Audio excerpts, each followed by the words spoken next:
作为一个资深究极舔狗，我居然亲手切断了对女神家的所有资助。林家知道消息后，都急得会说 rap， 而此时的林婉居然还在跟小白脸逛街。接到林老爷子劈头盖脸的电话后，林婉依旧不能相信，因为她十分自信自己在舔狗心中的位置。殊不知舔狗这具身体已经被我这个穿来的特种兵占领了。家大业大，身体健康，当什么舔狗啊？此时的林婉又生气又委屈。林氏集团一直靠吸萧家的血才能维持生计，所以林老爷子命令他不哄好萧家的舔狗就不要回家。林婉回头看了看自己心仪的晴天，为了自己的爱情，也为了家族，决定去找萧君言。但在他心里，萧君言还是以前那个舔狗，只要自己一现身，依旧会对自己跪舔。不多时，林婉驾车来到君临集团，因为之前萧君言亲自带着林婉来集团认过门的缘故，特意叮嘱了保安和前台，只要林婉来，任何人都不准阻拦。所以林婉畅通无阻地往会议室走去。四周的员工们私下都在暗中议论，听说咱们公司跟林氏闹掰了，这林氏大小姐都亲自来，咱们的舔狗太子爷不是新任董事长，不知道这次能不能过得了美容馆。我们打个赌吧，2个小时，董事长肯定让人把解约合同收回。此时的林婉趾高气扬地上了顶层，萧君言，你给我出来！不多时，走出来一个身穿西装套裙的年轻女人。抱歉，林小姐，董事长正在处理公务，请你稍等。而林婉美目瞪圆，怒骂道：“你不知道我是谁吗？”秘书从容不迫回答道：“这是董事长的吩咐，不管来的是谁，都要在外面等。”林婉儿一口气哽在喉咙里，气得面色通红。明明他都已经亲自登门，现在还不出来迎接？区区一个萧君言，又不是晴天哥，怎么能让他受这个委屈？随后，林婉不管不顾，噔噔噔地冲到会议室，而秘书办的人，你看看我，我看看你，都不敢上前阻拦。全集团的人谁不知道林婉是萧君言的女神？虽然现在两人闹别扭，可指不定什么时候就和好了。当秘书还在迟疑时，林婉一下推开会议室的大门，当看到我正在处理文件，大声怒斥道：“萧君言，你就让你的员工这么对我？”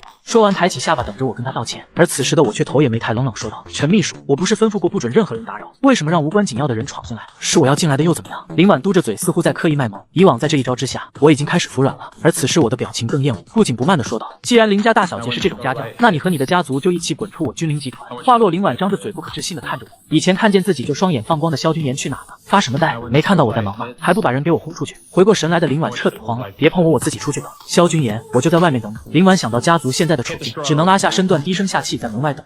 而此时看到这一幕的公司员工直接懵了，居然把女神晾在外面了，这还是之前的舔狗少爷吗？不多时，无数奢华昂贵的车子驶入君临大厦的地下停车场，董事们一个个满脸诧异前往会议室，不知道老萧一大早葫芦里卖的是什么药。而当董事们推开会议室大门时，全部愣在原地。萧君言，怎么会是你？你爸呢？而我抬起眼，淡淡的看了他一眼。今日的董事会是我召开的，请各位入座。话落，在场董事纷纷辩论，这不是胡闹吗？你平日里在胡闹，我们也没说什么，但你不能拿公司的事来戏耍我。我面不改色的坐在主位上。这时人群中隐隐走出一位老人，叹了口气说道：“君言啊，你年纪也不小了，不能总干这些荒唐事。”其他人一听，都想起萧君言以前当舔狗干的事，纷纷不干，闹着要走。我看了眼方才说话的人，正是书中主角晴天的靠山郑国阳。在原书中，这个郑国阳借着在君临集团的开国功臣地位里应外合，让他名下的陈飞集团在君临赚了不少的钱。而晴天也是因为后来知道了这件事，不但没举报郑国阳，还威胁他，让他成了君临的内奸，为后面蚕食君临打下了基础。而现在我还没上门找麻烦，这人倒是先发难了，那我就先拆掉晴天的胳膊好了。随后我姿态悠闲的拿起电话，当着所有人的面拨通了萧父电话。这一举动，大家更有点看不起萧君言，觉得他就是一个遇到困难只知道找爸爸的小屁孩。别墅里的萧府很快接通电话：“儿子，还顺利吗？”而我却将郑国阳的话原封不动说了一遍。萧府当然听得出来儿子受到委屈，顿时拉下脸，有些生气，将自己卸任集团董事长一职和将我继承董事长的事说了出来。此话就像是往油锅里扔了一瓢水，董事们瞬间炸开了。而郑国阳听后以生病为借口转身想走，其他董事一看也纷纷找借口。随后我轻笑一声，快步走到郑国阳面前，一把将他的衣领抓住。郑国阳一愣，大喊道：“你想干嘛？没干什么，就想打你。”话落，我将人拖到会议桌前，抬手就是2拳。郑国阳发出杀猪般的叫声，直接震懵现场所有人。打累的我才扭了扭脖梗，扫过正愣的其他人，都出去，老子有事跟郑董说。众人齐齐一抖，回过神来，所有人吓得都退了出去。郑国阳摸着自己淤青的脸，你知道你在做什么吗？你敢打我，信不信我把你送进去蹲几天？我眼中带着嘲讽。郑国阳，你的话好像说反了，你以为陈飞集团拿回扣的事就没人知道吗？还有你儿子郑平收受贿赂，你觉得我有没有证据？你现在最好想好再说话。话落，郑国阳震惊地看着萧君言，完全想不明白，一个舔狗纨绔怎么会变得这么厉害？本来郑国阳还能硬扛着，可是关唯一的儿子郑国阳不敢读，表情当即就变了。他越想越慌，最后扑通一声直接跪了下来。君临啊，你郑叔是看着你长大的呀，我们就是鬼迷心窍了，你别去揭发我们，你想让我做什么，只要你说我都答应。我看着跪在地上的郑国阳，声音漫不经心，我知道董事会的股东都跟你狼狈为奸，所以我要所有股东全部通过我的董事长任命，记住，君临集团姓萧。会议室的门重新打开，股东们急匆匆地走进来。股东们义愤填膺，纷纷开始指责我在公司对股东动手，你还有没有把我们放在眼里？我倒是要找找老萧，问问他是怎么教的儿子。而我的表情却是半点变化都没有，依旧坐在椅子上，神情淡漠的仿佛在看一出平乏无味的戏。而此时的郑国阳打断了所有人对话，你们乱说什么？刚刚是误会，刚刚我和君言都已经说清楚，大家都落座吧。今天可是君言第一次开董事会，股东们全体懵了，其中有几个人更加怀疑人生。不是郑国阳早上让他们一起赶走萧君言的吗？等大家落座后，郑国阳赶忙说道：“现在君言年纪也正合适，集团也该交到他手上。”随后他轻咳一声：“这样咱们今天就举手表决吧。”支持君临担任董事长的都举手。郑国阳说完，率先举起手来，笑着说：“我就当第一个。”说完，郑国阳还给其他人使了个影子，示意他们也跟着举手。各位股东更迷惑了，老郑今天怎么回事？平时最看不上萧君言的他，今天竟开始支持他了。但考虑到郑国阳的元老身份，也跟风举了手。一直没开口的我看完了郑国阳的操作，先控制这货确实有用。旋即点头一笑，既然各位这么信任我，我一定会做好这个董事长的。那我下达第一个执行命令：张帆张总监，明天开始你就不用来公司了。被叫到名字的男人一愣，随即皱紧眉：董事长凭什么？我为集团费心费力，凭什么无缘无故的就开除我？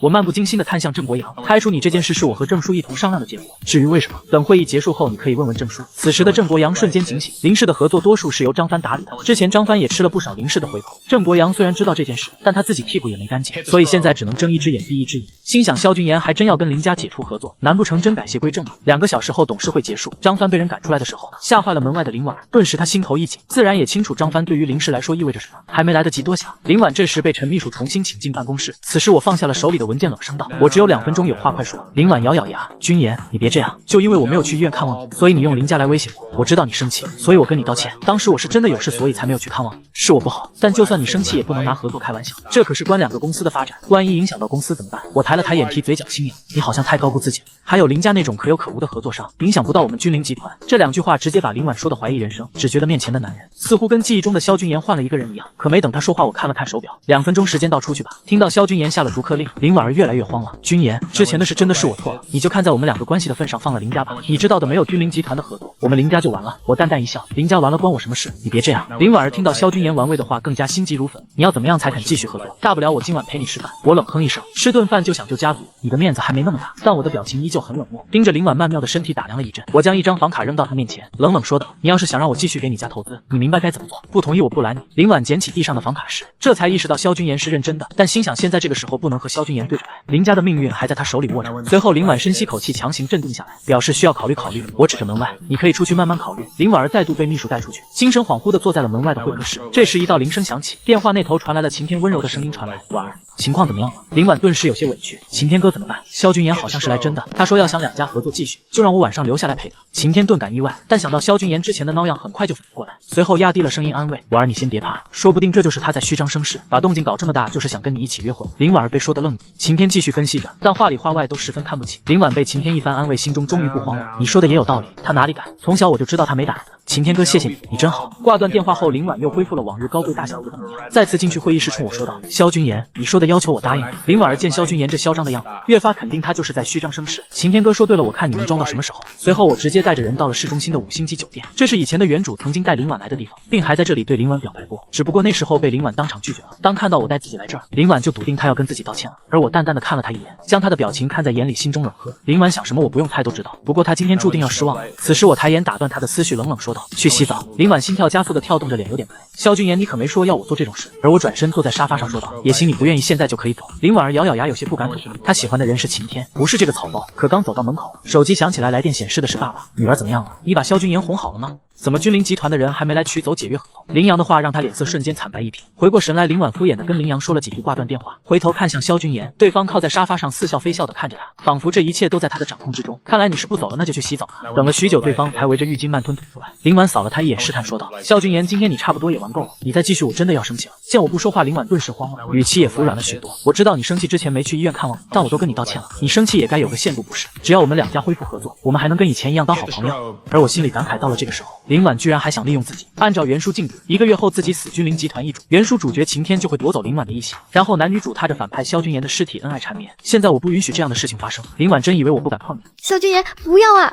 次日清晨，林婉醒来的时候，萧君言早就离开，迷迷糊糊的坐起来，看着身上的痕迹，昨夜的画面清晰浮现在脑海。他甩头狠狠咬住唇瓣，今天你对我做的一切，有朝一日我一定会全部还给你。本来准备留给晴天哥的一席，就这么被萧君言那个草包要走。林婉恼恨不已，不过转念一想，合约的事情应该解决了，心里松快一些。等收拾好出来，才发现手机居然多达80多个未接来电，其中80来自林家人，剩下的都是晴天。他又眼皮猛跳，心中有了不好的预感。刚和萧君言荒唐一夜，林婉儿心中有些愧对晴天，便无视他回拨给父亲林阳。电话才接通，刚喊了句剧坝那边就传来羚羊焦急的声音：“女儿到底是怎么回事？我不是让你好好哄着萧君言吗？怎么今天君临集团就直接撤资了？是不是你还端着大小姐的性子惹萧君言生气了？”羚羊的一通斥责吼得林婉脑袋发懵，听清内容后更是满脸不可置信：“不可能！”他惊声尖叫：“我明明有好好带我，爸是不是你弄的？”羚羊疲惫的叹气：“君临的人就在门外等着要解约。”林婉还想说什么，但羚羊打断他：“女儿啊，你知道撤资对林家意味着什么？实在不行，你就给萧君言一点甜头。”林婉听到这话，心顿时凉了半截。父亲话音里的暗示，他当然明白。随后，林婉挂断电话，匆匆前往君临集团，心里已经想好了无数种质问萧君言的话术。毕竟他已经付出了最珍贵的东西，凭什么萧君言还这么对他？结果到了君临大厦的楼下，却被保安以林家人没有预约，一律不准进入的理由拦了下来。咯噔一声，林婉儿的心落到了谷底。他终于确信，萧君言是真的铁了心要解除和林家的合作。君临集团内，我翻看着萧承安的资料，林家的事情解决，接下来就是晴天了。晴天之所以能够弄死原主，除去林家还有公司内部奸细的原因，郑国阳是一个，但如今郑国阳有把柄在自己手中，暂时不足为惧。另一个就是萧承安，他是自己的亲二叔，在集团身为财务组长的他，表面与世无争，暗地里最惦记君临集团的就是他。原书中，晴天就是抓住萧承安不甘心的心理，找到他合作，结果两人一丘之貉，暗中合谋。晴天一边借着原主给林家的资源使自己壮大，一边让萧承安私自转移集团资产做假账，使君临从内部瓦解。最终他十分轻松地坐上了君临董事长的位置，继承了萧家人留下的所有遗产。林家和晴天如果是恶心，那萧承安就是真的恶毒。随后命令陈秘书联系人事，解除萧组长的职务。陈秘书一愣，明白了，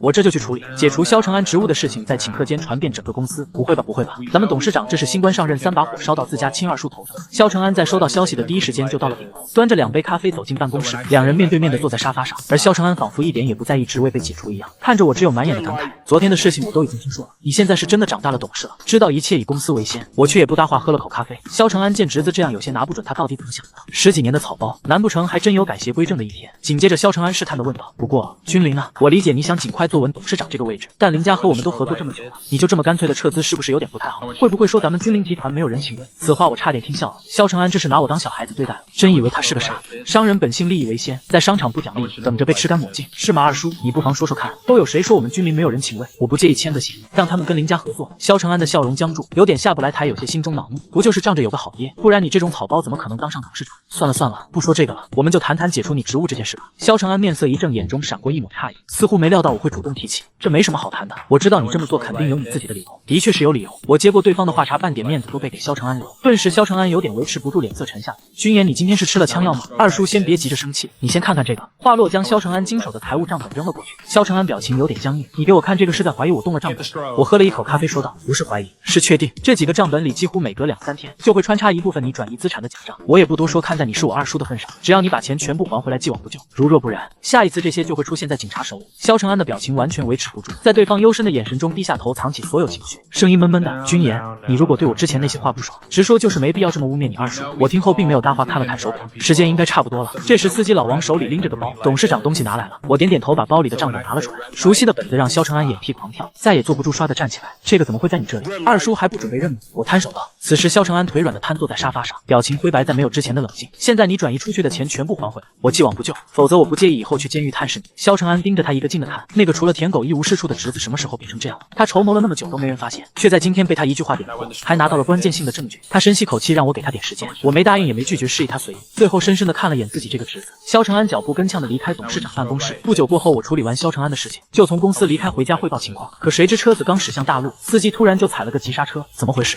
萧君言，你为什么这么对我？抬头一看，林婉正狼狈的拦在车前。我脸上闪过一抹烦闷，摇下车窗说道：“有话快说。”顿时林婉眼眶一红，低声抽泣：“你明明都要了我的身子，为什么还要撤资？”我轻蔑一笑：“我要你，跟撤资有什么关系吗？”林婉不可置信的瞪大眼睛：“你要了我就应该继续跟林家合作才是，而你不讲信用。”现在的林婉已经气疯了，话语间都带着哭腔：“萧君言，明明以前你不是这样的。”我心里笑了，自己要是按原来路子，那自己就变成仅剩1个月的短命鬼了。随后冷哼一声，说：“对了，我就是没信用。”听到我冰冷的话语，林婉瞬间清醒过来，着急说道：“只要你同意救我们家族，你要我怎么样都行。”他的语气顿了，心想萧君言还能怎么样？自己最珍贵的都给了他。而我淡淡一笑，想救林家也可以，以后你做我的地下情人，让我高兴了，我可以看心情给林家一些小资源，至少林家不会破产。林婉没想到他能说出这种话，面上瞬时没了血色。他不相信。萧君言，你在开玩笑吧？我有些不耐烦看了眼手表，时间到了，你慢慢想吧。条件我已经给你了，你不同意林家就等死吧。林婉终于有些怕了，一个字不敢说，眼睁睁看着车子离开，消失在视野中。城西的一家药铺中，此时的晴天拧着眉陷入沉思。萧君言比想象中中棘手。按照惯例说，林婉都已经等上门，萧君言就是再大的气性都应该消气了才对。可现在萧君言对林婉的态度，完全不像是面对倾慕许久的女神，反而更像是对待一个仇人。难道他是知道了我和婉儿的事情，心中愤怒，所以以此来报复？除了这个，他是真的想不到其他可能。但随后萧承安的一通电话更让晴天如遭雷击。萧承安转移资金3年之久，就连萧振阳都没有丝毫察觉。萧君言一个草包又是怎么知道的？这个萧君言太不对劲了。随后用卫星手机拨通了一个电话，师傅，这个萧君言是不是发生了什么变故？接连几天把我埋在君临集团的暗线都拔了出来。相比晴天的不安，电话里的声音听起来却十分镇定。你先不要管萧君言了，现在最要紧的是抓紧时间，尽快和林婉儿培养感情。1个月内你若能得到林婉儿，将会有一场大造化。在我回到萧家后得知，今晚萧父为了庆祝我君临集团的董事长一职，要举办一场晚会。而作为帝都数一数二的上市集团，君临集团的邀请函在各界人士收到后无不一一应邀。晚宴当晚高朋满座，无比热闹。一杯酒下肚，萧父笑得更加乐呵，朝我招手。今天举办这场晚宴，是想当着大家的面宣布，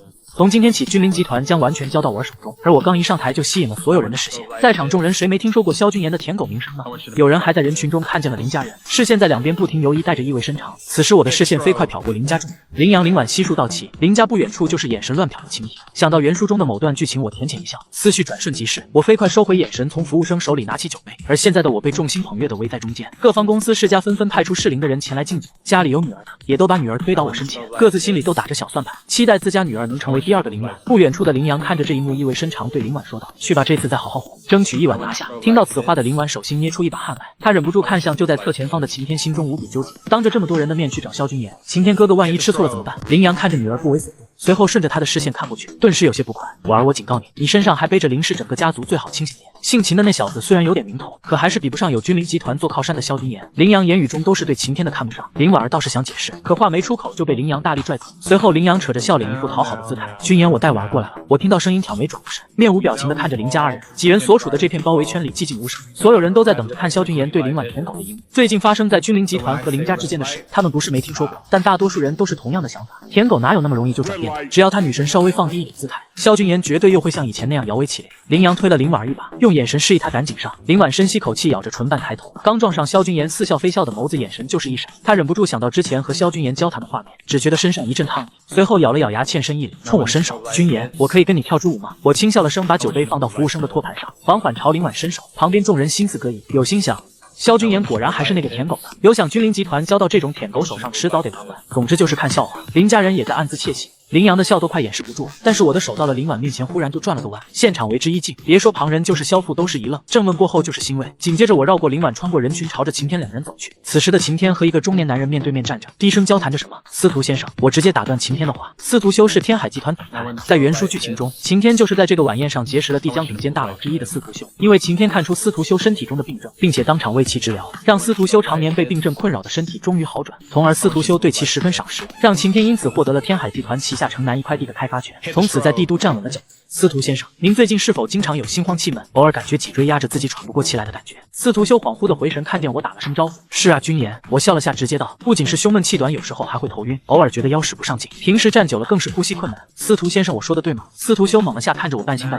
疑，所有症状都对得上没错。可萧君言一个纨绔是怎么能知道？比起司徒修的疑惑，站在一旁的晴天就是直接懵逼了，因为我说的那番话是他差点说出口的台词，和他准备好的是一字不差。司徒先生要是信我的话，我可以现在给你调理一下。司徒修已经被这些病症折磨太久了，当即就点头。随后我上前指在司徒修脑后，身上以及背脊上的几个穴位那么一点，方才还酸疼的腰顿时不疼了，刚刚还觉得呼吸困难，心跳加速，现在也慢慢平复。而晴天彻底蒙圈了，他站在旁边陷入自我怀疑中。此时的司徒修拍了下我的肩膀，满眼称赞：“你这小子是真不错，谣言可畏啊！没见面以前我还真以为你就是个纨绔少爷呢，不过我现在知道了谣言不可信，你以后就叫我司徒叔叔吧。”我听后乖巧的点了点头。这司徒修在原书里也是个善良老头，帮了晴天不少次，只不过现在对方看中的是自己了。我深知要想在君临集团完全掌权，方便日后扩大商业板块，司徒修就是第一步。而此时的晴天已经气得心冷，萧君言又是你！他捏紧拳头，额头青筋暴起。但很快他想到师傅说的那番话，萧君言只是回光返照，就先且让他再得意几天，先去看看婉儿。他准备按照师傅所说，先将林婉得到。混蛋萧君言！林婉被萧君言拒绝后，只觉得里子面子都被丢尽了，感觉到周围人看向他鄙夷的视线，林婉恨不得挖个洞钻进去。眼见晴天过来，他低落的情绪才终于好转。晴天哥哥，他压低了声音喊道。晴天十分温柔的看了他一眼，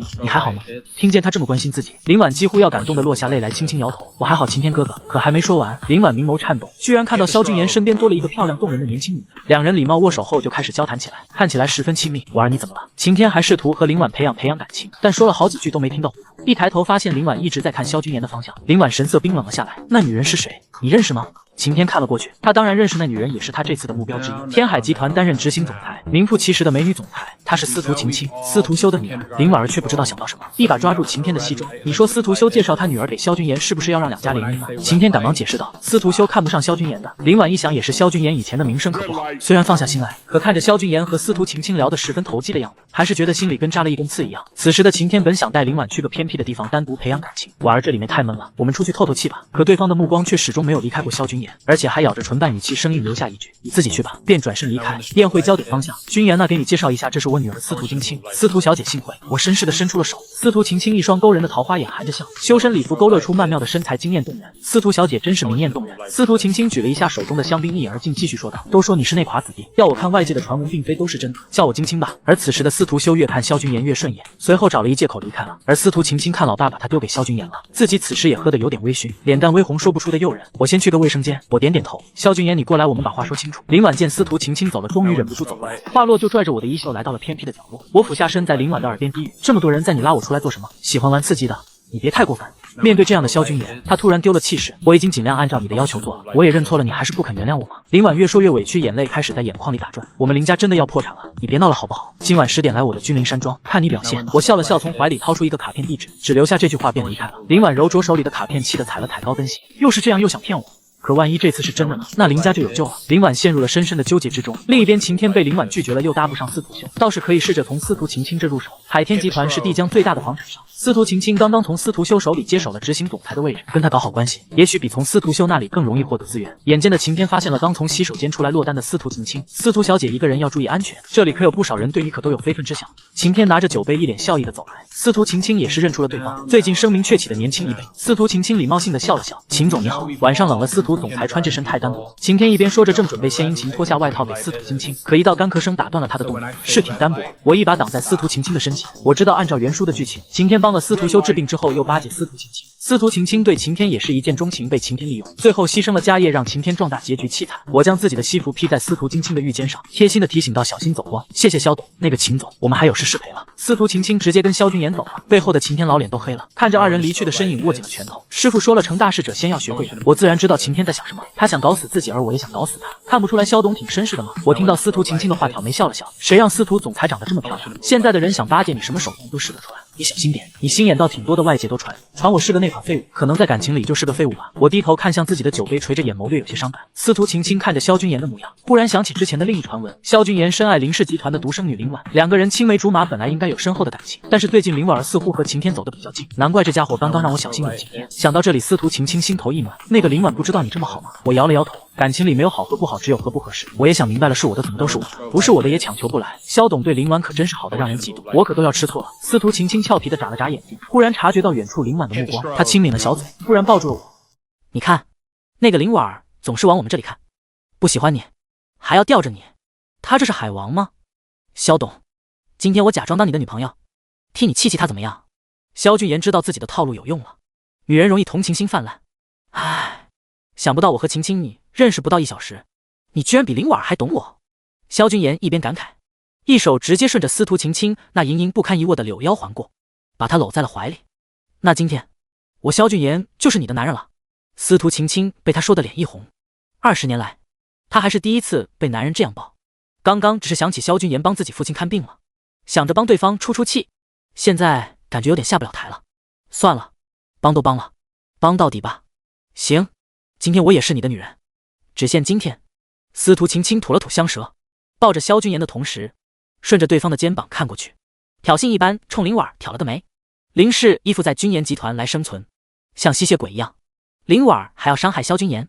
看见林婉幽怨的眼神，司徒晴清心里莫名其妙的爽。他最讨厌这种绿茶了。我父亲的病以后就靠你。君言也不知道抱了多久，司徒晴清松开了萧君言。这都是小事。哦对了，明天有时间吗？陪我去一趟医学会。医学会邀请了帝都里的各大豪门势力，说是有要事商议。好，萧君言应下了。第15，逐渐屈服的林婉。林婉看着司徒晴清与萧君言抱得难舍难分，司徒晴清还冲他挑眉。混蛋萧君言！林婉薄嘴紧抿，气不打一处以来。可又想想，萧君言又不是她男朋友，自己有什么资格生气？算了，他爱跟谁好跟谁好。婉儿今天是怎么了？怎么闷闷不乐的？没怎么。林婉听到晴天的话，只是随便应了一句，脸都不带看晴天的。小公主，不如宴会结束后，我带你去散散心吧。听说江边新开了个摩天轮，能俯瞰整个帝江的夜景。没等晴天说完，林婉就打断了他。我累了，想回家。他现在乱得很。萧君言到底还喜不喜欢他？不喜欢，为什么还要约他2次？喜欢，为什么还和司徒晴晴那么亲密？烦死了。宴会结束，萧君言坐上了司机的车。司机杨叔问董事长：回家吗？我今晚去君岩山庄。这个山庄是萧君言新买的，风景好，环境也好，比较适合约会。萧君言刚到山庄，就看见捂得严严实实的林婉，帽子压得很低，生怕被人认出来。这女人看来是越来越好控制了。萧君言的声音不带一丝情感。走吧。上楼。刚进入房间，萧君言就一个横抱，将林婉扔到了床上。啊，我还没洗澡呢。萧君言轻咬住他的耳垂，声音低沉。那就去洗吧。我有洁癖。林婉脸一红。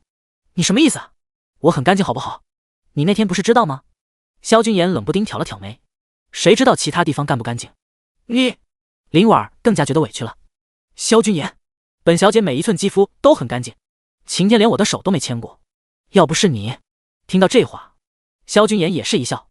他当然知道林婉和晴天的关系，实际上晴天也不过是个高级点的舔狗。按原书剧情，1个月后才正式晋级为林婉的实际男朋友，所以林婉说的是真的。严格上来说，除了性格不咋地，身体方面，林婉是冰清玉洁的。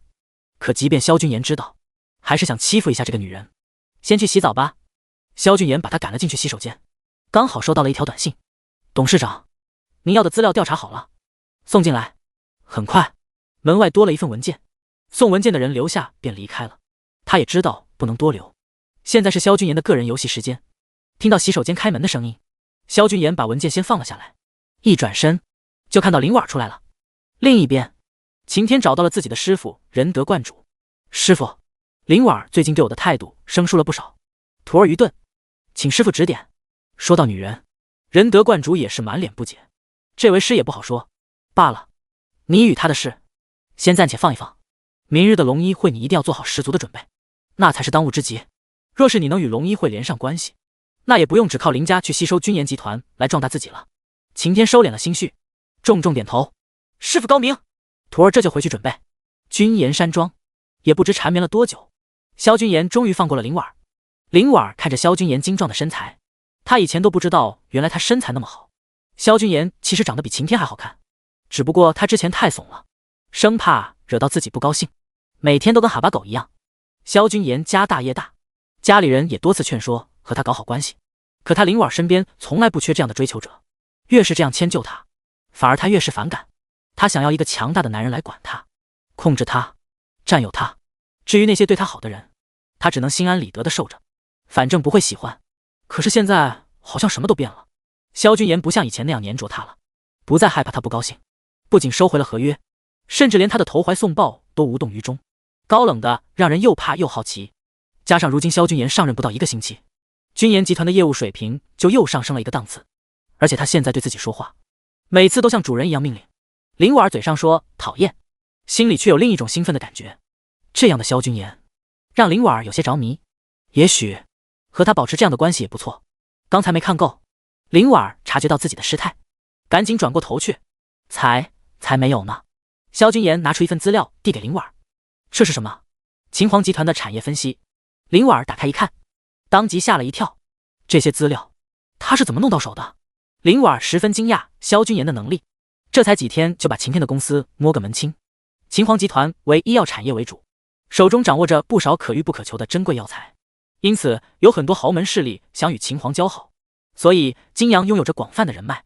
秦皇以后的发展前景看起来很不错，只不过他的经济实力撑不住他的野心，整个集团的规模也就只有我们君岩的1/3，实力接近你们林家，需要大量的合作来获取周转资金，一旦合作方撤资，就只能面临破产的下场。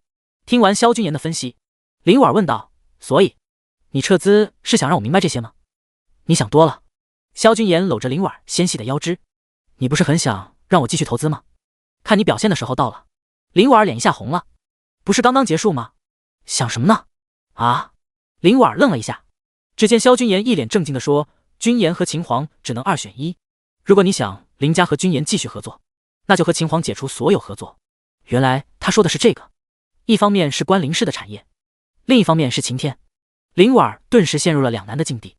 萧君言不着急，明天下午3点前给我答案。第16研讨会。经过一晚上的折腾，当萧君言醒来，已经天亮了。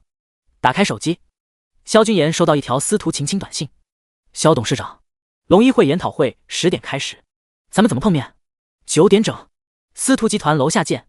萧君言伸了伸懒腰，摸着旁边的林婉，看对方还没醒，自己先下了床，看来昨晚有点用力过猛了。他活动了一下筋骨，自己倒是神清气爽的，换好一身衣服。萧君言看到地上林婉被撕碎的衣物，临走前让女佣人给他安排了一套新的。杨叔，去司徒集团。半个小时后，一辆低调的红旗停在了司徒集团大厦的门口。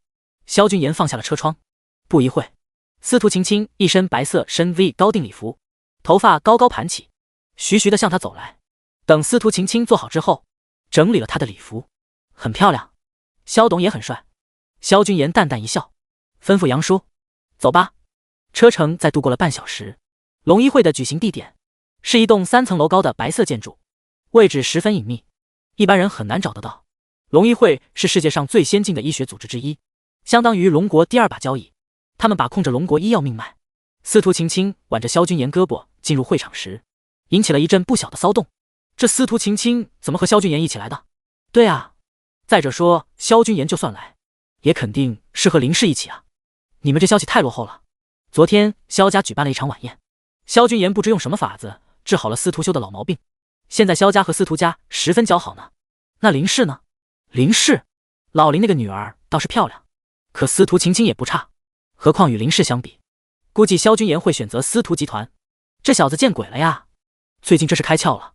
在君言和司徒集团陆续到场后，秦皇集团、林氏集团，还有帝江市各大公司以及各方势力也陆续到场，可谓是场面盛大。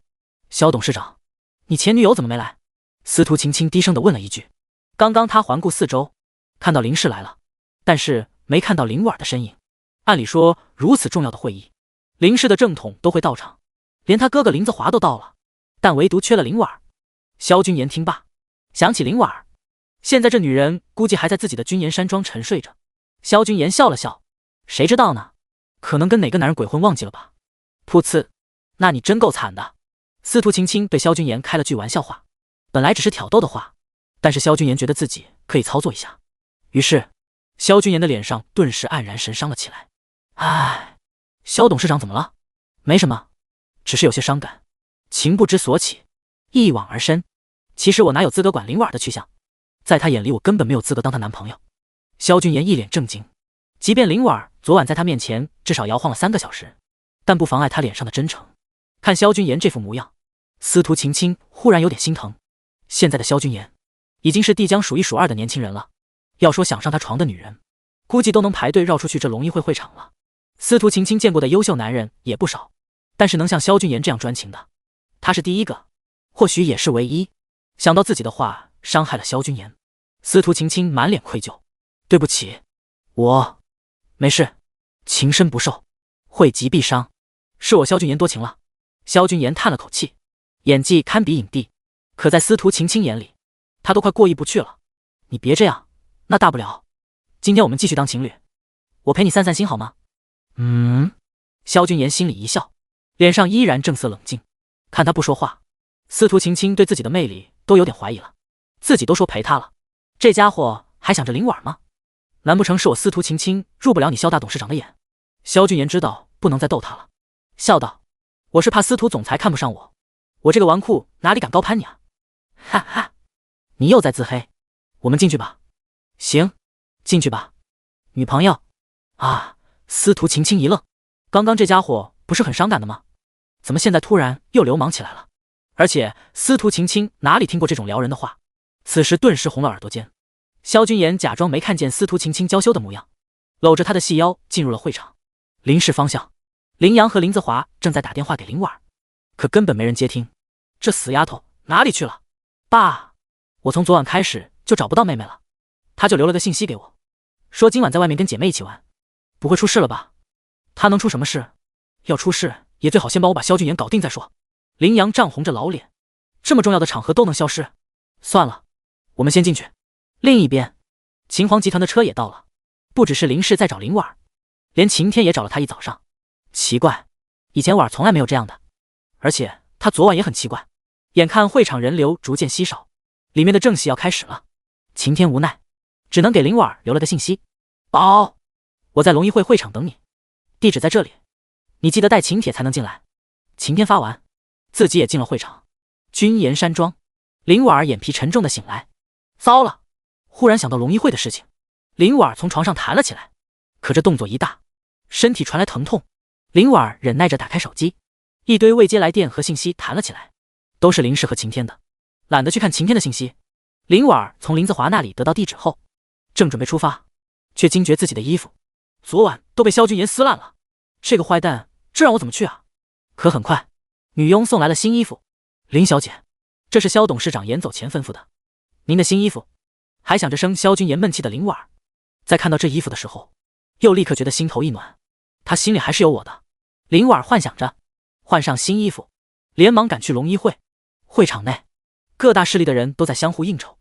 这种大型盛会，把帝江有头有脸的人物都聚首一堂的机会可不多。林婉匆匆赶来，晴天第一眼就看到她了。婉儿，可林婉想起萧君言昨晚说的话，要自己跟晴天撇清关系。林婉顿时理都不想理会晴天，径直找到了林氏集团几人所在的桌子。你这丫头怎么这么晚才来？林阳正要责怪，林婉却是一边寻找萧君言，一边回答道：我昨天去找萧君言了，结果睡过头了。那这是好事，怎么样，有进展了吗？林阳又是换了一副脸色。林婉才顿了顿，反应过来自己说漏嘴了，自己跟萧君言风云无边了一晚上，这怎么能说出来？有一点吧。林婉脸红了起来。林阳也是过来了，当即察觉到了女儿的脸色。女儿啊，难不成你被萧君言骗上去了？爸，你胡说什么呢？我只是跟萧君言聊了一晚上小时候的事情。林阳看林婉反驳，才松了一口气，吓你爸一跳。唉，女儿你要记住，男人呀，你越不给他，他越听话，越是被你吊着。萧君言喜欢你，所以你只要按照这个原则，他以后妥妥听你的话。想当年你妈就是这样吊着我的。林婉脸色阴沉了下来，心里只觉得自己的老爸有点可笑，根本不清楚萧君言现在的手段。解约后，他第一次去找萧君言，就已经被萧君言拿走第一次了。至于现在，更加是他被萧君言拿捏的死死的，而不是他吊着萧君言。知道了，爸，我要是吊不住萧君言，下次你上。一旁偷听的林子华忍不住噗呲一声笑了出来。你这臭丫头，瞎说什么？林阳一时语塞。再说，那小子能看得上我？林婉还想说话，可这时全场忽然寂静了下来。一个大人物正走上台，众人的目光全部聚集在了台上。感谢诸位大驾光临我龙一会。说话的是一个韵味十足的女人，身穿女款西装，一袭大波浪卷发散落肩上。当她站在台上的时候，整个气场直接镇住了台下所有人。台下，萧君言认出来这就是龙一会的会长何娜。若不是他看过书，估计和其他人一样，也以为龙一会的会长是一个穿着白大褂的老头。但是偏偏这女人就是如假包换的龙一会会长何娜。何娜应该有30多岁了，不过保养的十分得宜，看起来也就是刚刚20岁的样子。我是龙一会的会长何娜。果然台下有不少人露出了震惊的神色，不过也有一些提前打听过的人并没有露出惊讶的神色。你不惊讶龙一会的会长是个女人吗？司徒晴晴悄悄地在萧君言的耳边说道。昨晚做了一些调查。司徒晴晴点了点头，心中略微有些惊讶。萧君言心思可不是一般的缜密，而且能查到龙一会会长，这手段有点厉害。此次叫大家前来，是我们龙一会有事相求。何娜的声音严肃了下来，会场里更加安静了下来。能让龙一会有事相求，这事情的分量绝对不轻。只听何娜继续说，在场的诸位都是龙国有头有脸的人物，想必都已经听说了前段时间我们龙一会的事。实不相瞒，在那次比赛中去世的正是我的爱徒，也是龙一会最有天赋、最有实力担任下一届会长的人选。只不过他的意外离世，并不是意外，而是毒杀。此话一出，台下的人纷纷议论。什么？谁会有这么大能力去毒杀龙一会的人？就是，龙一会本来就是行医的，如果是自杀还合理点，毒杀怎么躲得过龙一会的耳目？何娜干咳了一声，众人才再度安静了下来。各位，这次比赛为了保护医师的安全，我们龙一会派遣了10个国际顶尖保镖，而且每次的食物都会经过我们龙一会的人进行2次检查，所以只有一种可能，就是我们龙一会出了叛徒。第17，首席盟友的位置一定是我萧君言的，除了龙一会内部之人，外界谁都没能力在龙一会下毒。何娜越说越气愤，狠狠地拍了一下桌子，会场的音响传来轰鸣，给大家吓了一跳。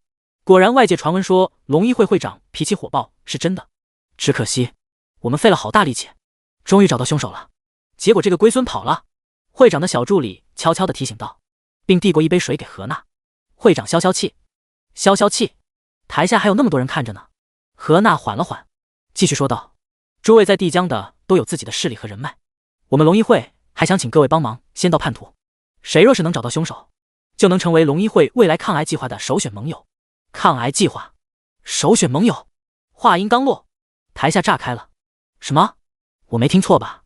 龙一会的首选盟友不仅能分得抗癌计划收益的30%，还能成为帝江的抗癌形象大使，这对于提高公司影响力作用可不是一星半点啊！成为龙一会的首选盟友，那不就相当于和龙一会挂上了关系？谁敢和龙一会为敌，那就祈祷自己永远不生病吧。龙一会的首选盟友的这一酬劳一出，各大势力蠢蠢欲动。晴天在场下内心一阵亢奋，这次的入场券就是师傅赐他的一场机缘，只要找到凶手，秦皇公司的药材产业链不仅能垄断整个帝江，而且还能和君言集团一决高下。况且萧君言只要一走，萧父萧母自然无心搭理公司，君言集团迟早要垮台。另一边，萧君言自然知道晴天在想什么，在袁术中，晴天自然是找到凶手，成为龙一会的首选盟友，在帝江混得风生水起，又靠林婉儿把君言榨干，最后偌大的君言就剩一个空壳。萧君言望向晴天，露出意味深长的笑容。但是这一次，首选盟友是我的。龙一会结束后，很多大势力都想找何娜讨论一下案情，甚至想着和龙一会深入结交。可是龙一会刚结束，何娜就走了，根本找不见人。众人纷纷感慨，果然是龙一会会长，真是神龙见首不见尾。婉儿，既然会长不在，我们也走吧。晴天语气温柔。林婉儿看向萧君言的方向，对方没搭理自己。我跟爸妈走。好。晴天总觉得林婉儿跟自己疏远了不少，而且心思似乎根本不在自己身上，反而老盯着萧君言那条舔狗。就因为他最近不舔了，所以林婉儿反而更在乎他了。算了，应该是我的错觉，舔狗怎么可能转正？晴天没想那么多，因为他有更着急的事情要做。另一边，萧君言看到晴天走得急匆匆，就知道他又要去找他那个便宜师傅帮忙了。看见林婉儿离开后，司徒晴晴也松开了萧君言的胳膊。你前女友走了，我的任务完成了，我也该走了。司徒晴晴吐了吐舌头，和萧君言开着玩笑。你想去哪？当然是回家了。萧董事长还意犹未尽吗？当然了，说好答应当我的1日女友。今天还没结束，我们应该继续下一步。下一步啊！司徒晴晴当时小脸一红，还没等反应过来，就被萧君言带走了。情侣约会怎么都要先吃个烛光晚餐，我们去城东的玛格丽特吧，那里1楼到5楼什么都有。萧君言在前面说着，司徒晴晴跟在后面点点头，来到了司徒晴晴的座驾旁边。他的保镖兼司机看到萧君言，目光有些不友好，但脸上还是礼貌性的一笑，开了车门。司机准备上驾驶位，却被萧君言拦住了。约会应当男朋友来开车，女朋友坐副驾。萧君言替司徒晴晴拉开车门，手挡在车门上，绅士又体贴。司徒晴晴也被他这小小的细节感动，对司机说，那你先回去吧，萧董事长会送我回家。司徒晴晴还以为萧君言喜欢2人世界，没想到萧君言却说道，不用，一起来吧，你坐后面。看来萧董事长不喜欢2人世界。司徒晴晴脸上有些失落，故意做给萧君言看。萧君言笑了笑，我的意思是，等下我们要是都喝了酒，还是要人开车的，酒驾可不好。原来是这样，司徒晴晴莞尔一笑，看来自己错怪这家伙了。2人坐在前面，司机坐到了后面。萧君言熟练地发动引擎，开车。路上，司徒晴晴找话题说道，这次龙一会出现了叛徒，各大势力都出动了，可见龙一会的号召力非同小可。萧大董事长，你呢？有没有兴趣去找人？不能说是有兴趣吧？哦，难道你对龙一会的盟友不心动吗？不是，我不只是有兴趣，我是说，这个首席盟友的位置，一定是我萧君言的。哈哈，萧董，你可真是会开玩笑。是，一定是你的。司徒青青以为萧君言在和他开玩笑，毕竟这叛徒可不是说找得到就找得到的。就算他动用萧家所有的人脉和资源，可其他势力的人也在找，谁也说不准能第一个找到。基本上，这就是整个帝江市豪门的一场比赛了。司徒青青也不在这个话题上继续下去了。对了，还是要感谢你替我父亲治病。我爸爸的病真的能完全治好吗？当然了。萧君言顺手摸了摸司徒青青的手，对方脸一红，可看到路线，忍不住瞥了眼萧君言。萧董事长，你看你乱来的，都开错路了。车辆此时正在往另一条偏僻的小路下去，根本不是去玛格丽特的路线。可萧君言却是没有说话，继续了30秒，才停车。没开错路，你稍等我一下。司徒青青看萧君言下车，更加奇怪了，顺着车窗望去，这都开到山上来了，荒郊野岭，一个人都没有。萧君言走到后车门那里，跟司机说道：“下来。”司机脸色一沉：“萧董事长，你是不认识路，让我开吗？就当是吧。”下车。萧君言冷声说道。可司机刚下车，山坡上突然冲下来一堆人。你们干什么的？喂，干嘛？啊呀！这群人不由分说，围着司徒青青的司机就开始一顿暴揍。副驾驶的司徒青青也吓坏了，立刻下了车。萧君言走了过来，嘴里叼了一根烟，帮我点火。司徒青青愣住了。萧董事长，你这是在干什么？第18谈恋爱要做什么？别着急，等下有惊喜给你。萧君言把打火机放在了司徒青青手里。相信我吗？他的眼神充满锐利和沉笃，看得司徒青青心跳都快了起来。不过司徒青青还是抽掉了萧君言嘴里的烟。抽烟对身体不好，你已经很帅了，不需要再用抽烟来耍帅。萧君言笑了笑。行，那就不抽了，免得影响你的口感。我的口感？司徒青青没好气地看了他一眼。你的嘴巴抽烟，怎么影响我的口感？很快，他又想到了什么。流氓！萧君言拍了拍司徒青青的肩膀，看司机已经被打得鼻青脸肿了。知道我为什么打他吗？司徒青青摇了摇头。傻丫头，你这个司机被海天集团收买了，时刻等着你爸病重，替他们传递消息，然后伺机将你绑架，等着给你父亲致命一击。海天集团救司徒集团垮台，直接收购，保镖被打得门牙都没了，拼命摇头否认，口齿不清。你冤枉哦。哦没哦。司徒青青也不相信司机会做出这种事。君言，你是不是弄错了？他之前一直跟着我爸，是老员工了，最近才安排来保护我的。我就知道你不会相信。萧君言给领头的人一个眼神，那个人就开始搜司机的身，从司机身上搜出不属于司徒集团的录音装置和电话。你若还是不承认，那就只好砍掉你的一只手了。萧君言看着司机，声音冰冷的好似地狱使者。哦错了，偶认，别打偶了，现在承认，晚了。萧君言手起刀落，鲜血溅到了司徒青青洁白的礼服上。啊呀！司徒青青和司机的惨叫同时响起，司机痛苦地倒在地上，一只手死死地握住残臂。萧君言环过司徒青青的腰，将她抱在怀里，拍着她的后背安慰道：“别怕，我在。”司徒青青被吓得腿软。萧君言见状，一个公主抱将她抱上车。过了许久，车上的司徒青青终于回过神来。你怎么知道我身边有卧底的？司徒青青很是震惊。我之前接手公司，调查其他公司的时候，凑巧听说的。司徒青青知道，以萧君言的手段，不可能只是道听途说，这家伙恐怕早就调查自己了，而且他手段好厉害，自己事前根本不知道他在调查。还有一件事，萧君言为什么要调查我，还要帮我解决身边的卧底？他难道是喜欢上我了吗？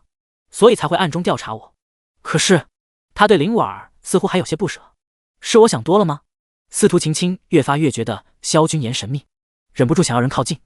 玛格丽特餐厅，这是一个以科幻为主题的餐厅，客人只需要说出自己想要菜品的颜色，就会随机上出一道菜。司徒青青没想到萧君言会带他来这样的餐厅，他还以为会是老套的法式西餐。昨天秦皇集团的晴天找你搭讪，怎么样？对他印象如何？饭桌上，萧君言和司徒青青闲聊。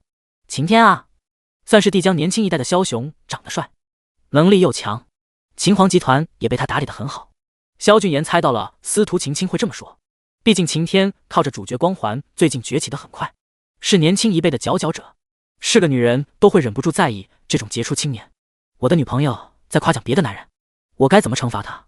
萧俊言故作吃醋，司徒晴晴吐了吐香舌，顺着萧俊言的意思笑道：哎呀，那都是以前的想法了，谁能比我男朋友更优秀呢？我现在知道了，我男朋友萧俊言才是年轻一辈最有手段的。真的？萧俊言故意逗司徒晴晴。真的真的。司徒晴晴乖巧的点头。嗡嗡嗡。喂，爸。司徒晴晴接通了电话。晴晴啊，在哪呢？怎么这么晚没回家啊？啊爸，我和萧俊言在吃饭呢。你和君言在一起呢呀？哈哈哈。君言年轻有为，接手君言集团之后，将集团打理得井井有条。我看啊，比老萧还有手段。你没事多和君言来往来往，毕竟你也到结婚的年纪了。哎呀爸，你说什么呢？司徒晴晴害羞地说道。今天晚上家里门锁坏了，开不开了？明天我找人再修修。啊，爸，你怎么能这样？你好好培养感情。那孩子之前我听说很专一，没有乱搞男女关系。要是今晚你们生米煮成熟饭，你爸我明天就找老萧提亲。爸，你胡说什么啊？没什么。对了，我这好像信号不太好，先挂了。司徒修说完就把电话挂了。怎么，无家可归了？萧俊言虽然没听清电话里司徒修说什么，不过也大概猜到了，故意挑逗了一句。司徒晴晴哼了一声。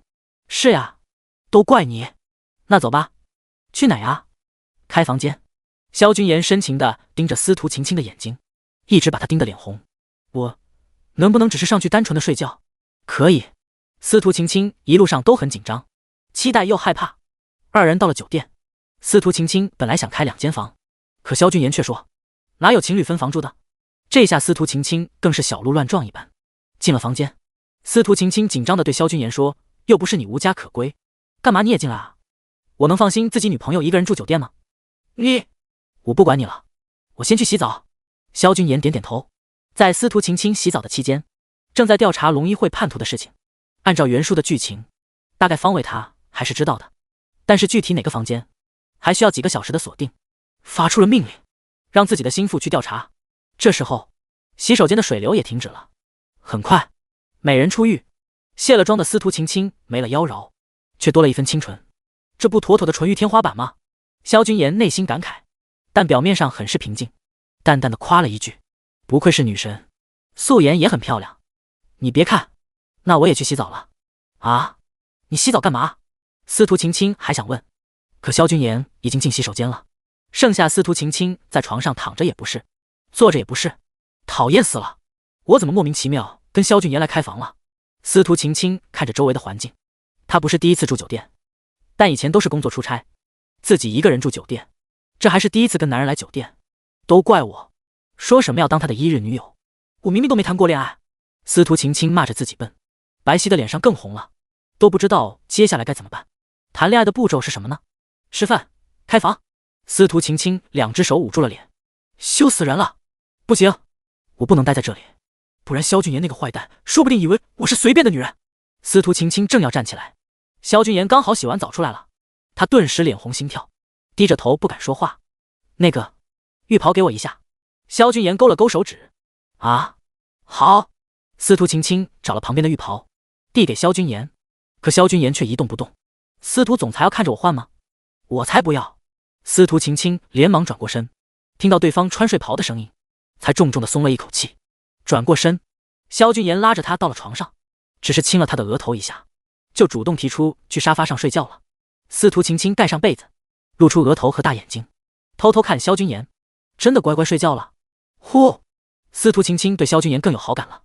爸说的没错，这家伙不是乱来的男人，在豪门富家子弟里，这样的男人太少了。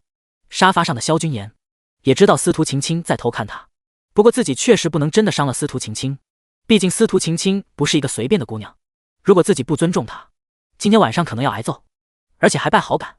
翌日，萧君言早早的起床，留下一张纸条给司徒晴晴：我去抓叛徒，等我好消息。第19，龙一会的叛徒。董事长，人查到了，我们的人手都已经安排好了。萧君言刚踏出酒店大门，杨叔就迎了上来。走。半个小时后，杨叔把车停靠在距离龙一会不远处的老城区。那个叛徒叫顾凡，董事长说的没错，那小子就躲在这，里面有家黑旅馆，前后左右都有出口。萧君言一听，笑了，这黑旅馆还真是专门为这种人准备的，你安排下去，让人把路都给我堵好了。是。萧君言看着杨叔带人离开，招手让剩下的2个人跟着他一起往里走去。咚咚咚，顾凡正在房间里吃着外卖，听到突如其来的敲门声，手抖了一下，筷子直接掉到了地上。谁？客房服务，给客人送换洗毛巾。门外传来一个甜甜的女声。顾凡听到，心里下意识地松了口气。来了。他将门上的防盗锁拉开，手柄转动，才把门拉开，忽然觉得有些不对劲。一般换洗毛巾不都是下午才来的吗？顾凡顿时汗毛直立，刚想把门给关上，下一秒直接连人带门被撞飞出去。我靠，这年头黑社会都得会伪娘音了吗？顾凡看着2个彪形大汉直冲他而来，嘴里骂了一句，管不了身上的痛，直接从地上跳起来，奔向窗户。还好老子选了2楼，顾凡直接跳了下去，还以为自己能逃脱了，可面前却是一黑。萧君言带着2个大汉早就在这里等着他了。你好呀。萧君言话音刚落，身边保镖直接把顾凡制服了。董事长，人没错。萧君言看了眼手上的劳力士，时间还绰绰有余，带走。萧君言刚转身，顾凡故作一副爬不起来的样子，等着那2个大汉俯身的空档，一个懒驴打滚，滚了好几圈，起身后来不及辨认方向，只管朝着眼前的出口冲了过去。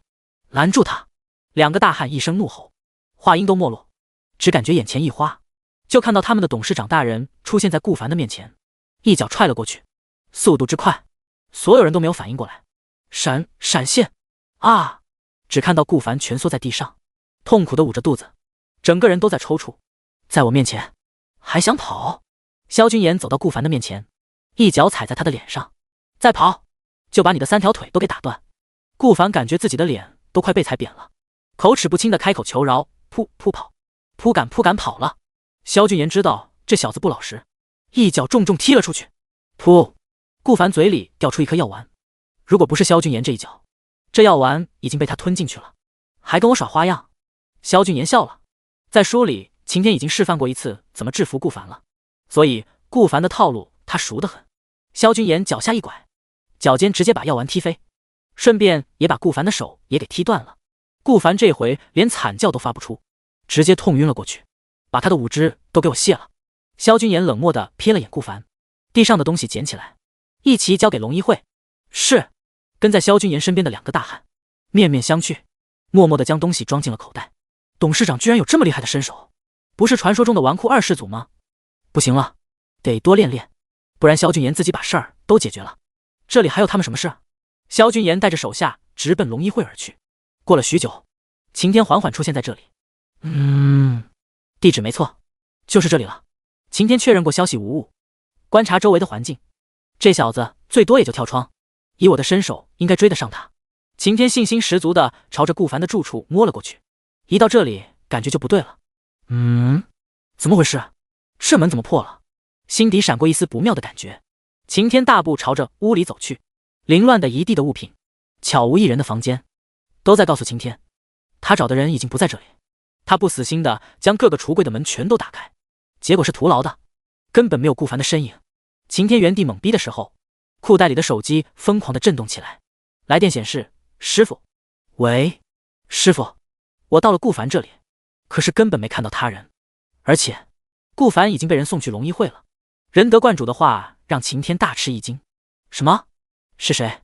究竟是谁居然比我还快一步的找到顾凡？是萧君言。晴天听到这个名字心里就是一堵，接着便是滔天的怒火在心间迸发。萧君言，又是萧君言，这么个废物舔狗，居然再次坏了他的好事。晴天原本因为师傅的话并不打算去理会这个回光返照的跳梁小丑，但是这个舔狗一而再再而三的在他面前蹦跶，晴天觉得自己不能再忍下去。师傅，这个萧君言不能再留，你先回来，这事我们再商量。商量？这有什么好商量的？按照他想的，一开始就早早把这萧君言解决了，哪里还有后面这些被截胡的破事？晴天心里头一次对他的师傅产生了埋怨的情绪，不过他很好的控制住自己的语气，并没有表现出来。好，师傅，我这就回来。酒店，司徒晴晴迷迷糊糊地睁开眼后，第一时间就想到这房间里还有一个人，他立刻翻身坐了起来，但是视线扫过整个房间，都没有看到萧君言。奇怪，人呢？司徒晴晴转头，看到床头柜上有张纸条，真的就这么走了呀？司徒晴晴回想起昨天晚上两人的相处，红晕顿时爬上了脸颊。我还以为，没想到这家伙居然这么正直，说不碰就不碰他，明明他都有反应了。司徒晴晴想到当时感受到的那一点突气，立刻将脸给埋进了被子里。司徒晴晴，你在想什么呢？他嘴里嘟嘟囔囔的，命令自己不许再胡思乱想。司徒晴晴拿起手机，看到萧君言的另一条留言。咦，要我去龙一会？这又是怎么了？司徒晴晴心里顿时一跳，这家伙真的这么快就抓到叛徒了？司徒晴晴打心底里是有些不太敢相信，但是想到萧君言上次在车上那一副成竹在胸的模样，是真是假，去龙一会就知道了。他立刻收拾好自己，打电话叫人来接他。龙一会，何会长，人我给你送来了。接下来的审讯就不用，接下来的审讯，萧董事长如果不忙的话，可以一起来看看。萧君言话还没说完，就被何娜给打断。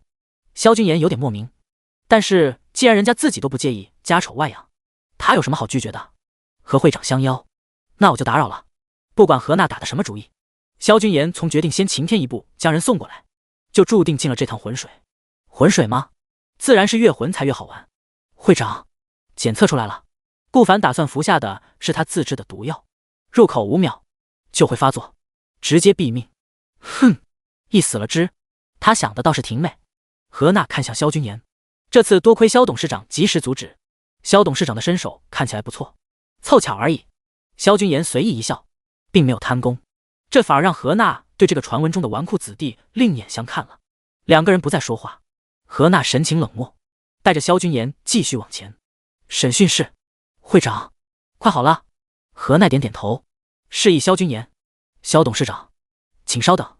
萧君言没有多说，坐下来后，有黑丝短裙女助理倒了一杯茶过来，他轻抿了一口，听到审讯室里传来哀嚎，他当然知道里面正在发生什么事。书里的顾凡看似是个敢服毒自尽的硬骨头，但结果是，他就喝了一杯茶的功夫，这顾凡就什么都交代了。毕竟原书萧君言看过几次了，他知道龙一会私底下的手段实在厉害，没有几个人扛得住。顾凡背叛龙一会的原因非常简单，不过就是因为不甘而产生了嫉妒。他不甘心自己这么努力，却一直得不到重视。他嫉恨何娜，认为何娜看出了他有超越他这个会长的能力，所以始终压着他，不让他有出头之日。顾凡对着何娜嘶吼：我一开始的目标是你，可你太过小心了。不过你的徒弟却不如你，这次去桑国，他刚好给了我机会。那小子不过就是有一个当会长的师傅而已，什么都比不上我，凭什么他就能成为会长人选？顾凡的声音很快被堵住。审讯室的门关上了。萧君言知道顾凡的下场，对待叛徒，龙一会素来不手软，而且顾凡还交代了一件事，他在桑国的计划是有人帮他的，而且是桑国的人。龙国和桑国是世仇，就桑国那个破小岛，还自称国家，还多次窃取龙国的中医资料。可顾凡不但当了叛徒，而且不只是背叛了龙一会，他还叛国。这样的人，死不足惜。萧君言看气氛有些凝重，耸了耸肩，故意问道：看来他的天赋也不错。何娜平静地说道：不过是个庸才。第20，在两个女人之间游刃有余。萧董事长，这次的事情非常感谢你，你放心，我说话算话。3日后，龙一会将召开记者发布会，与贵公司签约。何娜的脸色说不上多好，毕竟虽然叛徒找到，也得知其中的缘由，但是他费心培养的接班人却因此没了，这后面引起的一系列麻烦，够他头疼的。那我就不多打扰了，我们3日后再见。离开龙一会分部的大门，司徒晴晴一看到萧君言出来的身影，立刻打开车门，小跑到他身边。你真的把人抓到了？这么不相信你男人？要不我去请何会长当面给你证实一下。萧君言很是自然地搂住司徒晴晴的细腰，低头调侃了一句：不用，我相信你。司徒晴晴被他一句你男人说得脸红心跳，再感受到腰间那强而有力的手臂，一时间心里有些乱。你才不是我男人。司徒晴晴轻轻地嘟囔了一句，结果萧君言一脸吃惊地看着他，你这是打算吃干抹净不认账？瞎说什么呢？司徒晴晴羞恼，举起粉拳捶向萧君言的胸口，却被他的大手给紧紧抓住。昨晚什么？我们又什么都没干。看来司徒总裁觉得有点可惜啊。那今晚我们来真的。你流氓！好了，你快告诉我，你是怎么找到那个叛徒的？司徒晴晴赶紧把话题给岔开，他怀疑萧君言这张嘴，再说下去，他不知道什么时候就成他老婆了。虽然，如果真的嫁给他，好像也挺好的。唉，不知道那个林婉儿怎么想的，有萧君言不要，偏偏去找什么晴天。要是他，早就拿下萧君言了。啊，不对，司徒晴晴被自己突然冒出来的念头给吓了一跳。我怎么能这么乱想？司徒总裁在瞎想什么呢？啊，没有，你快告诉我。不急，都这个点了，司徒总裁可肯赏光与我一同共进午餐？萧君言松开司徒晴晴，略微弯腰，朝着司徒晴晴伸出了手。司徒晴晴的心正乱着，看到萧君言这副样子，没忍住斜睨了他一眼。那一眼，风情中带着丝羞涩，看得萧君言心中直叹：美人果然是美人，就连翻白眼都翻得这么有韵味。行，本小姐就赏你这个光。两人一起上车，你现在可以说了吧？司徒晴晴目不转睛地看着萧君言，心中实在好奇，忍不住催促他。其实很简单。萧君言双膝交叠，脸上带着淡淡的笑意。最危险的地方就是最安全的地方，像他这种叛徒，逃多远，龙一会都能把他抓回来。所以，如果在龙一会附近，他反而觉得更安全。而且，我猜他心里还想着掌握龙一会的动向，肯定还有别的目的。所以我让人在龙一会附近的地区搜查。运气好，有了点收获。萧君言说的轻描淡写，仿佛这不过是他随便动动脑子，随手就解决的一件小事。司徒晴晴听完却是双眼一亮，事后听起来却是感觉挺简单的。那个叛徒不过是利用了灯下黑的心理，可是龙一会找了这么久都没找到，而萧君言一天就能想到。他还记得当时萧君言的神态，从容不迫，仿佛一切都在他的掌控之中。那时的他心里是怎么看萧君言的？只是觉得这人挺有自信，甚至自负，但是却也不怎么相信他。司徒总裁很喜欢在我面前发呆啊。我才没有。回过神来的司徒晴晴，一双美目波光流转，紧紧地盯着萧君言。一开始，或许只是因为发现萧君言似乎与传闻中的形象有些不符，心里对他产生了好奇。可是现在，司徒晴晴的手下意识地拂过自己的胸口，他能感觉到自己对萧君言的好感正在飞速地上升。两人到了吃饭的地方，萧君言与司徒晴晴在共进午餐时，能感受到司徒晴晴对他的态度有着很明显的转变。最明显的就是对他偶尔的亲昵举动，司徒晴晴不再像之前那样有下意识的排斥，这是个好现象。就在这时，林婉的消息发了过来：君言，我想好了，今天晚上我们见面谈谈吧。好。萧君言只简单的回了一个字，便将手机放下。那一头的林婉收到萧君言这条消息，心里却很不是滋味。以前从来都是萧君言会发一大串消息过来，而他才是那个爱搭不理的人。现在两人的位置完全颠倒了过来。林婉到现在都想不明白，不过是短短几日，为什么仿佛整个世界都不一样了？那我们什么时候见面？在哪里？还是你会来接我？萧君言可以对他爱搭不理，但是现在的他却必须追在萧君言的身后，就好像他变成了萧君言的舔狗。你消息挺多呀。萧君言才放下手机几分钟，那连续的震动让司徒晴晴就是想假装不在意都不行。是林婉关于林氏集团合作的事情，萧君言大方承认。司徒晴晴在听到林婉这个名字时，心里有些不舒服。不过萧君言没有丝毫隐瞒的作态，让他又有些高兴和失落。高兴的是萧君言对他的坦诚，失落的是这份坦诚也许也代表了萧君言只是将他当成了普通朋友。不过也奇怪，萧君言看林婉的信息显得很平淡。他主动找你，你不是应该感到高兴吗？若不是为了林氏集团，他哪里肯主动找上我？其实我都明白，只是……萧君言深深地叹了口气，摇了摇头，不再说话。这模样当然是做给司徒晴晴看的。司徒晴晴看着他，脸上又露出了心疼的神色。林婉太坏了，他不由得想，如果萧君言一开始喜欢的就是他，那该有多好。他才不会像林婉那个蠢货，放着萧君言这么好的一个男人不要。司徒晴晴一天都陪着萧君言，直到最后萧君言将他安全地送到家，这才略带不舍地离开。和司徒晴晴分开之后，萧君言也慢悠悠地掏出手机，回复林婉的消息：我现在让司机过去接你。林氏别墅。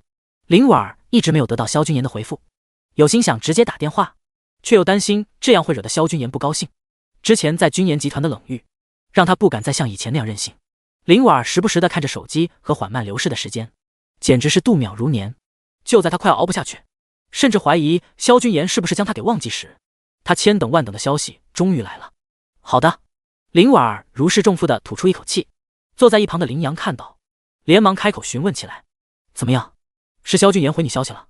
坐在另一边的林子阳则是开口抱怨：要我说，之前就可以打电话过去直接确定了，还发什么消息啊？哥，萧君言要是真在忙的话，就算打电话一样也是没空接的，我干嘛要做这种讨人嫌的事情？林婉最近因为林氏集团解约的事情，在萧君言和家里简直就是两头受气，实在没忍住，直接顶了一句：是，婉说的一点也没错，你别打岔。林阳狠狠瞪了林子华一眼，转头好声好气地哄着林婉：婉啊，你哥说话就这样，不过脑子，你别理他。萧君言现在怎么说？他说现在让司机过来接我。有了林阳的安慰，林婉的心里总算好受了一些。让司机来接你，他自己不过来？林阳显然有些不太满意这个回答。按照他的设想，萧君言怎么样也是亲自过来接林婉才对，他可能怕我等太久，所以先让司机来接我吧。林婉轻咬着嘴唇，替萧君言解释道，随后起身，他不想再坐在这里了。爸，我先回房间准备。林阳点点头，看着亭亭玉立的林婉，走到他的身边，拍了拍他的肩膀：婉啊，你一定要把握住这次机会，林氏集团真的不能再拖了。林婉身子一僵，他知道林阳口中的机会是让他趁此把萧君言给拿下，哪怕是用他的身体。爸，我知道。他很是艰难地从嘴里回了一句，转身匆匆跑回了房间。林婉不想让爸爸看出自己的异样，他更不敢让爸爸知道他的身子早就给出去了。可是萧君言，想到那个坏男人，林婉心里情绪复杂万分。君言山庄，林婉走进房间的时候，只看到萧君言站在落地窗前，一手拿着酒杯，眺望远方的侧影。明亮的灯光与窗外漆黑的夜色明暗交织出他深邃的轮廓和立体精致的五官，周身散发的淡漠让林婉恍惚间以为见到了另一个人。这还是他认识的萧君言吗？第21，再救司徒秀一命。说吧。萧君言听到身后传来的动静，回头瞥了林婉一眼，自顾自地坐到身旁的沙发椅上。说什么？林婉显然还没回过神来，整个人显得有些呆愣。我怎么知道你要说什么？不是你要和我见面谈？萧君言有些不耐，皱起了眉头。直到萧君言彻底坐在明亮的灯光下，看着那熟悉的面庞，林婉总算清醒了过来。对，我是来和你谈晴天的事情。不过，你先告诉我，你和那个司徒晴清到底是什么关系？林婉只要一想到萧君言和司徒晴清两人在一起时那副极为亲密的样子，就觉得十分刺眼。难道这就是所谓的得到了就不珍惜吗？萧君言挑眉看向林婉，懒得去猜他在想些什么。与你无关。冷冷的4个字，深深的刺激到了林婉。你，什么叫与我无关？我们都已经……林婉涨红着小脸，有些生气的冲着萧君言说道：我不管，你要我解除和晴天的关系，还有合作，那你也必须和那个司徒晴清断干净。林婉一口气说完，大眼一眨不眨的盯着萧君言。他很清楚，萧君言是他的第一个男人，自己把最珍贵的东西都给他了，为什么他不能为自己收敛一点？至少也不要在他面前明目张胆的玩女人。萧君言笑了，以前的萧君言是他的舔狗，但是现在他真不知道林婉是哪里来的自信，居然还敢在这里跟他提条件。到现在你还搞不清楚情况，什么意思啊？林婉抿着小嘴，有些不解地看着他。现在是你们林氏集团，是你林婉在求着我不要解除合约。萧君言的话一字一句仿佛一把刀狠狠地朝着林婉扎了过去。你有什么资格跟我提条件？萧君言最后一句让林婉的脸唰的一下变得惨白。早点认清现实，别再整天活在你的公主梦里了。萧君言抬起酒杯喝了一口，漫不经心的模样让林婉红了眼眶。君言，我只是……行了，你还是回去吧。萧君言对于这美人垂泪的模样，心里丝毫没有半点怜惜，这就受不了了。不，我不走。林婉终于有些慌了，她有种感觉，今天要是真的走了，萧君言绝对不会再对林氏集团手下留情。这不是他原本的目的，也不是他能承担的后果。现在该怎么办？林婉儿脑子里一片混乱，突然想起林阳之前话里的暗示，他双手紧紧绞在一起。之前跟萧君言的那2次，一直都是他主动。林婉儿知道，他想要留下来，如今只能用自己的身体，可是他根本不知道该怎么去做。你怎么还站在那里？难道要我叫人请你出去？萧君言将酒杯随手搁在一旁，拿起桌上的座机，似乎真的要叫人进来。林婉儿一咬牙，快步走到萧君言的面前，准备哀求萧君言。就在萧君言打算享受美人时，手机铃声就在此时不合时宜的响了起来。君言，不要接！林婉儿将萧君言的手死死按住，他能感觉到刚刚萧君言似乎有些异动。萧君言瞥了一眼手机屏幕，看到来电显示的备注是司徒晴晴，左手任由林婉儿按着，反正他还有右手，怎么这时候给我打电话？完全无视了林婉儿的话。萧君言接起了电话，语气更是说不出来的温柔。林婉儿瞪大眼睛，听到萧君言这跟和他说话时完全不一样的语气，心里一下子酸成了一片。为什么刚刚和他说话还那么无情的人，转眼居然对着其他这么温柔？萧君言的来电显示，林婉儿自然也是看到了。凭什么这么区别对待？明明这个司徒晴晴和萧君言才认识不过几天。林婉儿很想在这个时候搞出点动静，但是萧君言仿佛一眼就看穿了他的心思，冷冷的目光射向他，那眼中浓浓的警告，吓得他不敢有任何的小动作。君言，我爸他气喘更严重了，你能不能现在过来一趟？司徒晴晴的语气十分惊慌，甚至带着丝哽咽。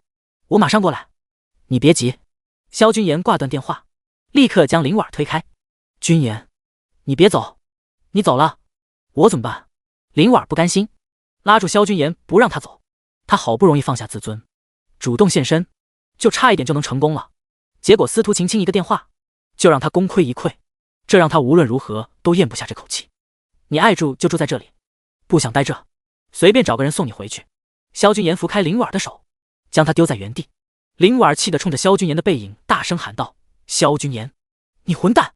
司徒家山庄。还好现在是深夜，路上不堵车。萧君言很快就赶了过来。司徒晴晴接到萧君言的电话，亲自把人迎了进来。张医生已经看过，给爸爸打了一针。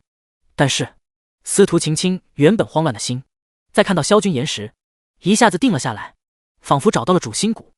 他详细的将司徒修发病过程和家庭医生采取的措施以及诊断报告通通都告诉了萧君言。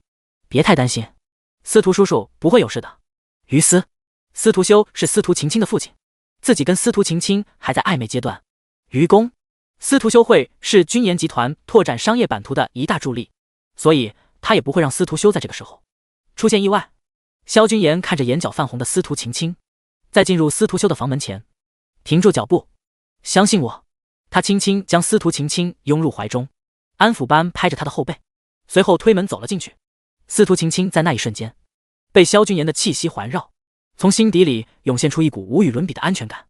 看着他挺直的背影，司徒晴晴的心在这一刻彻底沦陷在他的身上。萧君言仔细查看了一番司徒修，连问都没问过司徒家的家庭医生，直接掀开被子，在司徒修的几个大穴处按压。他这是在做什么？司徒先生现在需要的是静养，他这样，张医生，我相信他。司徒晴晴毫不客气地打断了张医生的话，不仅仅是因为萧君言是他请来的，他相信就算他爸爸此时是清醒着，也不会阻拦萧君言的举动。还不等张医生再说什么，只听到床上的司徒修发出一声低吟。司徒晴晴和张医生听到动静，同时看了过去，便看见司徒修原本惨白的面色肉眼可见的红润起来。是君言啊！司徒修原本在睡梦都纠结在一起的眉毛已经舒展开，他只感觉全身一阵舒爽，睁开眼就看到近在咫尺的萧君言，顿时明白，刚刚是萧君言出手了。司徒叔叔，现在感觉怎么样？萧君言对于自己的手法很是自信，这么一问也不过是客气一下。很好，感觉比上次都好多了。司徒修刚刚才发病，当时的痛苦还萦绕在心头，但是此时的身体每个细胞都在朝他发出无声的欢愉。他撑起双手，压根就不用其他人帮忙，自己就坐了起来。真是麻烦你了，大半夜还让你跑一趟。您这么说就客气了。应该的，晴晴她很担心您。听到萧君言提到自己的女儿，司徒修有些愧疚地看向司徒晴晴。是啊，我刚刚发病的时候可把她吓坏了。司徒晴晴上前一把抱住司徒修。爸爸。你可千万不能有事啊！司徒修苦笑着，抚摸女儿的头发，没有说话。你爸我，别的事情他都会尽可能的答应司徒晴晴，可这生老病死是他完全无法掌控的事情。这一辈子，荣华富贵全都享受过，唯一放不下的只有司徒晴晴这一个女儿。原本他以为自己还可以撑2年，但是现在这一回事就回来了，但是下一次可不一定就有这么幸运了，所以他不敢答应。萧君言看着司徒修脸上神情，一下就猜到了他心里的担忧。司徒叔叔放心好了，您的身体没什么大事，这种情况再发生个2、3次，病就彻底好了。当然，前提是得找我过来帮您及时疏通穴道。萧君言这轻松的语气，司徒修父女2个还没什么反应，一旁的张医生却跳了出来：“你这是说的什么话？司徒先生这身体哪里还经得起折腾？你不要随便学了点中医，就跑出来胡乱治人，这是人命，不是可以拿来给你随便胡闹的。”萧君言面对愤怒的张医生，只是淡然一笑，并没有出声反驳，反倒是司徒修开口制止了张医生继续说下去：“老张啊，我知道你是关心我，不过你真的是错怪君言了，他也不是第一次替我疏通穴道。”说到这里，司徒修不由有些感慨，好在当时他并没有因为萧君言在外不堪的传言就轻视了他，拒绝他的治疗。我现在感觉身体非常好，真的，你要是不相信，明天一早我就跟你去做个全套的检查。司徒修都这么说了，张医生自然不好再说下去，他冲着司徒修点点头，就直接离开了房间。君言，你别介意，老张就是这脾气，你刚刚说的可是真的。第22，林婉儿的抉择当然是真的。司徒叔叔，就算是为了晴晴，我也一定会将您治好。司徒晴晴原本很是伤感，听到萧君言的话，脸上一下子烧了起来，哪里还能有眼泪？哈哈，好，好。司徒修笑着点点头，他很是欣慰地看着萧君言，这个年轻人果然不凡。若是司徒晴晴真的嫁给萧君言，也是个不错的选择，至少他若真的不幸离世，女儿的以后也算是有了保障。而且看现在的情况，他们已经有点关系了。萧君言看到司徒修脸上露出了疲倦的神色，不再打扰，提出告辞。司徒晴晴听到萧君言说要走，这才将一直埋在司徒修肩上的头抬了起来。我送你。好。两人一前一后离开了司徒修的卧室。怎么还是愁眉不展的？这是信不过我？司徒晴晴急忙摇头，不是信不过你，只是他悠悠地叹了口气，我就剩爸爸一个人了，我真的好害怕，害怕他万一没扛过去。司徒晴晴哽咽了一下，实在说不下去。萧君言明白他的意思，看着他满心惶恐，却强忍着眼泪，上前一步将他圈入怀中。那我不走了，今晚就睡在你家，这样你总该放心了吧？君言，谢谢你。司徒晴晴紧紧靠在萧君言的身上，闷声说了一句。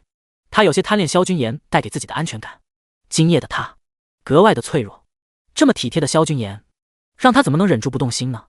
他缓缓抬手回抱住萧君言，昨天是他帮萧君言，两人睡在了一起，今晚是萧君言帮他，两人依然睡在了一起，感觉自己逃不出这家伙的掌心了。司徒晴晴带着微笑沉沉的睡去了。林婉儿在君言山庄等了萧君言一晚上，都没有等到他回来，直到天亮，他才彻底死心，知道自己在这里是等不到萧君言了。他带着脸上的憔悴与红肿的眼眶，直接找到晴天。婉儿，你这是怎么了？晴天看到林婉儿的样子，很是大吃一惊。没什么，只是没睡好。晴天，我来找你解约的。现在的林婉儿已经完全没有心思放在晴天身上了，他只怕自己再晚一步就会听到林氏集团破产的消息，所以他丝毫不顾及晴天的面子，直截了当的提出了解约。解约？哪个项目？为什么要解约？晴天一头雾水，完全不明白林婉儿好端端的，这又是在闹什么？而且居然不叫他晴天哥了。婉儿，是不是因为最近我都没抽出时间陪你，所以你生气了？这是我不好。晴天略一思索，自以为找到了林婉儿和他闹别扭的原因。最近这段时间，因为萧君言的原因，他连连失利，确实有些懈怠了林婉儿。虽然师傅告诉他让他尽快拿下林婉儿，不过在他心里，林婉儿早已与他心意相通，所以他并没有太放在心上。现在林婉儿突然跟他闹起别扭来，他不由心想，难道师傅早就猜到了这一遭，所以才特意提醒他？不是因为这个，晴天哥你不用说了，不是那个项目，是所有林氏集团和你的合同，我要通通取消。林婉儿打断晴天，不让他再说下去。所有合约。婉儿，究竟出什么事情了？是不是萧俊言？是他逼你的？晴天人都有些傻了，但是很快就猜到了萧俊言的头上。除了萧俊言，他想不出任何林婉儿这么做的理由。不是，他没有逼我，是我自己的主意。林婉儿无力地摇头否认。就算他把所有事情都告诉了晴天，又能怎么样呢？晴天完全没有办法保护他，保护林氏集团。林婉儿第一次发现，原来晴天和萧俊言之间的差距这么大。不可能，我们一直好好的。若不是萧俊言，晴天有些气急败坏，但是看到林婉儿憔悴的模样，生生将怒火压了下去。他重重地呼出一口气，调整了一下心态。现在他得先把林婉儿稳住，打消他这个念头。秦皇集团才刚刚起步，他不会，也不可能就这么轻易解约。婉儿，看你这样子，一定还没吃饭吧？我知道最近新开了一家餐厅，听说味道很不错。晴天牵起林婉儿的手，深情款款地凝望着她。林婉儿的身体却是一僵，下意识地将手抽了出来，背在身后。对不起，晴天哥，我现在没心思吃饭，我们今天还是把解约的事情给解决了吧。晴天脸上的笑一下子有些勉强，心里的头也是越发的烦躁。他发现最近的林婉儿是越来越难哄了。看到林婉儿如此坚决的态度，晴天的心情十分糟糕。我考虑考虑。婉儿，这么多项目在那里，你总得给我，给林氏集团时间去安排后续的事情。晴天没有一口回绝林婉儿，他知道再跟林婉儿说下去没有任何意义，事情的源头全都在那个萧君言身上。现在他只想赶紧去找师傅去商量下对策。你先回去好好休息一下吧。林婉儿心里有些焦急，但是晴天已经松口答应考虑，又说要安排后续。他觉得晴天心里已经同意解约，没有当场答应他，不过是因为面子上过不去而已。于是林婉儿点点头就离开了这里。砰！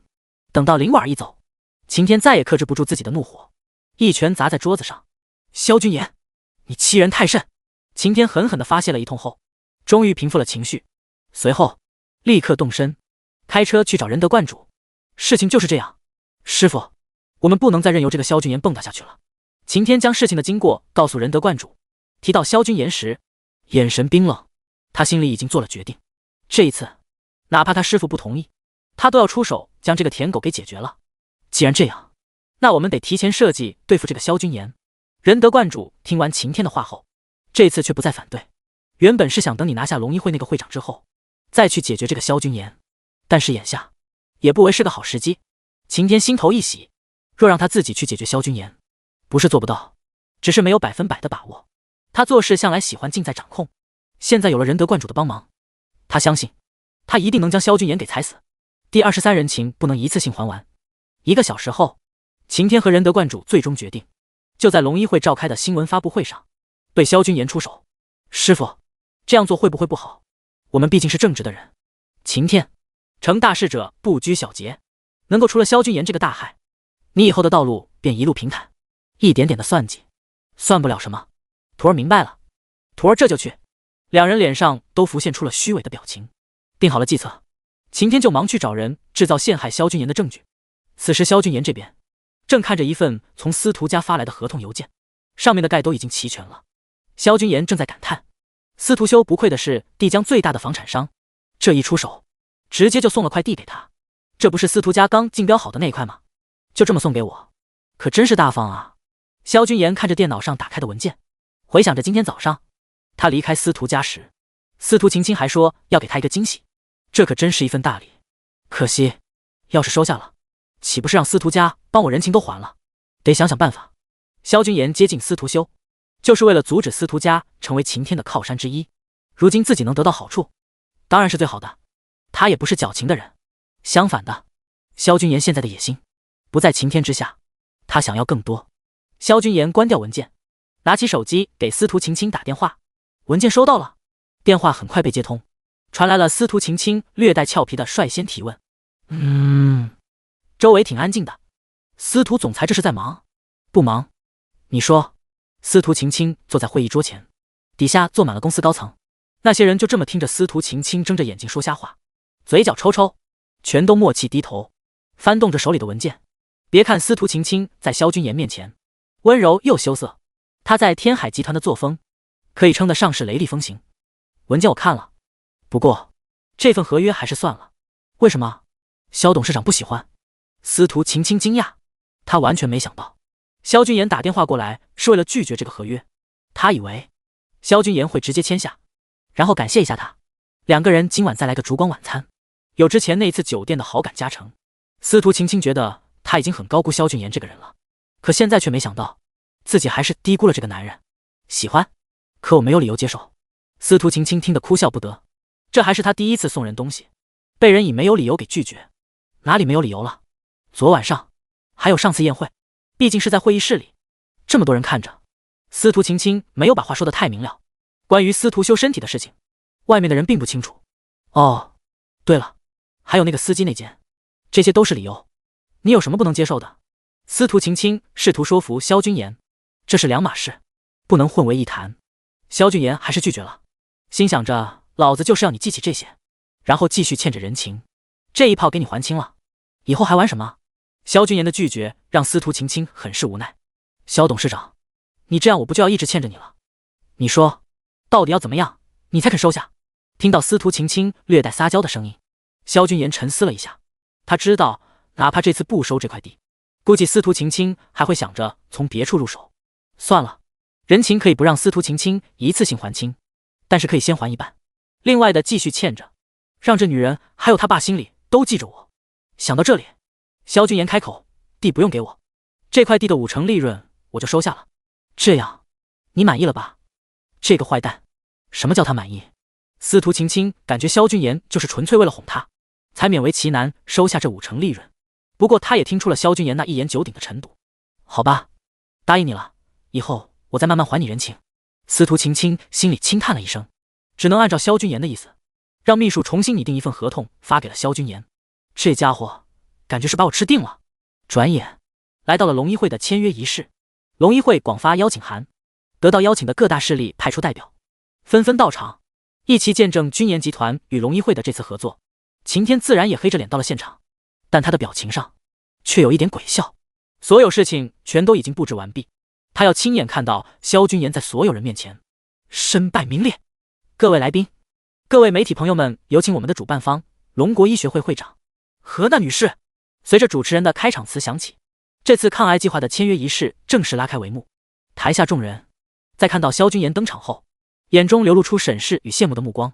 对于萧君言的异军突起，大部分人都给予了极大的重视。原本没把萧君言放在眼里的人，得知是萧君言拿下龙一会盟友的资格，不由开始重新定位这个以往的纨绔子弟。接下来我宣布，等一下。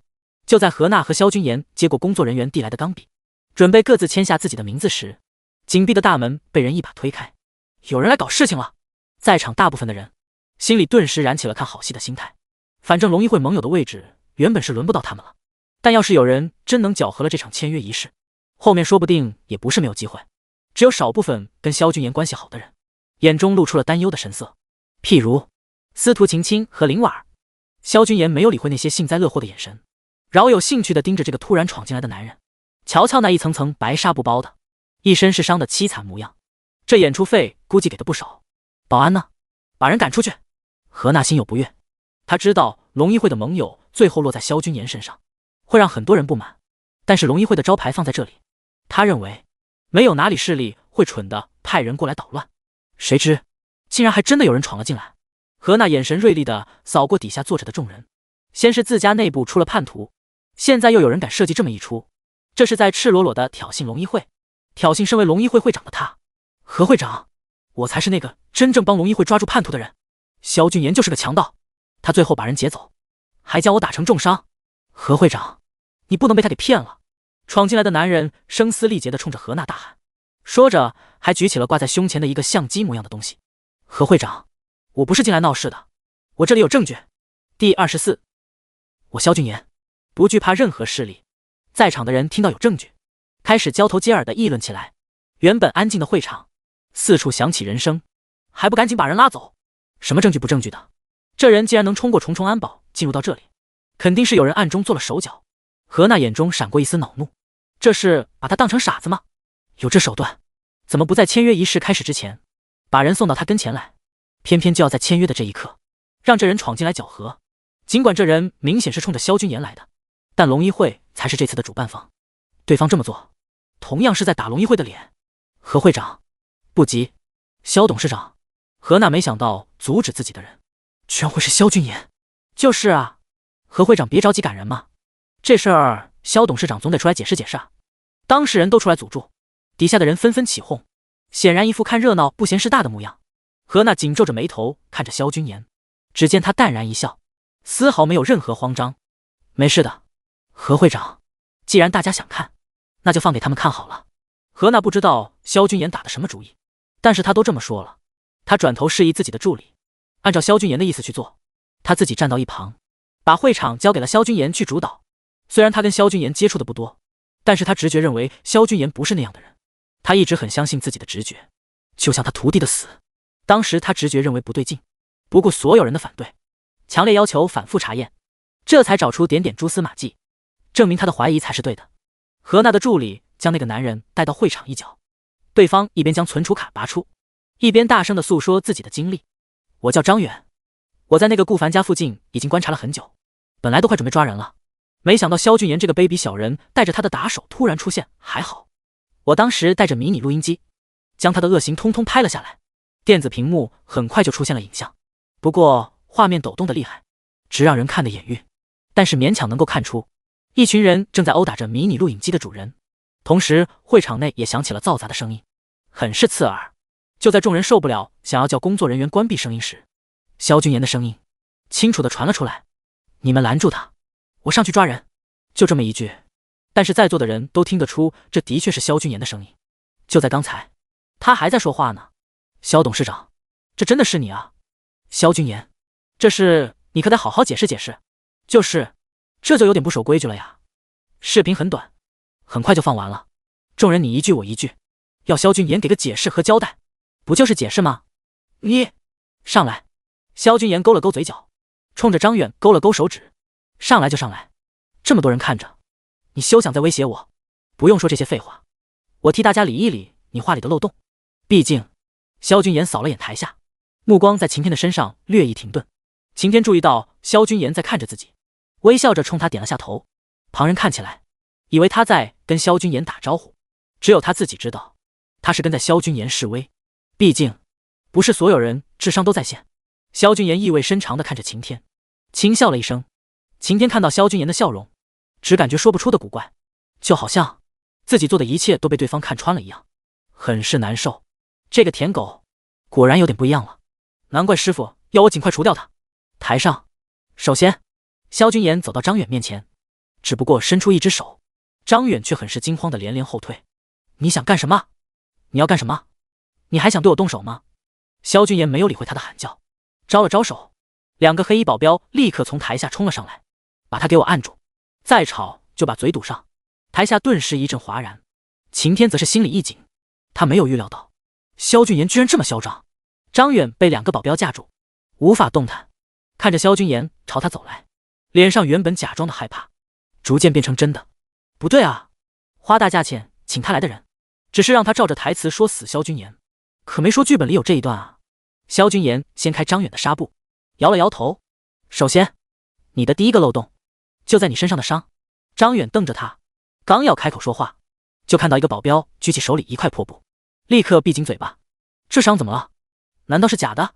台下有人问道。假倒是不假，就是打得太轻。太轻？大家都有些听不懂萧君言什么意思。我的人既然下手，你这身上的伤可不会这么轻，更别说还有力气站在这里中气十足的大喊大叫了。萧君言扔掉手里的纱布，拿着纸巾擦着自己的手。关于这一点，何会长倒是能给我做个证。何娜想到顾凡被送到龙一会时那副惨样，点点头，很是认同萧君言说的这一点。我给你个机会，还有什么话一次性说完吧。听到萧君言让他开口，张远脸上闪过一丝犹豫，但是想到那笔丰厚的报酬，他还是硬着头皮咬死他身上的伤，就是萧君言叫人打的。你是惧怕我身后的势力，所以不敢下手太狠，因为你不知道我是谁派来的。萧君言冷笑着，收起了原本有些漫不经心的样子，整个人的气势陡然一变，带着强大的压迫感，紧紧地盯着张远。我萧君言不惧怕任何势力，只要人不犯我，我不犯人，但人若犯我，我必诛之。低沉的声线，似凛冬如刀的寒风，钻进在场每一个人那里。整个会场一下子寂静无声。台下的人心里清楚，萧军言的这句话不仅仅是对张远说的，更是在对他们说。不，这不是说，这是萧军言对他们发出的警告。有些人觉得萧军言这话放的未免有些太大，想反驳，想呵斥，却在目光与他对视后，全都被他眼中的戾气给震慑住，没有一个人敢开口。不好意思各位，话题有些跑偏了，我继续说说这人所谓证据的漏洞。萧军言很满意众人的识相，下一秒再次恢复到刚刚漫不经心的状态，脸上又挂上了笑意。顾凡，也就是龙一会那个叛徒，从他躲了这么久就知道，他是一个十分谨慎的人。这样一个谨慎的人，他一定会在自己的窗外和门口安防摄像头，时刻监控着自己的周围，以防止自己被人找到后也能及时脱逃。张远听萧军言说到这里，脸色有些微变。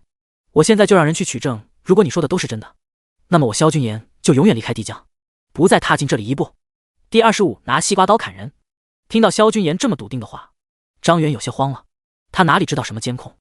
完了，金主没说这些啊！连场下的晴天脸色都微变了。顾凡住所没有装摄像头吧？他之前明明检查过的，为什么萧军言这么肯定，还拿自己在帝江的地位做赌注？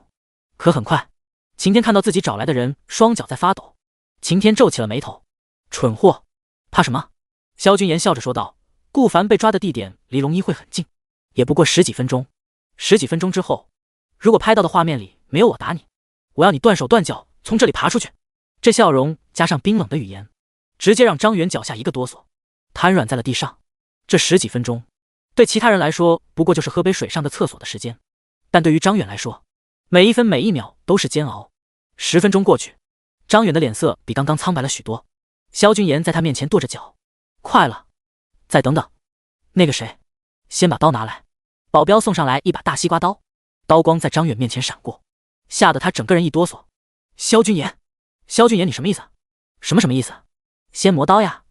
说话，张远就见到萧军言在他面前拿着磨刀时，真就在磨刀，刀刃传来刺耳的声音，每一下都震撼着张远的灵魂。你放心，我出手很快，你不会痛的。听到这话，张远连连退后了几步，却被保镖拦住。想跑，跑不了了。萧军言平静地开口，又轻叹一声，如果你老老实实交代，说不定还能保得住4肢。可惜了，你惹我萧军言。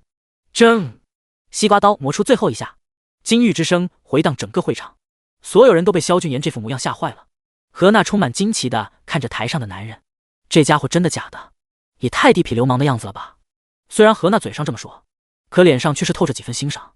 不得不说，萧军言这副拿刀准备砍人的模样，让他回忆起了当年的古惑仔系列，还是很帅的。此刻，滴答的脚步声靠近张远，那是萧军言提着西瓜刀缓缓走来。等等，你干什么？视频还没到。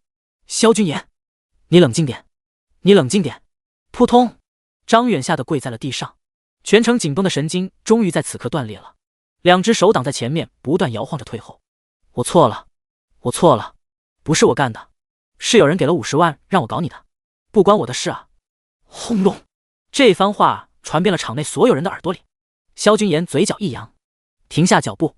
台下的晴天心里早已经破口大骂：蠢货，他在诈你！晴天终于明白萧军言为什么要杜撰一个摄像头出来，他根本就知道没有摄像头，他要做的就是弄一个死亡倒计时，不断去摧残张远的神经，让他紧张、害怕，最终扛不住恐惧，跪地认错。晴天咬牙切齿，脸上更加是难以置信。在他眼中，一向只是个纨绔舔狗的萧军言，什么时候有这种手段了？放过我，真的不关我的事。张远不断磕头，趁着所有人愣怔的时候，转身飞快地冲下台，就这么跑了。萧军言看着他逃跑的背影，耸了耸肩：何会长，我的表演结束了。何娜阴沉着脸：给我拿下他！张远一路狂奔，眼看着距离出口越来越近，眼中露出喜悦，只要跑出去就行了。可就在他即将跑到会场门口时，横向里突然伸出一脚，将他重重地绊倒在地。不要过来！张远狼狈地撑起上半身，看到把他团团围住的几个黑衣保镖，瞳孔陡然一缩，下一秒，几个硕大的拳头狠狠砸向了他的身体。救我！啊！救我！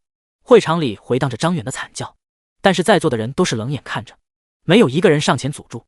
现在谁都知道这张远说的全是假话，反正不过就是一枚弃子，又不是自己手下的人，就算打死了也与他们无关。在场的都是人精，没谁会站起来当什么正义使者。晴天的脸色有些难看，但好歹还是掩饰住了神情的异样。听着耳边传来的惨叫，晴天觉得萧君言打的不是人，是他的脸。咔嚓，不，一声脆响，那男人的右手直接被折成了一个奇怪的角度。差不多了，就这样吧。萧君言发话，黑衣保镖立刻停止手上的动作，齐刷刷的从那个男人身边走开。死，这也太惨了。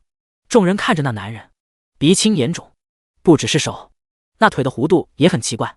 君言说的没错，如果是他动手，伤势不会只是之前那样。这张远之前的伤势不是君言打的，君言下手没这么轻。大家想起之前萧君言那句话，终于明白其中意思。萧君言缓缓踱步走到那个男人面前，俯身，嘴角噙着笑，伸手拍了拍男人的脸。你看吧，要是我下手的话，你怎么可能还活蹦乱跳的跑到这里乱咬人呢？说，谁派你来的？呜呜，我也不知道。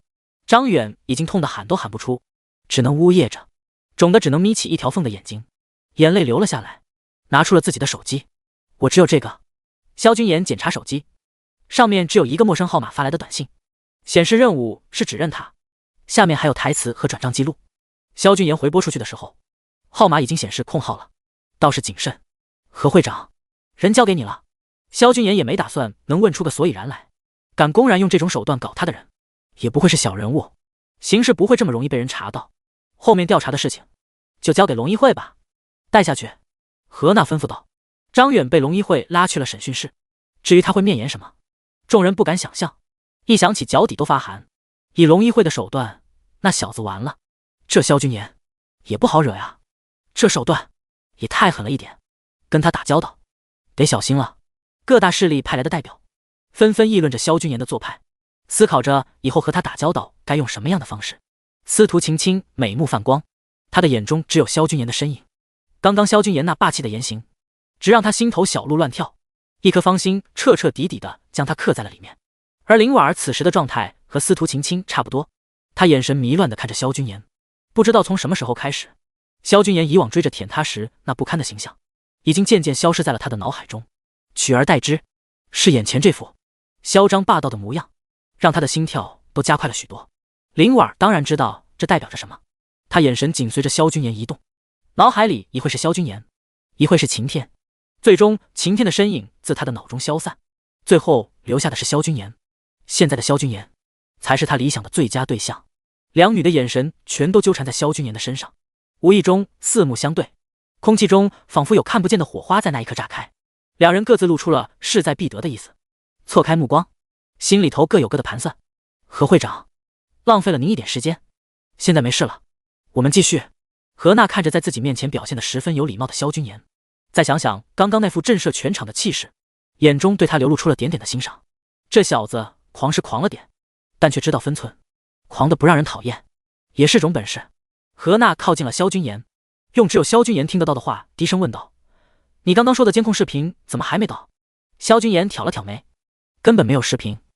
第26，何娜的魅力。何娜噗呲一笑，好小子，你就不怕那东西能撑到最后，然后说你没监控，把你赶出帝江？萧君言无所谓的一笑，他不相信一个收钱办事的演员有这样不要命的魄力，那时候估计就失业了，就只能靠何会长养我了。油嘴滑舌。萧君言和何娜重新登台，底下原本议论的正欢，看到两人上台，纷纷闭上了嘴。在签约仪式继续开始之前，我有几句话想跟大家交代一下。何娜在台上站定，非常严肃地看向台下。萧君言眼中露出一丝疑惑，不清楚这位会长想要干嘛。君言集团的萧董事长萧君言，他的人品从一开始我就是相信的，以后谁要是再敢耍这种不入流的手段来污蔑他，我何娜第一个不放过他。晴天第一个黑了脸，不入流的手段，要不是场合不对，他都想直接掀桌子走人了。这个萧君言运气可真好，不仅让他翻盘，还让何娜这个女人对他更加刮目相看了。萧君言也没想到何娜会站出来这么替他撑腰，心底惊讶的同时划过一丝感动。他跟何娜之间不过就是各取所需，他完全没必要这么做，可是他还是做了，就让萧君言觉得何娜这人也许可以真心相交。签约仪式继续开始。这一次没有什么波折，总算将合作合约顺利地签上了两人的名字。啪啪啪，啪啪啪，整个会场响起热烈的掌声，不管真心还是假意，此时都是在恭喜萧君言与龙一会的结盟。有行动快的老狐狸已经直接把围住了萧君言，开始攀谈起来，心思转得快的可不止一个。不一会儿，萧君言的身边就围满了人，都是巴结的。司徒晴晴原本还想上前恭喜萧君言，但是看到被人层层包围住的萧君言，笑了笑，没有再往那边走去。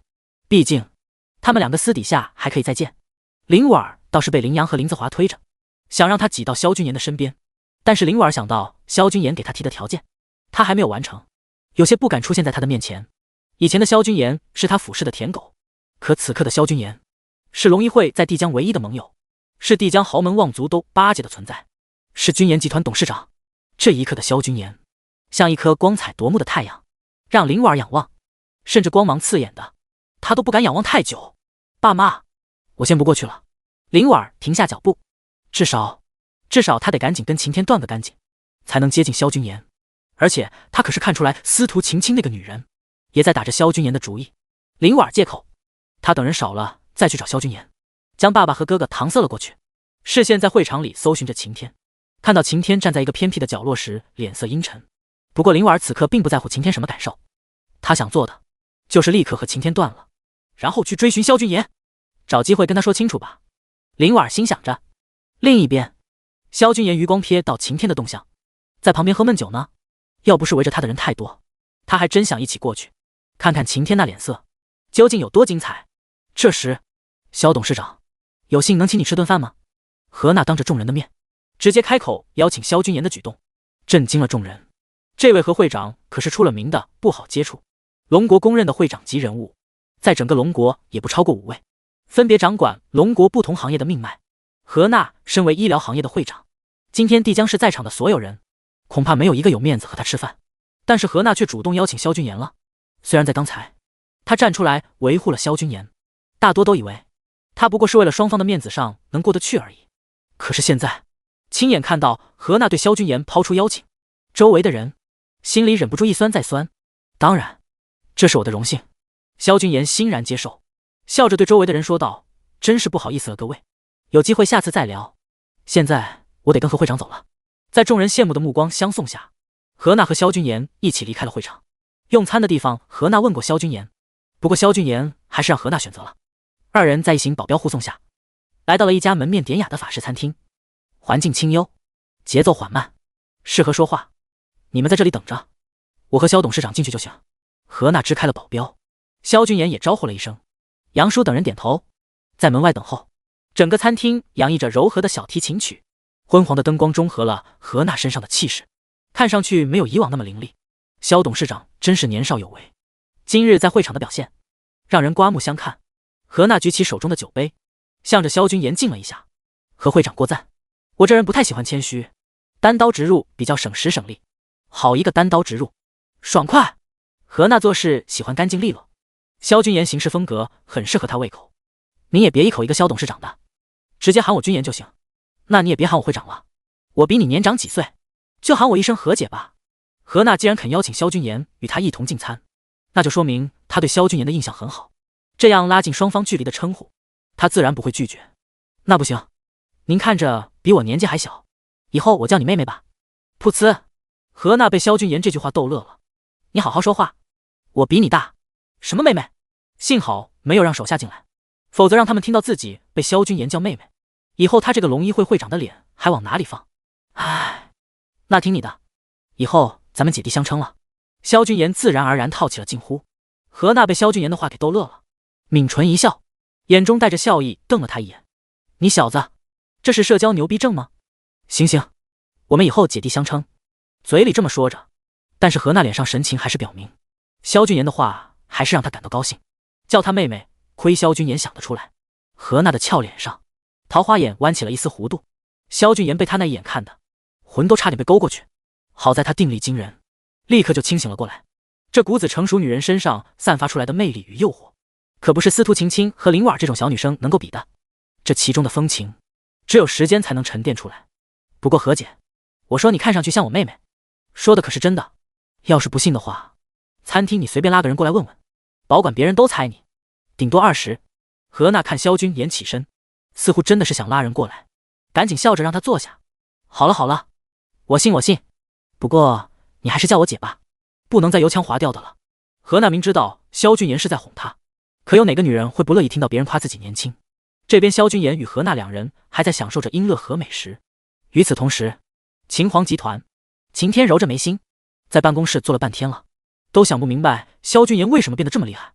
问题还不只是萧君言，连林婉也有问题。他发了几10个信息，林婉都不带回的。这时手机亮起，秦天以为是林婉的，立刻拿了起来，谁知道却是他师傅仁德观主的消息。秦天对仁德观主越发有些不满，最近仁德观主说的帮他找叛徒陷害萧君言，结果一件事都没办成，他都不知道这师傅是不是在坑他。秦天看着信息，让我去找何娜。秦天直皱眉头，仁德观主发给他的信息里头还有何娜这个人的感情经历。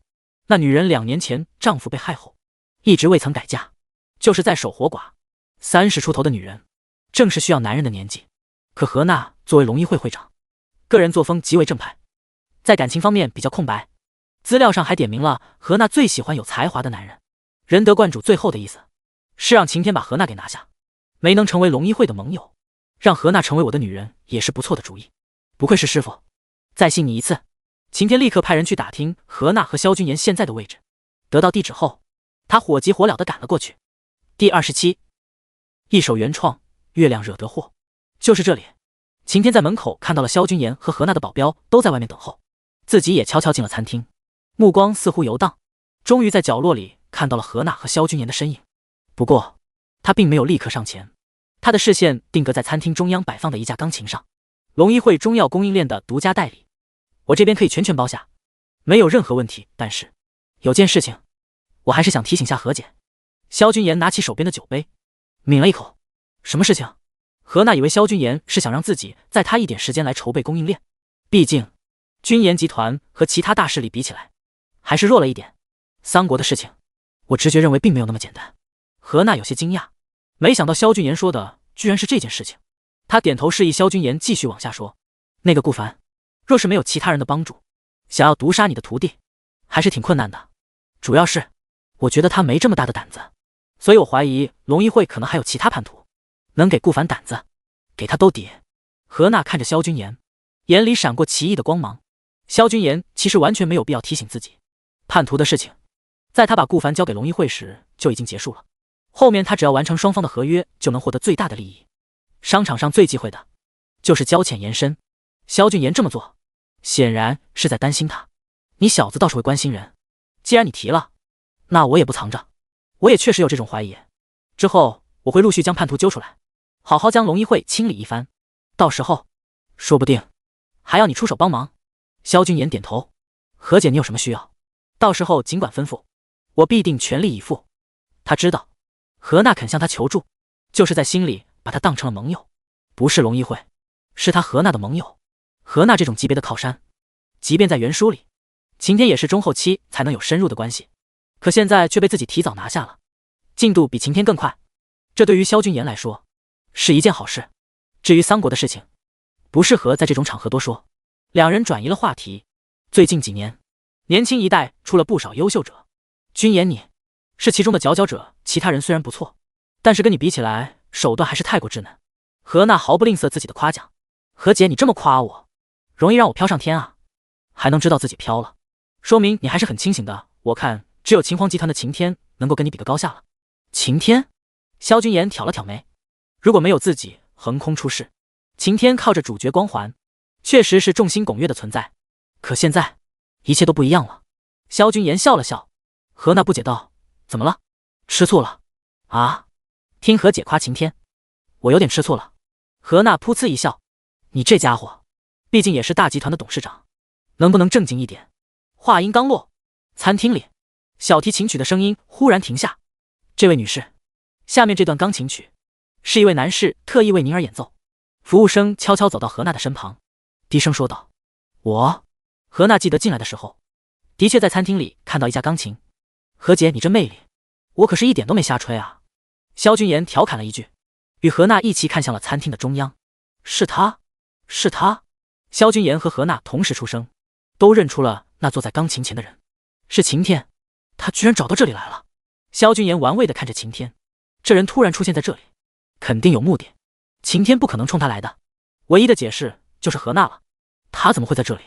何娜有些惊讶，刚刚还在谈论的人，居然立马就出现在他的眼前。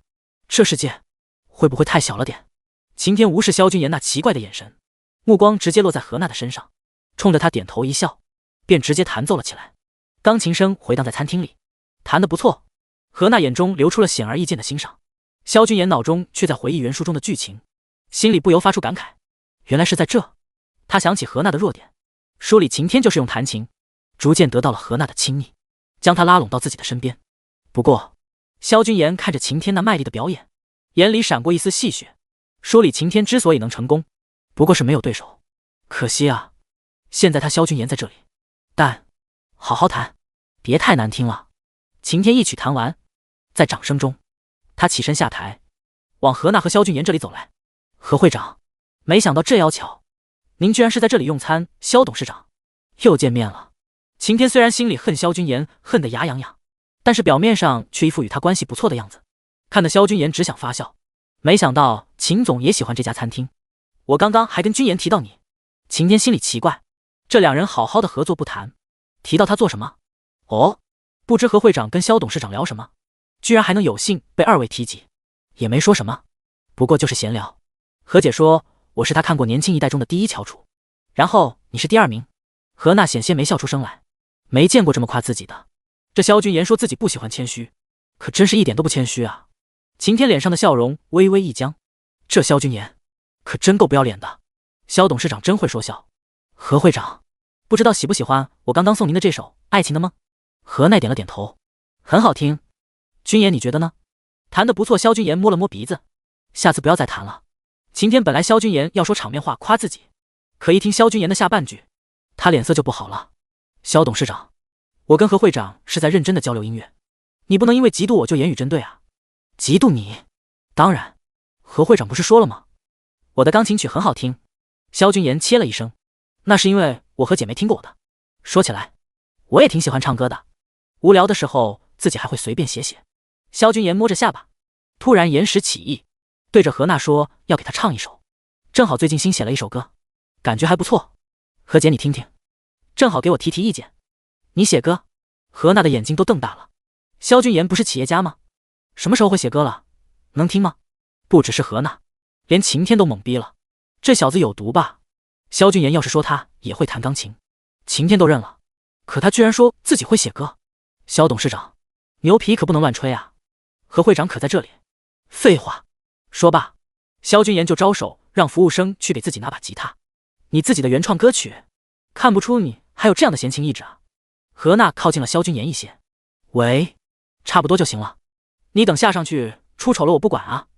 萧君言知道何娜是在担心自己下不来台，笑了笑，放心吧何姐，要说听晴天弹钢琴，何娜仅仅只有欣赏，毕竟她见过各种形形色色的富二代，或多或少都会那么一两种乐器，但要说自己创作作词谱曲，这可不是简单的事情。何娜对萧君言越来越好奇，每当自己觉得开始了解萧君言的时候，这家伙总会在出乎意料的地方给他来一个惊喜。打扰各位就餐，麻烦各位给我一首歌的时间，我将演唱一首原创歌曲送给一位美丽的女士。萧君言伸手示意众人，这女士就是何娜。简单的动作却是看得何娜有些心跳加快，没有哪个女人能经得起这种撩拨了。晴天在旁边干咳了一声，会长，等下萧董事长要是搞砸了，咱们还是先离开吧，免得丢人。何娜没有理会晴天的话，安静的等待萧君言。此时餐厅里其他客人听到有人居然开口要唱原创，纷纷惊讶的抬头望去。至于台上，萧君言不急不缓，他真的会原创写词谱曲吗？那当然是不会了。虽然他不会，但是这个世界与他原来的世界不一样啊，这里可没有那些热门的现代音乐，随便拿一首经典歌曲应付一下，怎么样也不会搞砸。萧君言在心底庆幸，好在他当初年少轻狂的时候学过乐器，不然今天的风头还真得让晴天一个人出了。他调好弦，试了下音，找了找感觉，随后吉他清亮的音色随着萧君言的波动，动听的音乐在餐厅中响起。众人的注意力瞬间都被吸引了。何娜也是静心的聆听，前奏还不错。很快，前奏进入歌词部分。萧君言温柔地看着何娜，一首《月亮惹的祸》送给你。何娜忽然觉得脸上热热的，这家伙是把她当成小姑娘来聊了吗？伴随着吉他音乐，萧君言正式开唱：都是你的错，轻易爱上我，让我不知不觉满足被爱的虚荣。都是你的错，你对人的宠是一种诱惑。萧君言一开口，整个餐厅原本低低的交谈声瞬间停止，所有人的注意力彻底被他吸引了过去。何娜的眼睛亮了起来，萧君言刚开始弹的前奏就让他有种不错的感觉，没想到他嗓子一出来，直接将他给惊艳到了。随着伴奏越来越激烈，萧君言直接站了起来，一脚踩在音响上，大幅度拨动吉他。我承认都是月亮惹的祸，那样的月色太美，你太温柔，才会在刹那之间只想和你一起到白头。萧君言弹奏着每一个爱情的音符，眼神中的温柔直直的放在何娜身上，那似水的目光让何娜在这一刹那甚至产生了一种错觉，就好像自己就是萧君言那个想要一起到白头的人。何娜的心有一些乱了，扑通扑通。何娜拍了拍自己的脸，我这是怎么了？这小子油嘴滑舌的。何娜你可清醒点，他比你小很多，毕竟他看上去再年轻，也是看上去，他的年纪和萧君言可是差太多了。何娜的脑海里出现了司徒晴晴和林婉的身影，那时候他可看得清清楚楚，那两个小姑娘当时看萧君言的眼神满满都是爱慕，那种年轻人的恋爱游戏对他来说早就不适合了。我承认都是誓言惹的祸，偏偏似糖如蜜说来最动人，再怎么心如钢铁也成绕指柔。最后一个音符缓缓落下，良久，终于有人从萧君言的歌声中回过神来，用力的鼓掌。先是一个人，紧接着两个人，最后整个餐厅的人站了起来，给萧君言鼓掌。好听，唱得好，这特么不比那些小鲜肉的歌好听10000倍。马德，这位帅哥是谁啊？他是职业歌手吗？每个人的脸上都是一副惊叹与激动的神情。萧君言将吉他还给服务生，一开始服务生还在歌曲中没回过神来，被萧君言蹭了2下才回神接过吉他。萧君言淡定地走回了何娜的身边，何娜也是其中鼓掌的人之一。晴天其实并不想鼓掌，虽然他也觉得这歌挺好听的，如果不是萧君言唱的话就好了。他陪在何娜的身边，看到何娜鼓掌，只能压下心头的恼意，敷衍地拍了几下。君言，你要不是君言集团的董事长，如果去娱乐圈的话，出道即巅峰啊。第28，三国杀手，随便唱唱。何姐，你可别再夸了，再夸下去我可真的要膨胀了。萧君言笑着，随意的看了晴天一眼，装，给老子继续装。晴天故意避开萧君言的目光，心里想的是不跟萧君言计较。我有个妹妹，是个女歌手，回头介绍你俩认识认识。何娜笑道，我觉得你刚刚的那首歌，要是我妹妹听到了，她一定会喜欢的。你妹妹？对啊，我亲妹妹，她唱歌也很好听。萧君言愣了愣，何娜她妹妹，原书里没有提起过啊？难道是书里本来没有她的戏份，自己这波操作反而引出了新人物？萧君言笑了笑，也好，来一点不一样的任务，说不定能给她带来惊喜。也好，何姐，我平常工作完闲着，就喜欢写歌，回头我和你妹妹或许可以交流一下。一定可以的，谁让你小子这么有才华？萧君言听何娜又在夸自己，故意一副无奈的样子。没办法吗？谁让秦总刚刚露了一手，害我一时技痒。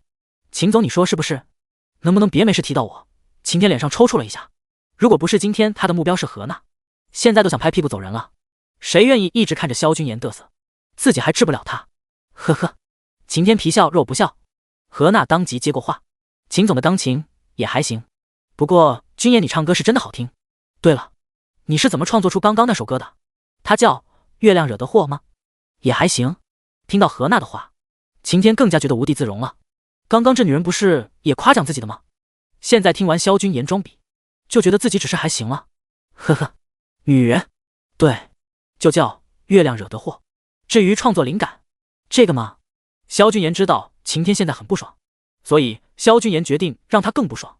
于是他话只说了一半，就故意瞥了眼晴天。何娜当即明白过来，这是不想自己的创作灵感被晴天剽窃啊。这小子还真是谨慎。不过想想晴天也略懂音乐，说不定萧君言说完之后，真的会被晴天给剽窃了灵感。所以萧君言的担心不无道理。那个，何娜转头却看到晴天还在一旁，眉头微皱了一下。这个晴天怎么没点眼色？秦总啊，我和君言要先就餐了。晴天看到何娜的眼神，心里差点没吐血。这何娜是觉得他在这里碍眼了？是我打扰了，何会长。那我们下次有空再聊。何娜对晴天的态度显而易见的冷淡，与萧君言形成了鲜明的对比，这让晴天心里更加愤怒，却又不能表现出来，只能僵着一张脸，暂时离开。晴天找了个离何娜和萧君言不远不近的位置坐了下来，先发了信息给仁德观主。晴天师傅，何娜这边不好下手，他现在眼里就只有萧君言那小子，刚刚还被那小子搅和，他对我的态度有点冷淡。仁德观主，我得到消息，三国有一批杀手进入龙国，已经到帝江，目标就是何娜。仁德观主，他们随时都有可能动手，你想办法带何娜走，用这一点来打动他。三国杀手，晴天打出了好的，正准备去跟何娜提醒的时候，只见何娜跟萧君言正聊得火热，一股妒忌的私心油然而生。晴天心念一转，突然不想按照他师傅的话去做。这三国杀手，不正是除掉萧君言的好机会吗？都不需要他另外安排。萧君言能死在别人手上，那可再好不过了。晴天收起手机，看向萧君言，他不打算将何娜带走，更不打算说出这件事情。看着笑得开心的两人，晴天扯了扯嘴角，笑吧，现在笑得有多开心？一会儿有你们哭的。何娜没有注意晴天在看着他们，萧君言也在回答何娜刚刚的问题。何姐，我这个创作灵感就是今晚跟你烛光晚餐，你看外面月色撩人。噗呲，你别评了，那么好听的歌怎么可能是即兴创作的？何娜笑得直摇头，就跟萧君言相处的这一会儿，他脸上的笑容比一年的都多。现在的年轻人都这么能聊女人了，连他这个有点阅历的都差点没稳住。君言呀，以后你在帝江有什么事可以尽管来找我。何娜忽然说道。萧君言点了点头，知道这是何娜给出了承诺，以后萧君言上面有他罩着。两个人又聊了一会儿，看着时间不早了，何娜约萧君言下次再见面，两人便离开了餐厅。临走前，萧君言看了眼晴天那边，发现对方正在埋头干饭。萧君言觉得有些古怪，这小子什么时候这么老实了？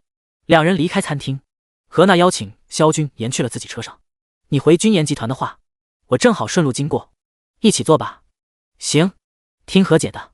萧君言和何娜一起上了车，可没开多久，何娜的司机紧张地说道：会长，我们被人跟上了。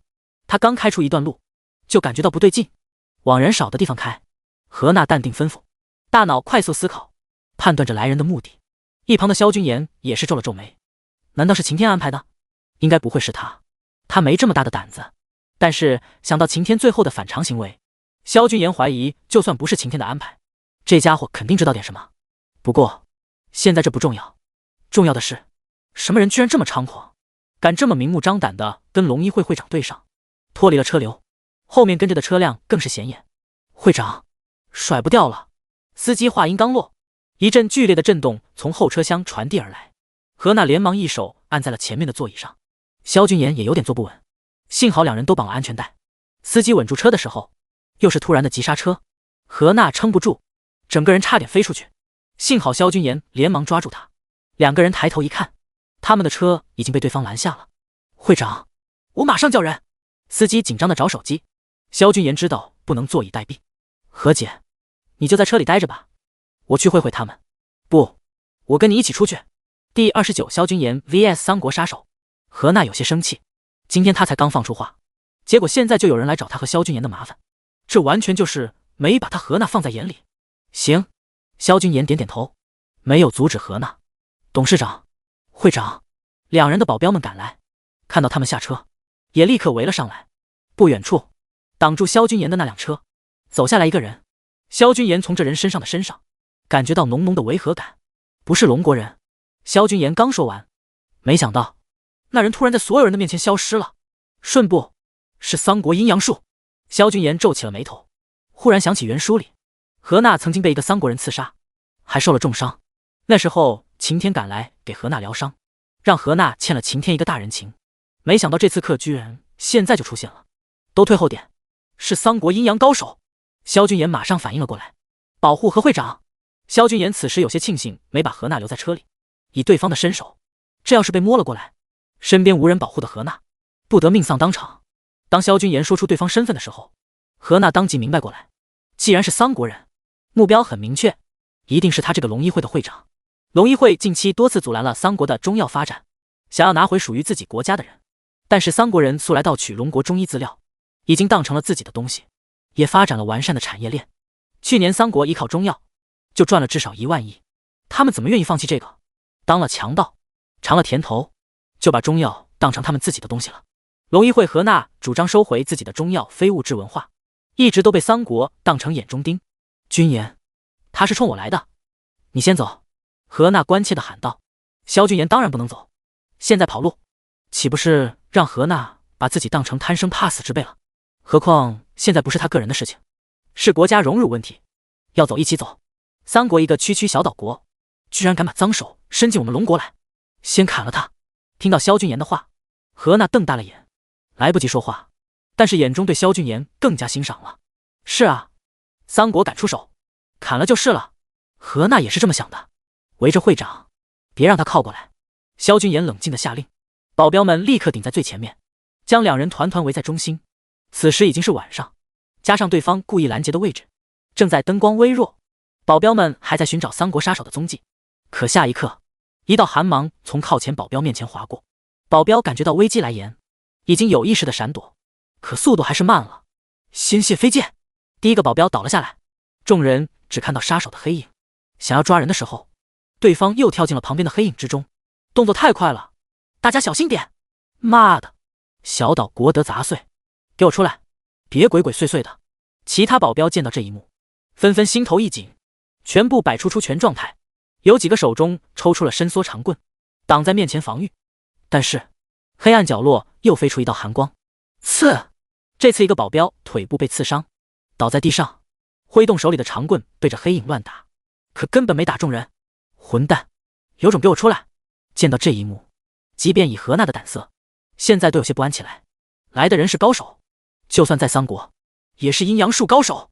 萧军言分析道，他在找对方的出手破绽，只要是人，就一定有破绽。这些保镖在面对桑国神出鬼没的杀手，完全没有什么招架之力。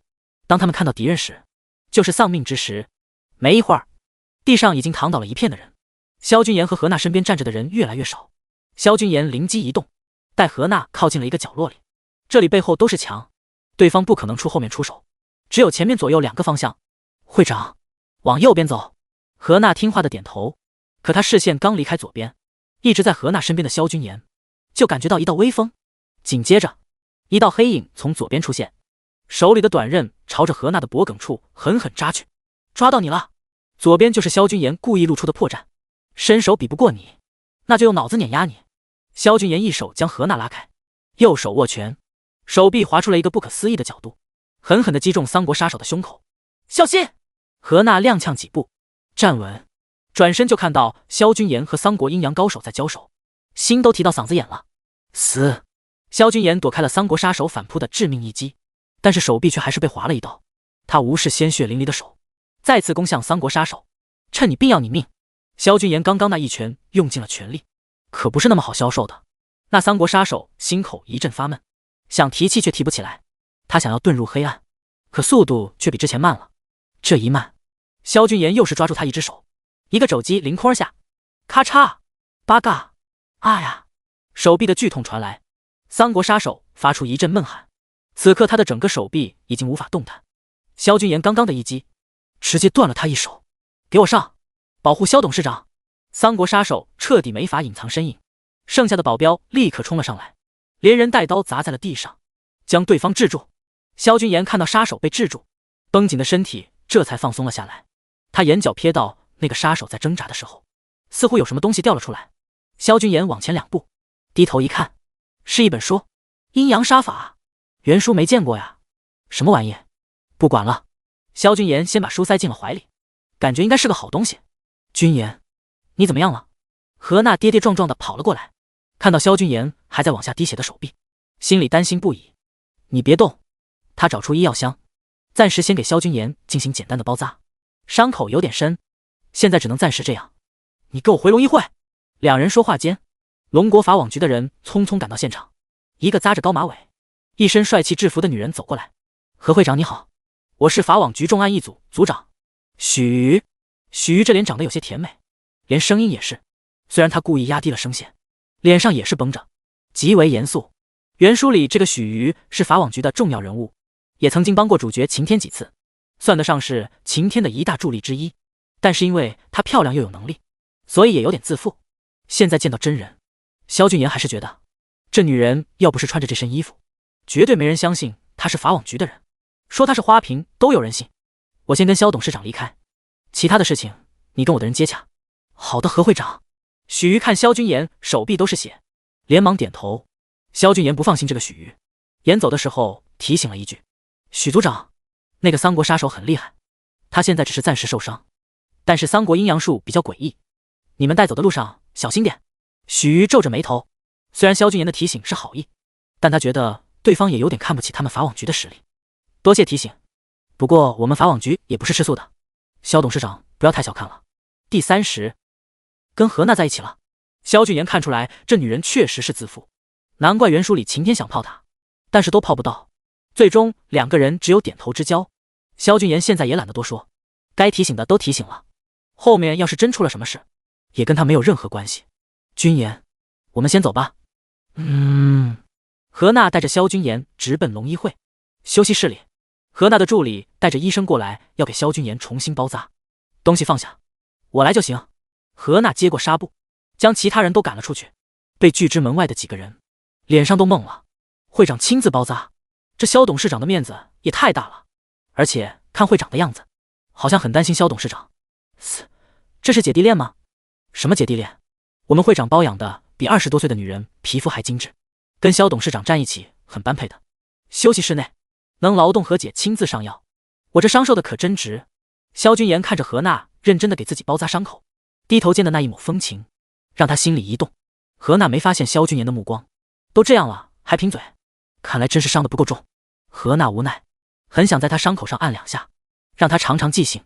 重？怎么不重？流了这么多血，我现在都感觉头晕的厉害。你没事吧？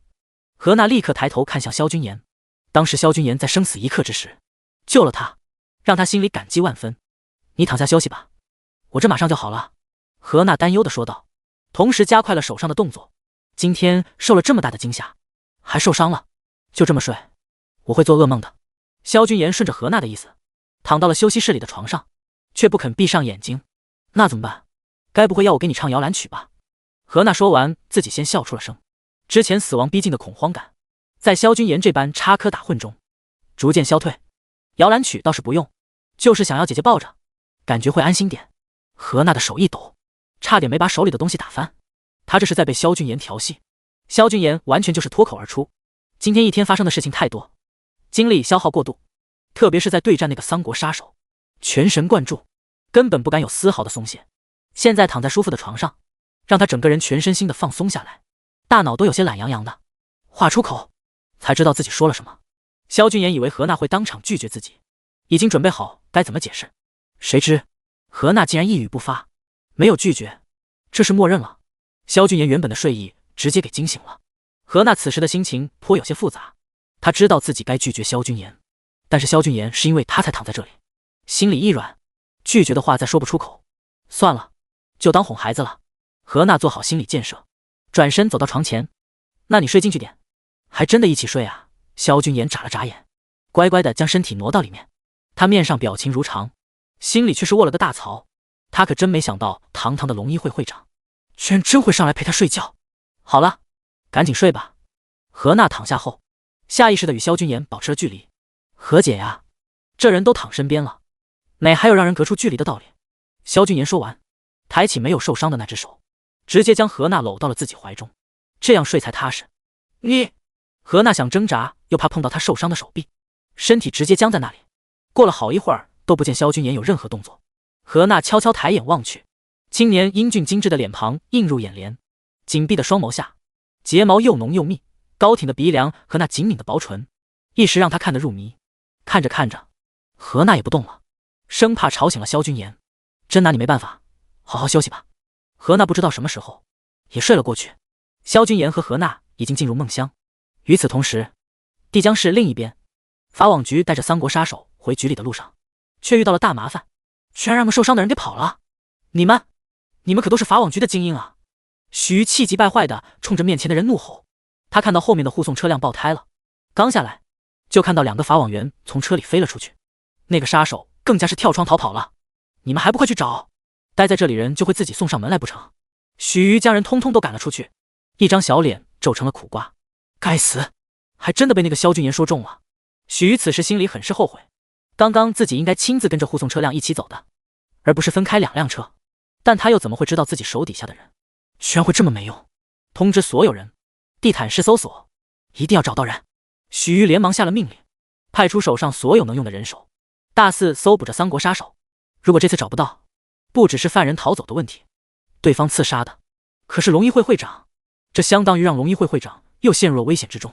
法网局和龙一会都是龙国的命脉部门，2个部门如果因为他的失职起了冲突，他以后的前途可就都毁了。另一边，远离法网局车辆300米开外的一个后巷里，三国杀手扶着墙壁，正在简单处理身上的伤口。忽然他瞳孔放大，摸到自己身上的东西不见了，一直随身携带的阴阳杀法去哪里了？八嘎呀洛！杀手连忙回头，冒着被发现再次被抓走的风险，他一路小心翼翼的又回到了第一次杀现场。那你没有？怎么会没有？三国杀手努力回忆着当时混乱的场面，是那个龙国人，一定是他拿走了。他确定在这里被制服的时候，那个龙国人低头从地上捡起了什么东西，肯定是他的阴阳杀法。三国杀手内心很是焦虑，就算是刺杀任务失败被抓时，他的心里都没有这么害怕过。一定要去找那个龙国人，必须找回阴阳杀法。三国杀手咬牙切齿，这是三国阴阳会的独门秘籍，由他师傅传承给他，里面记载了三国阴阳术的至高奥秘。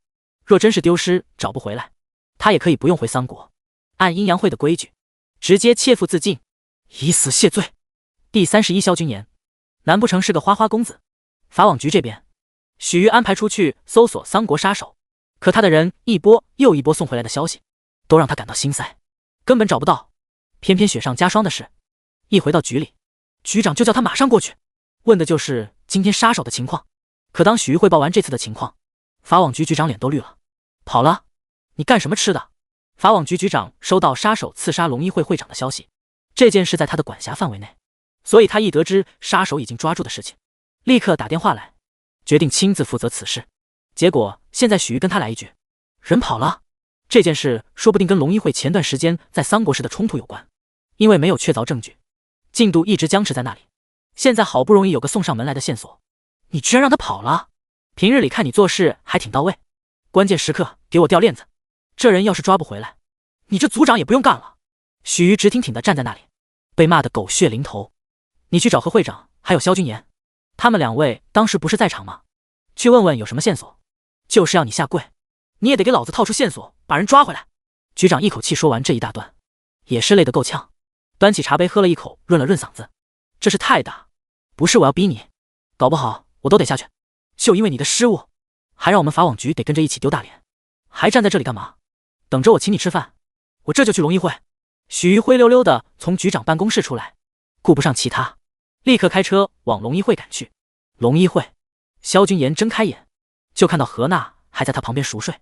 刚刚是真的太累了，他都没想到自己居然会秒睡过去，不知道睡了多久，但是萧君言感觉应该才过去几个小时，好歹是眯了下。这会儿他觉得精神又回来了，消失了几小时，不知道外面什么情况了。萧君言打开手机，一连串的未接来电以及未读消息扑面而来，打开一看，几乎全都是他父母的电话和留言，都在担心他昨晚的情况。余下的则是司徒晴晴打来的电话和消息。让他没想到的是，林婉居然也发了消息过来，问他还好吗？萧君言不觉想起林婉那曼妙的身子，晾了他这么久，也该给点甜头了。脑子里想着林婉的事情，萧君言打开休息室的门，没打算揭穿何娜装睡的事情，就这么离开了。先回家一趟，给父母报个平安。虽然回了信息，但是他妈要是不看到他人，估计是不会放心的。当听到关门声音的时候，何娜才微微睁开眼，确定了萧君言离开了，终于翻身坐了起来。这小子太过分了！看着空荡荡的休息室，想到刚刚萧君言对他做的事情，何娜平日里很是精明的脸庞，此时却有些呆愣愣的。萧君言将他整个心胡搅乱，人就这么走了？萧君言，难不成是个花花公子？可是又听说这小子追过一个女人10几年，并不像呀。这时休息室外传来助理的声音：“会长，外面有个法网局的人来见您。”不见。何娜还在气头上，直接让助理轰人了。本来以他的地位，也不需要给法网局面子，甚至在帝江市，他不需要给任何人面子。可是，一想到萧君言，何娜心里就有些不是滋味，不知道该拿萧君言如何是好。怪又怪不起来，骂又舍不得骂的，算了，不想了。龙一会门口，许瑜已经往里闯了2次，都被人给轰了出来。到底怎么样？你们才肯让我进去？我真的有很重要的事情找你们会长。许瑜简直要气疯了，他以为亮出法网局的招牌就可以进去找人，谁知道才刚走到大门口就被人拦住。不好意思，您没有预约，也没有搜查令，我这边也是公事公办，请您谅解。门口的人头也不抬地说完这句，看都不看许瑜一眼。许瑜咬着牙，想拿起手机给局长打电话，想让他给个办法，最起码能让他见到人吧。他知道自己这回祸闯大了，连局长都得吃瘪，更何况他一个小小的组长。正当许瑜准备拨通局长电话时，他突然看到萧君言从门里走了出来。萧董事长，第32，帝江中年男人的女神何娜。萧君言很是诧异地看着眼前这个法网局的女人，这人不在法网局好好待着审理那个三国杀手，跑龙一会来干嘛？什么事？萧君言随便点头，跟许瑜一丝一丝打个招呼后，抬脚就往自己的车走去。萧董事长，等等，我有事想要请你帮个忙。许瑜急急拦在萧君言面前，脸上的焦急看得萧君言直觉坏事了。袁书里这女人可是高傲得很，像个傲视群鸟的开屏孔雀，哪会这么狼狈？你这副模样，该不会真让那个杀手给跑了吧？许瑜还没开口说，就被萧君言给一语猜中，一时间没出口的话全都堵在嘴里。有一瞬间，许瑜甚至怀疑这萧君言是不是跟那个桑国杀手是一伙的。许瑜没有立刻回答，但是他脸上的表情已经告诉了萧君言。他说对了，袁书里杀手是重伤了何娜之后直接跑的，之后何娜被晴天所救，所以并没有许瑜带走杀手这一段。没想到即便没有剧情，萧君言也能猜中。唉，萧君言无语地看着许瑜，想不通人都跑了，这女人是哪里来那么大脸，还好意思跑到他面前来。他记得当时他特意好心提醒这个女人的时候，那女人还很不屑，现在跑到他面前，是想来让他见见他被打肿的脸蛋吗？那你来找我干什么？还不去抓人？许瑜一听萧君言一副事不关己的话，更加着急了。我们就是找不到人，所以能不能请你给我们提供点线索？比如那个杀手身上有没有别的特征？我们调查过现场，没有发现其他线索。萧董事长这边，能不能说说当时的具体情况？还有你知道那个杀手为什么刺杀龙一会会长吗？等等等等。萧君言直接拿话把许瑜堵住。人跑了，是你们法网局的事，想要线索自己调查去，关我什么事？许组长，让一让，我要走了。萧君言说完，身体绕过他，接着往车子走去。许瑜一脸懵逼地站在原地，看萧君言要走了，立马回过神。不是，你等等，萧董事长，我就是想问问你知不知道那个杀手更多的线索？如果有点话，麻烦你告诉我好吗？许瑜急了，上前一把拽住萧君言的衣服，不让他走。唉，你干什么？放开董事长！杨叔和龙一会门口的人同时上前，怒斥许瑜，这是你们法网局的事，与我无关。在萧君言冰冷的注视下，许瑜心里一颤，讪讪地松开了手。萧君言头也不回地坐上车子离开了龙一会。许瑜看着自己松开的手，有些发懵，刚刚怎么回事？他怎么就因为萧君言的一个眼神就把手松开了？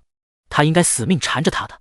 许瑜想到刚刚萧君言说的话是与他无关，而不是没有线索，心里又是一喜，看来找萧君言是对的。可是许瑜看萧君言这副态度，该怎么做才能让这个萧君言帮我？下了个决定，与其继续耗在这里，他连何娜的面都见不到，索性还是跟着萧君言，说不定还能有点希望。这么想着，许瑜立刻奔回车里，急忙去追萧君言。董事长，那个女人跟在我们后面。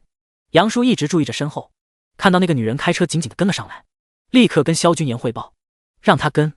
萧君言知道三国杀手跑了，这女人现在的处境很是艰难，这可是个大黑锅。不过想从他这里得到消息，不知道这个骄傲的法网之花能付出什么样的代价了。如果一开始许瑜的态度好点，萧君言倒是无所谓帮个小忙，可惜许瑜太高傲了，萧君言可没有拿着热脸贴冷屁股的爱好。萧家山庄。听到下人禀报萧君言回来了，萧振阳和萧母齐齐来到门口，一看到萧君言，萧母就扑了上去，这是流了多少血啊？君言，你伤得重不重啊？老关，赶紧去把家庭医生叫来。萧母看到萧君言身上还沾着鲜血的衣服，眼泪顿时涌了上来。老关不用了，妈，我没事，我在龙医会已经包扎过了，还是他们会长亲自给我包扎的，不用喊医生了，也就破了点皮，不碍事。你还骗我，要真破了点皮，这身上能有这么多血？萧君言不想让萧母担心，而且在他看来，这被刀子划拉一下，可不就是破了点皮的事情。想当初他前世在华夏当特种兵攻打小太阳国的时候，再严重的伤势他以前都受过，所以压根就没把这点小伤放在眼里。可是他却低估了萧母那一番慈母之心，萧君言就算是掉了根头发，都得让他心疼半天，更何况他那手臂那么长一道刀伤。你小子出了事也不知道跟家里打个电话，你妈都急死了。萧振阳表现的没有萧母那么明显，嘴里抱怨着，目光却也紧紧盯着萧君言，从头到脚的仔细打量了一番，眼里的担心显而易见。不过萧振阳心里却是更加好奇，龙医会会长亲自给你包扎，那不是整个帝江中年男人的女神何娜吗？卧槽，他也久仰过何娜的大名，那是一位美貌与身份都极具吸引力的女神。以前他想跟何娜多说几句话都难，现在给他儿子包扎伤口，说不定还把他儿子伺候得服服帖帖的。萧振阳充满欣赏地拍了拍萧君言，儿子好样的。萧君言他根本不知道这便宜老爸刚刚脑补了什么东西。反正吧，妈，昨晚是我的错，我该第一时间打电话回来给你们报个平安的。萧君言看看萧振阳，又看着一直围在自己身边嘘寒问暖的萧母，心里一阵感动。打不打电话的不重要，你人没事就好。萧母瞪着萧振阳，什么好样的？儿子受伤了还好样的？你怎么当爸的？萧振阳嘴角抽了一下，当然不能说是因为何娜啊，那个，我是说儿子不怕疼，是好样的。萧振阳拍了拍萧母的背，儿子都回来了，你也不用嘴里再一直碎碎念着他了。行了行了，都进去吧。山庄外，许瑜没想到自己这么轻易就进来了。当看到萧君言被萧父萧母团团围住时，他已经知道自己找来的不是时候，但他也不想的呀。这位是萧母确定萧君言只有手臂上一处受伤后，终于理智回笼，注意到站在不远处的许瑜。第33被许瑜缠上了。妈，不用管他，就是一块狗皮膏药。你才狗皮膏药！许瑜怒视着萧君言，却不敢开口对他。深吸一口气，走到萧父萧母面前，叔叔阿姨好，我是萧董事长的保镖。萧君言斜睨了他一眼，嘴角扯出一抹笑容，但也没有开口揭穿。看来这女人是撵不走了。爸妈，我先上去洗澡。萧君言跟父母说了一声，没管许瑜，自顾自地回自己房间去了。你注意点，胳膊别碰水啊。萧母在他身后叮嘱着。许瑜看萧君言不理自己，冲着萧父萧母勉强笑了笑，赶紧跟了上去，直接进了房间。萧母欲言又止地看着许瑜的背影，转头朝着自己老公嘀咕，这是贴身保镖，洗澡还得跟着。你问我，我问谁去？萧振阳哪里知道萧君言在搞什么名堂，又是何娜又是女保镖的，他还奇怪着呢。司徒修早上才打电话过来，说君言和他女儿最近走得很近，也许咱们两家好事快到了，还问我什么时候去提亲呢。这个时候身边搞一个贴身的女保镖，这小子到底要不要跟司徒青青在一起了？说起这个，林婉也打过几个电话过来找君言，说君言已经好几天没理他了，我都没敢和君言说。而且那个女保镖身上穿的是法网局的衣服吧？萧母有些不确定地问着萧振阳。你没认错，的确是法网局的衣服，所以鬼才会相信这女人会真的是萧君言的保镖。林婉、司徒晴晴，法网局漂亮女保镖。老婆，咱们儿子出息了呀。还有龙医会会长何娜。萧振阳干咳了一声，笑眯眯地搂住萧母，发出了一声感慨。房间内，萧君言任由许瑜跟他进了房间，但也没有理他，拿着浴袍就进了浴室。他是真的要洗澡，这一身黏糊糊的，他实在是忍不了了。许瑜直愣愣地看着萧君言将他一个人丢在卧室内，只能压着心里的焦急，默默等着萧君言洗完出来。萧董事长，现在你能不能和我好好谈一谈？可萧君言一洗就是半个小时。许瑜听着水流的声音，已经脑补了萧君言在浴室里干坏事的场景。听说男的都喜欢洗澡的时候做那种事。咦？许瑜一脸嫌弃。此时萧君言才慢悠悠地从里面走了出来，根本不知道许瑜脑补了什么。他湿漉漉的头发还在滴水，水珠一路从他的额头往下滑落，划过分明的喉结，划过半场的胸膛，最后消失在他的小腹处。许瑜情不自禁地咽了咽口水，再回想刚刚幻想萧君言干坏事的画面，不知道为什么许瑜感觉这房间的温度有点高，让他感觉有些热。我为什么要跟你谈？萧君言盯着许瑜有些泛红的小脸，不会是看到自己脸红了吧？他还裹着浴巾呢，不算太暴露。萧君言眼底闪过一丝戏谑，你怎么还脸红了？没碰过男人？你才没碰过男人。萧君言，你不告诉我线索，我就……许瑜一时有些卡顿。确实，萧君言没有什么把柄在他手上，他也没有什么能给到萧君言的。你就如何？萧君言懒散地坐在沙发上，左手支着脑袋，才刚洗完澡，此时精神正好拿这个傲娇的女人打发时间。我就天天缠着你，不管白天晚上，让你什么事情都做不成。我拉屎你都跟着。听到这话，许瑜轻哼一声，表示自己的决心。对，萧君言笑了。还有这种好事？萧君言上下打量着许瑜，虽说性格凶了点，但这脸蛋还是不错的。那我去床上，你也跟着。什么？许瑜以为自己听错了，可看到萧君言那一副认真的样子，许瑜胸中的怒火猛然高涨。已经很久没有人敢这么明目张胆地调戏他了，尤其在法网局，他许瑜是鼎鼎有名的警花，当初多少人看着他的长相，以为他是个好欺负的，被他生生用拳头揍趴下后，至此全都绕着他走。现在居然被一个纨绔少爷调戏了。萧君言，你流氓！别看许瑜长得甜美可人，但却是个暴脾气。此时美目一瞪，双手紧握成拳，朝着萧君言就攻了过去。哟，这么辣？萧君言挑了挑眉，倒真没想到这女人一言不合就开打，难怪原书里晴天都泡不到这女人。许瑜也没真想把萧君言给打残，毕竟还指望着他能把杀手的线索给自己，不过就是想给他一个小小的教训，叫他口无遮拦，顺便如果能用武力将萧君言镇压，那就再好不过。所以这一拳足够让萧君言左臂失去力气，但也不至于弄伤他。许瑜心里想的挺好，可是现实却是残酷的。他的拳头出去，可萧君言竟然以极快的速度反应过来，还同时出拳，两个人的拳头碰撞在一起，砰！才交上手，许瑜就知道不妥，他的手上传来一阵刺痛，那是骨头都快断裂的声音。萧君言的拳头好硬，怎么样？我够硬吧？流氓！许瑜更加恼火，抬起长腿再度一个侧踢，攻向萧君言的右肩。萧君言挑了挑眉，这女人长得好看，没想到身手也这么漂亮。也好，陪你玩玩。萧君言右手迅速抬起，抵挡许瑜的一脚之后，许瑜刚想收脚，却发现左脚被萧君言给抓住了。放开！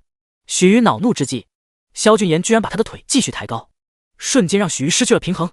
啊！第34。萧君言，我错了，你混蛋！许瑜猛地用力推开萧君言的同时，此时有些不管不顾，下手越发狠辣。趁着萧君言单手架着他，许瑜左手一拳狠狠地砸向萧君言的门面。萧君言偏过头，险之又险地避开这一击，凌厉的拳风扫过，刮得他脸上微微有些刺疼。萧君言眼底一暗，心里动怒，这女人居然来真的！刚刚那一拳他要是没躲过去，这脸上少不了就是一团乌青。有点意思，你像一只有野性的猫。萧君言动了气，手底下也不再放水，他左手只是受伤，又不是断了不能用。萧君言抓住许瑜还未来得及收回的左拳，重重一拉之间，许瑜单脚站立不稳，又被萧君言右腿狠狠扫过，手上传来一股大力，许瑜还未反应过来，整个人便被萧君言给狠狠地丢到了床上。老子最喜欢的就是驯服动物了，你才动物！许瑜刚翻过身想起来，猛然感觉到萧君言的身体朝着他重重的砸来，只把他砸得胸口一闷，提起的那股气瞬间被砸散了。这男人怎么这么沉？许瑜被这一砸，整个人都懵了，甚至怀疑自己的胸是不是都被萧君言给砸扁了。许瑜懵了，萧君言可清醒着，他干净利落的直接单手扣住了许瑜的双手，两腿死死的锁住许瑜的那两条大长腿，以防止他再次抱起动手。你，萧君言，你给我起来！这个姿势让许瑜感到心慌，尤其萧君言英俊的面容就在他咫尺之间，他慌乱的偏过头，不敢去看他。许组长对我一个受伤的人，可真是下得去手啊！萧君言看着刚刚还凶恶无比的许瑜，如今却像个惊慌的小兔子，心里的怒意消散了一些。许瑜也知道刚刚自己下手有些过了，心里有些后悔，但是嘴上却不肯讨饶。你不是都躲过去了吗？还敢嘴硬？萧君言看着眼前圆润小巧的耳垂，低头就咬了上去。呀，你干什么？快松开！许瑜只感觉自己的耳垂一痛，接着被一个，整个人狠狠地打了个浑身都瘫软了下来。她长到这么大，连个男朋友都没交过，也是第一次知道自己的耳垂居然这么的敏感，一股奇异的感觉弥漫全身。许瑜感觉自己很不对劲。萧君言，你松！许瑜话才说了一半，萧君言就放开了他的耳垂，让他很是惊讶，这人真有这么听话？当然没有。许组长，不是我跟我到床上吗？上了床就由不得你了。下一刻，萧君言顺着他的脖颈一路吻了下去，他空闲的左手直接一把扯开了许瑜碍事的衣领，露出里面一抹沟壑。许组长，这料挺足的。你无耻！许瑜胸口一凉，从未在人前展现过的美景，此时呈现在一个认识不过几个小时的男人面前，即便以他再坚强的性格，此时都有些害怕。我错了，萧君言，我错了。许瑜是真的怕了，他的声音带着哽咽。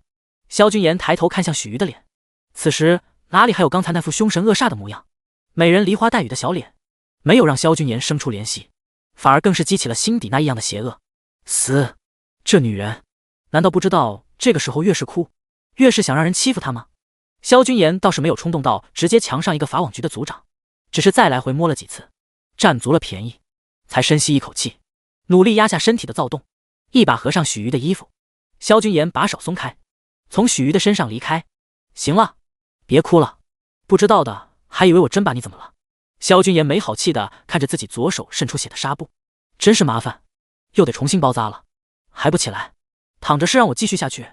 许瑜眼角还挂着泪珠，一手紧紧抓住被扯开的衣领，满脸愤怒的盯着萧君言。听到萧君言的话，他一咕噜就坐了起来，小嘴微张，似乎想问什么，却又不敢问。许组长，我这是在用实际行动告诉你一个道理。萧君言一心二用，一边想着该如何神不知鬼不瞒过老妈拿到医药箱，一边开口忽悠起许瑜来。许瑜此时脑子里一片混乱，完全无法思考，抬起满是泪痕的小脸，疑惑地看向萧君言。以后不要以为自己厉害，功夫了得，就随便跟男人回家，这是一件很危险的事情。萧君言的一本正经，差点让许瑜怀疑刚刚欺负他的不是眼前这个男人，反而是他救了自己，还提醒自己，这个萧君言，他怎么可以这么不要脸？可偏偏自己打又打不过他，还得求着他帮忙。许瑜不敢再造次，跟许瑜这么打了一场，萧君言也感觉到有些许的疲惫，毕竟那么多血不是白流的，懒得再和他扯犊子。萧君言开始感人，行了，是我家床特别软，让你舍不得离开，还是你被我迷住了，打算缠着我睡觉？许瑜一下子就跳了起来。萧君言，你就是个流氓！说完就直接冲出了房间，还不等萧君言换口气，刚刚冲出去的人转眼又冲回到了他的面前。萧君言这一回是真愣住，这是什么操作？你借我件衣服，我这样怎么出去？许瑜低着头，尴尬的要死，他也不想回来找萧君言，可是上衣的纽扣都被萧君言给扯烂了，随时都有走光的风险。给你。萧君言此时才注意到，许瑜现在的样子的确还是不雅，刚刚手劲儿有些大了。他打开衣柜，随手拿了件衬衫丢到许瑜的怀里。许瑜二话不说套上衣服，扣好扣子，转身就走。萧君言突然觉得，这女人穿上自己衬衫，别有一番风味。算了，女人多的是，还是先处理下伤口吧。就耽搁这么一会儿，纱布上漫开的红色越来越多。萧君言下楼去观察了一番，确认老妈不在客厅，快速溜了下去。奇怪，放哪里去了？萧君言不想惊动下人，下人知道了，就等于老妈也知道了。一想到老妈那满是担忧和心疼的样子，萧君言还是有些舍不得。儿子，找什么呢？第35连连碰壁的法网局之花，身后传来萧母慈爱的声音，让萧君言的身子一僵，还是被发现了。有些泄气的萧君言抓了抓半干的短发，转身脸上堆满了笑容。哦，没事，妈，就是洗澡的时候，纱布不小心进了点水，我想找医药箱来着。萧母早就看到萧君言手上的纱布在渗血，知道儿子是不想让自己担忧，也没有开口怪他，拉着萧君言让他坐好。他喊人将医药箱拿了过来。我知道，你们年轻人有时候激情上来了，就有些控制不住。但是你这手还伤着呢，还是得小心着点。听到萧母语重心长的话，萧君言有些哭笑不得。他妈不会真的以为这么短的时间里他就跟许瑜完事了吧？在他心里，他儿子就这么不中用？妈，你误会了。萧君言无奈想要解释，却在萧母一脸我都懂，你不用说的眼神都听到了。刚刚那么大声，床都快塌了吧？啊！萧君言尴尬了，还是不解释了，越抹越黑，感觉这时候无论他说再多，老妈都不会相信的。萧家山庄外，许瑜狼狈地从大门出来，走了很久才打到车回去。萧君言这坏蛋，他家也太大了。一直到回到家，许瑜心里的一口气才松了下来。想到自己去找萧君言，什么线索都没得到，反而被吃了一通豆腐，许瑜又气得冒火了，拿着抱枕当萧君言。许瑜发泄了一通，这才恢复理智，担忧起自己该怎么跟局长交代。还是明天去龙一会碰碰运气吧。打死许瑜都不想再去找萧君言，那简直是羊入虎口。洗完澡，许瑜就躺到床上，临睡前还在祈祷，希望明天能在何娜身上所有收获，这样他也可以不用再去面对萧君言这个混蛋。可谁知道，当许瑜进入了梦乡，他居然梦见萧君言了。别不行，萧君言，我还是第一次啊！沉浸在梦中的许瑜睡得满头大汗，时不时嘴里发出一语。暗淡的月光照射在床上，过了许久，他才慢慢缓和过来。原来是做梦啊！许瑜看着窗外沉沉的夜色，天都还没亮呢。混蛋萧君言，自己居然梦到他了！许瑜僵在原地，不敢相信的低下头。再次回神后，直接窜进了浴室。他连衣服都顾不得脱，直接打开了花洒，将自己置身于冷水之中。疯了，简直是疯了！本小姐连个男朋友都没有，居然因为一个混蛋私春了，一定是我脑子进水了。萧君言除了长得帅、身手好又有钱之外，根本就是个流氓。许瑜从浴室出来，呆坐在床上。我怎么老想起他的优点？这一纠结，许瑜一夜辗转反侧，好不容易熬到了天亮，不睡了，先去龙一会。龙一会门口，许瑜拖着沉重的眼皮，所幸这次运气不错，他在龙一会的门口就遇到了何娜。何会长，那个杀手，您能提供多一点的线索给我吗？许瑜客客气气地来到何娜面前，可何娜昨天就收到了情报，法网局把刺杀他的杀手给放虎归山了，这让何娜勃然大怒。何娜的回答也再度让许瑜心凉，这是你们法网局的失责，我会保留追究权利，希望你们尽快把人带回来。何娜对于法网局放跑了桑国杀手是有怒气的，所以对于许瑜他虽然说不上刁难，但也没给什么好脸色。他怎么找呀？许瑜呆呆地站在原地，看着何娜的背影远去，越发有一种无力的感觉。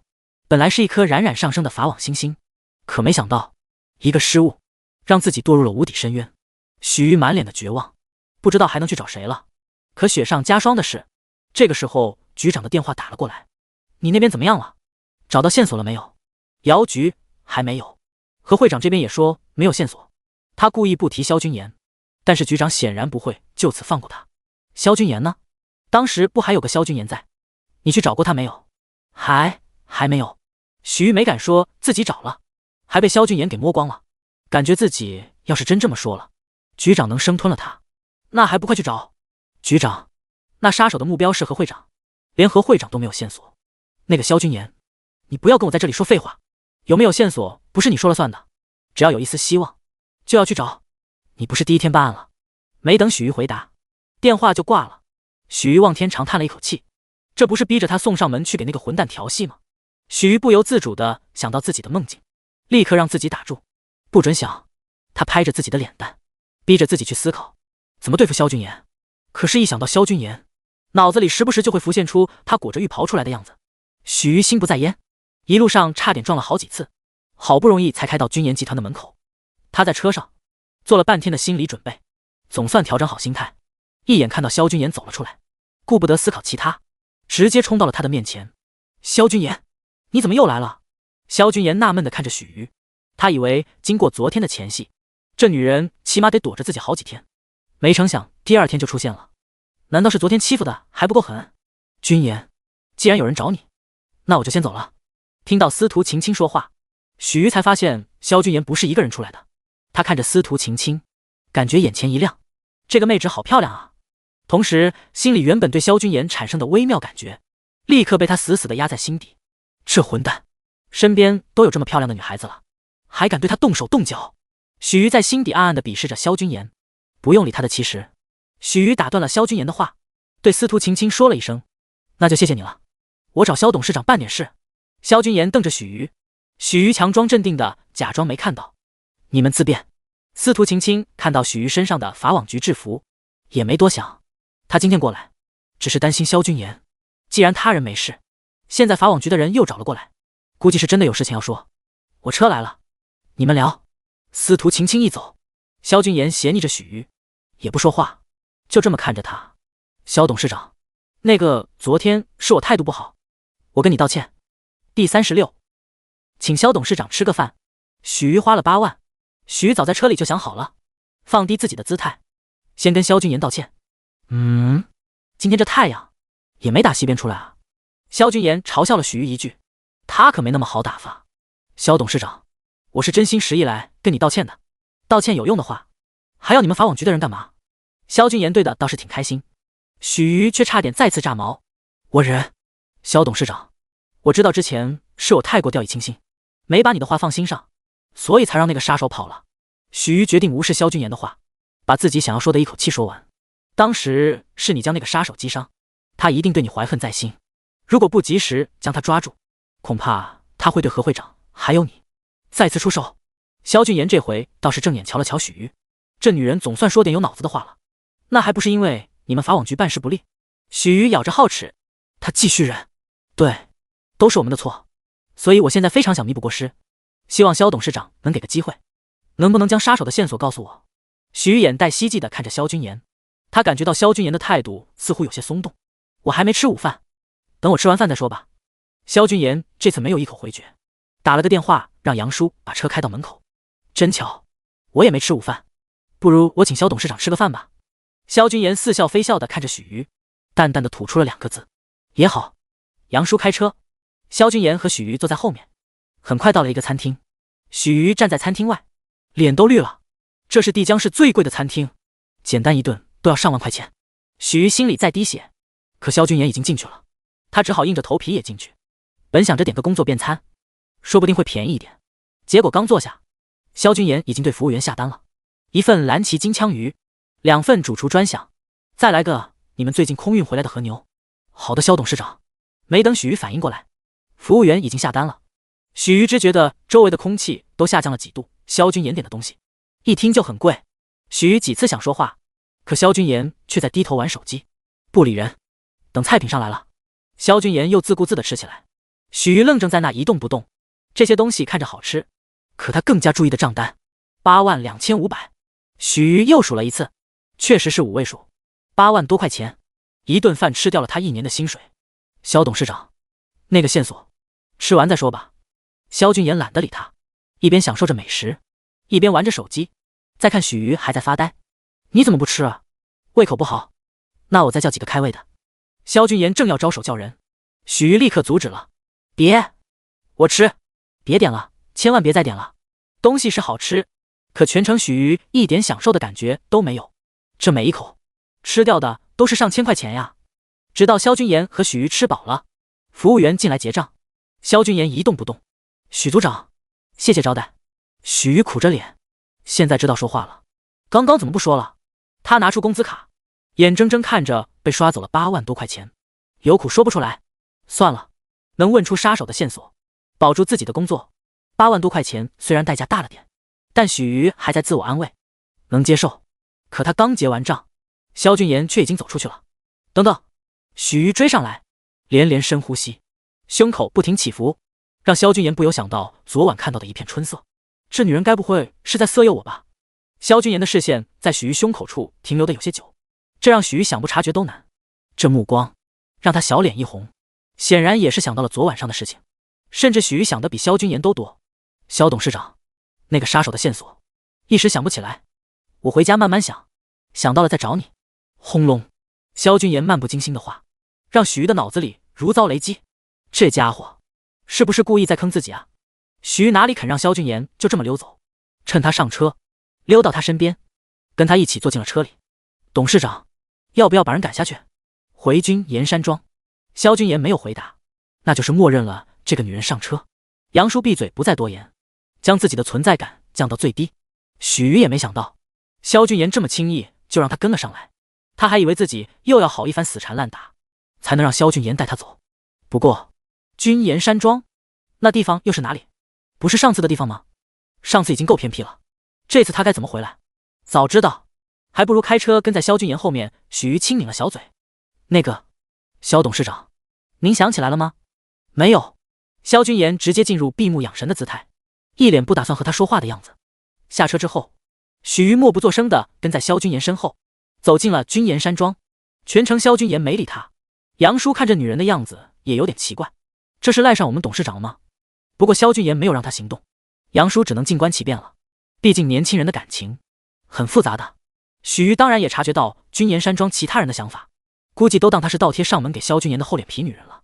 唉，许瑜轻叹了一口气，被人当厚脸皮就当厚脸皮吧，谁让他现在有求于人家。可还没走两步，杨叔跑上来，董事长，林小姐找你。杨叔也有点尴尬，怎么董事长的女人今天都聚集来了？连忙悄悄走到萧君言身边，在他身边低声说道，带他先去一边等着吧。萧君言不着急见林婉儿。君言，谁知道林婉儿直接就闯了进来，看到坐在萧君言身旁的许瑜，先是惊讶，他以为这里是他和萧君言的爱巢，萧君言只带他一个人来，没想到居然还有其他女人也能来这里。此时此刻看到许瑜，林婉儿仿佛领地被入侵的母豹，浑身警报拉响，带着敌意狠狠地瞪着许瑜。许瑜被他瞪得一脸莫名其妙，他也是第一次见这个女人，干嘛对他露出这么明显的敌意？他招谁惹谁了？君言，他是谁？第37今晚我没兴趣碰你。林婉儿完全忘记自己来找萧君言是干嘛的，他现在的注意力现在全都在许瑜的身上。看到许瑜那甜美的脸蛋和凹凸有致的身材，还有身上的假制服，更是火冒三丈。这显然又是哪里冒出来的狐狸精？你跑过来就是为了问这个？萧君言冰冷的开口，把身上的衬衫解开了几个纽扣，张开脚坐在了沙发上，放松的模样，显然根本不在意林婉儿的想法。许瑜感觉到气氛有些不对，努力低头将自己的存在感降到最弱，同时心里嘀咕着，这萧君言完全就是个花花公子啊，这美女一个接一个的找上门来。许瑜想起在法网局调查过的那些违法富二代，感觉萧君言跟那些人没什么区别，自己居然会为这种人有过一丝心动。许瑜当下捏了捏自己的大腿，笨死了，我是为了之前的条件来的。林婉儿绞着手指，这才意识到自己并没有质问萧君言的底气和资格，一时间心里很是委屈。要不我还是先走吧，明天我再来找你。许瑜听着林婉儿哀哀戚戚的语调，整个人头皮发麻。好家伙，这是感情纠纷吧？他还是赶紧溜为妙，万一两人聊到后面干柴烈火的。这回许瑜都忘记自己那8万块钱的事情了。不用，你坐着。萧君言反倒不让许瑜离开，他起身朝外走去，眼风都不给林婉儿一个。萧君言大步往前，走得飞快，林婉儿只能一路小跑着跟了上去。离去前还不忘瞪一眼许瑜，仿佛是在警告他不许和自己抢萧君言。许瑜差点气笑了，坐在那里等萧君言和林婉儿先解决感情的问题，自己则是一个人生着闷气。至于到底是气林婉儿对他的态度，还是气自己居然以为萧君言和其他花花公子不一样，就连许瑜自己都分不清楚。林间过道，萧君言慢慢的走着，对跟来的林婉儿说道，约解了？还没有。林氏和秦皇集团的合作太复杂了，我需要一些时间，就是因为还没解约，我才来找你，求求你再宽限几天。林婉儿期期哀哀的说道，不过是件小事，还拖了这么久，你还有脸来找我？萧君言当然清楚，晴天肯定不会这么轻易的就放弃林氏集团，但他就是要逼着林婉儿做选择。这个女人帮晴天在原书里吃着以前萧君言的血肉，过得有多快乐，多潇洒，他现在就要让她过得有多难过，多煎熬。林婉儿就是个自私自利的女人，她的弱点就是林氏集团，一旦林氏集团倒塌，她再也不是高高在上的集团千金，再也过不上饭来张嘴衣来伸手的日子，只要想想她就能崩溃。所以为了自己的利益，林婉儿也一定会想办法一脚踢开晴天。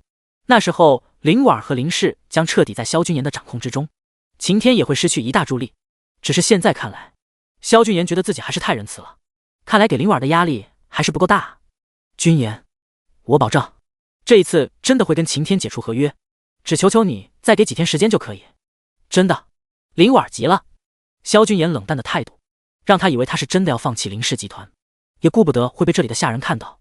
林婉上前抱住萧君言，君言，我们也有好几天没见面了，我想你了。纤细的手指不停地在萧君言的后背画圈，暗示十足。萧君言差点被自己的口水给呛到，勉强在林婉面前保持着高冷的姿态。这林婉几天不见，上哪里学的这些乱七八糟的东西？不过林婉有一句倒是没说错，她的确是好几天没碰过女人了。上次光吃点许鱼的豆腐，有点不解渴呀。但是呢，萧君言嘴角一扬，林婉越是想这样，他偏就不想如他的意。如果被这个女人控制了，以后自己还不被她牵着鼻子走，那不是又变成舔狗了？抱歉，你这点东西还不值得换一个林氏集团。萧君言单手搂住林婉的细腰，看似温情脉脉的低语，吐出来的话却冷酷无情，冷的林婉忍不住身体有些微微发抖。君言，别这样，我知道错了，以前都是我的不对，求你再给我一个机会。林婉说的有些语无伦次，他从未如此卑微过。萧君言的话将他从前的骄傲完全扔在地上，踩得粉碎。可他除了求着萧君言，别无他法。这个男人真是让他又爱又恨。看着小脸哭的多好看。萧君言伸出手指轻轻拭去林婉不停掉落的眼泪，看到林婉哭得这么伤心，他的心情就好了起来。好看？林婉愣了，难道君言他就喜欢看自己哭？这是什么癖好？林婉不懂，却不妨碍他哭得越发起劲。够了，看你哭得这么卖力的份上，我就再给你3天时间。萧君言欣赏够了林婉哭泣的样子，打算将人打发走。毕竟这屋里还有另外一个女人在等他呢。三天？林婉抽噎着，泪眼朦胧地看着萧君言，很想说3天可能不够，就3天，1秒都不能多做不到的话，你以后都不用来找我。而林氏集团，萧君言松开林婉的身体，将她往后推，也没有存在的必要。最后一句话如一柄重锤，狠狠地击中林婉的心脏，让她呼吸一滞，根本不敢再讨价还价。好，我知道了。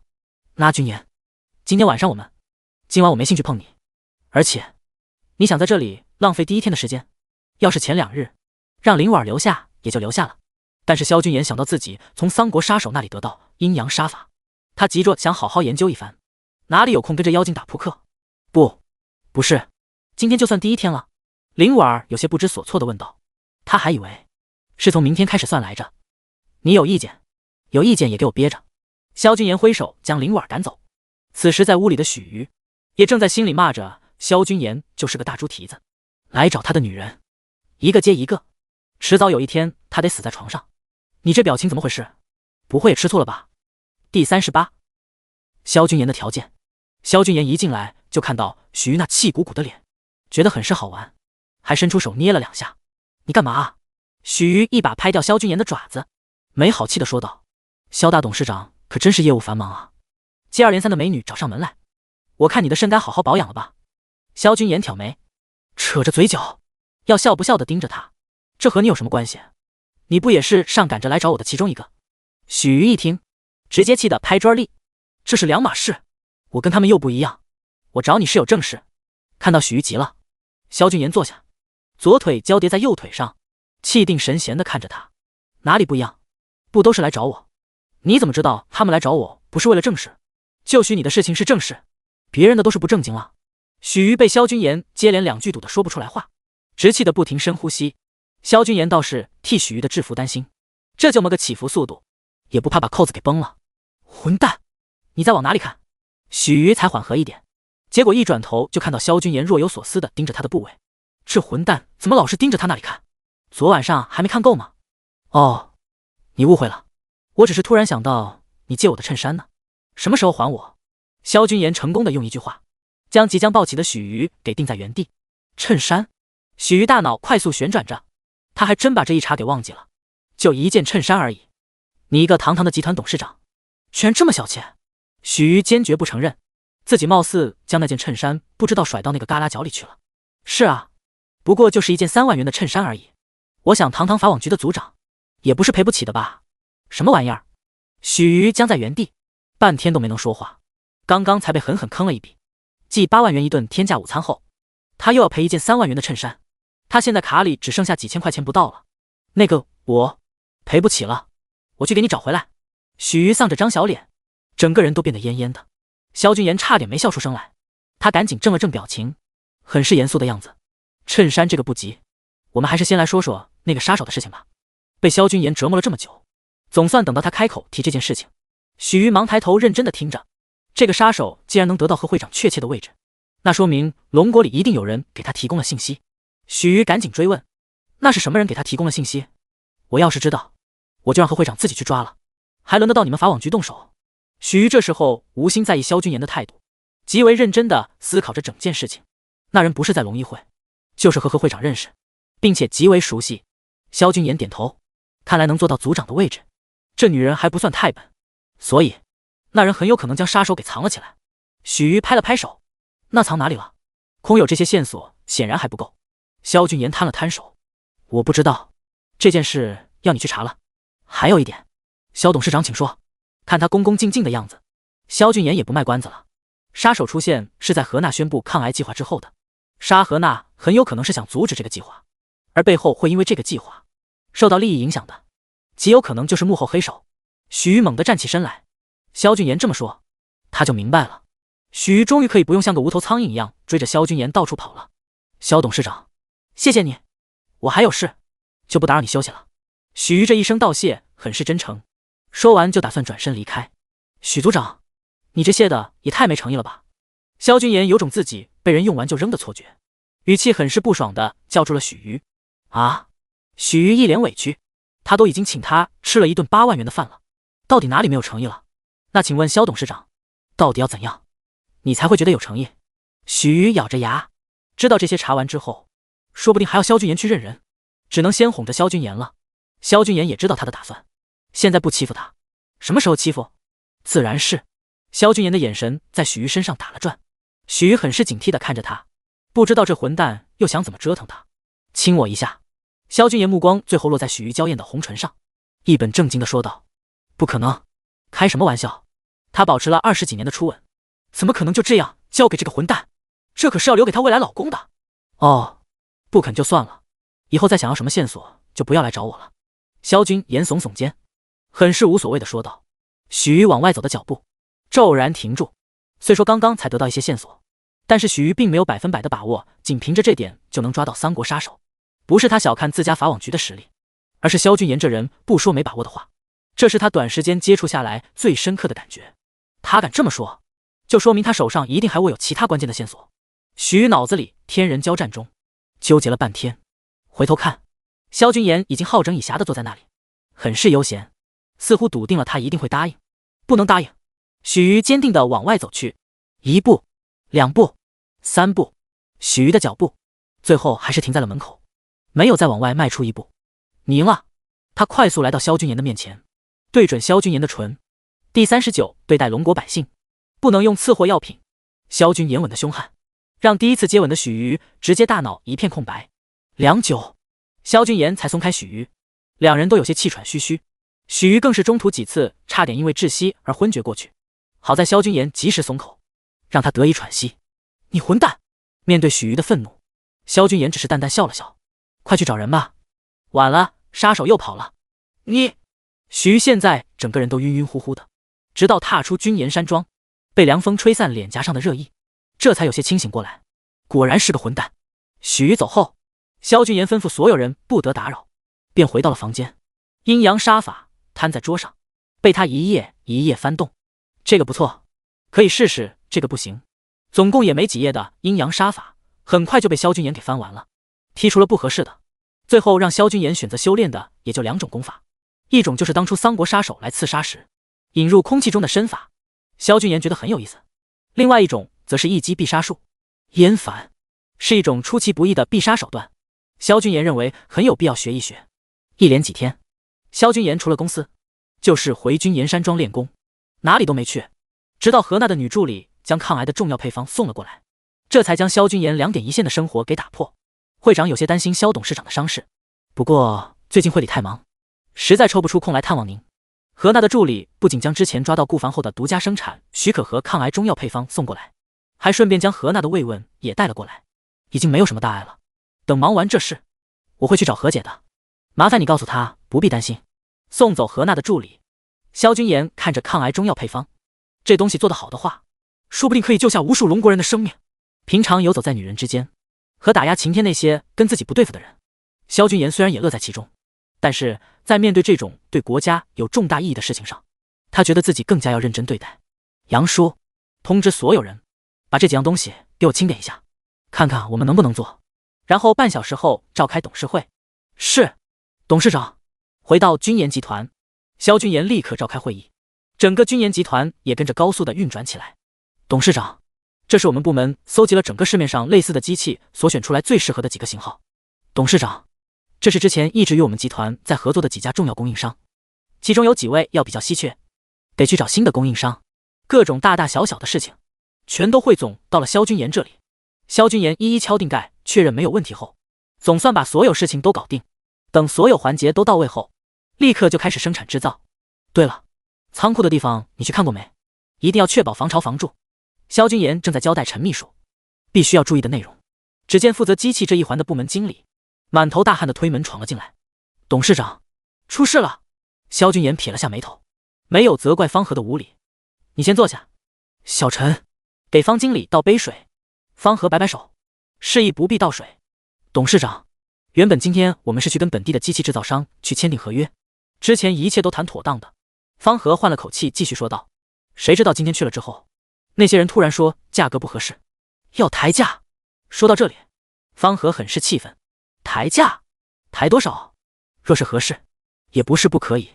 萧君言倒没有生气，凡事都有商量的余地，合同一日没签下来，就有一日的变化，就是抬得太离谱了，高了50%，简直就是离谱。我看他们就不是想诚心卖给我们，跟那些人打交道也不是一天两天了，以往双方合作的都挺愉快，也不知道这一次是怎么回事，对方突然狮子大开口，简直把他吓得以为自己没睡醒。那就换一家。董事长，问题就在这里，不是一家这么抬价，是所有之前和我们谈妥的商家都在今天突然提出要抬价，而且都是这么离谱的价格。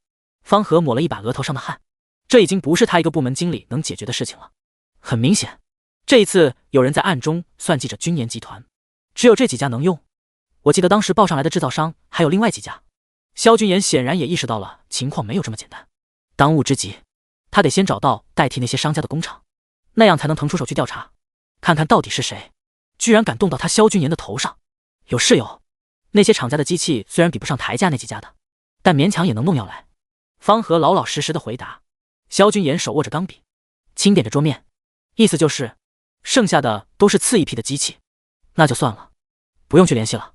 次货的机器弄出来的药，我再卖给龙国人，我萧君言可干不出这样的事情。萧君言继续笃定的开口，下了死命令，记住，要么不弄，要么就弄对龙国，对百姓最好的要出来，从生产机器到药材源头，一律不得马虎。医疗是百姓最大的保障。是。方和听到萧君言的话，心里一阵火热。他来之前其实心里很是忐忑，就怕萧君言为了利益，退而求次的选择差一点的机器。毕竟只要他们不说，药效达不到预期中最理想的效果，大众也不会知道，到时候只要将龙医会那边糊弄过去就行。方和都已经做好去联系那些厂家的准备，没想到萧君言压根就不考虑这条后路。此时他的心里对萧君言很是佩服。别看萧君言年纪轻轻，但是不为钱，而是有一颗社会责任心，这魄力可不是一般人能有的。查得到是谁买的第一批仪器吗？董事长，这商业买卖是机密，咱们一时间估计是查不到，但是生产链的制造还是要快点定下来。帝江这么多势力，可都盯着这块肉。陈秘书还是给方和端了杯水来，他一口气喝完，忧心忡忡地向着萧君言讨主意。我知道你的意思。萧君言沉吟了一会，你先回去让大家整装待发，机器的事情我想想办法。方和走后，萧君言脑子里想了一圈，这个事情应该找谁比较合适？有了，放着法网局这么一大力气，不用白不用。萧君言当即拿起手机打电话给许瑜。第40帝江暗涌。另一边，就在萧君言跟许瑜联系的时，那些联合摆了君言集团一道的制造商偷偷摸摸的找了个时间聚在了一起。我说老张啊，这么干真的没事吗？被称为老张的是个挺壮实的中年男子，那一身腱子肉把身边几个身材矮小的人显得瘦弱无比。他掩藏不屑地看着那几个脸上带着担忧的家伙，嘴里却不停地安抚。能有什么事？他一个军盐集团在帝江也不过是个二流的势力，有什么好怕的？可是其他人面面相觑。龙一会那场签约仪式，他们虽然没去，事后却有听说，军盐集团新上任的那个萧军盐，年纪虽小，手段却是狠辣，没有萧振阳那么好说话。没有什么可是，你们钱都拿了，机器已经交出去了，还有什么可是？老张直接打断了他们的话，咱们都是商人，哪边给的价格高自然是给哪边。哎，但是对方毕竟是桑国人，我这心里总有些不踏实。有个人犹豫了许久，终于还是把话说了出来。其他几人听到这话也点了头，显然心里也是这么想的。不踏实，有本事你再去找桑国人把机器拿回来啊。老张冷笑一声，这群人嘴里说着怕这怕那收钱的速度可丝毫没见害怕的。说来说去不过就是想找个顶缸的，万一到时候真出事了，他们或多或少都能有些说辞。谁都不是傻子。老张一句话把那人堵了回去。这场聚会不欢而散。沿走的时候，几个人嘴里嘟嘟囔囔的。老张眼里闪过一道金光，拿出另一台手机，低声发了个信息出去：宫本桑，帝江商人会闭嘴的，请您放心。法网局组长办公室。许瑜看到萧军言的来电，就想起自己被他压在床上的画面，第一反应就想挂掉。我才不接。许瑜嘟囔着嘴说完，手却不自觉地按了接听。我手怎么抖了？哎，算了。喂，萧董事长怎么想到打我电话了？当然是想你了呀。手机里传来萧军言的调笑声，让许瑜顿感自己接起这通电话果然是错的。我这正忙着，萧董事长如果只是为了说这些废话，那我就挂了。别，找你有正事。萧军言收起了调笑的心思，认真的把事情说了一遍。原来还有萧董事长办不到的事情啊。许瑜感觉自己终于能扳回一城，毫不客气的对了萧军言一句：你要真这么想，那这件事情我就自己处理了。反正你们法网局的能力我也不是很信任，以我们法网局的能力，这点小事就不用萧董事长亲自出马了。许瑜立马将事情揽了过来，说完嘴角一撇，这个萧军言就知道威胁自己，那我就静等许组长的好消息了。对了，那件衬衫我现在没钱。许瑜已经破罐子破摔了，真不是他想赖账，可是他的小金库真的彻底见底了。哈哈，许组长还真是可爱。我是想说，那件衬衫不用急着赔，算上利息就行。挂了，挂了。你……许瑜气呼呼看着已经结束通话的手机，一把扔在桌上。萧军言将调查机器下落的事情交给了许瑜。抗癌中药还差另外一个关键点，药材。市面上能找到的药材还好，但是有几味稀有的，就算以军盐集团的能力，也凑不出足够需要的数量。萧军言轻轻摇晃着手里的茶杯。军盐不是专业做医药的，帝江市有涉及医药的集团，最大的就是晴天的秦皇集团和司徒修的天海集团。晴天那里是不可能的，对方现在每天想的就是弄死自己。天海集团虽然主做房地产，但是在医药方面的路子也多，不知道司徒秦青能不能帮上忙。林氏集团，林婉那天从军盐山庄出来后，去找晴天无果，最后还是将萧军言的条件告诉了林阳和林子华。姐，我这就人把解约合同你出来。婉儿，让你大哥陪着你一起去找那个晴天。虽然说单方面和晴天撕毁合约，林氏集团这边必定亏损巨大，但总比直接被军盐集团踢出局，最后落个破产的下场要好得多。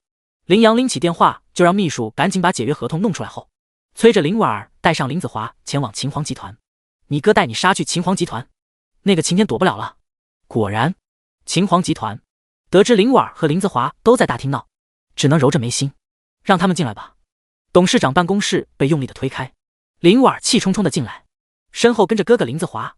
晴天，现在要见你一面可真是难啊。林婉儿冷着张小脸，连名带姓叫着晴天，乃还有以往喊着晴天哥的亲密模样。婉儿，最近公司出了不少事情，我不是故意不见你的。晴天看着眼前这副架势，心里知道这一回是拖不下去了。关于这件事情，他也跟师傅说过，他师傅的意思是，秦皇集团亏了就亏了，但是林婉这个女人必须得赶紧哄到手。晴天心里犯苦，他发现自己和林婉之间的距离似乎越来越远。对方前几天莫名其妙说要和平解约，晴天以为他是小姐脾气上来，过几天就好了。不过现在看来，林婉是来真的。晴天隐隐猜到了一些原因。之前军盐集团和林氏的解约还没解决，会不会是萧军言让林婉来跟自己这么做的？但是一想又不对，萧军言那条舔狗怎么可能有能力破坏他和林婉的感情？这其中一定有别的原因。林总先坐，能不能先给我和婉儿一点时间？我想跟他谈谈。还有什么好谈的？今天我来就是找你解约的，赶紧把合同签了。林子华之前还挺欣赏晴天，感觉这人是个潜力股，所以睁一只眼闭一只眼的看着两人私底下来往。但是今时不同往日，他这头上可悬着一把随时都会落下来的刀子。第41，林婉儿和晴天摊牌了。哥，你先出去等等我，我一会儿直接出发。出发去哪儿？自然是去找萧君言。林子华秒懂林婉儿话里的意思，也不再说什么，直接就离开了秦皇集团。终于只剩下林婉儿和晴天两个人。晴天上前一步，想牵林婉儿的手，却被林婉儿躲开了。晴天叹了口气，婉儿，我之前一直以为你是在赌气，所以我才一直没有同意，只是想等你冷静下来。晴天靠近林婉儿，对上林婉儿的视线，却觉得异常冰冷。但是今天你带着你哥哥过来，我才知道这一次你是认真的。但是你总该给我一个理由，一个原因吧。看着晴天那隐忍而又伤心的目光，林婉儿张了张嘴，不知道自己该说什么。说自己早就跟萧君言上过床了，说自己在不知不觉中被萧君言吸引，移情别恋了。可是到底他又是因为什么才会沦落到这个地步？还不是因为晴天实力太弱，不能保护他，不能将林氏集团从濒死的地步拉上一把。他比不上萧君言杀伐果断，更不上萧君言的财权地位。林婉儿越想，就觉得这一切错全都在晴天身上。理由？林氏集团所有和君言集团的项目被全面叫停，你不知道吗？我爸爸逼着我去找萧君言，要我讨好他，你不知道吗？你也让我去找萧君言，对我说只要随便哄哄就可以了。你们都在逼我，还问我理由。晴天被林婉儿的忽然爆发给弄得措手不及，不过听这话里的意思是在埋怨他没有帮他想办法对付萧君言，反而是让他自己面对。晴天也怪自己一开始没想那么多，毕竟萧君言舔林婉儿也不是一天两天了。婉儿，我以为只要你招招手，哄上一两句，那个舔狗得了点甜头，这件事情也就到此为止了。看林婉儿这样子，晴天猜他一定是在萧君言那里受了气，自己也忙着别的事情，没有第一时间去哄他，难怪林婉儿要发脾气了。晴天自以为想通了事情的关键，脸上带着自责，柔声哄着林婉儿，对不起，婉儿，是我忽略了你的情绪，你这么讨厌萧君言，我的确不该让你去找萧君言。林婉儿笑了，听这话，晴天还是没有意识到自己的问题。这是萧君言的问题吗？这是你的问题。我不去找萧君言，那林氏集团呢？你能接下林氏集团那些项目？你有这么庞大的资金盘活林氏集团的运转？晴天被林婉儿一字一句逼问的有些狼狈，心里更是有些恼怒。婉儿，你再等等，再给我一段时间。我只是现在实力不济罢了，再给我一段时间。别说一个君言集团，秦皇集团比肩天海集团都说绰绰有余。够了，说来说去，不过就是你比不上萧君言，比不上他的实力，比不上他的势力，更比不上的他的财力。林婉儿再次打断晴天的话，这些话说出来，他的脑子从来没有这么清醒过。是啊，晴天他处处都比不上萧君言，所以他这么多年到底是为什么会看不上这个男人？可笑的是，之前他还一直觉得晴天处处都比萧君言好上不知道几百倍。林婉儿很是认真地打量着晴天，要说比脸，萧君言那张脸可比晴天精致多了；要说身材，萧君言看着虽瘦，但是林婉儿可是见过那衣服包裹下的肌肉，甚至亲自体验过萧君言的体力，他都累瘫了。那个男人还是生龙活虎的样子，再加上如今的萧君言不再追着他到处跑，身上的气势与日俱增，更是给他添上了一道无形的魅力。林婉儿拿着现在的萧君言跟晴天比，发现怎么比都是萧君言更胜一筹。君言集团，萧君言刚好在洗手间尿尿，忽然打了个打喷嚏。卧槽，谁在说我？害老子溅了一脚都是。萧君言提上裤子，连忙跑去洗脚。幸好我射的不多，洗洗就没事了。萧君言没事，可秦皇集团这边却出事了。晴天听到林婉儿连续的炮轰，说的都是自己不如萧君言，他脸都黑了。林婉儿，你什么意思？你居然拿我跟那条舔狗比，居然还说我什么都比不上那条舔狗。晴天第一次在林婉儿的面前动怒，以往他只当林婉儿是个不懂事的小公主，好好哄着就行了。但这一次，林婉儿连这么没脑子的话都能说出来，完完全全是在挑战他一个身为男人的尊严。晴天觉得是他之前太惯着林婉儿了，才会让他口不择言的连这种话都能说得出口。什么意思？我又没错，你不但比不上萧君言，连魄力都没有，萧君言赶一脚踢开林氏，你却咬着林氏不放。林婉儿，够了！你要解约？可以，我签。秦天愤怒地在合同上签下名字，但是签名之后，又有些舍不得林婉儿。婉儿，我希望你好好考虑清楚，我是真心喜欢你。可他话还没说完，林婉儿已经抽走了合同，走出房门。哥，我们去君言集团。秦天懵逼了，自己刚刚确实冲动了。隐忍，师傅教过他隐忍，可他怎么偏偏犯糊涂了？秦天连忙追出门。婉儿，可林子华已经带着林婉儿快速离开，根本不给秦天反悔的机会，直奔君言集团而去。君言集团楼下，哥，你先回去吧，我自己上去找他。林婉儿不想让林子华看到他被君言集团的保安拦在门口的画面，径直下了车，就催促林子华赶紧离开。行，哥等着你的好消息。林子华想想自己上去也没什么用，没有怀疑林婉儿的用意，点头就让司机开车走了。林婉儿紧紧地抓着手里的合同，按下激动的心情，打了个电话给萧君言。什么事？电话里传来萧君言冷冷的声音，林婉儿却仿佛听到了天籁，人都没见到，脸上已经挂起了笑容。君言，我把解约的合同带来了，现在就在你公司楼下，你别再让他们拦着我了。第42，林婉儿的忠诚度。萧君言倒是没想到，这一回林婉儿居然速战速决了，也不知道秦天现在是不是在跳脚。行，我打个招呼，你自己上来。这一次林婉儿终于能抬头挺胸地走进君言集团，再也没有被拦下，前台更是客客气气地将她送到电梯口。多久了？有多久？她没有在君言集团受到这种待遇了。林婉儿一时之间有些恍惚。萧君言，我会继续让你拜倒在我的石榴裙下。君言集团董事长办公室，看到林婉儿进去，原本低头认真工作的秘书办顿时炸开了锅。他来了，他来了，他又来了。没错，这次董事长居然没有让人拦着，所以说，难道他要夺回正宫的位置了？你们在说谁啊？有休假的同事满脸疑问地看着1分钟就是99加的消息群，弱弱地问了一句：还能有谁？当然是林氏集团那位大小姐啊。什么情况？董事长和那位大小姐又和好了？君言集团员工群热烈地讨论着自家 boss 的八卦，而八卦的2位主角一战一立，气氛并没有他们想象中的美好。做得不错，你倒是舍得那个晴天。看完林婉拿过来的合同，萧君言就扔到了一边。有什么舍不得的？他哪有君言你重要？林婉看着被萧君言随手就扔了的合同，脸上的笑容有了一丝牵强。那是他和晴天决裂，让林氏集团的亏损才得到的合同，可似乎在萧君言根本一文不值，就好像他自己这个人在萧君言的眼里同样一文不值似的。林婉忽然又想到什么，其实萧君言会不会只是要他的一个态度？他的态度对了就行。林氏跟秦皇解约不解约，萧君言根本不在乎。这样想着，林婉的心里才好受了些。很快又听萧君言笑了笑，我的话可不重要，是林氏集团最重要吧？之前看你晴天哥小嘴喊的那叫一个甜，如今说翻脸就翻脸，你这女人啊，可真是可怕。萧君言可不想给林婉背黑锅，更不会惯着林婉，字字捅向她的心肺，简直是把她的脸皮扔在地上，再踩上去反复摩擦。君言，你怎么能这么说我？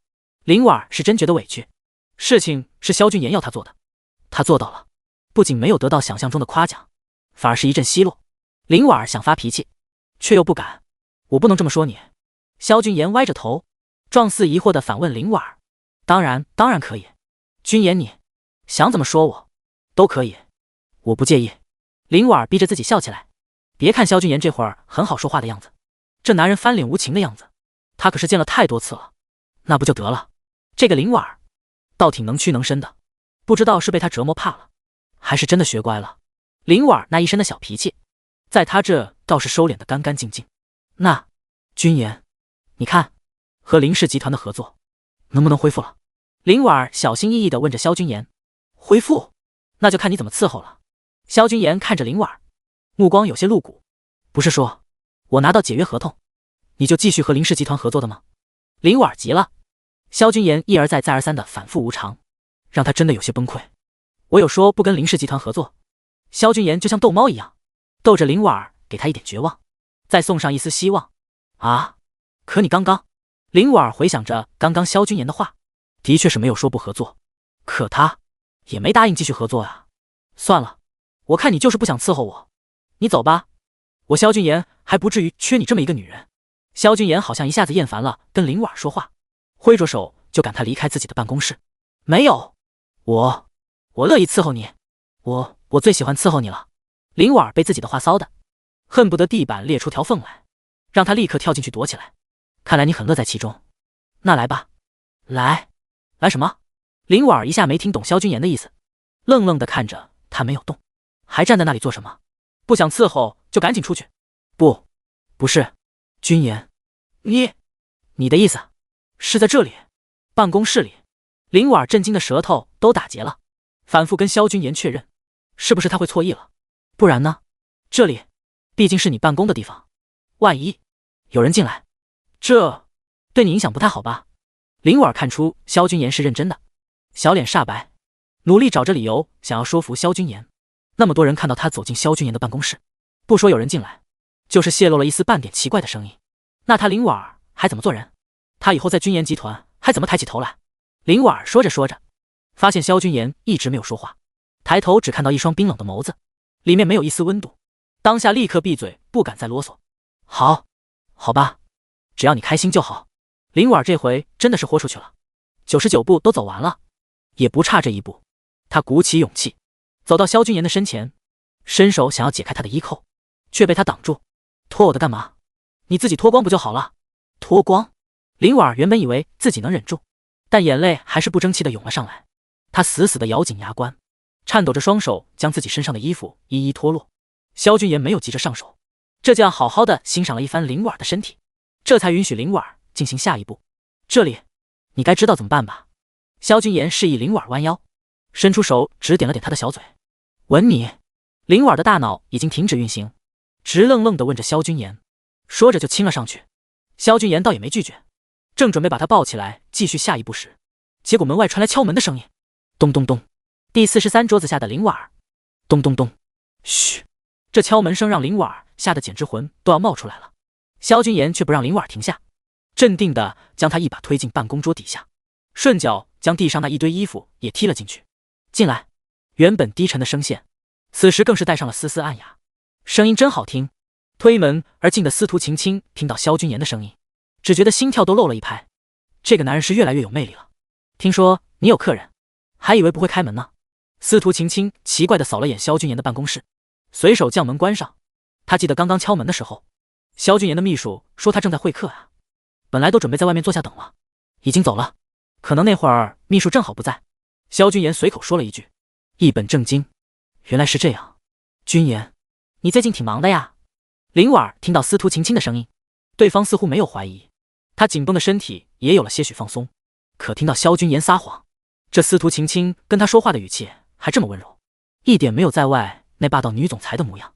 这两个人肯定有问题。林婉玩心大起，在桌子底下饶了饶萧君言。可嗨，怎么了？这是感冒了？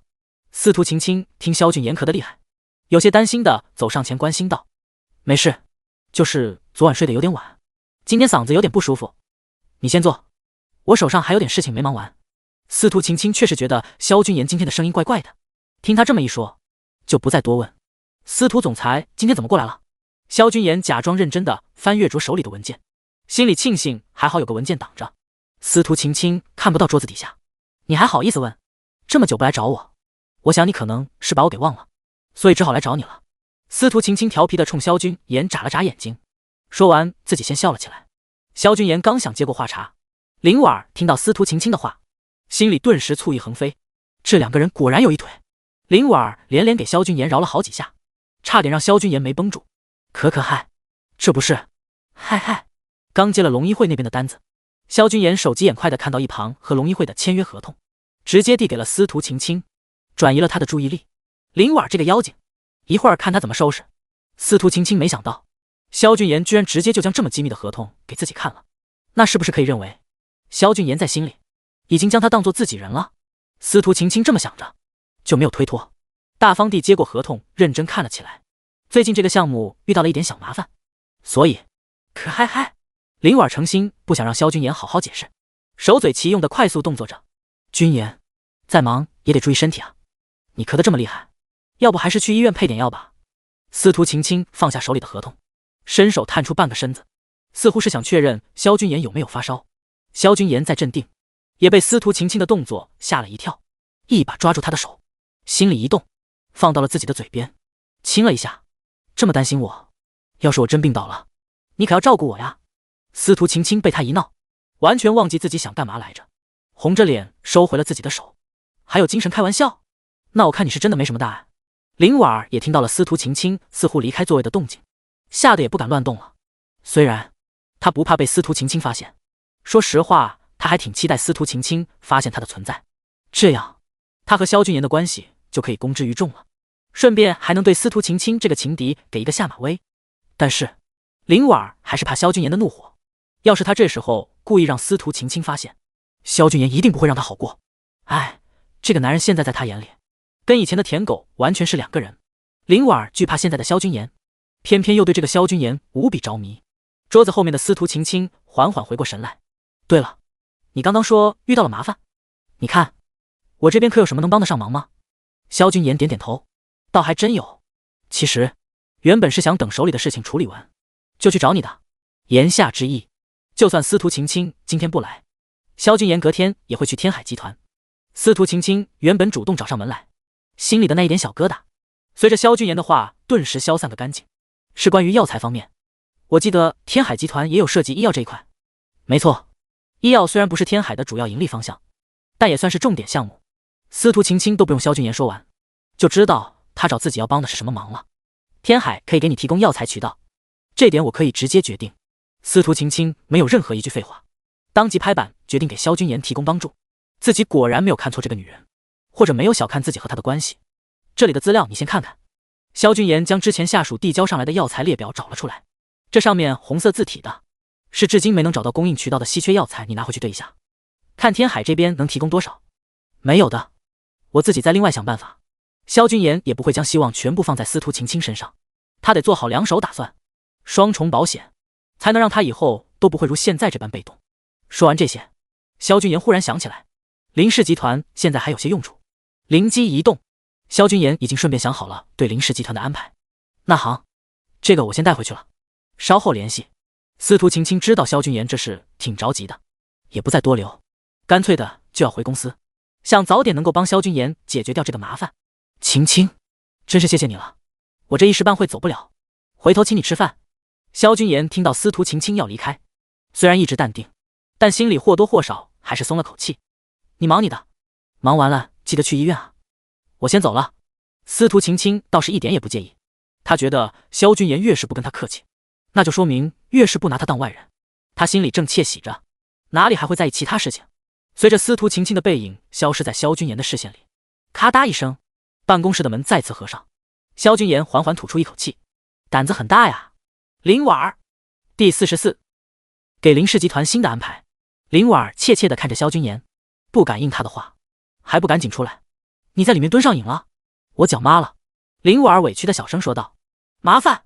萧君言一把将林婉儿拉了出来，有个新项目给你。新项目？果然。林婉儿一听到林氏集团，抬头怀疑的看着萧君言，不知道这男人是不是又在忽悠他了。刚刚我和司徒晴晴的对话你可都听到了，这个项目是君言集团眼下最重要的一个，我勉为其难给林氏集团一个加入进来的机会。真的？林婉儿半信半疑，她就是个不管事的千金小姐，商业的事情并不太懂。她心里嘀咕着，这事情萧君言刚刚不是都交给司徒晴晴了吗？还有他林氏集团插脚的机会，你再问下去就是假的。萧君言起身丢给林婉儿一句话，就直接进了隔壁的休息室。瞧你这一脸傻样，跟你说了也是白说，让林阳自己来君言集团找我吧。林婉儿这才知道萧君言这一次总算不再赖账，赶紧一咕噜的爬起来，抽起几张纸巾，慌忙擦了擦脸，急急忙忙的往家赶去。你们瞧见没有？看到了。我的天哪，这么久，咱们 boss 该不会直接在里头就把人给办了吧？ boss 真不愧是 boss， 年轻有为，玩得这么刺激。是啊，刚刚司徒总裁刚刚好像也进去了，一王两后，我的天，怎么了？快点告诉我呀！急！萧君言的秘书办看到林婉儿离开时，那皱巴巴的衣裙，顿时个个两眼放光，私下的小群再次被炸开了锅。随着在场同事的生动的讲解，今日休假的人都痛心疾首，自己没能亲眼见到那位林大小姐被蹂躏过后的模样，太可惜了。没想到那位大小姐平日里一副鼻孔朝天，高傲的像个白天鹅，结果私下里玩得这么嗨。唉，谁让咱们 boss 财力雄厚呢？这不上赶着倒贴来了。这里的秘书从前没少受过林婉的嫌弃，此时个个都有些幸灾乐祸。林婉哪里知道，他一出门就被萧君言的那些秘书猜了个8、9不离10，还以为自己掩饰得很好，兴奋地回到家，直接跑到书房找到了林阳。爸，你快去找萧君言，他答应给林氏集团一个新项目。婉儿，你这是？林阳看到女儿的样子，先是吓了一跳，通红的眼眶，一身衣裙都是褶皱，看着就像是被欺负过的样子。刚到嘴边的质问，在听到后半句后立刻打了个转。新项目？是什么项目你知道吗？就那个龙一会的什么合作项目，具体的我也说不清楚，还是您自己去君言集团找萧君言问吧。林婉儿只知道个大概，但他哪里说得清楚。哦，对了爸，天海集团也加入了进去。想到司徒晴晴，林婉儿立刻补了一句：天海集团？行，我知道了，我一会儿就去。你这模样，难道你跟萧君言已经……林婉儿没想到林阳一眼就看出自己的不妥，心里顿时一惊，这么明显，难怪他回来的路上那个的士司机的眼神这么奇怪。林婉儿气得紧紧握住了拳头，心里再次恨死了萧君言。但是面对林阳试探的询问，林婉儿哪里敢告诉他爸，自己刚刚在办公室跟萧君言胡来了一场。爸，不是你想的那样，我就是为了求萧君言，坐在地上又哭又闹了半天。那可是在办公室里，外面那么多人呢。你乱想什么？林婉儿不由提高了音量，努力的找了个不那么蹩脚的理由，让林阳勉强相信。那也是，女儿呀，你要记得，不能那么快满足男人，知道吗？林阳语重心长的说道。爸也是男人，男人最了解男人，你越是吊着萧君言，不满足他，他就越是听你的话，以后咱们林氏就什么都有了。林婉儿轻抿了小嘴，当然不肯告诉林阳真相，只觉得他爸把萧君言想得太简单了，下次应该让他自己去试试讨好萧君言。爸，我知道了。行，我就知道我女儿对付男人有一手。嗨，你先去收拾一下，这个样子看了容易让人误会。好。林婉儿离开后，林阳很快就带着林子华出发，二人在路上一脸兴奋，等了这么久，终于和君言集团再搭上线了。是啊爸，咱们这次一定要好好表现。那是，你可不要出丑，现在萧君言可跟以前不一样了。知道了爸。第45再度打压林氏父子。君言集团，林总和小林总这边先坐一会儿，我们董事长一会儿就来。女秘书礼貌地将人带到了空闲的会议室里，奉上茶水便退了出去，说是一会儿就来。可林阳和林子华等了足足半个小时都没见到萧君言的身影。爸，这萧君言把我们干晾在这里是什么意思？林子华性子本就急躁，枯坐了半个小时，立马就开始耐不住性子了。好好给我坐着，这点耐心都没有，难怪你比不上人家萧君言。林阳没好气的给了林子华一巴掌。不是提醒过你了，看到萧君言给我态度放好一点，别再拿你以前的那副态度出来，你妹妹可是好不容易才把人给哄好的。林子华被拍得龇牙咧嘴，林阳这力道可用了10成10的劲儿。知道了，我才没那么傻，不过就是心里不痛快，想过嘴瘾而已。又苦了1个半小时，就在林阳都有些坐不住的时候，萧君言的身影总算出现在了会议室的门口。君言啊，您忙完了。林阳看到萧君言，立马起身，笑得一脸和蔼。林董事长的称呼错了。萧君言平淡地看着林阳，没给他留面子。林阳老脸微不可察地僵了一下，但他混了这么多年，早就练就了一身的厚脸皮。相比林阳，林子华的脸色当场就黑了下来。是我叫错了，萧董事长。把合同给他们。萧君言淡淡应了一声，转头吩咐跟在身边的陈秘书。林阳来此就是为了能重续和君言集团的合作，当下也顾不得萧君言的态度，接过合同，认真仔细地看了起来。这运输全国各地的药材，这事办起来不太容易啊。林阳看得心里半是激动，半是担忧。激动的是这样一个合作，足足抵了之前林氏集团和君言集团此前的所有项目。担忧的是，他心里多少还是有点自知之明，以林氏集团的体量，一口气吃不下这么个大饼，这里面需要涉及的人力、财力以及精力，光粗略一算，就能让他没头夹死一只蚊子。机会我给你们了，要是不行，那我另找他人。萧君言可不管林阳的担忧，他只答应了林婉会继续和林氏集团合作，但要是林氏集团自己不争气，吃不下合作，那可就与他无关了。那之前与我们林氏集团的那些项目，林子华看林阳死死地盯着合同，脸上表情不停变换，忍不住问了一句：就这一个项目，我看你们吃下都很困难，还想着其他的，你倒是不怕撑死自己？我可没必要把钱扔水里。萧军眼里都懒得理这群人，估计是以前白嫖军研集团习惯了，换个有点难度的任务就推三阻四的。林子华被他说的脸先是一红，接着又是一黑，这萧军言摆明了就是看不起林氏集团和他林子华。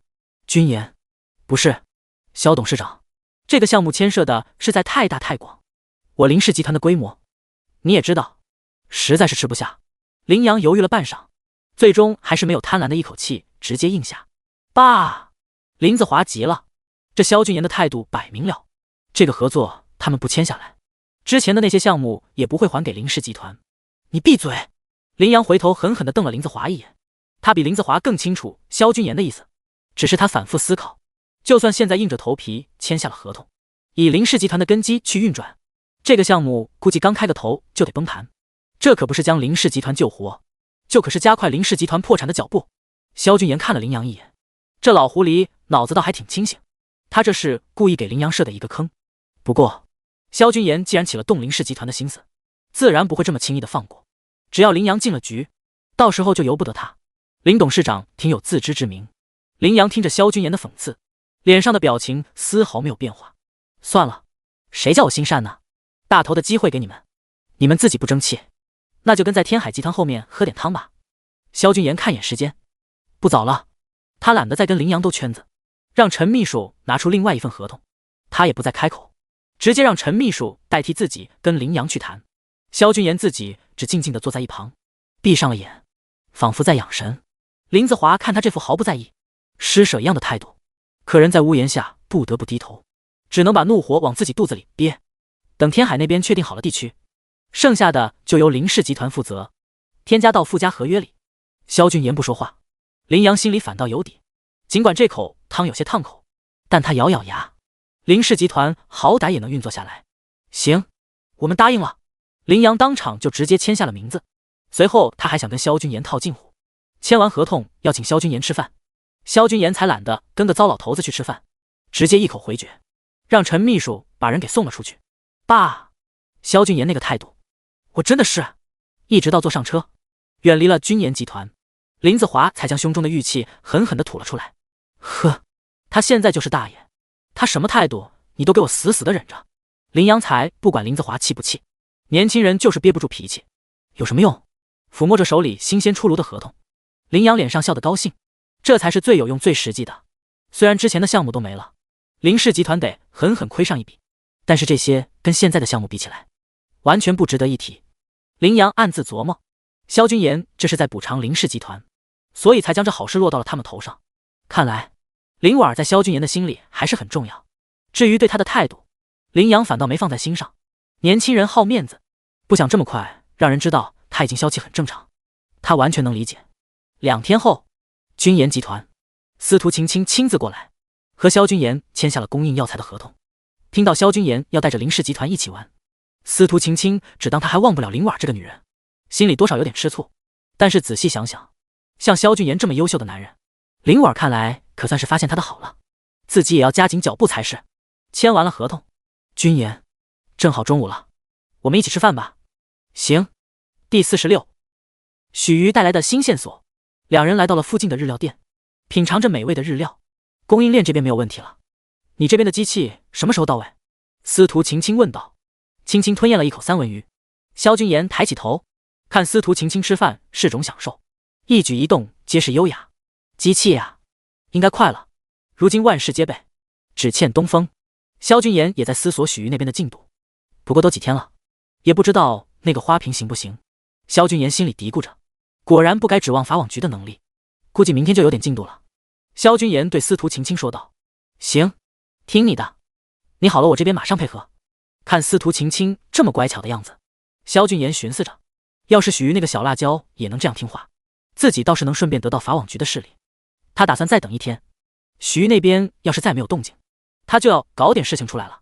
可刚这么想着，萧君言的手机便响起了起来，一看备注，萧君言笑了，可真是说曹操就到啊！我接个电话。司徒晴晴自然是不会介意萧君言和他吃饭的时候还跟别人打电话，微笑着点头，示意他随意。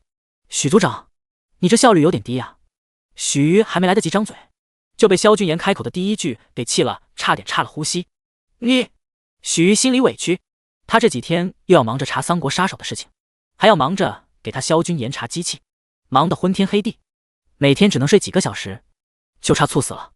结果就得了这么一句，我什么？没事。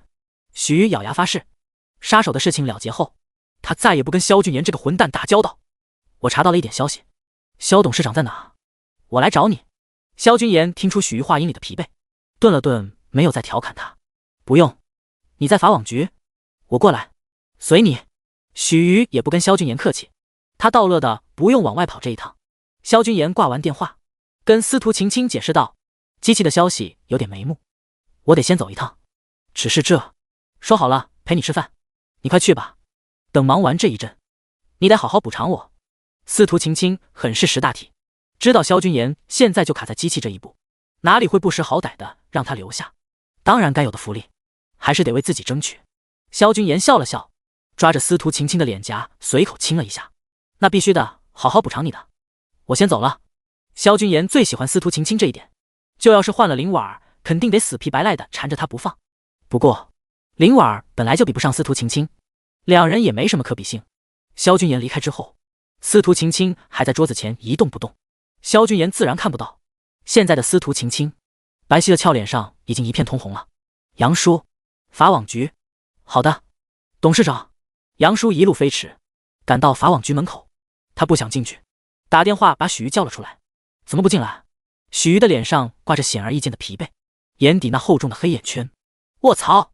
萧君言都被他这副模样给吓了一跳。法网局有什么好进的？进去坐牢吗？话说你这是多久没睡了？这小脸都没之前看上去有光泽了。许瑜听到萧君言的挑逗，也没力气去反驳。不过所幸这家伙还有点良心，看得出自己累了，还不是因为要帮萧董事长查那些供应商的事。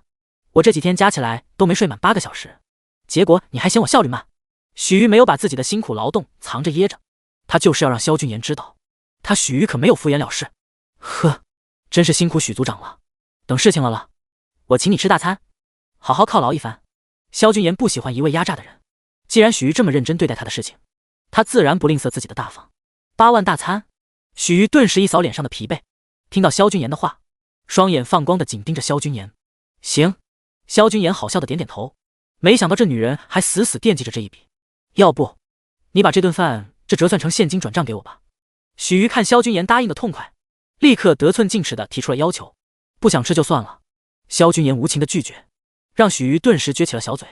这不是一样的吗？这钱进餐厅的口袋和进他的口袋有什么区别？反正不都是送出去的。不一样，要么吃，要么不吃。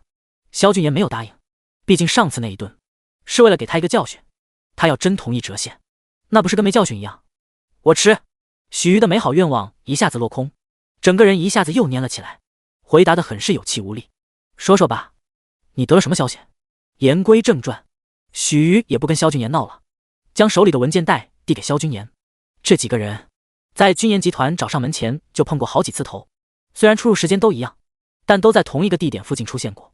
通过监控录像查到，这几家分别在相邻的不同日子里将厂里的机器大批量的运走。萧君言看着手里的资料，若有所思起来。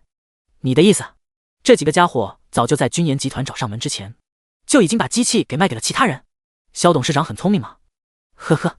萧君言脸上闪过一抹锐气，对方拿着卖掉的机器和君言集团谈项目，拖着时间，在最后一刻却突然抬价翻脸，有种。萧君言敢肯定，一定是那个神秘买家的主意。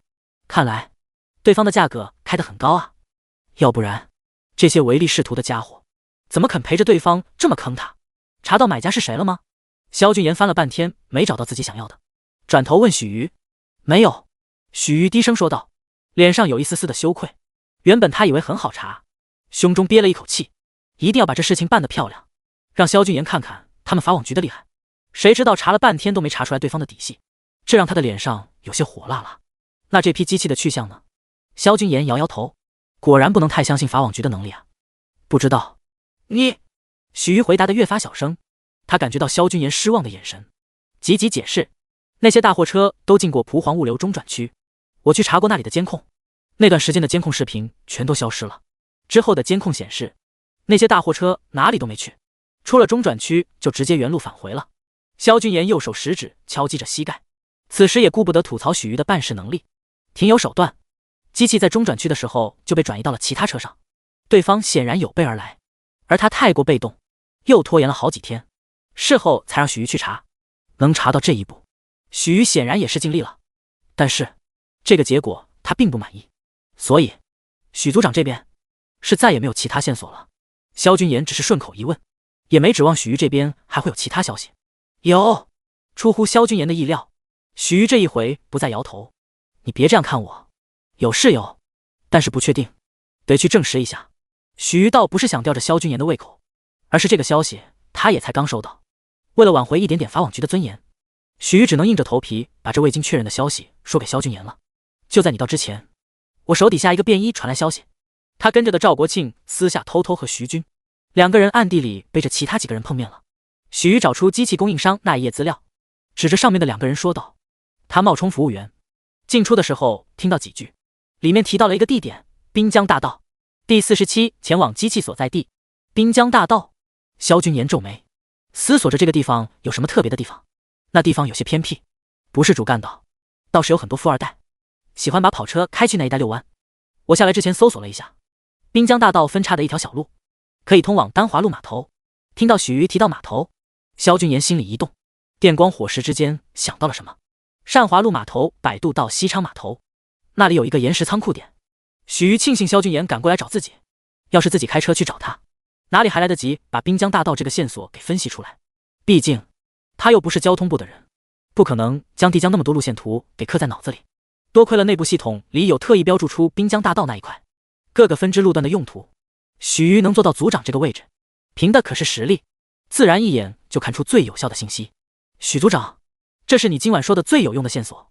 萧君言原本以为今晚会无功而返，就在他不在许瑜这边抱有希望的时候，许瑜会给他来了个惊喜。这只是我分析出来的，况且已经过了这么多天，西昌码头主干道出去可是可以通往好几个集装箱码头的。许瑜反倒是没抱多大希望，消息来得太迟，指不定萧君言要的那一批机器早就被运出了帝江。真要是通过集装箱码头出去，反倒好查得很。萧君言觉得对方摆明了不想让他知道这批机器的去向。集装箱码头光是看排查验就会直接将这批机器暴露出来，这几日必定是萧君言查得最紧的时候。最好的办法就是先偷偷将这批机器藏到某个公司的仓库里，等风头过后再运出去。那个时候他萧君言肯定已经焦头烂额，哪里还能腾得出手去拦截。计划的真不错。萧君言夸了一句，却看到许瑜狠狠地白了自己一眼。你还有心思夸别人，赶紧想想自己该怎么办吧。许瑜看着萧君言很是淡定的模样，很想知道这混蛋有没有着急的时候。怎么办？问得好，杨叔，现在就去西昌码头。你不死心？你不是说没证实吗？我们这就去证实一下，万一真被你猜对了呢？萧君言心里也没抱多大希望，那批机器还会在那个岩石仓库点，就算不在了，只要那批机器到过那里，总会留下蛛丝马迹。只要确认那批机器在西城区，搜索范围一下子就变小。他萧君言就算将整个西城区翻个遍，也要找出来。帝江从前没有西城区，更没有东西城区之分，但是千百年来，帝江人口只多不少。帝江将原本附近的几个小县城全都一并列入自己的版图，西城区自此形成。西城区沿海，还是长江入海口，帝江也随之有了自己的港口贸易。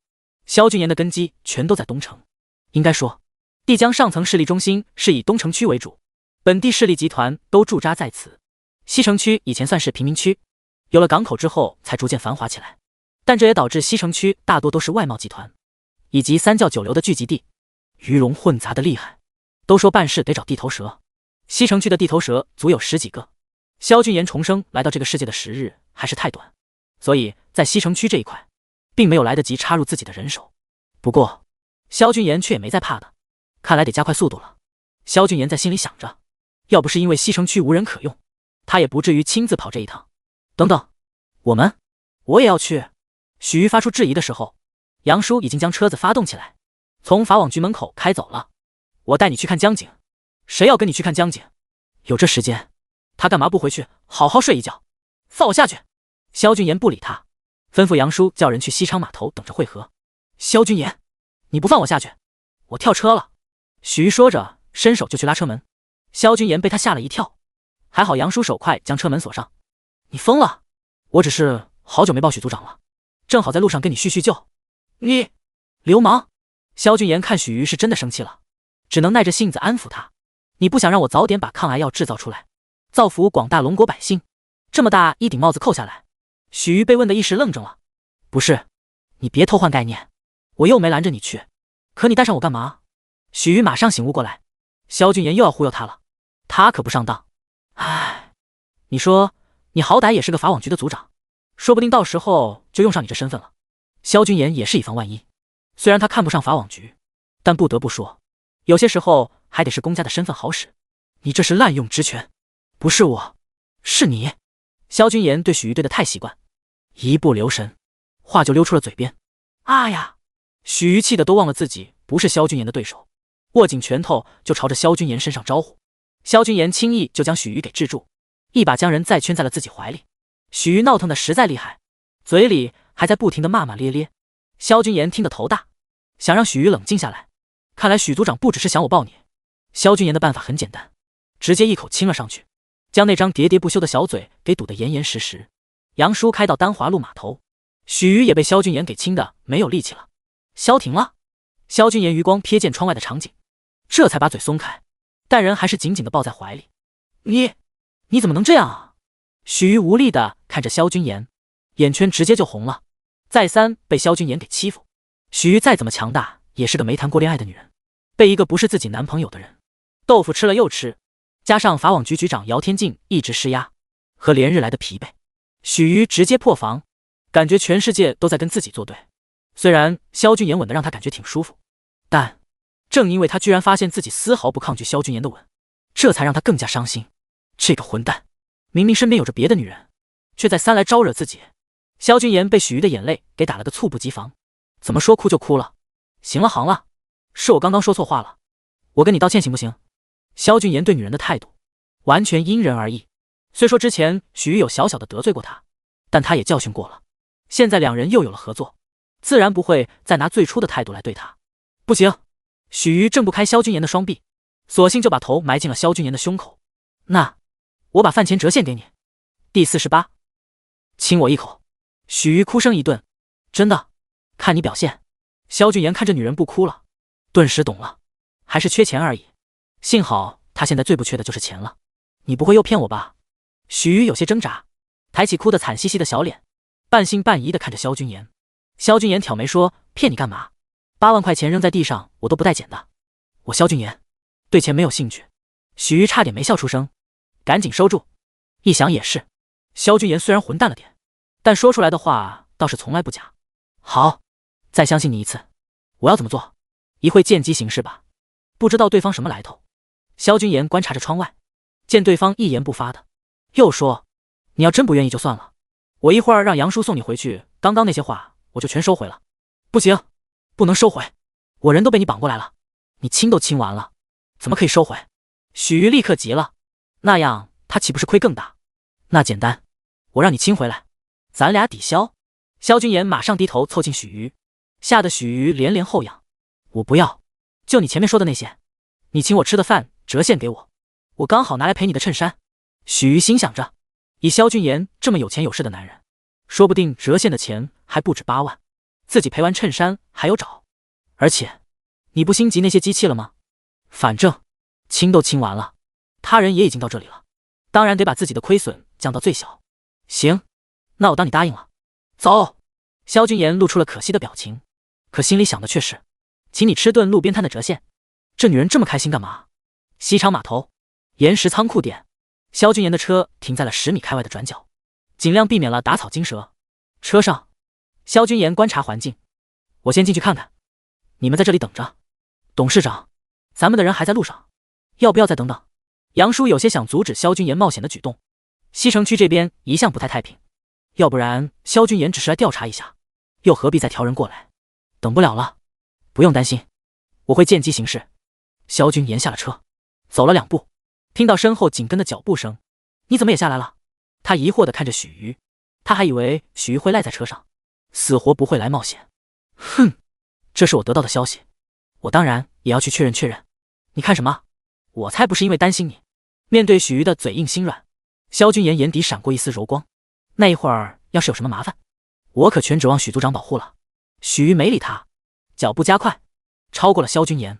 等等，走着走着，萧军言忽然一把拉过许瑜，闪进了一旁的阴影处。怎么？咦？不用萧军言说，许瑜也看到了，右斜方一群人聚集在那里。萧军言拉着许瑜，悄悄绕到另外一边，离得更近，却更能隐藏2人的身形。一姑井号达咩人民币雅灭蝶巴达，桑国人。许瑜一惊，凑到萧军言的耳边悄声确认道。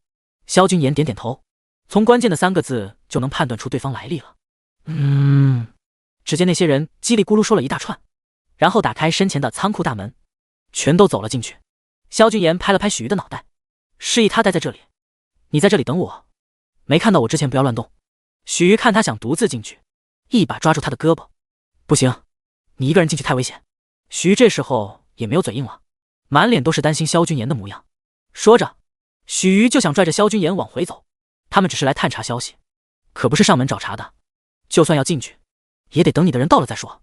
萧军言直觉刚刚那群桑国人有问题，而且很有可能和那批机器有关。他脑子里有几个想法浮现，隐约连成一条线。别急，不用担心我。你看，萧军言是一定要进去的，机不可失。为了让许瑜放心，他直接展现了从阴阳杀法中刚学会的隐身身法。许瑜眼睁睁地看着萧军言整个人突然消失在他的眼前，惊讶的说不出话来。这不是真正的隐身，而是一种遁法。阴阳术，我偷学的，现在可以放心了吧？下一秒，萧军言再次出现在他的面前。不得不说，许瑜被他这一手给镇住了。他点点头，那你千万要小心，你还挺关心我的。谁关心你了？我只是不想你死在里面，你还要请我吃饭呢。看许瑜似乎很期待那顿饭，萧军言思索着，要不要把路边摊改为小餐馆？毕竟男人还是要大方一点，不然肯德基疯狂星期4也可以。不想我死呀？那我一会要是顺利出来，你给我点奖励。什么奖励？许瑜急切地问道，满脸认真的模样，让萧军言都有些吃惊。这女人感觉是对自己动真格了呀，以前还真的没谈过恋爱的样子。亲我一口。萧军言也认真地说道。不要。许瑜刚拒绝，萧军言就叹了口气，一脸身先士卒的模样。那算了，我这没人疼没人爱的，为了龙国百姓的抗癌药，死在桑国人手里，也算是为国捐躯了。许瑜一下子眼眶都红了，尤其是听到为国捐躯4个字，那也是他们法网局的宗旨。你不需要乱说话，我答应你还不行吗？行。萧军言笑了笑。许瑜轻叹了一口气，觉得自己被萧军言吃定了，可他还是太年轻了。因为萧军言走之前提醒了他一句，具体亲我哪里，等我回来再告诉你。啊？许瑜回过神的时候，萧军言已经出去了。只是这次，萧军言并没有直接隐身过去。这个隐身身法有缺陷，并不能长期将自己的身形隐藏起来，最多5分钟就要显现身形一次。萧军言总觉得这本阴阳杀法中的功法似乎并不完整，真正完整的版本估计威力更强。许瑜看到萧军言走到门口，才隐身消失不见，一颗心顿时提了起来。仓库内，萧军言悄悄摸了进去，就看到那群人围着解开遮布的机器身边。他一眼就认出那台机器，正是他在寻找的。果然是这群王八蛋在搞鬼。环视周围，一块块黑色遮布包裹住的机身，跟眼前的机器同样大小。萧军言庆幸自己一时兴起，直接找了过来。还好许瑜那丫头及时得到消息，要不然过了今晚，这批机器肯定被再次转移了。萧军言思忖着自己出手，能不能将这群人全部撂倒。如果他们的身手都像那个桑国杀手的话，他还真不一定打得过。但是机器既然已经找到，萧军言又怎么可能眼睁睁看着他们从自己的眼皮子底下被人拿走？我有70%的把握打赢他们，但是70%跟送死有什么区别？得找着武器，或者先分散他们。就在萧军言思考对策的时候，他身上的手机忽然响了起来。操，忘记静音了。第49，我是阴阳殿下。萧军言心底暗骂了一句，把手伸进口袋，直接关机。那群桑国人齐齐把头转向了声音的来源。脸上露出了凶恶的表情，也不知道从身上哪里，个个都掏出了长刀。好了，这回不用萧君言思考对策了，只能蛮干了。正好5分钟的时间到，萧君言也懒得再躲藏，大大方方的走到了那群人的面前。那些人惊疑不定的看着凭空出现的萧君言，并没有第一时间冲上来动手。萧君言秉持着敌不动我不动，一脸冷峻的凝视着他们，全身肌肉却紧绷住，随时准备开打。可突然，其中一个人动了，他不是对萧君言出手，而是扑通一声跪下来了。苍田小次郎，拜见阴阳殿下。谁知那群桑国人领头的那人，突然将手里的刀一扔，直接双膝跪地，对着萧君言就拜了下来。阴阳殿下。萧君言觉得莫名其妙，可不只是这一个人跪下。三上优，拜见阴阳殿下。苍井好空，拜见阴阳殿下。其他桑国人听到领头喊出的名字，脸上纷纷露出了狂热，手里的刀齐齐往地上一扔，所有人都对着萧君言跪了下来。这是什么情况？萧君言面色不变，当下随机应对，很是坦然地接受了他们的跪拜，心里却是大写的懵逼。阴阳殿下，您怎么会来这里？这群憨憨似乎认错人了。萧君言眯起眼睛，做了个大胆的决定。八嘎！他脚尖一挑，将地上最近的长刀单手接住，一言不发，直接将领头人给杀了。领头人带着一脸的震惊和迷茫，身体缓缓歪倒。阴阳殿下，剩下的人惊骇地看着眼前这一幕，吓得连忙退后，骚动不安。萧君言阴鸷的目光落在他们每个人的身上。八嘎八嘎！本殿下在龙国的身份是高度机密，你们居然就这样说出来！原本有些骚动的桑国人当即明白为什么首领被杀了，立刻磕头认错。殿下，我们知道错了，我们忘记阴阳门的规矩了，我们该死，这是阴阳殿下的惩罚。记住了，无论在任何场合见到我，都不可以随意喊出我的身份，记住了没有？嗨！萧君言看着瑟瑟发抖的桑国人，嘴角微不可见的抽了下。这还好不是自己的手下，这都是一群傻子吧？这么容易就相信了他的话？萧君言，许瑜听到躲藏的阴影离这个仓库不远，听到里面传来的动静，心里一紧，只怕是萧君言被那群桑国人给发现了，在里面动手，赶紧跑过来想要帮忙。这是什么情况？他一眼就看到萧君言的背影，直接冲到了他的身边，这才发现不对，这完全不是他预想中的画面。怎么桑国的人都跪在萧君言面前了？放下刀，这是我的人。桑国人被冲进来的许瑜吓了一跳，下意识地操起长刀，离得最近的人抱起，差一点就要对着许瑜砍去。还好萧君言喊得及时，他对许瑜使了个眼色，示意他不要说话。许瑜一头雾水，但看萧君言似乎掌控全场，乖乖的点点头，十分配合。这些就是这一次购买的机器。店先生。嗨，一个看样子是2把手的人站出来回答了萧君言的问题。很好，这批机器交给我，我要带走。萧君言故作高傲的抬着头，对着这群桑国人说道。2把手脸上露出了不解和犹豫，他看着萧君言，硬着头皮开口问道：先生，这批中药机器是井下部长要我们带回桑国研究，这个任务您不知道吗？萧君言暗暗记下井下这个名字，面色严厉地盯着2把人。我当然知道，但那是旧任务，最新的任务是破坏龙国的中药生产链。2把手还是疑惑，龙国人没有这批机器。八嘎，你居然敢质疑我！萧君言的呵斥让这些人顿时慌了神，一个个再次跪倒在他的面前。先生息怒！卧槽，这一幕只把许瑜看得一愣一愣的。这些人似乎非常敬畏萧君言啊。许瑜脑子的问号一个接一个，但也知道现在不是萧君言给他解惑的时候。蠢货，没有这批机器，龙国还有别的机器可以代替，光是抢走这一批机器有什么用？2把手连连点头。阴阳殿下这话说的没错，那先生是准备？他小心翼翼地发出疑问，却一点都不敢抬头去看萧君言。这些机器给我，我找人给他们做些手脚，再送到龙国人手里，在他们做中药研究的时候爆炸，这一份大礼必定会让他们受到重创。哟，谢！桑国人恍然大悟，直呼萧君言的办法太好了。2把手满脸激动，哪里还有什么问题？先生尽管将机器拿走，需要我们来搬运吗？听到这一句，萧君言在心里松了一口气，他知道自己忽悠成功了。不需要，我会安排人过来接手，你们将这里收拾干净后马上离开，不要让外人知道我们的关系。嗨，先生！桑国人整齐划一的回应。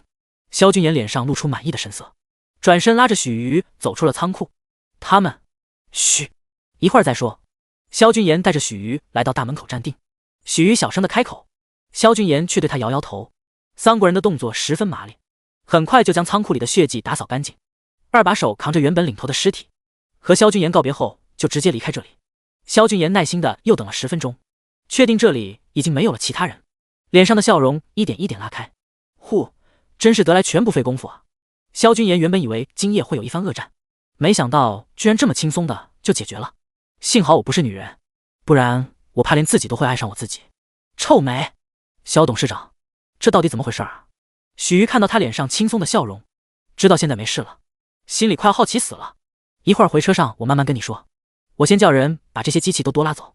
萧君言担心夜长梦多，第一时间就叫杨叔让人找几辆货车去，先把机器拉回君言集团去。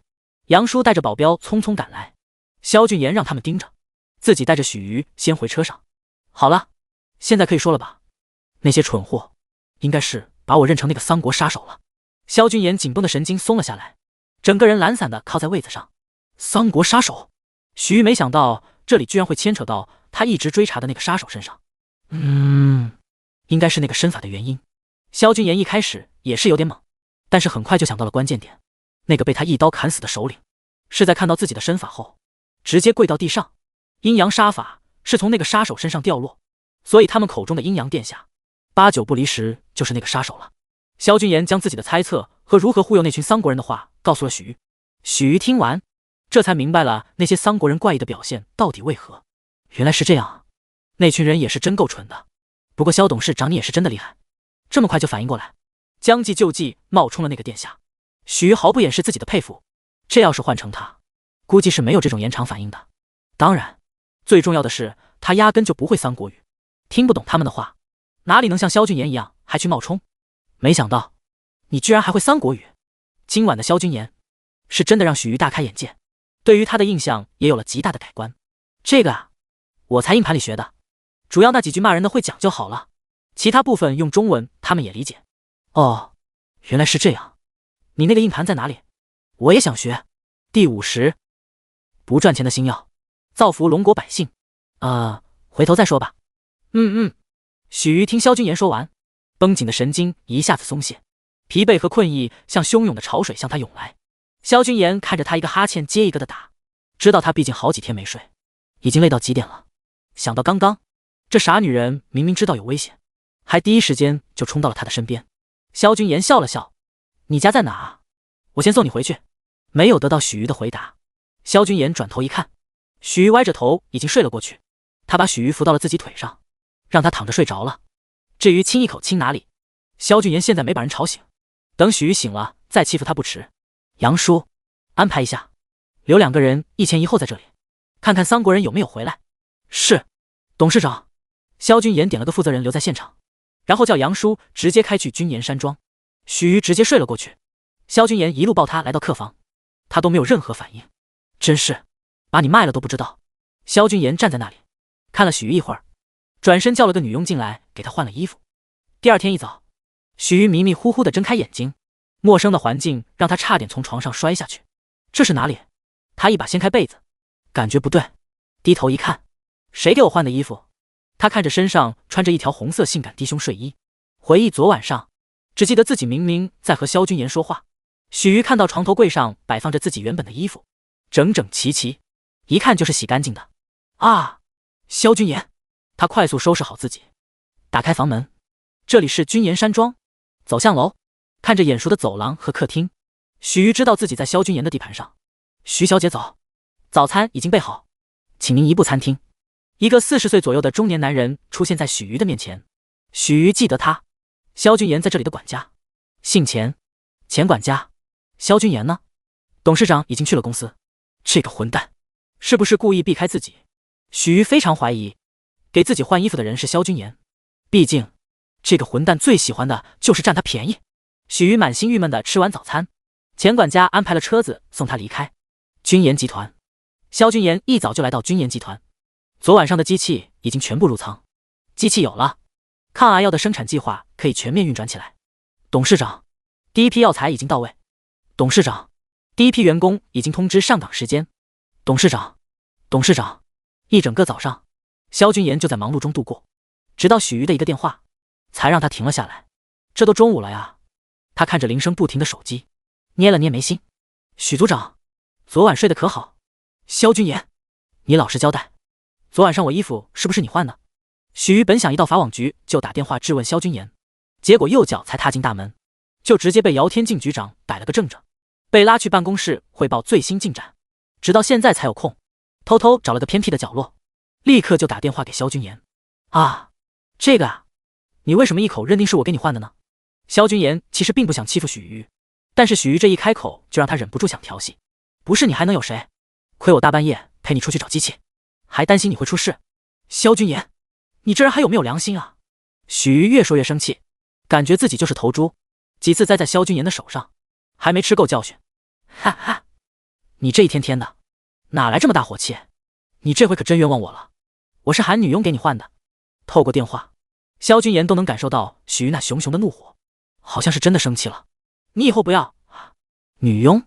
许瑜愤怒的说到一半，脑子里才反应过来萧君言说了什么。不然呢？你还真当我会伺候你换衣服？我萧君言从来都只管脱不管穿的好不好？无耻！知道自己误会了萧君言的许瑜，原本还有些心虚，可听到萧君言这句话，什么心虚，一下子就抛到了脑后。不是，许组长，你冤枉了我，不道歉也就算了，怎么还骂人呢？还有，你上次答应我搞定桑国人的话，你亲我一口，什么？我信号不好。喂，许瑜说完，很是傲娇的把电话单方面给挂断了。萧君言听着嘟嘟的忙音，眨了眨眼，他居然被人挂电话了，有点意思。算了，下次再收拾你。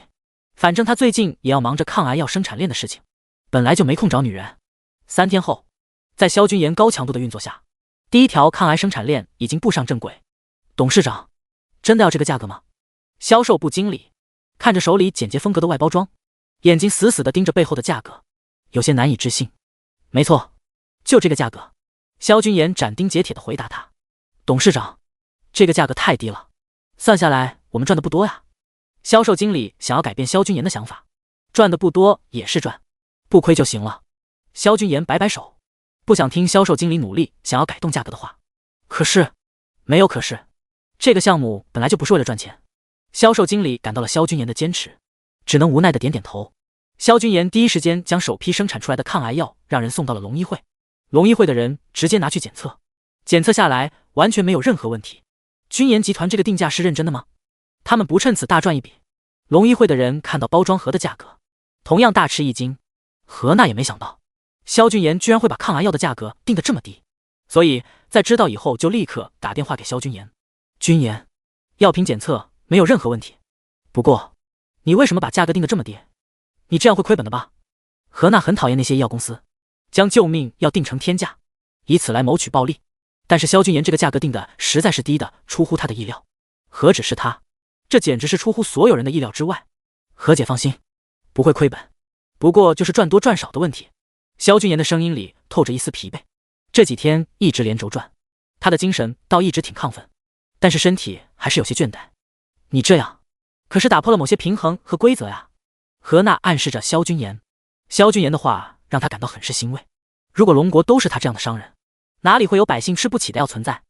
第51，我萧君言就是要龙国百姓个个都买得起这救命药，打破规则。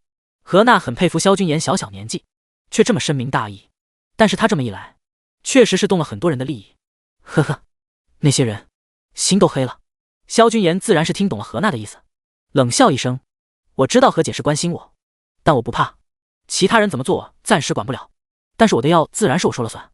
我萧君言就是要龙国百姓个个都买得起这救命药。何娜听到萧君言这么坚定有力的话，也不再劝他，心里却打定主意，到时候如果有人对萧君言发难，他绝对会帮他的。龙医会检测通过，立刻将抗癌药开始生产的消息公布在官网上，君言集团紧随其后，也将消息发布在官网。医药界现在头等大事就是这一件，业界的人无时无刻不在关注着龙医会和君言集团的动态。专业人员第一眼看到是检测报告，而普通龙国百姓第一眼看的绝对是价格。听说这是咱们龙国抗癌的新药，新药不是都很贵的吗？这个价格骗人的吧？这么便宜，这个药会不会有问题啊？这药真的能吃？我上次在医院开的药，一瓶是这个3倍，还没什么作用。这价格完全是天差地别啊！都说一分价钱一分货，这要让我不敢买啊！业界对于君研集团 99.99% 的药效和可以称之为低廉的价格给予了高度的好评。与之相反，在群众里却爆发了一片不看好的叫声。当公关经理一脸哭笑不得地找到萧君言反映这个情况时，萧君言都忍不住想不顾形象地翻个白眼。一部分是真实网民的评论，另一部分应该是有人雇佣的水军，特意来带节奏的。想也知道是那些眼馋抗癌药的势力开始搞小动作了。公关部能解决吗？现在的话没有问题，公关部经理不敢把话说太满，毕竟这才只是刚刚开始，真正的恶战还得等到药品发售之后。萧君言也明白，现在安排好轮休，等到了发售会之后，有一场硬仗要打，有问题及时跟我沟通，不管任何时候。收到。公告发布之后，萧君言立刻投入了第2、第3生产链，务必在最快的时间内将库存铺满。西城区和田医药制造公司，怎么回事？不是说阴阳殿下给这批机器做了手脚？为什么龙国的抗癌药生产链已经开始运行了？之前在仓库遇到萧君言的2把手，看着网上的信息，不可置信地喊道：“松本阁下，不如打电话回国问问本部那边。”跟着松本一起遇到萧君言的3国人中，有人提议道。松本点点头，也只能这样了。他无法联系到阴阳殿下，事情出现变化，他必须及时告知本部。你是说，仓田君被阴阳殿下杀了，机器也被阴阳殿下给拿走，现在龙国却把抗癌药做出来了？3国本部接到松本告知的信息，十分的震惊与愤怒。是的，井下先生，阴阳殿下是叛变了不成？怎么可以让龙国把药成功制作出来？不行，这件事情一定要调查清楚。你们几个先原地待命，等待之后的任务通知。井下先生怒气冲冲地挂断电话，马上召开紧急会议。松本阁下，本部那边怎么说？众人齐刷刷地看着松本。本部那边让我们原地待命。井下先生怀疑阴阳殿下叛变。那你？众人面面相觑，虽然不敢相信，但是心里多少还是有些怀疑。东城区某个小区的阴暗房间里，阴阳殿下，您真的要现在出去吗？法网局的人还在搜捕您。说话的人是龙医会外贸部长孙振，而他对话的人，如果萧俊言在这，一定会认出，在孙振房间里的这个男人，正是当日刺杀何娜后又从法网局手里逃走的3国杀手。法网局不算什么，那些人不堪一击，但是这个萧君言必须要死。阴阳殿下咬牙切齿，他的伤已经养好，但是他的刺杀任务失败了。按理说他应该潜伏起来，等待时机撤回3国，但是他的阴阳杀法一落，他有90%猜测是被这个叫萧君言的男人给拿走，所以必须要出去找到这个男人。就算找错了，不在这个男人身上，任务也是毁在萧君言的手上，就当给自己报仇也是一样。可是孙振还是不放心，不仅是因为担心阴阳殿下，他的内心深处更担心的是他自己会因此而暴露。顾凡的下场他是知道的，你不用担心，我这次出去会召集3国精锐，一定会弄死这个龙国人。阴阳殿下信心满满，给孙振打下包票。孙振一听，顿时放下了心。3国在地江埋藏的精锐，他是知道的，只是他一直无法接触到。对，那个萧君言实在太可恶了。阴阳殿下，您这次一定能将他除掉。孙振带着激动又充满希望地看着阴阳殿下。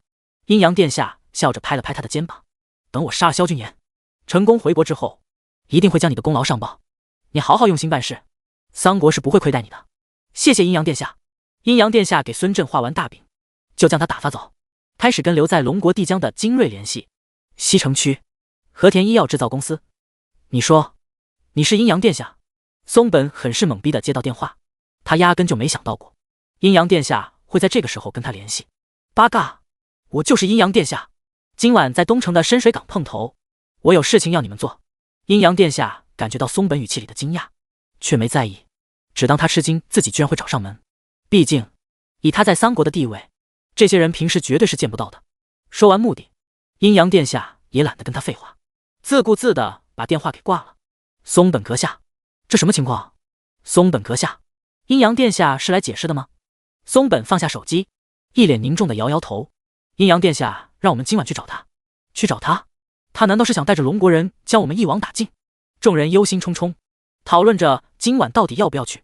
去，到时候先注意附近有没有埋伏，有的话我们就立刻撤走，没有的话正好问一问这位殿下，到底是个什么意思？第52，真假阴阳殿下。夜幕降严，深水港附近，松本带人来回探查后确认没有任何埋伏。松本阁下，我们现在进去吗？走。松本保持着高度警惕，带着这群人走了进去。深水港里9区18湾，松本根据提示，总算找到了电话里的那间屋子。咚咚咚咚咚咚，松本用暗号敲响了大门。吱呀一声，门被打开，屋子里只亮着一盏昏黄的壁灯。先生，松本看着眼前黑色口罩、黑色棒球帽，帽檐下压，将整张脸捂得严严实实的男人，不确定地喊道：“进来。”男人诧异地看了他一眼，转身进屋，心里想着，不愧是他们三国精锐，就连称呼上都这么小心谨慎。这次找你们来，是要你们跟我去杀一个人。先生不应该给我们一个说法吗？松本直接打断了男人的话，让男人神情一愣，随即便有些生气。他压根就没想到，在自己说话的时候，居然会被打断。八嘎！本殿下的话，你们照着去做就行。需要跟你们讲什么说法？阴阳殿下感到自己的威信在被挑衅，松本他们却认为这是对方在心虚。上次机器的事情就坑了他们一次，还杀了他们的人，这次还想再用这种威胁的方式吓唬他们。他们心里更是相信，这位阴阳殿下已经背叛了三国。殿下心虚了吧？你居然背叛我们，背叛三国！本部没有命令我们杀了你，但是我们却要给你一个教训。松本话音一落，在他身后的人就将男人团团围住，一起对他出手。你们疯了，敢对本殿下出手？阴阳殿下压根就没防备自己人会对他动手，而且他伤势刚恢复，一时之间面对这些高手，也招架的有点吃力。哼，这是殿下自找的。松本说话也加入了进去。阴阳殿下功夫不错，不然三国也不会派他来刺杀何娜。三国精锐的身手虽然比不上他，但是架不住人多。阴阳殿下不明白这群人吃错什么药，居然敢和他动手。他竭力反抗，却不敢下死手。这些人都是三国精心培养精锐，有着极大的用处。要是损失在他的手里，回去后他无法交代。而松本他们心里愤怒，但是没有得到本部的吩咐，也不敢下杀手。双方各有顾忌，但是阴阳殿下只有一个人，所以最后就是精疲力尽，被松本他们揍翻在地，狠狠地捶了一顿。你们死！阴阳殿下看他们要走，张了张嘴，被走在最后的人又狠狠踹了一脚，再也说不出话来。一直过了好久，他才有了点力气，慢慢在冰冷的地板上爬着。他好不容易爬到墙角，喘着粗气，将摔落的手机捡起来，拨通了孙振的电话。我在深水港，过来接我。孙振听着电话里阴阳殿下的声音极其虚弱，心里顿时有种不妙的感觉。难道殿下这回又失手了？他不敢耽搁，急忙开着车找了过去。深水港的房子正是他名下的房产，他自己拿出钥匙开门进去，看到这一世的狼藉，心里一慌，难道是被法网局的人发现了？不对，要是真被法网局发现，那阴阳殿下就不会让他来这里找他了。这里，阴阳殿下听到动静，吃力地探出头，朝着孙振喊了一句：“殿下！”我的天啊，您怎么搞成这个样子？这到底发生了什么事情？孙振看到他鼻青脸肿的，很是无力地瘫倒在地上，似乎连爬都爬不起来。回去再说。阴阳殿下现在哪里还有精神跟他说话？整个人每一个块骨头，每一寸肌肤都在泛疼。如果可以，他现在真的想一头昏死过去。偏偏他在三国接受过严酷的训练，精神顽强，怎么都昏不过去。好，我先带您回去。孙振吃力地扶着他，将人扛回到车里。军研集团，萧俊言压根就不知道，原本即将到来的危险，还没开始就自己结束了。此时他正忙着各种调度，准备着1周后的抗癌药正式全面发售的发布会。当然，琐碎的事情全都是手底下的人在忙，他只需要动动嘴皮子，手里不停的签字就对了。等忙完这一阵，我得给自己放个假。萧军言签下最后一个名字，让陈秘书将桌上的文件通通拿走。董事长，您放不了假的。集团的项目任务表已经排到明年了，其中很多项目都需要您亲自把控。陈秘书抱起一堆文件，面无表情地戳破了萧军言的美梦。萧军言当然知道自己放不了假，不是因为军研集团，而是晴天那边他也得赶紧收拾了。我就想想，这你也要管？陈秘书走到门口的脚步一顿，回头朝着萧军言露出一个标准的职业笑容。董事长，您有这做梦的时间，不如赶紧将邮箱里的邮件都看完，您已经2天没看了。说完人就溜了出去。萧君言瞪着被关上的门，心里琢磨着是不是他最近脾气太好了，这陈秘书胆子是越来越大了。算了，看在你能干的份上，我就不跟你一般计较。萧君言琢磨着，要不把陈秘书调去别的地方，换个人当秘书，能管的少点。但是琢磨了半天，也没能找出一个跟陈秘书能媲美，又好看、业务能力又强的人才来，只能放弃这个想法。时间飞快，眨眼就来到了抗癌新药的发售日。这一日，风清气朗，是个举办发布会的好日子。萧君言直接包了一个广场，安排了上千名安保人员来维持秩序，所有工作都准备就绪。萧君言来到何娜的休息间，何姐，准备好了吗？准备好了，早就等着这一天了。何娜表情镇定，但是眼里却闪着兴奋的光芒。这抗癌药，龙医会花费了无数的心血，经历了千百次的试验，总算是被研究出来。今天，终于可以面世，造福龙国乃至世界各地被癌症折磨的广大人群了。那我们走吧。萧君言抬起右臂，何娜犹豫了一下，看着他含笑的脸庞，最后还是将手挽了上去。走吧。外面人群乌压压的一片，巨大的 LED 屏幕横竖在广场中央，上面不停播放着新药的各方面资料，展示给来到此处的广大民众。第53何解，今晚我就睡你这了。有请龙医会现任会长何娜女士和发售方君言集团现任董事长萧君言先生上场。台下掌声如雷。萧君言和何娜走到台前，礼仪小姐给两人递上话筒。何娜的说辞很官方，没几句就说完，往旁边退了2步，将舞台交给萧君言。你们有没有觉得何会长看上去比之前年轻了一点？何止一点啊，这看上去简直像20的小丫头。何娜不太出现在人前，最近一次出现在公众场合还是和君言集团的签约仪式上面，所以她的变化让众人一眼就看了出来。男人们只是觉得有些奇怪，而在场的女人目光却热烈了起来，纷纷想着有机会得找这位何会长讨教一番是如何保养的。大家好，我是萧君言，别的话我也不多说，反正你们也不爱听。人群传来一阵笑声，民众们看着台上帅气逼人的萧君言，不少人心里对他留下了好印象。我看到网上很多都在质疑这个药的药效和价格。萧君言收起了脸上的笑容，严肃地看着那些带着希望的眼神热切看着他的民众。我是个商人，钱肯定是要赚的，但是赚多赚少是我的事情。这次的抗癌药不同于以往，是可以救命的药，所以我萧君言才把价格定得这么低。不为别的，就是希望那些有需要的人们能够买得起，能够吃得起，能够把自己的命从阎王爷手里给拿回来。相信龙医会，相信君言集团的人，你们放心大胆的买，放心大胆的吃。那些不相信的人，反正命是你们自己的，你们自己把握就好。至于那些想趁此闹事的，我萧君言把话放在这里，有什么招我都接得住，尽管放马过来。好，好，好。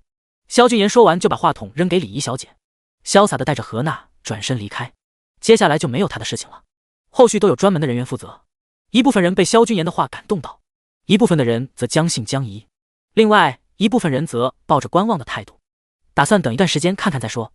当主持人宣布正式开始发售，广场上特制的20个露天柜台前瞬间都排满了队伍。君言集团特意开辟的抗癌药官网发售页面出现了卡顿，不过5秒，一个刷新，官网上的限定库存就直接售罄一空，服务器更是差点崩溃。萧君言接到 IT 部打来说服务器差点崩了的消息，顿时一乐，大手一挥，让他们赶紧再去租一台服务器去。董事长，那库存要不要再加上去？加。董事长，以现在3条生产链的动力日夜不停的话，也仅仅只能支撑1周啊。那就再开3条生产链，开售半个小时。萧君言的电话一个接一个，不只是他，打不通他电话转而打到陈秘书这里的更多。何娜看着萧君言忙碌的样子，低声跟萧君言说了句晚上再见，就悄悄离开了。萧君言本来还请何娜一起吃个午餐，但是眼下这个状况，他只能老老实实的带着陈秘书赶回公司。不过想到何娜临走前跟他约了晚上，萧君言倒也不再失望。严禁夜晚，萧君言还在君言集团加了3条生产链，那可不是他上下嘴皮子一碰就有的，既要跟天海集团和林氏集团追加订单，还要再找场地，招聘工作人员，方方面面。萧君言一个下午就在不停开会，签字接电话中度过，直到何娜发来了一条消息：萧董事长快忙完了吗？行了，今天就到这，大致都已经差不多，剩下的明天再说。萧君言挥挥衣袖离开了君言集团。去找何娜。意式餐厅，服务生将萧君言带到预定的座位，何娜已经坐在那里。何姐，等多久了？萧君言开口问道。不久，我也才到。你怎么这么快啊？我以为你起码还得有一会儿。何娜没想到萧君言来得这么快，毕竟发售会开始后，瞧他那架势，不像是这半天就能忙完的。何姐约我，我当然得立刻赶过来，没想到还是让你等了会。就你嘴甜。何娜举起酒杯，看着萧君言，这顿是给你庆功。萧君言有点意外，他以为何娜是要跟他聊聊抗癌药后续的事情，没想到是特意给他庆祝的。何姐有心了，我干了，你随意。萧君言将杯中酒一饮而尽，放下酒杯，发现何娜的酒杯里与他一样一滴不剩。说了给你庆功，你都喝光了。我怎么能不喝光呢？可能是喝得太急。何娜的脸上迅速浮上了红晕，整个人显得娇艳欲滴，加上何娜那股成熟女人的风韵，让刚喝完酒的萧君言感觉又有些口渴。两人边吃边聊，何娜今天似乎格外高兴，陪着萧君言喝了一杯又一杯，到最后还是萧君言看他有些醉了，这才停下。送我回去吧。何娜半靠在萧君言的身上，虽然有些醉了，但是大脑还是很清明。萧君言原本还在想要不要把人给拐去君言山庄，何娜开口，他只能打消了这个念头。杨叔开了10几分钟，就到了何娜的住所。我送你进去。何娜虽然大脑清明，但是脚步明显有些不稳，所以也没拒绝萧君言，任由他扶着自己一路进了他的卧室。萧君言看着何娜慵懒地躺在床上，浑身散发着独有的韵味，有些不想离开。何姐，回去好远，我有些难受。何娜半闭着眼睛，酒意上来，让他整个人都不想动弹。听到萧君言的话，他寻思着要不然让他今晚睡客房，还没等他开口，身旁的位置一沉，他感觉不对，立刻睁开双眼。君言你，何姐，今晚我就睡你这了。萧君言说完长臂一伸，就将何娜给揽进怀里。君言，我家有客房，你这样不太合适。何娜一下子想起之前两人在休息室发生的事情，急急地伸出双手抵在萧君言胸前，想要拉开两人的距离。他担心萧君言酒意上头，做出什么过火的事情。第54，你别乱动。怎么不合适？我们又不是没有一起睡过。萧君言都已经睡了上来，哪里还肯跑去客房？真要睡客房，那他还不如回君言山庄去。萧君言这话把何娜给堵得哑口无言，看出何娜有些不情愿。萧君言明白他在担心什么。何姐放心，我就想抱着你睡觉，不对你干坏事，顶多就是吃点小豆腐。萧君言知道现在还不是时候，何娜这种顶级的事业型女性可不是这么轻易就能拿下的。何娜悠悠地看了萧君言一眼，这个坏小子，他怎么就那么不信他呢？你要是敢做坏事，我就把你赶出去。何娜低低地说了一句。萧君言嘴角一翘，连忙应声，做坏事才赶出去，那不做坏事就是同意跟他一起睡了呗。何娜侧身转了过去，不敢去看萧君言。很快，身后的萧君言靠近，抱紧了他，顺手轻轻搂住对方的柳腰。可萧君言没有下一步更过分的举动，何娜只能轻抿着小嘴，也赶紧闭上眼。清晨，何娜在萧君言的怀里醒了过来。坏小子！她和萧君言紧紧地贴在一起，清晰感觉到萧君言的动作。何姐，这怎么能怪我？这是正常的反应啊。何娜一醒，萧君言立刻就跟着醒了过来。他睡觉一向警醒，无论何时何地都不会放松，这是长久以来保持的习惯。我吵醒你了？没想到自己这么小声都能把萧君言吵醒，心里有些自责。是啊，听到何姐骂我坏，能不行吗？可不能让何姐这么冤枉我。萧君言把头埋进何娜的肩窝，手臂紧箍着她的腰身，身体动了动。你别乱动。何娜身体一下子绷紧，动了感觉更明显了。难受。萧君言闷闷地吐出2个字，却也没有其他动作。你抱着我当然难受了，放开，放开就不难受了。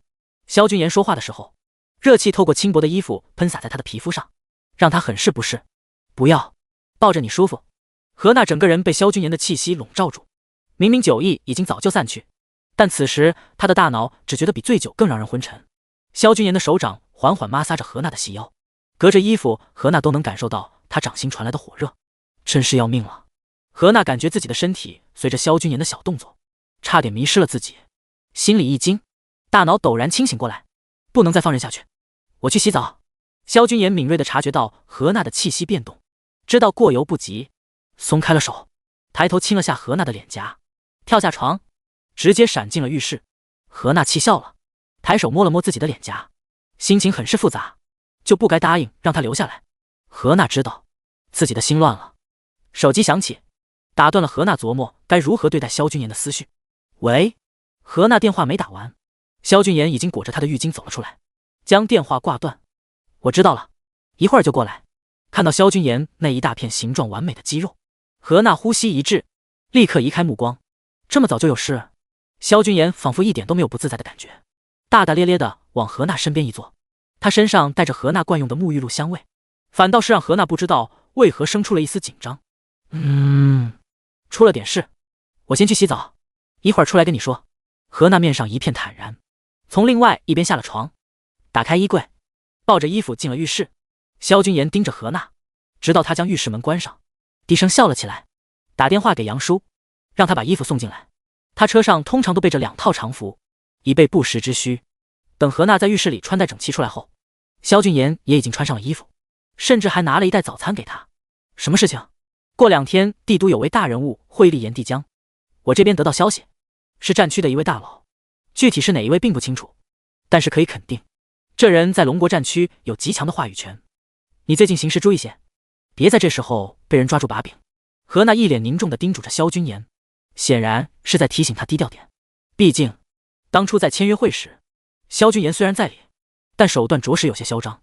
没想到何姐这么关心我，放心，我一定乖乖听你的话。萧君言笑眯眯地看着何娜，话里没个正形，仿佛并没有将何娜的话放在心上，但是脑子里正在迅速回忆着原剧情，似乎并没有什么大人物回归这一段。你别不放在心上，听说那人年纪不大，能达到这种高度，绝对是比晴天更厉害的人物。算了，我先去龙议会，等了解清楚后再跟你说。何娜见萧君言这样，有些不放心，但是手里电话又响了起来，匆匆接完后，只能先赶去龙议会。萧君言目送何娜的车离开，这才慢悠悠地坐上车子，脸色没有之前那么轻松。何娜口中的大人物，萧君言特意反复回想，确定原剧情中根本没有出现过。不过应该跟我没多大关系，萧家在帝都不过是属于中上流家族，正儿八经的商业集团，加上萧振阳这人在圈子里一向好脾气，甚少得罪人，更何况是来自帝都的大人物。原神之前一门心思都扑在林婉身上，平日里不过都是些小打小闹的儿女情长。萧君言琢磨了一下，自己应该不会跟那位战区大佬产生交集，便将这件事放下，不再多想。萧君言忙活了一天公司的事情，刚离开君言集团，萧母就打了个电话过来，让萧君言今晚回家，说萧振阳有事找他。萧振阳这段时间完全是放开了手，让萧君言自由发挥，压根就不过问集团的业务。这时候突然让他回家，萧君言立刻就想起了今天早上何娜透露给他的消息，莫不是萧振阳也要跟他说这个吧？爸，您找我？见到萧君言，萧振阳收起了严肃的神色，笑着起身，目光落在萧君言身上，眼神中充满了骄傲和满意。昨天的发布会视频他已经看了，对于萧君言在台上说的那番话，他只有支持和自豪。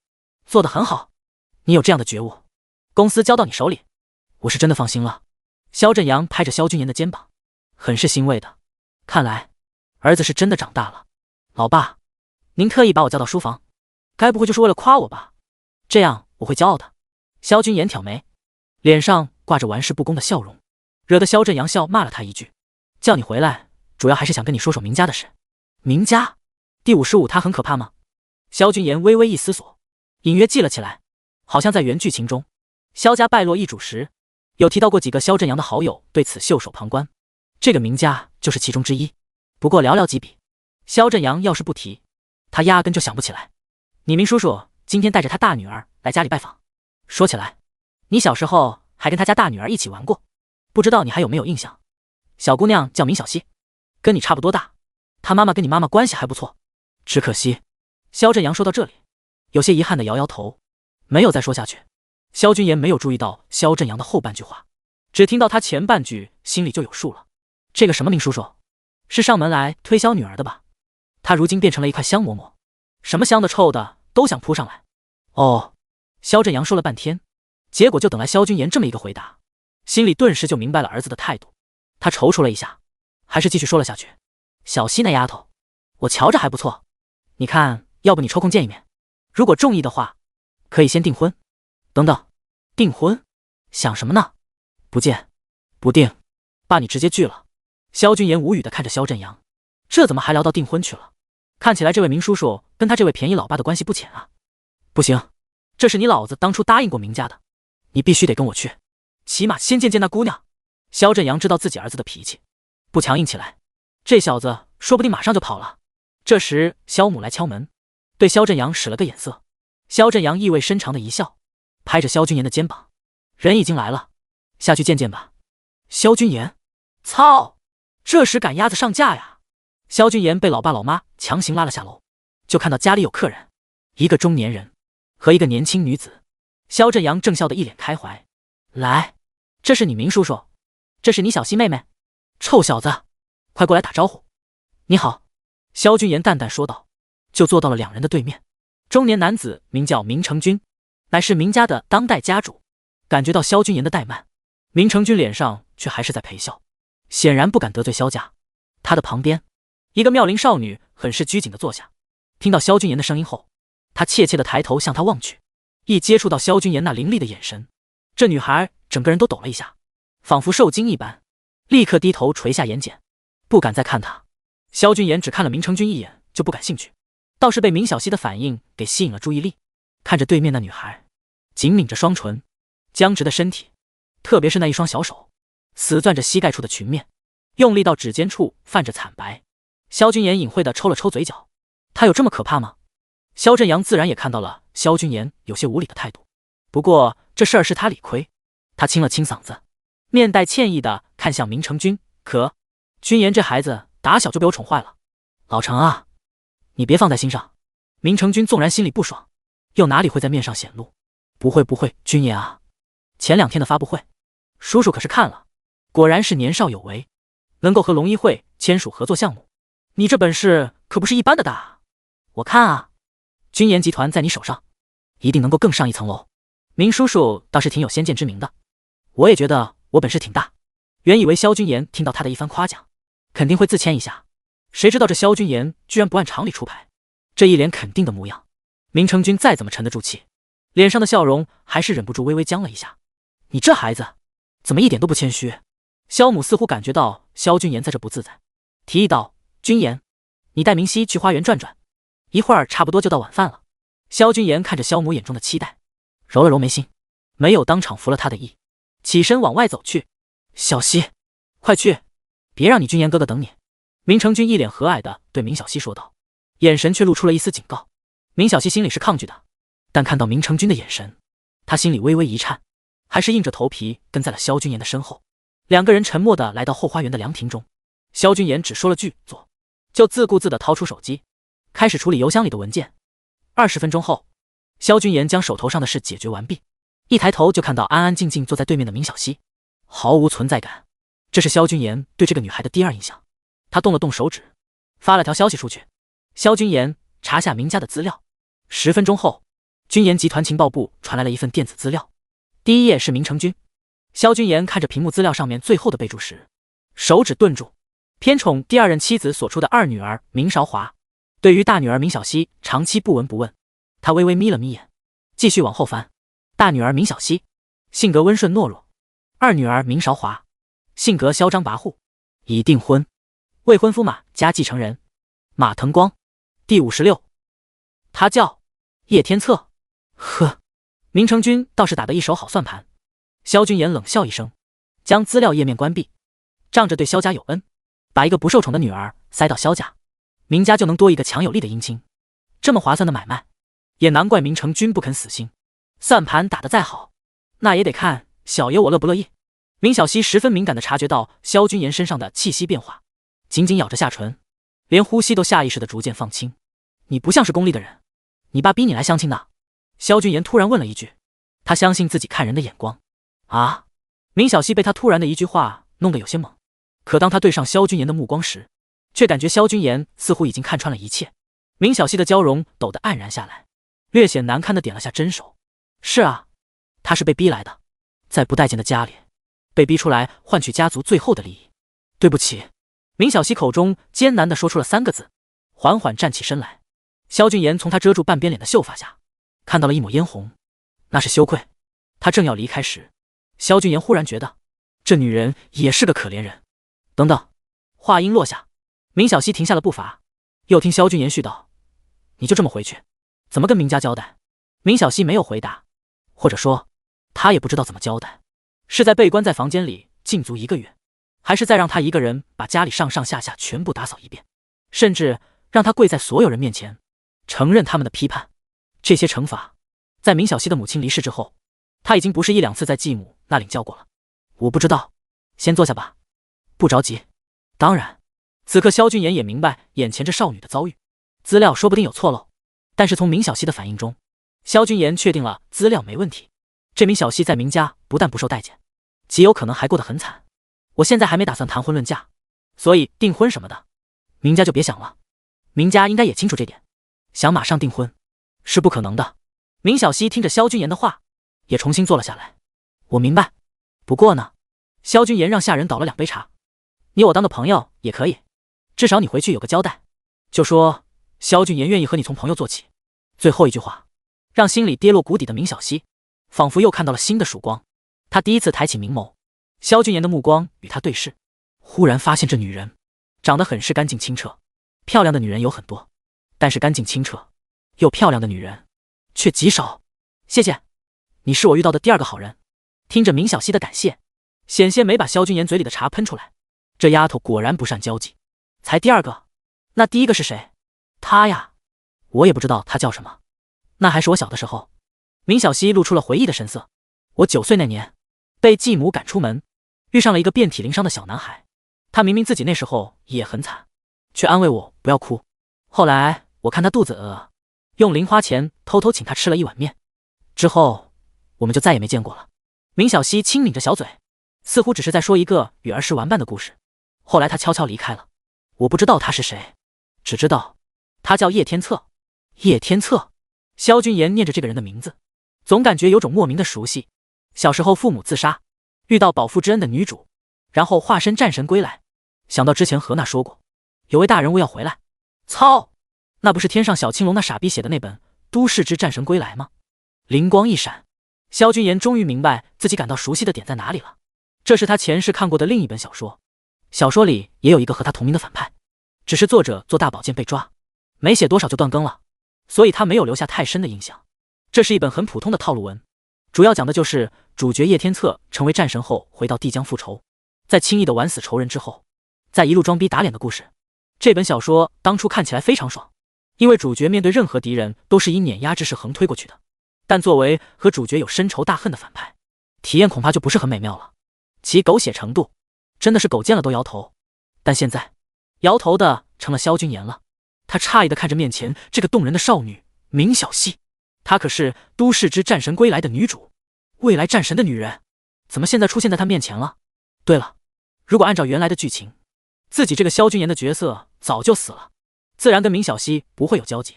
但他现在还没死，难道也改变了自己的命运，甚至让这个世界与其他小说连接在了起来？听说那战神归来后还要找人报仇雪恨，到时候帝江市必定掀起一场腥风血雨。萧君言总有一种山雨欲来风满楼的感觉，但又仔细想想，战神报仇关他什么事？你怎么了？明小溪的声音打破了萧君言的思索。没什么，突然想到一件有趣的事罢了。萧君言挑了挑眉。行了，该回去跟你父亲交代了。明小溪点了点头。待他回来的时候，明成君见他与萧君言相谈甚欢，心下也满意了几分这个女儿，又是再说了几句场面话，两个人也识趣的离开了。萧父萧母看萧君言似乎并不排斥明小溪，倒是轻松了一些，只不过感情的事情始终要由萧君言自己决定，他们也没再多问什么。萧君言回了房间，继续修炼阴阳杀法，顺便想约林婉去君岩山庄，可没想到林婉却说自己没空。这女人居然开始接手林氏集团了。哦对，萧君言才想起来，原书中林婉可不是花瓶，从前期的稚嫩阶段，林婉会逐渐发展成女总裁的能力，成为真正的女主角。对此，萧君言只是淡淡一笑，林婉变厉害了也好，这样睡起来更有征服感。与此同时，距离帝江数千公里外，龙国边境联防基地最高指挥中心，大人，帝江那边传来的最新消息。坐在办公桌后的男人，一身的铁血气息，冷峻的外表下，是毫不收敛的恐怖气势，来人压根就不敢与他直视。低眉垂眼的走到离办公桌还有3步远，就停了下来，说：“明家有意利用明小溪小姐与萧家订婚，明成君多次逼迫明小溪小姐登门萧家。”轰隆！只听得一声嗡鸣，情报官闭上了嘴，偷偷看去，便见男人一掌打在办公桌上，那百年坚木的桌子竟是多了一道掌印凹陷，这是何等的力道！通知一下龙一会会长，我决定提早回帝江。是。第57古曼邪术。帝江，君研集团与龙一会合作推出的抗癌药一时风头无两，萧君言的名字也高调的出现在各家的眼中。明成君得知萧君言不再抗拒与明小溪接触后，更是暗戳戳的私下里放出了风声。原本就关注着萧君言的几个家族得知这个消息后，后悔下手太晚，纷纷在背地里痛骂明成君好不要脸，居然被他捷足登仙了。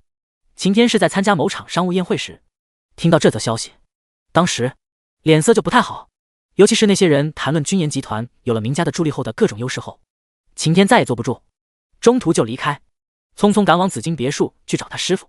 师傅，要是让萧君言和明家联姻成功，以后会更难对付，我们的计划恐怕会直接胎死腹中。晴天眉头深锁，面带恳求的看着仁德观主：“师傅，求您出手吧。”仁德观主面色阴沉，听到晴天的话，沉思半晌，最近的萧君言确实越来越奇怪了。仁德观主似做出了什么重大的决定，沉重的点了点头。萧君言是个极大的变数，不能再任由他发展下去。这一次我会出手，但是代价不小，你要好好把握住机会。短期内我不会有第2次出手的余力，这之后只能靠你自己了。好。晴天对自己师傅有着莫大的信心，如今仁德观主答应出手，那么萧君言在他眼里已经是个死人了。师傅放心，我一定会把握住机会，等将萧君言解决后，您好好休息一段时间，后面的事情交给我就行了。仁德观主列出一个清单交给晴天，你将这些准备好，我记得你在城郊有个别墅，今晚我就过去。是，师傅。晴天眼中满是兴奋，立刻命手下去收集材料，让人将仁德观主送去了城郊。仁德观主交给晴天的清单之中，上面的东西在常人看来稀奇古怪，晴天花费了大量的人力财力，用了2天的时间才全都集齐。而这2天里，仁德观主也将自身的状态调整到最好。师傅，这是……晴天跟在仁德观主身后，来到了别墅后花园。只见原本的空地上摆放着一块平整的方形大石头，周围还放着7个略小的圆形石块，每个石块上面都刻着晴天看不懂的文字。这是祭坛。仁德观主将一个骨灰坛放到了正中央的方形石头上，接着把它让晴天去收集的材料一一摆放上去。让你的人都离开，你也安静地站到旁边，不许出声。仁德观主淡淡地吩咐道。晴天把人通通赶走，自己留了下来。对于仁德观主口中说的古曼邪术，他有着莫大的兴趣。他知道仁德观主既然允许他留下，肯定是抱着教他的念头。果然，之后的每一个步骤，每一份材料的用处，仁德观主都讲解得格外详细。晴天也听得格外认真。等你把君研集团吞并后，空出一段时间来，跟着我好好开始修行，不然这些术法你无法施展。好，我一定会用心学习，不会辜负您的期望。2人言辞之间，仿佛君研集团已经是他们的囊中之物，丝毫不担心这一次的行动会有失败的可能。师傅，今天施法之后，萧君言会直接出事吗？没有那么快，先从他周边的人事物开始，1周后，等到与他关联颇深的人都出事，就该轮到他了。不论什么意外，都会直接带走他的性命。1周？行。晴天心里其实有些嫌弃太慢，但也知道这已经是最快的时间了。神不知鬼不觉地弄死萧君言和他全家，这效果已经足够好了。1周就1周吧。晴天看着仁德观主围着这个石块开始绕圈，嘴里念念有词，知道这是施法开始，也不敢再开口，就这么静静地看着。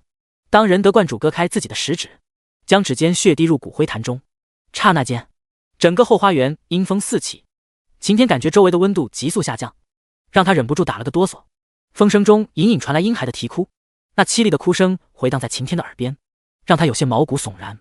晴天张了张嘴，原本想喊师傅，但是看仁德观主一脸严肃认真的模样，嘴里的念的咒语越来越快，也知道他这是到了关键时刻，只能紧紧地闭住嘴巴，不敢开口。成了。随着仁德观主的话音刚落，原先那些异常的阴风与啼哭瞬间消失得干干净净，周围的温度也逐渐回升。要不是晴天一直在这里看着，他都忍不住怀疑刚刚发生的一切，可能是他在做梦。这也是他第一次看到自家师傅开坛做法。之后的每一天，我都会施法一次，你只管处理你那边的事情，不用过来了。仁德观主一脸的疲惫，晴天恭敬地将他扶进屋子。他并没有留宿在城郊，交代底下的人好好照顾仁德观主后，便赶回了市中心。在踏出别墅的那一刻，晴天将心中堆积的郁气一扫而光。萧君言，这一次你在劫难逃。当晚凌晨3点，萧家原本陷入熟睡中的萧君言猛然惊醒，他坐起身子，发现自己莫名出了一身冷汗。我这是病了？萧君言微微拧着眉心，伸手捂住了左心房的位置，心头跳得厉害，总感觉是有什么不好的事情要发生。起身去浴室冲了个澡，萧君言已然毫无睡意，索性去书房处理事务。天色渐渐发亮，当张秘书推开办公室的大门，发现坐在里面的萧君言时，被吓了一跳。董事长，您今天这么早？一杯咖啡。张秘书虽然才跟着萧君言没多久，但是既然他当上首席秘书长，察言观色自然是他的强项。他能感觉到今天的萧君言气压有点低。董事长今天心情不太好，你们几个注意点。得到张秘书的提醒，今天的总裁办格外的安静。萧君言刚处理完一批文件，桌上的手机疯狂的震动起来。来电显示，老妈。萧君言刚一接通，就听到萧母哭泣的声音，心中一沉。妈，发生什么事了？您现在在哪里？君言，我现在在医院。你爸他突然吐血了。第58。匪夷所思，萧母在电话里说不清楚。萧君言问了医院地址，急忙赶了过去。我是病人的儿子，我父亲是什么情况？萧君言刚走到门口，一群医生护士就从里面走了出来。暂时还没有查到具体原因，还要做进一步的检查。查不到原因，萧君言皱起了眉头。这里是帝江，甚至龙国境内最顶级的医院，怎么会查不到病因？刚想细想下去，萧母听到萧君言的声音，走了出来。君言，你怎么站在门口？萧君言转身，萧母眼眶通红，面色有些憔悴，还残留着一丝惶恐。他来不及再多想，先开口安抚萧母。刚碰到医生，问了2句，我爸现在怎么样？送来医院后又吐了2口血，刚刚闭上眼睡着。君言，现在可怎么办啊？说着说着，萧母忍不住捂着嘴咳了2下。萧君言眼尖，一下就看到萧母放开的掌心处的鲜红色。妈！萧振阳的面还没见上，萧君言又再次将萧母送去做了全身检查。检查报告下来，与萧振阳一样，报告上面显示身体非常健康，没有任何异常，但是2人就是时不时会咳出血来。一众医生都感觉到很是匪夷所思。萧家父母这种情况，连院长都惊动了。萧先生，您别急，我们正召开专家组会议，尽快搞清楚您父母的情况。萧君言心情沉重地将医生送出病房，回头看着那2张病床上躺着的父母，双手紧握。这不对劲。原剧情里，萧家父母是出车祸才死的，在意外发生之前，身体一直非常健康。萧君言揉了揉眉心，想不通是哪里出了问题。突然，口袋里的电话开始震动，是张秘书打过来的电话。什么事？萧君言的语气不是很好，但是事情紧急，张秘书也顾不上许多。董事长不好了，前沿项目那边出事了，有工人从高空坠落，当场死亡。你先过去，我马上赶过来。萧君言叮嘱管家照顾好爸妈，立刻出发。当他赶到的时候，空地上已经停满了警车和闻讯赶来的记者车辆，远远就看到了被拉起的隔离带。萧君言皱眉看着隔离带前那挤满的记者，没有立刻下车，打了个电话给张秘书。张秘书和工地负责人很快就来到萧君言的车旁，2人带着萧君言从一旁的小路进到了工地里面。一边走，工地负责人一边将情况详细的说给萧君言听。午休的时候，一个人喝醉酒跑上去踩空掉下去的。萧君言面无表情的看着负责人，工作期间为什么会有人饮酒？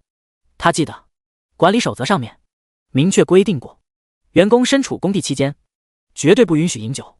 这个他自己偷偷把酒带了进去。工地负责人满头大汗，结结巴巴的努力解释着，其实这种情况一直存在，工人们干的都是体力活，就喜欢喝上2口缓解疲乏，所以他们基本都是睁一只眼闭一只眼。毕竟喝完午觉睡醒，这酒也就醒得差不多了。谁知道这一回就出事了，大家都睡得好好的，就这人喝大了，居然往高处跑去。把自己害死了不算，还狠狠地坑了公司一把。负责人心里苦，但是他说不出。萧军言冷冷地瞥了他一眼，不再说话。那凉飕飕的一眼，只让负责人心底发寒。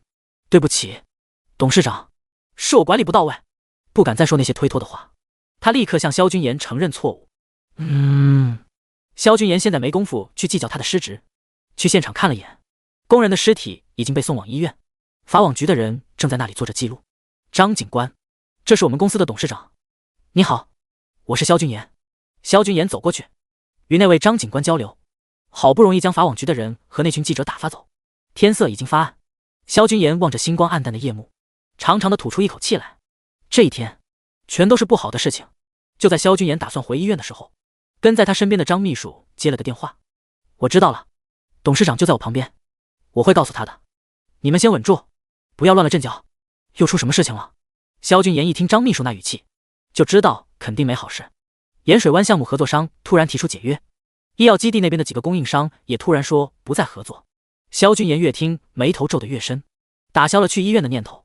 他打了个电话给管家，询问了爸妈的情况，情况还算稳定，并没有继续恶化的倾向后，带着张秘书回到了公司，连夜开会，一连几个会议，处理了几件紧急事件，其余的只能等明天白天再说。董事长，您不回去休息吗？你先回去吧。对了，明天上班以后，先将突然解约和出现意外的项目整理一份名单出来给我。好。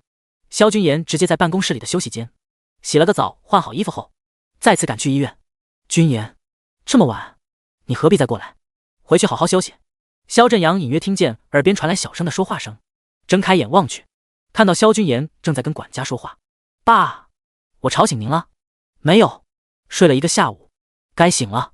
萧振阳的脸色似乎比刚到医院的时候好了不少，只是在看到隔壁病床上躺着的萧母，脸上的笑容一下子变淡。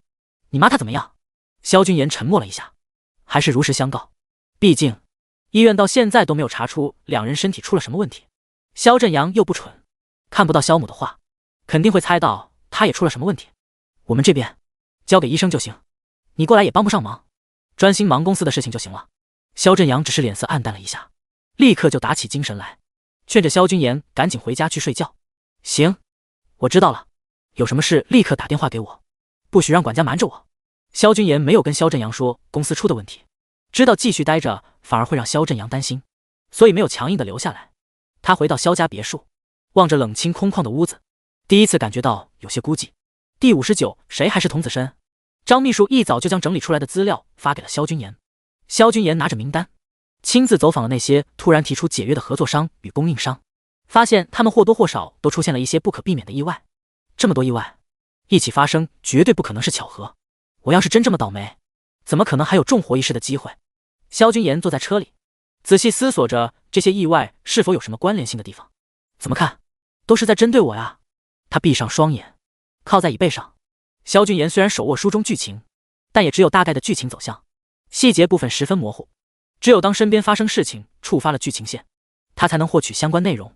此时他正在脑中认真翻阅着原剧情，可惜他记得确实没错，原剧情中压根就没有这一段，所以任由他怎么翻都翻不出个花来，肯定是哪里出了问题。到底是哪个地方？这是什么？萧军言最终还是放弃了这个时间点的剧情，烦躁的回忆后面的剧情。其中一小段剧情描写忽然引起了他的注意。仁德观主为了替晴天消除隐患，古曼邪术意外身亡。萧军言看到这里顿时精神一振，感觉自己所寻找的答案就在这里。难道是晴天让他师父搞的事情？如果是古曼邪术的话，那一切就合理了。那玩意儿就是无法用科学解释，杀人于无形的东西，毒非常狠毒。少爷到了。杨叔将车稳稳地停好，等了好一会儿，萧军言都没有起身的打算。他犹豫了一会儿，还是开口叫醒了萧军言。不上去了，我有点累，回军岩山庄。思绪一下子被打断，脑中的剧情消散，萧军言这才感觉到脑海有些微的刺疼。看来这剧情不能长时间回忆。萧军言以往看得快，所以并没有什么不适的感觉。这一次他边看边思考，还逐字逐句看得分外仔细。这一下后遗症就直接暴露了出来。要不是杨叔叫他，如果他继续沉浸在其中的话，萧军言非常怀疑等他自己醒来，到时候脑子估计会疼到爆炸。是不是因为精神力不够的原因，他暗自思忖着，也只能得出这么一个结论。毕竟他也没有这方面的经验，只能自己瞎琢磨。回去的路上，萧君言这一回是真的闭目养神，不敢再调出原剧情来研究。直到回到君岩山庄，他脑中的刺疼感才慢慢消散。事情紧急，萧君言吩咐管家不许任何人打扰。回到卧室后，将门反锁，定好叫醒闹钟，感觉自己状态恢复了一些，又开始翻看剧情中提到的古曼邪术。这里没有，这里找到了。闹钟定了半个小时，萧君言被叫醒后闭目休息半个小时，又继续翻阅。如此反复几次之后，终于被他在后续的一个小剧情中再次看到了关于古曼邪术的描写，前因后果全都是一片马赛克。萧君言看不到，只看到一些关于古曼邪术的内容。他猜测是因为他现在所处的现实世界中古曼邪术已经出现，所以任何有关联的剧情内容都能看到，症状一模一样。可以确定，他爸妈还有公司里突然发生的一系列看似意外的事件，一定是晴天那个师傅仁德观主搞的鬼。等我找到破解之法，看我怎么收拾你。萧君言忍着头疼，咬牙切齿地说道：什么玩意儿？童子童女尿就能破解？萧君言一脸嫌弃看着原剧情中描写的破解之法，这是个有味道的方法。在将古曼邪术破解之后，施法者会遭受到极强的反噬，轻则减寿，重则癫狂致死。哦豁！萧君言看到这里不由发出一声冷笑。瞧瞧这个反噬的结果，如果晴天那师傅运气不好的话，都不需要他亲自动手，他自己就得接受来自冥冥之中的惩罚，拼着脑袋炸裂的疼痛。萧君言总算找出了问题的根源与解决之法。第二天，萧君言坐在餐桌上，嘴里吃着早餐，脑子里却在想童子童女尿的事情。他自己肯定是没有了，眼神瞥到一旁站着的老管家，直接摇头，这位压根就不用考虑。至于原身之前的那些狐朋狗友，萧君言记得那帮渣渣，女朋友就没有断过，早800年前就已经破了童子身了，指望他们，还不如指望身边那群保镖来得靠谱。对啊，可以先问问他们。萧君言胡思乱想中，还真被他想到了。放下手中的食物，擦了擦嘴，他拿起手机就发给了张龙，萧君言保镖团的团长。大老板，帮我问问你们兄弟那几个还是童子身。张龙刚从保镖团专属的小楼走出来，掏出手机看到萧君言发来的消息，满脑袋都是问号。龙哥怎么不走了？跟在张龙身后的保镖们很是疑惑地问道。张龙转过身，表情极为复杂地看着他们。大老板有话跟你们说。卧槽，龙哥你这什么表情？难道大老板不要我们了？龙哥你别这样，有话好好说，我们没犯什么错误吧？众人都被张龙的脸色吓了一跳，纷纷猜测起来。张龙深吸一口气，打断了他们，没什么大事，看群消息，别再乱猜了。他要是再不吭声，这群人说的越来越离谱了。他匆匆编辑了一条消息，发到了保镖群里，然后转身就走，背影似乎没有以往的那般镇定从容。什么消息？快看看龙哥说了什么。这啥？下划线，下划线，下划线。众人看到张龙的那条消息后，集体陷入了沉默，脸上的表情很是一言难尽。张龙，谁还是童子身的？来我这抱着数，发我私聊，我做个统计，要汇报给老板。自己弄过也算没了。群里轮休的几个保镖看到后，全都十分默契地打出了一连串的问号，以此来表达他们内心十分懵逼的心情。保镖一，龙哥，你瞧不起谁呢？这年头，谁还能是童子身啊？保镖二，不是，龙哥这是出了什么事情？这玩意儿统计了干哈呀？张龙面无表情地看着群里的消息，没有再给他们解惑，毕竟他也不知道萧君言问这个想干嘛呀。第60，我可以。萧君言等着张龙的回复。童子尿的事情好解决，童女尿这个东西，萧君言面色一时有些古怪。他缓缓打开自己的好友列表，看着里面的几个妹纸，有些头疼。就在这时，管家来报，林婉来了。有事？萧君言暂时放下手机，斜睨着林婉。他这心里头正烦着，对着林婉的态度着实有些差。我最近已经彻底接手公司的事情了。林婉感受到萧君言的冷淡和不耐烦，心里头有些委屈。挺好的，进度不错。你是不是喜欢司徒晴晴这种事业型的女人？我知道我以前比较没用，但是我现在会努力提升自己。从今往后，你会看到一个不一样的我，我一定会比司徒晴晴更加优秀的。林婉一脸认真，很是严肃地对萧君言说道。所以，这是因为他为了紧跟上他的步伐，也为了不被其他女人比下去，所以林婉这是觉醒了。萧俊言还真没想到，不过是一个司徒晴晴，就能将林婉刺激的开始奋发图强起来。你加油！原本林婉充满期待光芒的眼神，瞬间变得有些暗淡。不过萧俊言的反应并没有出乎他的意料之外，毕竟之前他的态度就摆在那里。林婉在心里偷偷给自己打气，转而寻找着其他的话题。他好不容易能过来见萧俊言一面，并不想就这样离开。你最近是不是遇到了什么麻烦的事情？可以跟我说说吗？哪里有我可以帮得上忙的？林婉也耳闻了一些军研集团的事情，知道萧军言现在麻烦缠身，只希望自己能够尽一点力。萧军言听到林婉的话，面色有些奇怪，他上下打量了林婉一番，不由笑出了声。怎么了？你干嘛这么奇怪的看着我？林婉被萧军言看得有些心慌，很是不自在的拉了拉自己的裙摆。我现在急需童女尿，你有吗？童女尿？他有没有萧俊言难道不是最清楚的那个人吗？林婉的小脸瞬间涨得通红，支支吾吾了半天，最后幽怨的看了萧君言一眼，尴尬的离开。他只当萧君言并不愿意接受自己的帮助，故意在羞辱他。开个玩笑，怎么就当真了？萧君言看着林婉离开的背影，也不去管他心里怎么想的，他现在可没工夫搭理他。这个可以问问，那个也问问吧，这个也行。萧君言将好友列表里的几个妹纸挑选了出来，手指飞快地敲击着屏幕。萧君言，我现在急需一份童女尿，请问你现在还是童女之身吗？同时将这句话发给了那几个妹纸。萧君言觉得自己问得很是诚恳，并没有什么问题。妹纸一，流氓。妹纸二，想不到你是这样的萧君言，拉黑不解释。妹纸三，不要脸，你个大混蛋，居然敢调戏本小姐。萧君言看着叮当作响的手机，一一打开回复，莫名的眨着双眼。我也没说什么啊，不就问了个问题吗？怎么一个个的反应都这么大，居然还骂我？萧俊言突然觉得这问题怕不是刺痛到他们了。不是就不是呗，他也不想问的。一连串的回复都是骂他流氓不要脸。萧俊言都懒得再看了，一把将手机扔到一边，想着或许该从别的地方着手。萧俊言除了头上有对爸妈之外，帝江这边并没有任何的亲人，没有小侄女，这条路封死。或许问问那群渣渣们有没有小侄女。萧君言已经放弃在成年女性之中找到有童女之身的人了，只能将目标放在了小朋友身上，毕竟这才是最靠谱的。萧君言想到就做，一把捞起手机，刚想翻出某个狐朋狗友的电话，就看到司徒晴晴发了条消息过来。我去，不是吧，我难道还发消息给他了？群发的太多，萧君言一时也有些记不清。他点开与司徒晴晴的对话框，第一眼先看自己，果然他的确是把那条消息也发给了司徒晴晴，这可不在他的计划之中。希望司徒大小姐可不要把我拉黑了。萧君言自语了一句，这才仔细看司徒晴晴发过来内容。司徒晴晴，你问这个做什么？很重要吗？咦，没有骂他流氓，也没有把他拉黑，反倒是很认真的问他是不是很重要。萧君言突然觉得有戏了，不愧是司徒晴晴，那些小丫头完全没法跟他比。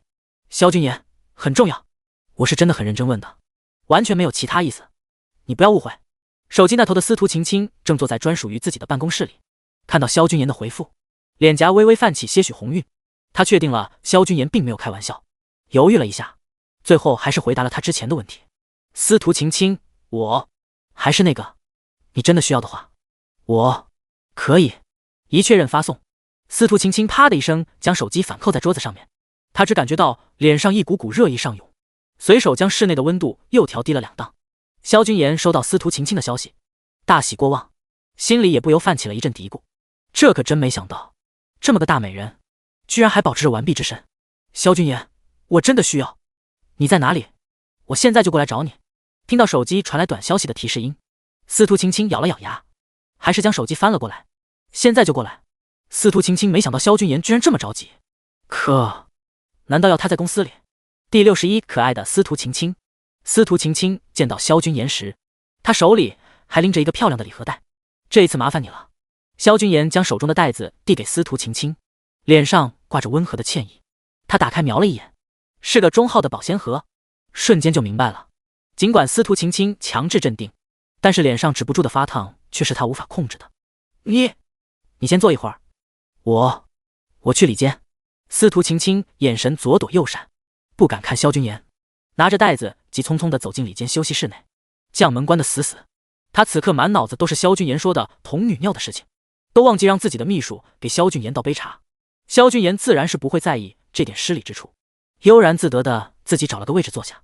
他坐着等了好一会儿，都没有看到司徒晴晴从里间出来，抬手摸了摸下巴，考虑着自己要不要送杯水进去，想想还是算了，这事儿也不太好催人家一个女孩子。他索性掏出了手机，催促手下的人抓紧时间，今天一定要找出仁德观主的踪迹。司徒晴晴在里面的浴室之中，急得额头都是汗，明明一开始还有些尿意，可不知道为什么进来之后，对着个保鲜盒，他死活就尿不出来了。一想到萧俊言还坐在那里等着他出去，司徒晴晴小脸憋得通红，越是着急，越是没有感觉。半个小时后，司徒晴晴总算红着张小脸，打开了休息室的大门，脚步游移地来到萧俊言的面前。给你。司徒晴晴侧着脸，将手里的袋子递给萧君言。他现在只希望萧君言赶紧消失在他的面前。可，那个，辛苦你了，你真是帮了我的大忙。等我把事情解决，好好犒劳你。相比于司徒晴晴的不自在，萧君言显然脸皮厚了许多，起身很是自然地接过袋子。不用，这么点小事，你不用放在心上。那个，你应该很忙的吧？那就赶紧去忙你的事情吧。因为这一盒尿液犒劳自己，司徒晴晴觉得大可不必。萧君言察觉到司徒晴晴的羞赧，估摸着再说下去，这姑娘八成要羞死了。顺着他的话提出了告别。萧君言走出办公室，顺手关上门的那一刹那，听到里面司徒晴晴很明显的松了一口气。萧君言嘴角忍不住勾起一个弧度，真是可爱啊。君言集团张龙这边则有些头疼，萧俊言走之前让他务必搞定童子尿的事情，偏偏派来保护萧君言的2队保镖里，没有一个人肯承认自己还是童子之身。这么多双眼睛盯着，就算私聊里跟张龙坦白，但是事后只要有人去找张龙，那必然就会被这群同事知晓，到时候这群无良的兄弟必定会狠狠嘲笑一番，谁都不傻。所以张龙这边简直是毫无进展。最后也不知道谁在群里提了句，他们公司最近新招了一批保镖，有几个年纪还很轻，让张龙不如去找他们。张龙匆匆联系过后，还真被他找到一个，赶紧开车去找那人。等到萧君言回到君言山庄后，张龙没隔多久，很快也回到了君言山庄，并且带回了萧君言所需要的童子尿。做得不错，这个月奖金翻倍。张龙沉默，面无表情，脸上没有露出丝毫喜悦的表情来。毕竟这个翻倍的来源让他有些不知道该说什么才好。萧君言自然是不会去管张龙复杂的心情，现在万事俱备，只差仁德观主的信息。说不着急，那是假的，毕竟萧振阳和萧母还在医院里，之前刚刚打过电话，得知2人上午又咳出血来。君言集团那边也在忙着收拾这种烂摊子。萧君言握紧了拳头，知道这件事情得尽快解决，拖不得，多拖1日，他爸妈的状况就会越差，君言集团这边也会出更多的乱子。萧君言得到消息时，已经是晚饭过后，他手下的人跟踪了晴天的助理，一直跟到位于郊区的一座偏僻别墅，这才找到了住在这里仁德观主。当然，住在里面的不仅仅有仁德观主，还有晴天特意安排的1队保镖。如果只是仁德观主一个人住在那别墅里，倒是好解决，可是加上1队保镖，这就有些难办了。萧俊言并不想将这件事情闹大，毕竟这件事在普通人眼里就是无稽之谈，光明正大的打上门去，把人抓走，事后肯定是一堆麻烦。看来只能我亲自动手了。萧俊言决定自己偷偷溜进去，他对自己的身手相当自信，更何况他还会桑国人的隐身术，只要小心一些，那群保镖绝对发现不了他的存在。打定主意，萧俊言这一次没有带上任何人，独自开车来到了那栋别墅。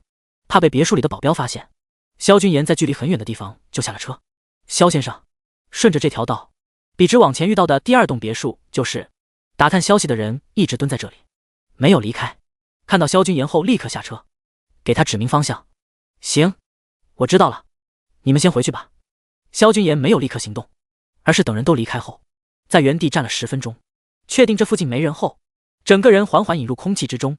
这里除了1辆车，再也没有任何人的身影。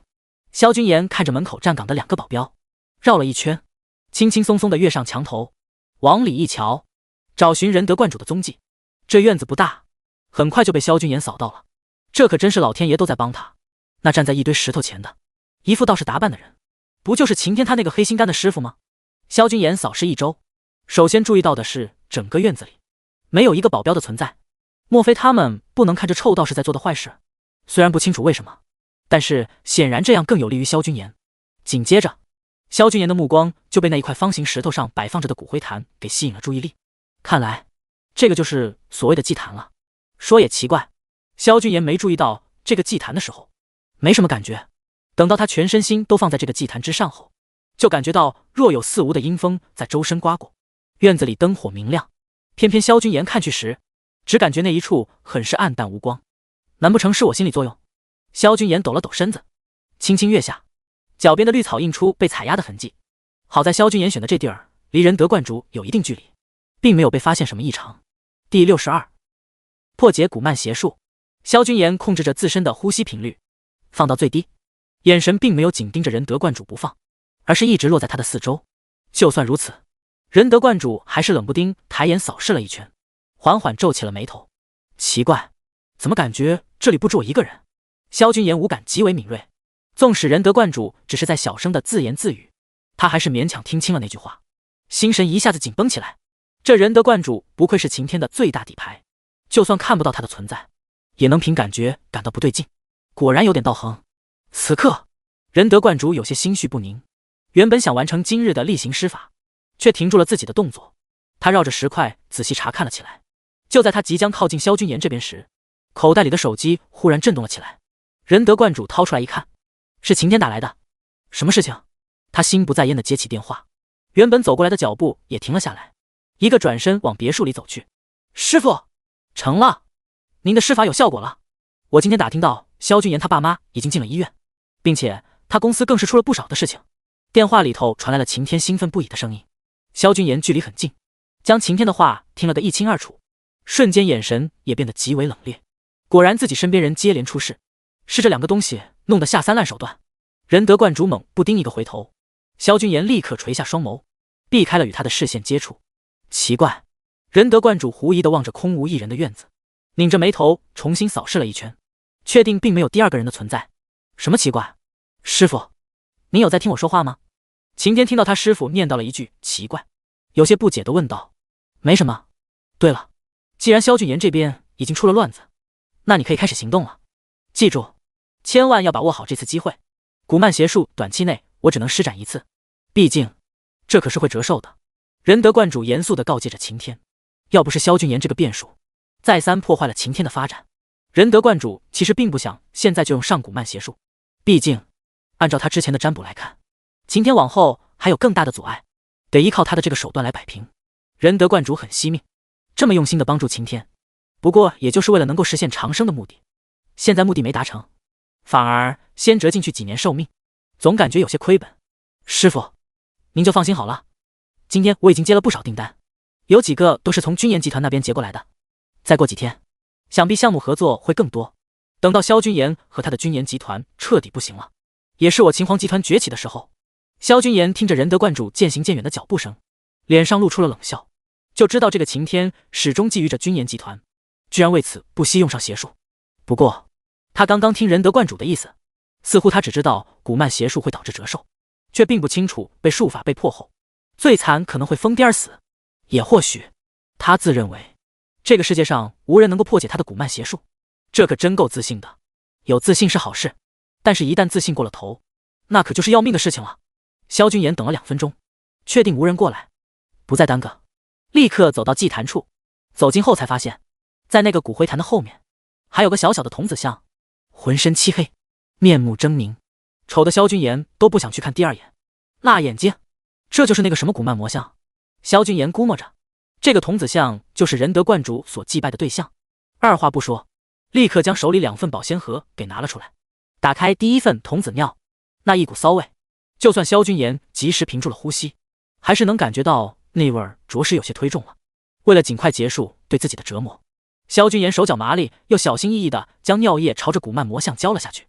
不小心点不行，万一一个不小心溅到他自己身上，萧君言觉得自己可能连隔年饭都能给吐出来。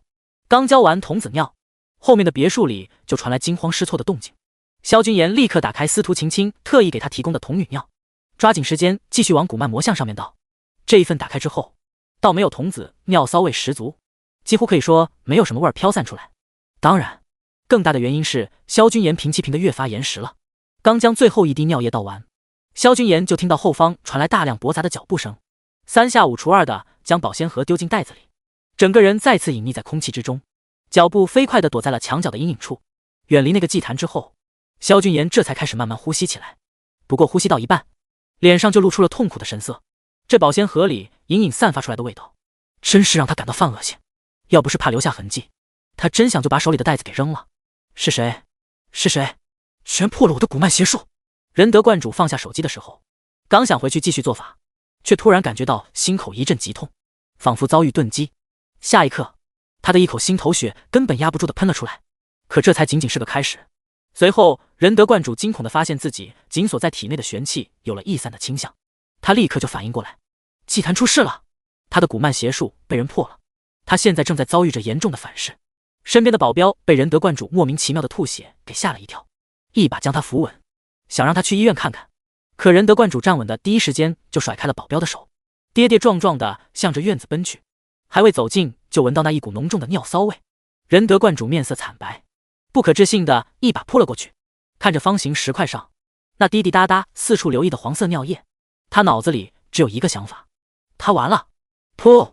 又是一口鲜血喷洒而出，将面前的骨灰坛染得一片血红，黄色尿液中混合着点点猩红。这情形看得身后的一众保镖一头雾水，又诡异至极。头儿，现在怎么办？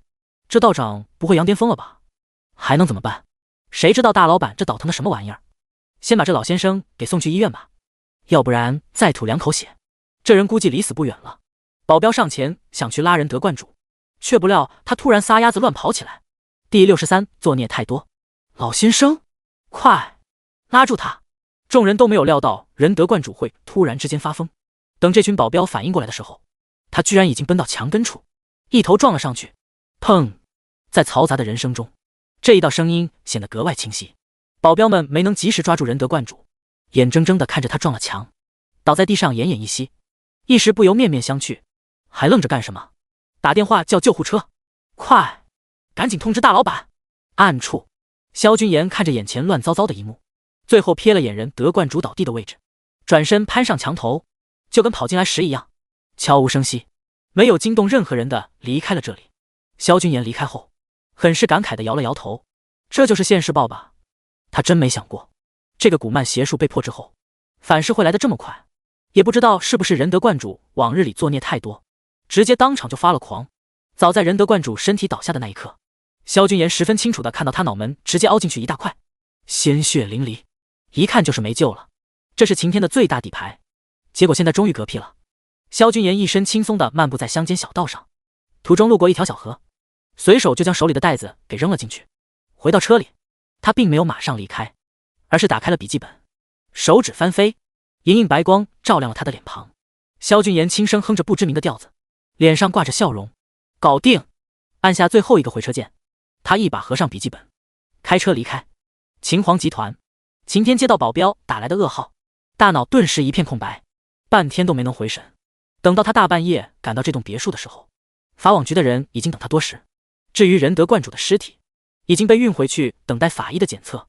晴天连现场都没能看上一眼，紧接着就被带去了郊区的法网分局做笔录。自己做完笔录不算，还得将那群5大3粗的保镖全都给保释出来，一直折腾到天蒙蒙亮。晴天这才带着人回到了市中心的住处，把当时的情形完整的再说一遍。当时晴天接到电话后，心头大乱，压根就没注意听具体发生了什么事情。等他赶到别墅，又直接被带走。结果一直到现在，他才空出时间来听一听事情的始末。老板，道长他是自己突然吐血的啊！突然吐血，跑到后花园说了2句话就开始发疯，接着就一撞死。晴天越听眉头皱得越紧，心里原本的不安越发扩大。这要是搁在普通人身上，绝对不会相信这些人说的话。就比如那些法网局的人，就是因为觉得这群保镖说的证词完全不靠谱，所以翻来覆去的审问。虽然最后也没能问出别的回答来，但是晴天不一样，他深知自家师傅的异于常人的本事，他更是靠着仁德观主莫测的手段来对付的萧君言。晴天现在十分怀疑，是不是他师傅施展的古曼玄术出了什么问题，才导致他最后突然发了狂，把自己给害死了。累了一晚上，你们先下去休息吧。得到了自己想要的信息，这群人也不必住在这里惹他心烦。晴天将人打发走后，回到自己的卧室，一把将门反锁后，这才露出了恐惧的神情。怎么办？以后该怎么办？在他心里，仁德观主无疑是最强大的，那神秘的玄术便是他最大的依仗。可如今这个依仗莫名其妙就这么死了，晴天总感觉自己失去了一样最重要的东西，甚至冥冥之中他觉得事情不该是这样的，仁德观主不该死，他就应该始终陪伴在自己身边。帝江中心医院，萧俊言睡了个好觉，精神饱满的来了医院，看望自己的父母。爸妈，今天感觉怎么样？这2天萧振阳和萧母这边，萧俊言都让管家和护工照顾着，他一来就先把管家打发去休息了，亲自动手将家里厨娘准备好的早饭摆放在萧振阳和萧母的面前。我今天感觉好多了，你妈说今早起来的时候胸口不闷了。萧振阳没有多说，端起面前的粥喝了起来。是啊，昨天心口处一直沉甸甸的，就像有块石头压着，喘不上气来，难受得很。萧母则有些絮絮叨叨地说着自己的感受，也不知道是不是昨晚上睡好了，今天早上醒来浑身轻松，我感觉都能直接出院了。萧君言听到萧母的话，心里仅有的一点担心也放了下来，看来那个古曼邪术果然解除了，一会儿要是你俩不再有什么奇怪的症状，让医生检查完，下午就出院吧，以防万一。萧君言决定还是再等个1上午，他爸妈要是不再咳血，也就没必要再住在医院里了。行，就按你说的办，不过你也不用陪在我们身边，一会儿就去公司上班，我跟你妈又没有残废，自己可以的。萧振阳想了想，就同意了萧君言的话，毕竟现在在医院里，那群医生完全查不出自己有什么毛病，还不如回家待着舒服。萧君言想到前2天公司里发生的事情，虽然古曼邪术已破，但是烂摊子还在那里摆着，他的确是要回去好好处理，于是点点头，并没有反对萧振阳的决定。等到护工回来，萧君言就离开了医院，赶往君言集团。董事长，上午有2个会议，下午有3个会议，晚上约了。萧君言刚走进办公室，屁股还没坐稳，张秘书就拿着一叠方案资料放到了他的面前，嘴里同时汇报着他今天的行程。听着自己被安排的毫无喘息的行程表，萧君言面无表情的在心里痛骂着晴天和他那个死鬼师傅，突然觉得他那个死鬼师傅死得有些太痛快了，给他找了这么多麻烦，应该在临死前好好享受一把痛苦才对。既然那个仁德观主已经没机会了，萧君言把账全都算在了晴天头上。他一边心不在焉的回应着张秘书，一边在手机上编辑了一行文字发送了出去。他都这么忙碌了，罪魁祸首也不能活得太滋润了不是？怎么从他嘴里抢掉的肉，就该加倍的给他吐出来才行。第64，老板太帅了，怎么办？萧君言开了整整1天的会议，总算将那些破事都给安排得妥妥当当。晚饭是与新找的合作商接洽，萧君言凭借着自己的人格魅力和幽默风趣的谈话，给人留下了相当好的印象。在一顿天南海北的胡扯中，萧君言答应让出一部分利润后，合同当场就敲定了下来。董事长，您一出马，果然手到擒来。张秘书原本以为还要与这位新合作商多扯皮几次，才能拿下的项目，没想到萧君言直接用1顿饭的时间就给解决了。此时的他看向萧君言的目光中满满都是崇拜。如果连我都搞不定，这个项目也没什么好谈的。萧君言淡淡的回答，但是对于自家美艳秘书的崇拜之情，心里还是十分享受。我记得你就住在这附近，先送你回家吧。谢谢董事长。张秘书没想到之前闲聊时随口说了他家的位置，萧君言居然就给记住了。他看着萧君言的眉目微闪，心里悠悠的叹了口气。他也很有自知之明，从来不妄想不属于自己的东西。不说萧君言此前一直追在林婉的身后，就算现在改变了对林婉的态度，那还有个天海集团的司徒晴清呢。张秘书的理智及时制止了他对于萧君言的心动，只不过偶尔会猜想，到底最后萧君言会将哪个美人抱回家呢？坐在后座的萧君言自然不知道自家秘书心里在偷偷八卦着他。原本暗淡的手机屏幕突然亮了起来，萧君言调整了一下原本懒散的坐姿。老板，都准备好了。今晚就动手。收到。动手。张秘书偷偷从后视镜里看向萧君言，只见他俊美的容颜上此时正露出一抹霸道总裁独有的微笑，就仿佛一个恶魔正在引诱着世人坠入深渊。卧槽，妈妈救命，自家老板太帅了，怎么办？在线等，非常急。张秘书猛地移开自己的视线，一手捂着快速跳动的小心脏，一手悄悄摸着自己的脸蛋。果然好烫。他有些狼狈地转头，直直望向窗外，以此来转移自己的注意力。血槽已空，他需要回血。萧君言察觉到自家秘书下车时有些别扭的态度，还有些担心他是不是哪里不舒服，不过是关心地问了两句，他就看到张秘书像是后面有狗追似的跑得飞快，让他很是莫名。该不会是大姨妈来了吧？作为一个体贴下属的好老板，萧君言自以为猜测到原因，很是贴心地发了条消息给张秘书，允许他明天不用来上班，带薪休假1天，好好休息。秦皇集团晴天接到法网分局的电话，再次跑了一趟郊区。秦先生，这是鉴定报告。晴天手里拿着报告，懒得看前面的那些官方术语，直接翻到了最后的鉴定结果。自杀2个字让晴天嘴里不停地泛着苦涩。自杀？怎么可能是自杀？晴天自然知道仁德观主肯定不是自杀，不过也算不上他杀，他总不能告诉法网局的人他师傅是个真道士。快玄术突然死亡的原因是因为帮他用玄术害人，结果可能施法不当，造成了死亡。他不仅不能说，还得死死地将这件事情烂在肚子里。不过我们的人查勘现场后发现，在您名下的那栋别墅后花园，法网局的人不再提及仁德观主的死亡，反而说起了另外的事情，所以我们认为死者在搞封建迷信，并且您正在参与一个邪教组织。不，我没有，我只是给他提供了一个住处，我不知道他在干什么。晴天原本有些恍惚的心神，在听到这些话后猛然清醒过来，直接矢口否认，还是请秦董事长做个详细笔录吧。一直到半夜，晴天这才疲惫地从法网分局出来，因为那个摆在后花园里的古曼童子像，法网分局的人对他十分怀疑，只可惜他们手上没有十分的证据，在审问了大半天没有收获后，只能无奈地将人给放了。晴天心里十分庆幸，之前并没有让仁德观主怎么出手，别墅里除了那个祭坛和古曼童子像，就没有别的什么奇奇怪怪的东西，要不然他今天也没法这么轻易的脱身。不过晴天知道，法网分局的人已经盯上他了，必定会找人监视他的一举一动，这样子很多事情他都不好私底下去做了。第二天，董事长不好了，晴天这2天都没休息好，即使躺在床上也睡不着，好不容易有了点睡意，一个电话直接就将他吵醒。你才不好了，我好得很。晴天这2天一直憋在心里的火，终于没忍住爆发了出来。不是，董事长，药材，我们的药材出问题了。晴天一听药材出了问题，直接从床上跳了下来。药材怎么了？你倒是赶紧说啊，不知道汇报重点吗？非要我一个一个的问。新进的那一批药材全都被泡了水，但是监控完全查不到有人进入的痕迹。操！晴天低声咒骂了一句，现在还管什么监控？赶紧想办法重新进一批药材啊！今天下午就交货了。祸不单行，就在晴天赶到秦皇集团，开始四处联系，想要延时凑出这一批药材时，他助理连门都忘记敲，满头大汗的直接冲进了他的办公室。董事长，前2天下的订单全都被取消了。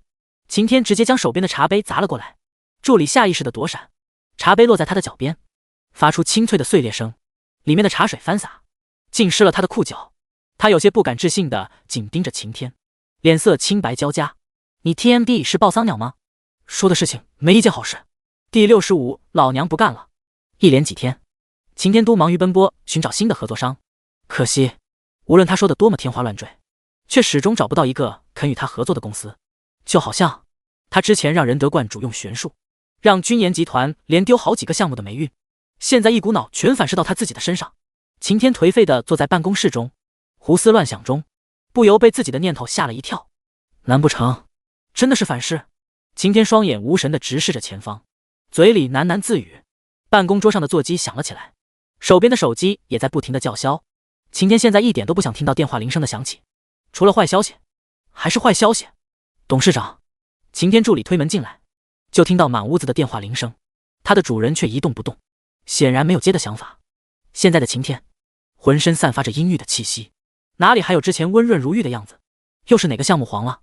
这几天晴天听得最多的就是项目一个接着一个的黄了，从一开始的心慌意乱到现在，整个人都已经麻木了。不是，是税务局的人。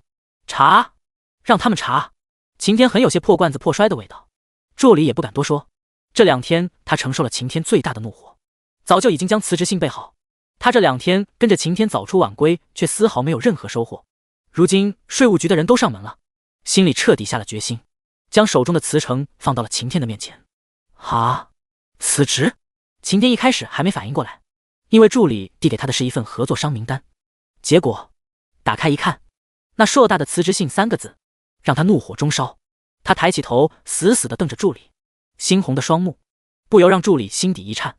很抱歉，董事长，我觉得我能力有限，无法再胜任。滚去财务，把你这个月的工资结了，1秒都不要出现在我的眼前。呵，这么冠冕堂皇的话，他很稀罕听吗？当他是傻子不成？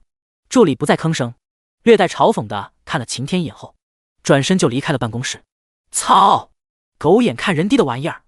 晴天操起不停作响的手机，狠狠地砸向墙面。终于整个世界安静了，手机落到大理石地板，蹦跶着翻滚了几下，彻底黑屏。君研集团董事长办公室，秦皇集团那边的项目都抢过来了。早在萧君言对晴天动手后，他就示意张秘书让下面的人将秦皇集团的合作商全都撬过来。从最近2天得到的消息来看，晴天跑了那么多家，都没能签下合同，秦皇集团那边估计很快就会撑不住了。是的，并且从他助理那边得到了新的名单，那几家公司我们都已经派人去洽谈了。那秦皇集团的人呢？挖的怎么样了？张秘书不太清楚自家董事长为什么会突然针对起一个小小的秦皇集团。他看过资料，那家公司虽然很多项目都与君研集团高度重合，但却是个新秀，资历背景人脉压根都比不上君研集团。帝江像这样的小公司有很多，他估摸着应该是那位晴天那里得罪了萧君言。他虽然心里有些好奇，但是萧君言既然没告诉他，他自然不会去多问。已经挖了几个部门经理和销售总监，还有一些在观望中。继续挖，不要只盯着那些主管，基层员工才是一个公司的根本，那些全都不要放过。知道了，董事长。萧君言等张秘书出去后，立刻打了个电话。老板，有什么吩咐？让你们弄的空壳公司搞定了吗？搞定了，人也找好了。行，开始行动，等确定签约了通知我。好的，老板，您就等我们的好消息吧。萧君言起身走到窗边，望着楼下的车水马龙，心情非常好。晴天，套已经下好，就等着你自投罗网了。秦皇集团。晴天还没从助理辞职的愤怒中缓和下来，接二连三的噩耗却随之而来。董事长，销售部总监今天没来上班，打了几个电话过去都没人接。市场部经理他延时顶替助理职位的秘书，心惊胆战地向晴天汇报，他带着一整个部门的人辞职了。砰的一声，晴天一拳狠狠地砸在了办公桌上。滚出去！秘书抖了抖身子，脸上欲哭无泪。他也很想出去，但是他事情还没说完呢。董事长，还有什么？你不会一次性说完吗？结结巴巴的，连话都说不完整。当初怎么当上的秘书？银行那边回电，拒绝继续贷款给我们公司，并且让您尽快还清之前的债务。还有之前的厂商打电话催您尽管付违约金。最后，晴天秘书涨红着一张脸，别误会，是气的。虽然他很气，但是他觉得自己是个十分有职业素养的一个人，所以他将所有该禀报的事情都说完以后，恶狠狠地瞪着晴天，冲着他大喊了一句：老娘不干了！说完，也不去看晴天是什么反应，直接转身拉开办公室的大门，再狠狠关上。巨大的关门声回荡在办公室内，晴天被秘书的突然爆发一下给镇住，好一会儿才反应过来。我特！还不等晴天骂出来，内线电话又打了进来，是财务部，辞职的都给他们结，结了马上滚。晴天以为财务是因为结算的问题打过来确认，说完这句就要挂了。董事长，账上没钱了。财务冷酷无情的话，让晴天胸口的怒气一下子像被戳破的皮球，一泻千里。等着！他咬牙切齿地从嘴里吐出这2个字后，一把挂断电话，去找手机。这才想起来，手机之前已经被他砸坏了。该死的！晴天从来没想到他会有这么倒霉的一天。他拉开抽屉，拿出一个备用机来，重新将卡插了进去，从自己的私人账户和几张信用卡里透支了大笔的金额，一股脑地转进了公司的账户里。忽然，一条陌生短信跳入了他的眼里：秦董事长，我们公司有注资的打算，不知您是否有空聊一聊。第66待宰的羊羔。晴天死死地盯着这条消息，手指紧握又散开。1个小时后，他打开了聊天框，时间、地点，原以为对方会很快回他，晴天眼神时不时就会瞥向手机。又是1个小时过去，晴天变得更加焦虑，这人不会变卦了吧？他现在急需这笔钱，要不要主动去找找他？电话那头，萧君言打了2场 LOL， 一手 VN 一手刀妹拿了2场 MVP， 完事儿后才继续发信息。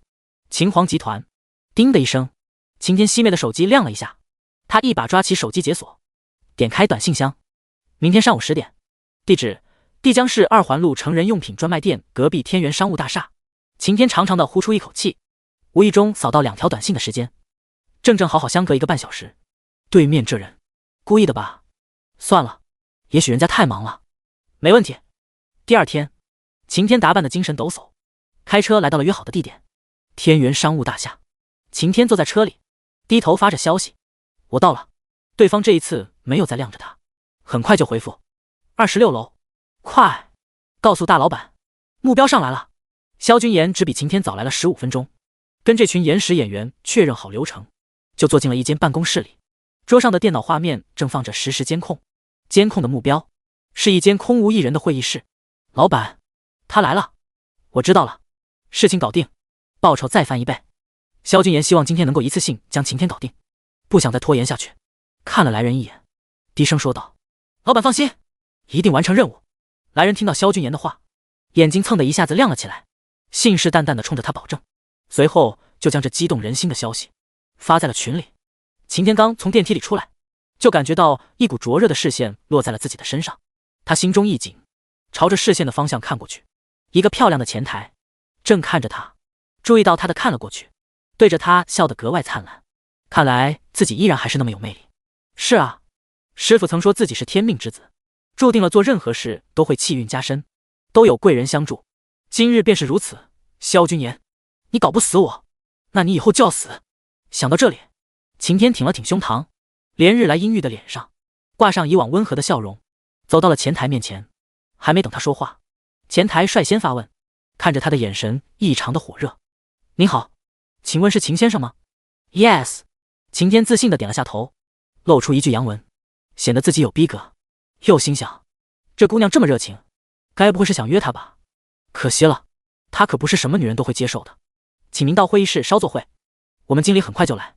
前台妹纸带着晴天来到了一间会议室里，送上茶水后便走出去，关上会议室的门，就立刻兴奋地掏出手机。老大，那个傻子带进来了，肥羊已经入圈，只等他们宰了。刚刚大老板可是说了，今天的报酬翻倍呢。晴天压根就不知道，那个前台妹纸之所以那么热情，完全是把他当成了待宰的羊羔。很快，一个西装笔挺的中年男子推开了会议室的门，来到了晴天的面前。秦先生久仰，我是江海投资有限公司的总经理方华。方总经理您好。办公室里，萧君言看着监控画面上的2个人，随手打开了电脑的另外一个软件。马上，电脑旁的音响之中传来了2个男人的对话，正是会议室里晴天和方华的声音。原来这间会议室里不仅安装了摄像头，更是贴心的装上了窃听器。将公司抵押？不，我不同意。秦先生不要急着拒绝，您向银行借贷不一样，需要抵押公司，但是他们肯放多少借款给你，我这可是比银行还要多上 30%。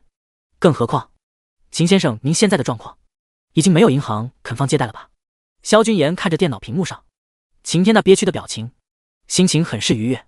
会议室里，晴天脸色青白交加，这个方经理说的一点都没错，现在不仅没有银行肯放借款给他，而且还在不停的催他还款，比银行多出 30% 的金额，让他忍不住有些心动。但是如果真的将公司抵押出去，万一……秦先生，我相信您的本事，这一次不过是卡在资金流转上，只要有了资金，您公司的问题还是问题吗？有了资金，以您的实力手段，您还害怕还不上借款吗？不得不说，方华这番话将晴天捧得很是高兴。我们是看中秦先生的能力，当然也想赚一点贷款的利息罢了。等秦先生度过危机之后，我们也能赚钱，这是双赢的局面。还是说秦先生已经决定让公司倒闭了？当然不是，原本还有些犹豫的心瞬间有了决心。晴天知道这种主动找上门来，他肯定要付出一定的代价，算下来这利息也和银行差不多。而且现在他已经没有选择，就像这人说的，以他的本事不过是一时的资金短缺罢了。如果不是因为萧君言，他根本不用落到如此窘境。谁能想到中了古曼邪术的萧君言居然还能翻身？但他也一样，有了钱，他有什么做不到的？秦皇集团只要能够撑过这一次，日后他总会有翻盘的机会。好，我答应了。方华说的口干舌燥，瞥到秦天面前放着的水杯，心里不由埋怨自己的手下，真是一点都不懂事，怎么不晓得给他备一份茶水的？就在他快速转动大脑，准备从其他方向劝说秦天时，就听到秦天嘴里终于松口了：“秦先生，有魄力，我最欣赏你这种人。”方华强忍住内心的狂喜，将手边的文件夹打开，拿出一份合同和一张借条递到了秦天的面前。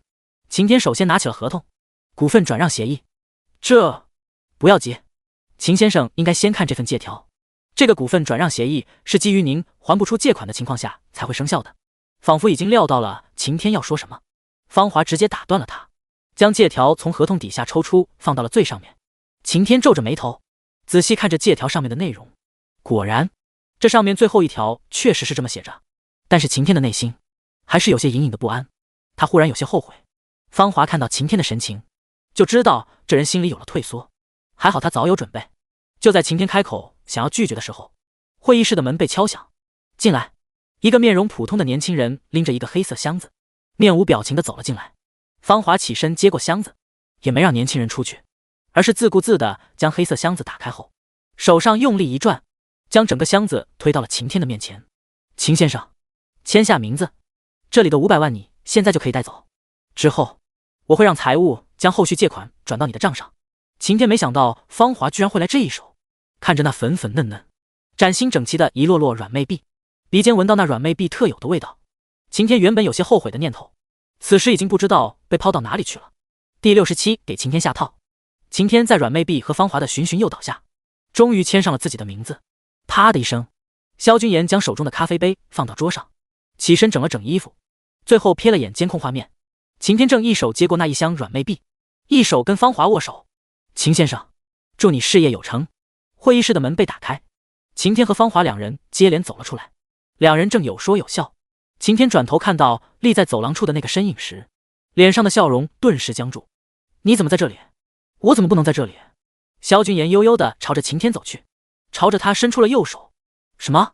还不等秦天反应过来，一旁的方华对着萧君言欠了欠身子，将秦天刚刚签下的合同与借条一同交到了萧君言的手上。“方经理，你这是？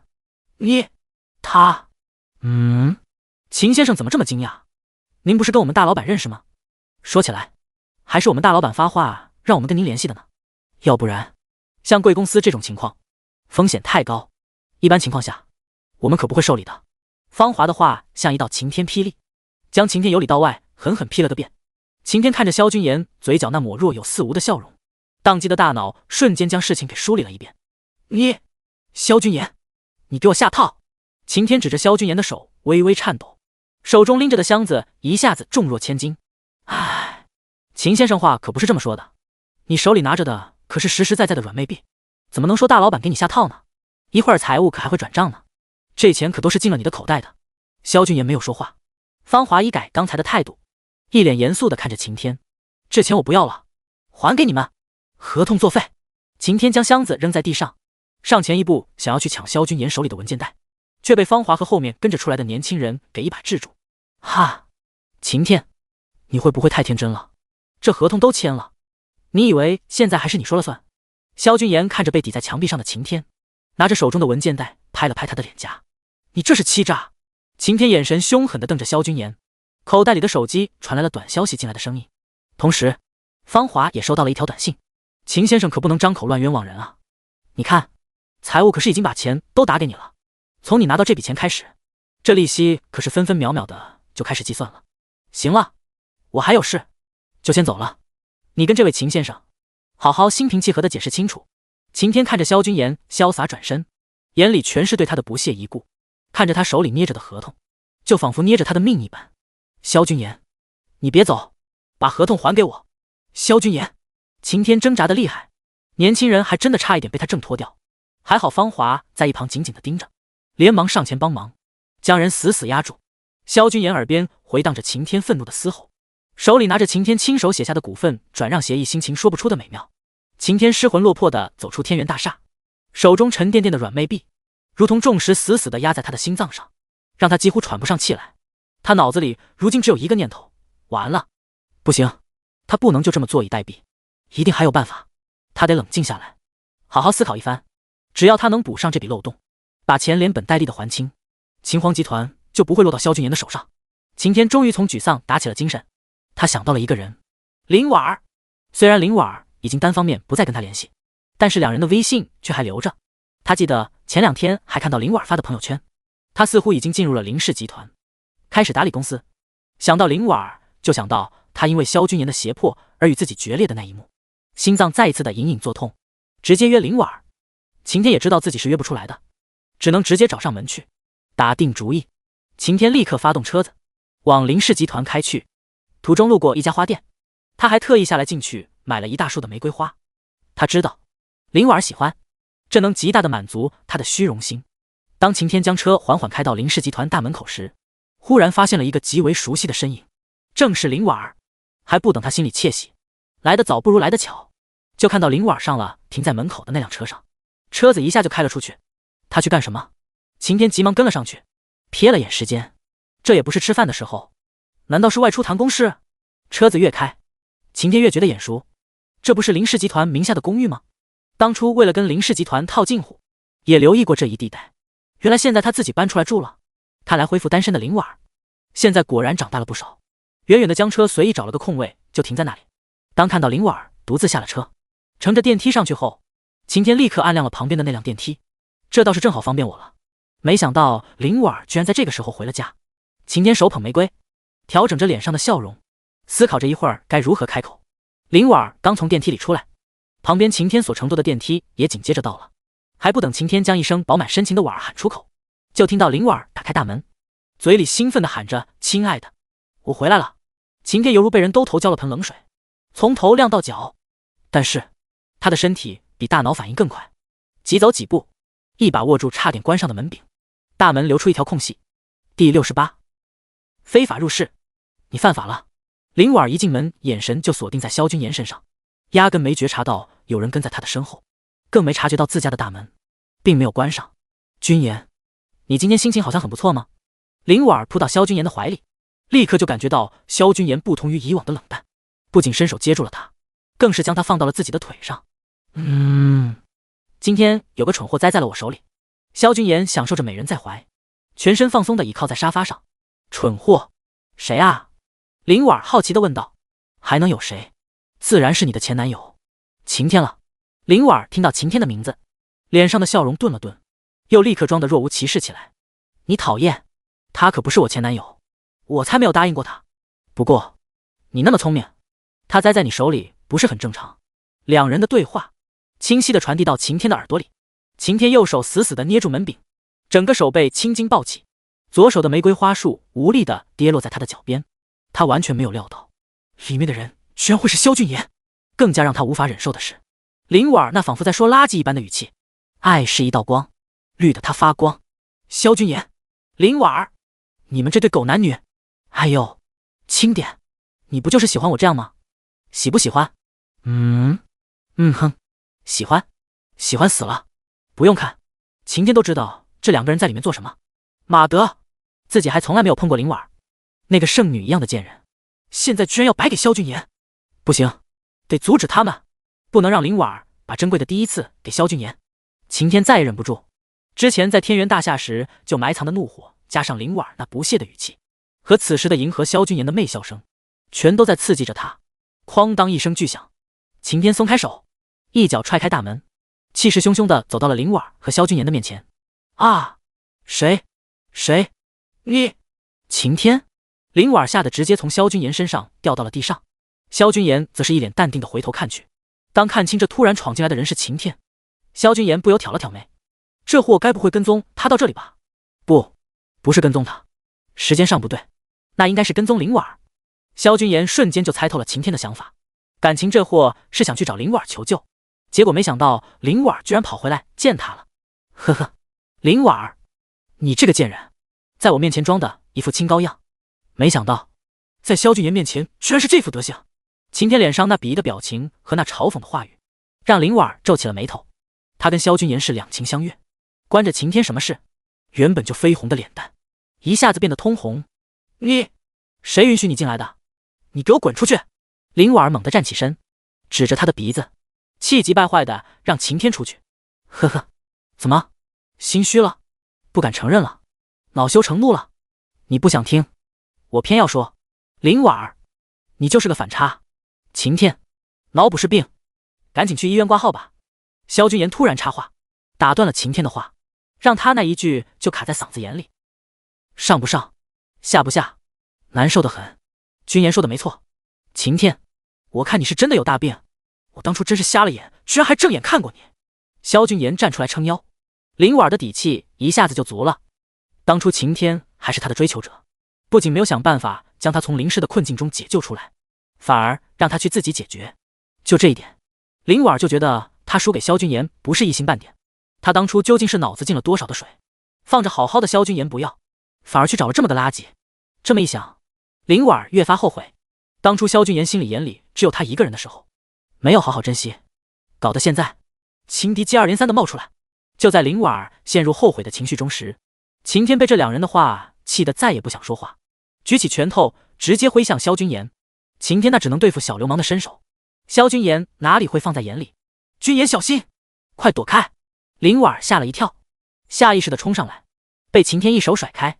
林婉儿的手腕还被晴天划伤了。在林婉儿的惊呼声中，萧君言愣是站在原地一动不动，直到晴天的拳头即将接近，萧君言这才伸出了手。啊！放手！放手！我的手！啊！萧君言左手紧紧抓住晴天的小臂，侧身右手肘部狠狠地击向他的手臂关节处。林婉儿睁大了双眼，看着这一幕，耳朵里仿佛听到骨头断裂的咔嚓声。他下意识地摸上了自己的手臂，上面全是鸡皮疙瘩。晴天痛得目眦欲裂，额头上瞬间布满冷汗，嘴里大喘着粗气，痛得已经连话都说不出了。萧君言却没打算这么轻易地放过他，随手将晴天的手臂一甩扔了出去，狠狠一脚踹向晴天的腹部。晴天1.83米的大高个，仿佛没有重量一般，就这么被萧君言给轻松踹飞，直接砸在了门口的鞋柜上，再弹落到地板上。萧君言，嗨，你别过来，我已经断了一只手了，你还想干嘛？晴天被这一脚踹的，整个腹部完全麻木，没有任何知觉，但是那里的五脏六腑痛的仿佛全都移了个位。落地的时候不巧，整个身子都压在了被萧君言折断的右手上，他如今已经疼到两眼发黑，只隐约感觉到萧君言正在向他走来，心里升起了一股莫大的恐惧，让他忍不住想要逃走。只可惜右手一动就是钻心的疼，整个身体完全使不上力来。他以为自己一直在往后挪，实际上不过是屁股扭动了2下而已。林婉儿，打电话报警，就说有人入室盗窃，并且在看到你之后意图公虽女干。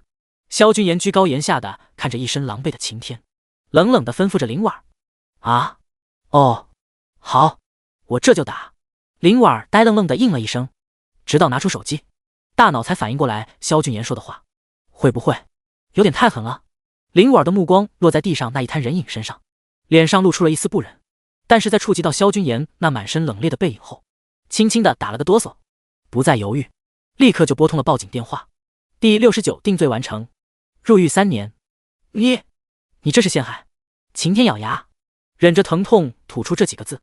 萧君言笑了，抬起脚，在晴天惊恐的眼神中，轻轻的踩在他的腿上。你没有经过主人的允许，擅自闯进来，我说的完全都是事实，怎么能是诬陷呢？晴天仿佛猜到了萧君言接下来想做什么，下意识的用完好的那只手抱住了萧君言的脚，浑身颤抖。不要，求求你，我错了，求你放过我。晴天终于清醒的意识到，他现在根本没有对抗萧君言的实力。他痛苦的放下自己那骄傲的自尊心，满脸祈求的看着萧君言，只希望他能看到自己求饶的份上，高抬贵脚。他完全无法想象萧君言这一脚下去，他将会承受多大的痛苦。他一点都不想尝试这样的痛苦，知道错了，可惜晚了。萧君言脸上的笑容一收，面无表情的将脚重重的碾压下去。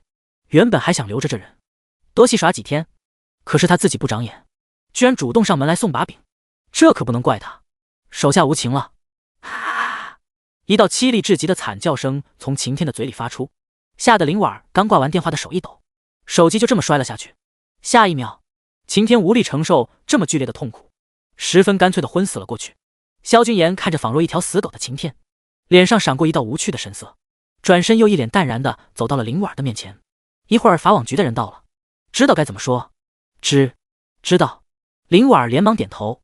此时的萧君言让他感到有些害怕。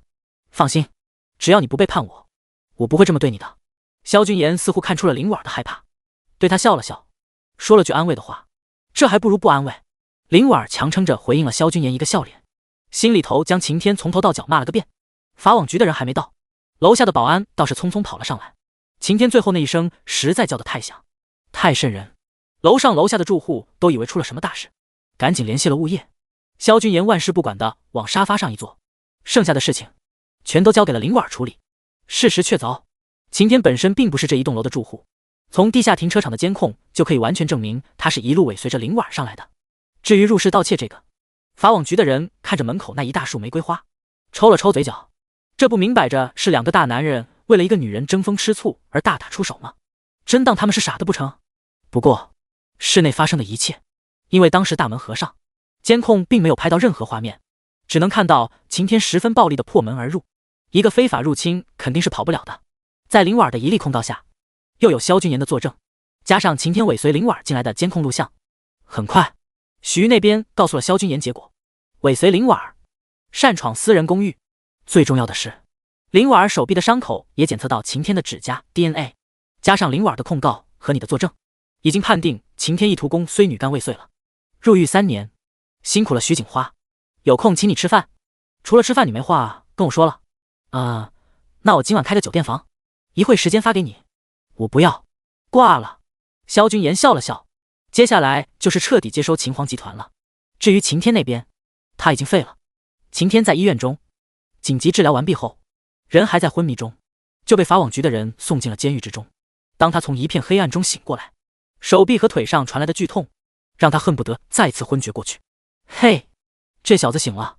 晴天还没来得及适应身体的疼痛，整个人处于昏昏沉沉中，突然听到耳边传来一个不怀好意的声音，心头一跳，急忙转头看去。这是哪里？你们又是什么人？映入眼帘的是一堆破旧的囚服。晴天心里一个咯噔，心里顿时有了不好的预感。哪儿？这里是教你重新做人的地方，小子，好好享受这里的时光吧。你可是被特意打过招呼的。跟晴天说话的人一脸横肉，对着他笑着格外阴险。晴天刚醒来就被自己身处监狱中的信息给冲击的大脑一片空白，对于他最后的那句话并没有多去思考。直到后来他天天被人堵在角落里暴揍一顿，仿佛家常便饭一样的时候，想起这句话时才彻底明白过来。晴天在监狱中苟延残喘，艰难度日时，萧君言快刀斩乱麻，直接将秦皇集团给吞并了下来。虽然早就知道萧君言绝对不会放过秦皇集团，但是从萧君言嘴里听到这个确切的消息，晴天的心头还是止不住的心痛。秦皇集团可是倾尽了他所有的心血和野心，如今还未成长成他梦想中的模样，就这么硬生生的折在了萧君言的手里。晴天颤抖着嘴唇，说不出话来，脑海里突然一片迷茫。当初他遇上仁德观主，被他嘴里的繁华未来引诱的一头栽了进来，究竟是对还是错？这一切到底是成王败寇的定局，还是原本就是他的痴心妄想？萧君言收到了许瑜那边的信息，知道晴天在监狱里的情况，他的心里很是平静，没有得意，也没有痛打落水狗的喜悦，只有心底最深处传来的一阵轻松。他知道那是原身最深的执念，如今看到晴天的下场后，终于彻底消散。他不再去理会晴天那边的情况，继续专心发展自己的商业帝国。可萧君言不知道，晴天的气运还未彻底消散。监狱里，自从报纸上看到秦皇集团的事情后，晴天的日子越发过得浑浑噩噩。原先被欺负时还会努力护住要害，如今当那群人再次围住他时，他就像一滩烂泥一样躺在地上，目无表情的任由他们欺辱，仿佛一个没有灵魂的躯壳，让那些动手的人都失去了兴致。晴天找不到活着的希望，每天过得像个行尸走肉。直到有一天，他再一次被当成沙包，任人发泄后蜷缩在一角。一个苍老的声音在他耳边响起：你想不想报仇？想不想出去以后将你的仇人死死踩在脚底，让他尝尝你如今所受的所有痛苦？想不想？想。他当然想。他如今落到这般凄凉的下场，都是拜萧君言所赐。他如何能不想？但是，有可能吗？晴天扯了扯嘴角，只当来人是想到新的法子来整他，并没有回应。你不相信？我这有一功法，修炼以后可以让你的断腿恢复如初，再配合我的独门医术。那道苍老的声音似乎并不在意晴天的态度，始终在他的耳边不停地说着，仿佛深渊里的恶魔不停地在引诱着他。真要像你说的这么厉害，你又怎么会待在这里？晴天语带嘲讽的开口问道，声音沙哑无比。呵呵，我待在这里自有原因，反正你都已经这样了，何不试一试？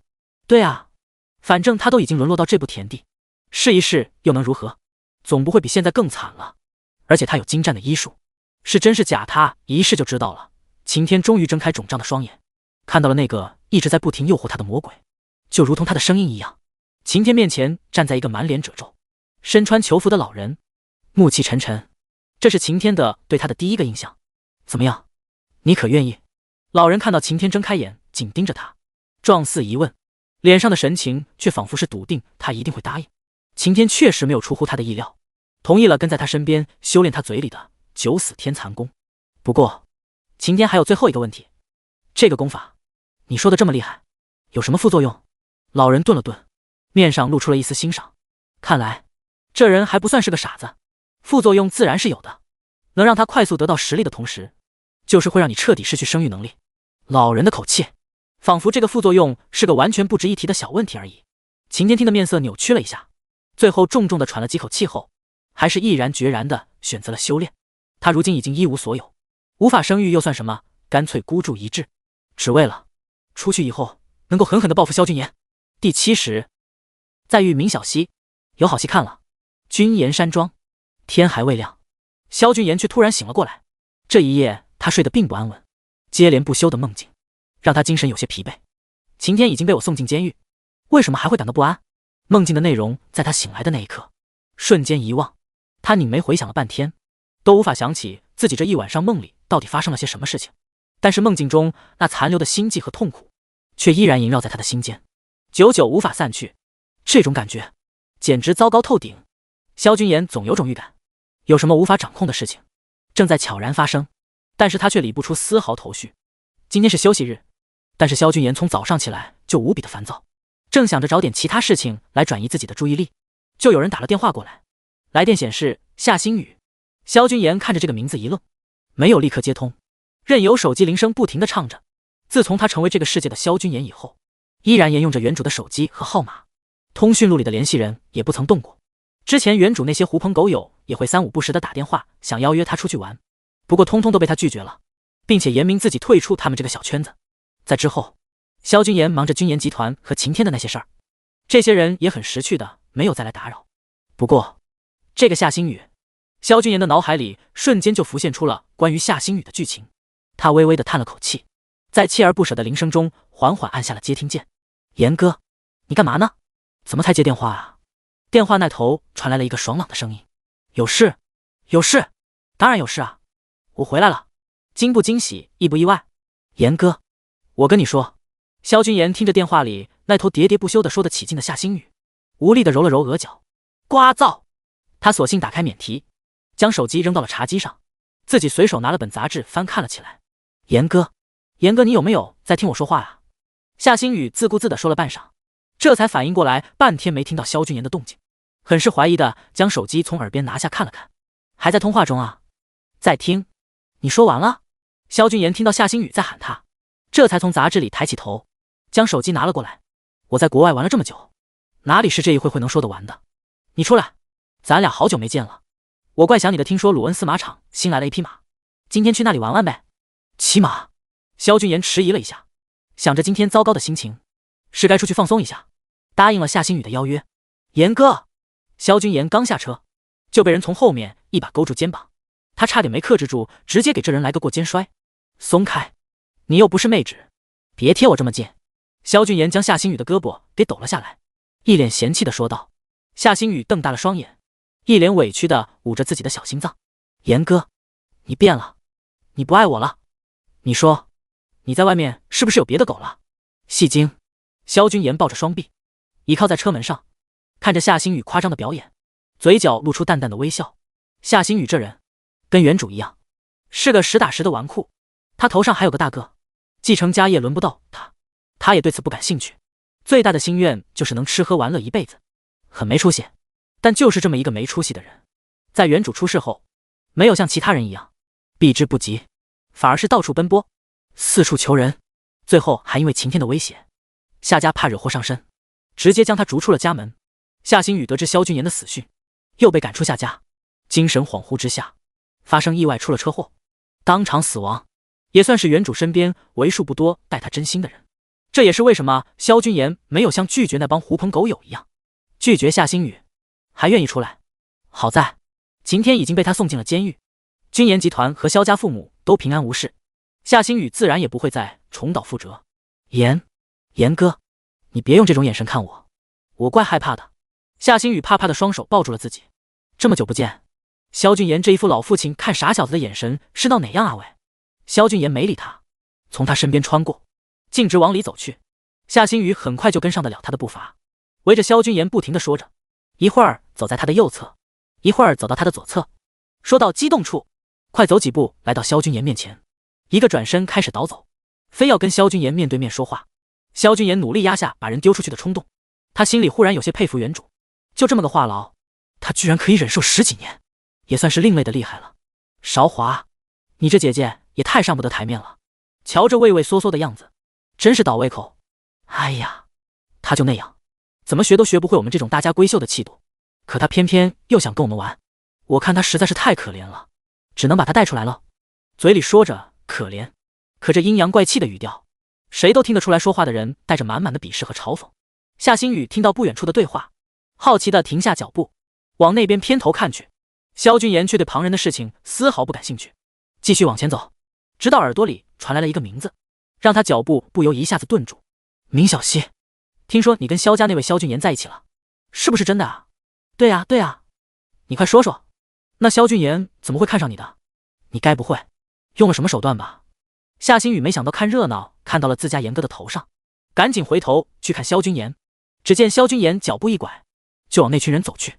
有好戏看了，虽然不知道具体什么事情，但是眼看萧君言毫不犹豫的就过去了，那群人嘴里的那个明晓溪绝对跟他言哥有关系。抱着吃瓜群众的心态，夏星宇屁颠屁颠的紧跟在萧君言的身后。没有，我跟他没有在一起，我们只是朋友关系，你们不要误会。一道女声带着害怕弱弱的响起。萧君言凭借着自己的身高优势，一眼就瞧见了被一群人围在中间惶恐无助的明晓溪。第71是我，别怕。明晓溪穿着一身简单的白色连衣裙，脸上的神情很是不安，与周围那群穿着华服一脸趾高气昂的少年们格格不入。朋友，既然是朋友，那你打电话把他叫出来一起玩啊。站在明晓溪右侧的一个少女一脸不怀好意的说道。是啊，我们还没见过那个萧君言呢，你把他叫过来，我们也跟他交个朋友嘛。围着明晓溪的那群人似乎笃定了他无法将萧君言约出来，一直逼着他打电话给萧君言。姐姐，大家都这么说了，你还在犹豫什么啊？该不会你说的跟萧君言是朋友，只是你单方面的自以为是吧？萧君言冷冷地看着说这话的少女，这张脸跟资料上的照片一样，是明成君的二女儿明韶华。这明韶华长得一脸刻薄相，容貌完全比不上明晓溪，也正是因此，明韶华一直对自己这个姐姐妒恨在心。之前得知明晓溪攀上了萧君言，她心里恨得发狂。在她眼里，明晓溪就该配个什么都不是的男人，应该哀哀戚戚的过完下半辈子，怎么可能嫁入豪门，当上豪门太太？但是她知道这是明成君的意思，明面上她不敢做些什么，私下里可是没少对明晓溪冷嘲热讽，话里话外都在说她不配。这一次她硬拉着明晓溪出来，就是想借着这帮朋友来让明晓溪狠狠的出个大丑。只要计划成功，明晓溪没了名声，萧家那边肯定不会再要这个女人。想到自己的计划，明韶华眼里闪过一丝恶毒，这一抹神色被萧君言看在眼里，直觉明晓溪这个妹妹要整幺蛾子。不会吧，明晓溪，没想到你居然是这种人啊，打着人家萧君言的幌子出来炫耀，你脸皮可真够厚的。这岂止是脸皮厚，这简直就是不要脸啊。明晓溪惨白着一张脸，死死地咬着嘴唇，不再吭声，任由他们用言语攻击和羞辱，都不肯拿出手机给萧君言打电话。我去，这帮人怎么这么对一个小姑娘？也太过分了。夏星宇跟在萧君言的身边，将那些人的对话和嘴脸全都看在眼里，一脸的愤愤不平。言哥，你不去帮那个小姑娘吗？你不去我可去啊。夏星宇虽然是个纨绔，吃喝玩乐样样喜欢，但却很有自己的底线。那种仗势欺人和玩弄女人的事情，他从来不屑去做，也很看不起那些以此为乐的人。现在看到明小溪这么被人欺负，顿时有些忍不住了。去，当然要去。萧君言一把推开人群，直接走到了明小溪的身旁，长手一伸，将人勾到了自己的怀中。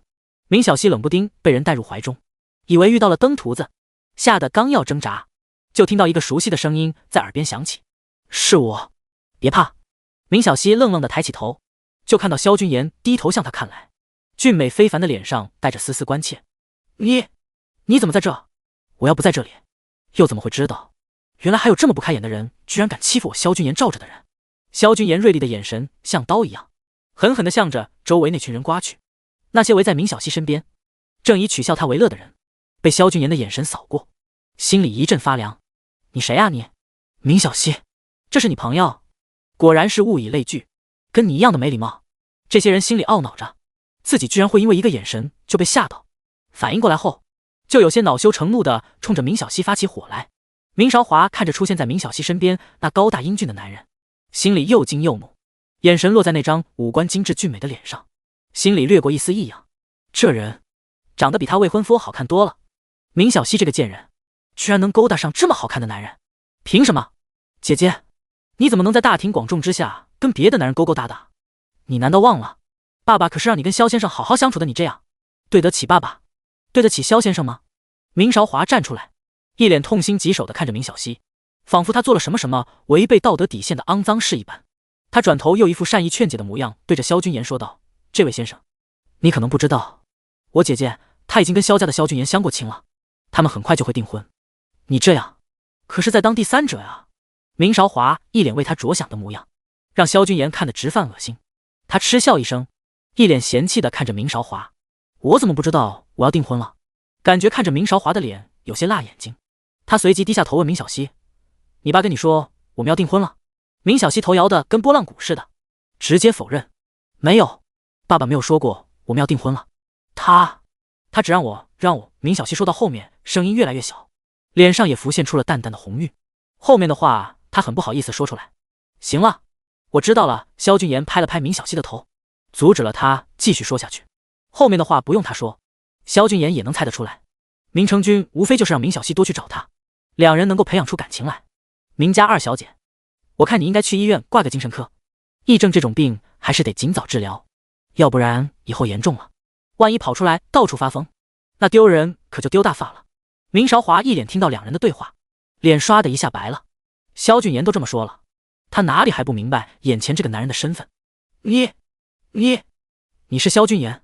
他其实已经很清楚了，但是心里还是很不甘心，很不愿意相信，怎么可能这要巧？萧俊言正好出现在这里，还特意站出来替明小溪撑腰。明明萧家一开始不是拒绝了明小溪吗？明韶华一直以为后面萧俊言能够同意和明小溪这个贱人来往，不过是看在明成君的面子上，可如今看到两人这副亲密的样子，明韶华的指甲狠狠地掐进自己的掌心，刺痛感传来，让他明白眼前这一幕是真实发生的。明小溪这个小贱人真的攀上了萧君言，他要翻身了。什么？他是萧君言？我去，他们两个这是在一起了吧？操！刚刚哪个王八蛋说明小溪是单方面攀上萧君言的？真他妈的害死人了！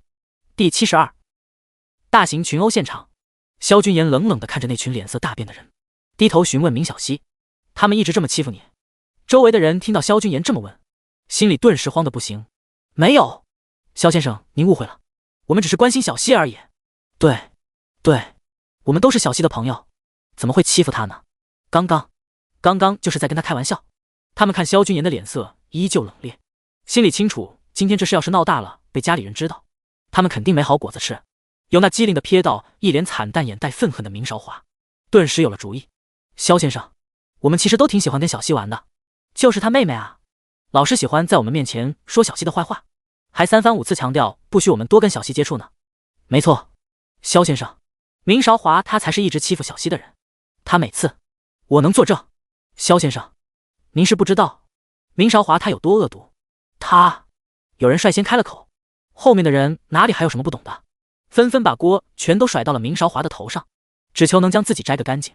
至于得罪明韶华，大不了以后不跟他一起玩了嘛。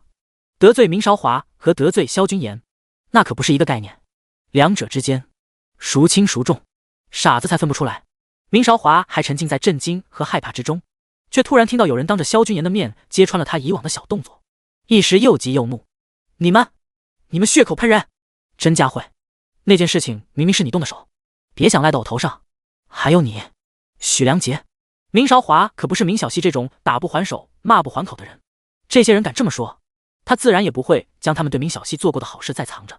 一时间场上无比热闹，只见明韶华像个泼妇一般，一个人对一群人，各种谩骂不绝于耳，哪里还有什么豪门淑女的气质和风度？到最后甚至明韶华急得失去理智，直接动手给了别人一巴掌，这下可是捅了马蜂窝。在场的那几位，哪个不是家里宠得无法无天的小祖宗，哪里肯吃这个亏？原本是两个女孩对撕，上去拉架的，拉着拉着也打了起来，瞬间就成了大型群殴现场。萧君言第一时间就带着明小溪远离了这群窝里反的憨批。萧先生，谢谢你。明小溪瞪大了眼睛，看着这群平时一直欺负自己的人，这么几句话的时间就打了起来，心里默默的叹息，他要是能像萧先生这么厉害就好了。明小溪抬起头，眼含崇拜的看着萧君言，对他露出了一抹甜甜的微笑。他们让你给我打电话，干嘛不打啊？萧君言有些奇怪的问道。明小溪又不是没有他电话，这群人这么为难他，他为什么就是不肯给自己打一个电话呢？我不想打扰你，你又不像他们，你那么忙，怎么能让你为了这么点小事还特意跑一趟？明小溪很不好意思的说道。这姑娘不错。原本正兴致勃勃看着群殴画面的夏星宇，听到明小溪的回答，将注意力稍微分给了他一点。唉，严哥，这姑娘心性不错呀，比那林婉强多了，你要不就换个心上人呗。夏星宇捅了捅萧君言，开玩笑低声说道。萧君言暗自朝他翻了个白眼，这货刚回来还在2G 状态，不跟他一般见识，以后再有人欺负你就给我打电话。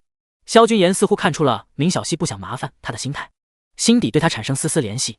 我们可是朋友，你有事却不找我，是不是打心底里压根就没把我当朋友？没有，怎么会？我当然把你当朋友了，正是因为把萧君言当朋友，明小溪才更不想麻烦他。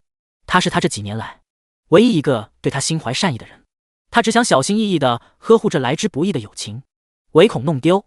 行了，就这么说定了，以后有什么事一定给我打电话。萧君言伸手揉了揉明小溪毛茸茸的小脑袋，不在这个话题上纠缠下去。走，我带你骑马去，你会吗？啊，不太会。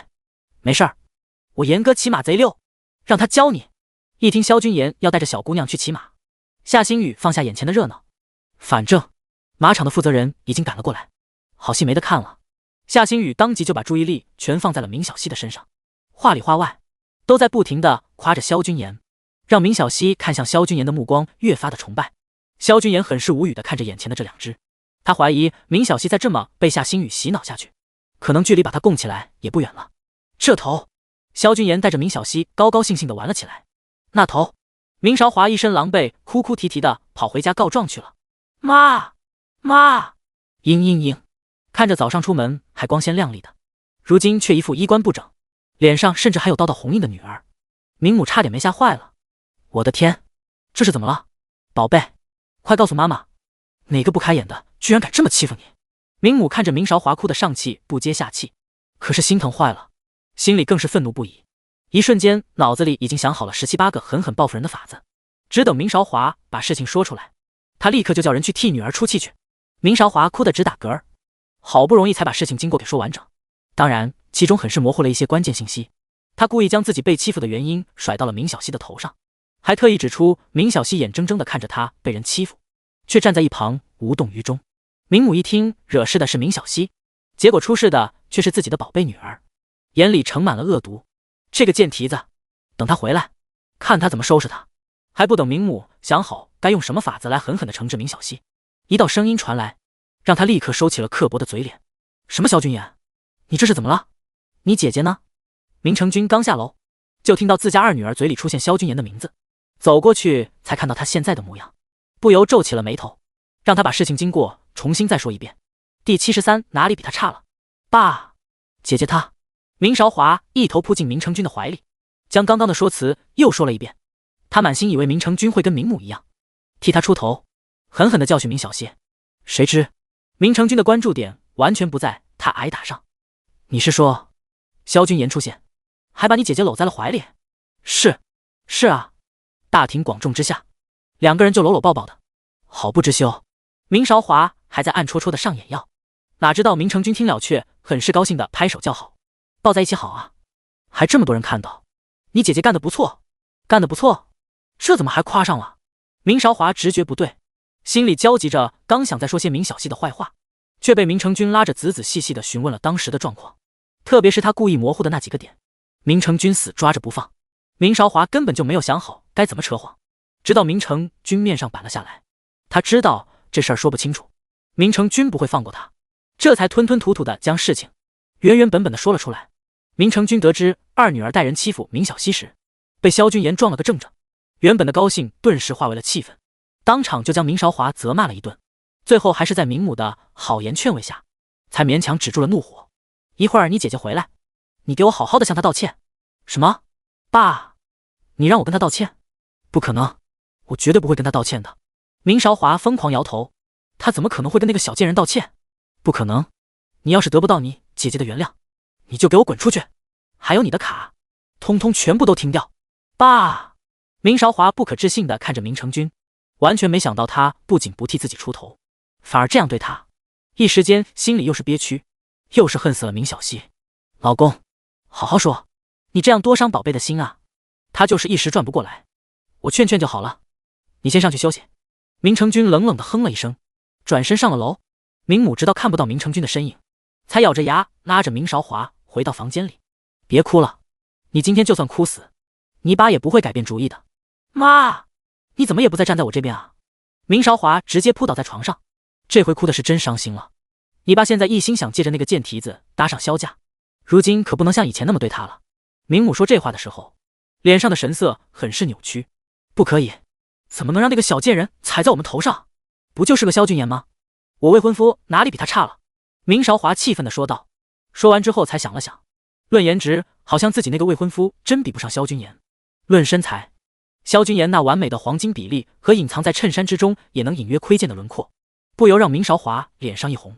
论身家，萧君言已经是君言集团的董事长，大权在握，而他的未婚夫只是个继承人的身份，还在公司里历练。这一项相对比下来，萧君言简直就是完胜他的未婚夫。更气了好不好？现在先忍忍，起码得让你爸气消了，后面再想想怎么对付那个贱蹄子。明母比明韶华拎得轻，要不然这么多年来也不会一直稳坐明夫人的位置。终于将明韶华给劝好了，两人来到明成君的书房。老公，韶华已经想通了，等小溪回来啊，他就去给小溪道歉，你也别再生孩子气了。明成君听到明韶华愿意给明小溪道歉，脸上的神色缓了下来。一会儿先别道歉。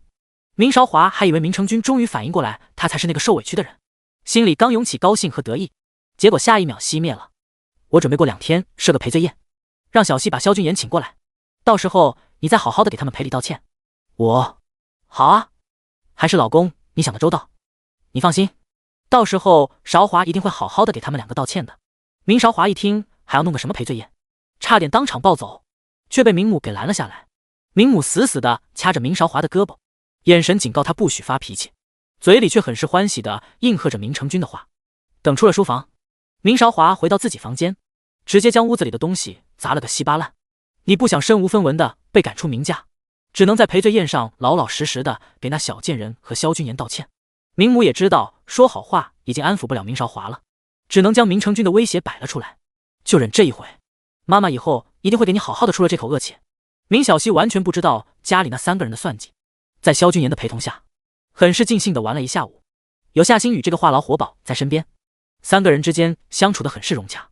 吃完晚饭，夏星宇还想拉着2人去酒吧玩，被萧君言无情的拒绝了。明小溪这一看就是乖乖女的模样，怎么可能会喜欢去酒吧那种地方？萧君言在夏星宇说这句话的时候，就发现了明小溪脸上一闪而过的为难。最后夏星宇自己打道回府，萧君言则是将明小溪送回了明家。今天我过得很开心，真的很谢谢你。明小溪脸上的笑容比起以往灿烂了许多。你开心就好，说谢谢太客气了，以后要是有空再带你去别的地方玩。萧君言想到资料里写的那些内容，小姑娘自从亲妈去世以后，生活范围就是明家和学校，两点一线，简单枯燥，看得他都觉得乏味。真不知道这些年来明小溪到底是如何忍受过来的。萧君言越是跟明小溪接触，就越是忍不住感到有些心疼。好，那我先进去了，拜拜。明小溪听到萧君言的话，眼神一下子亮了起来，不过很快就克制住了心底的雀跃。他从不敢奢求太多，萧君言有这个心，他就已经很满足了。明成君坐在客厅里，看着手里的报纸，时不时抬头看看墙上的挂钟。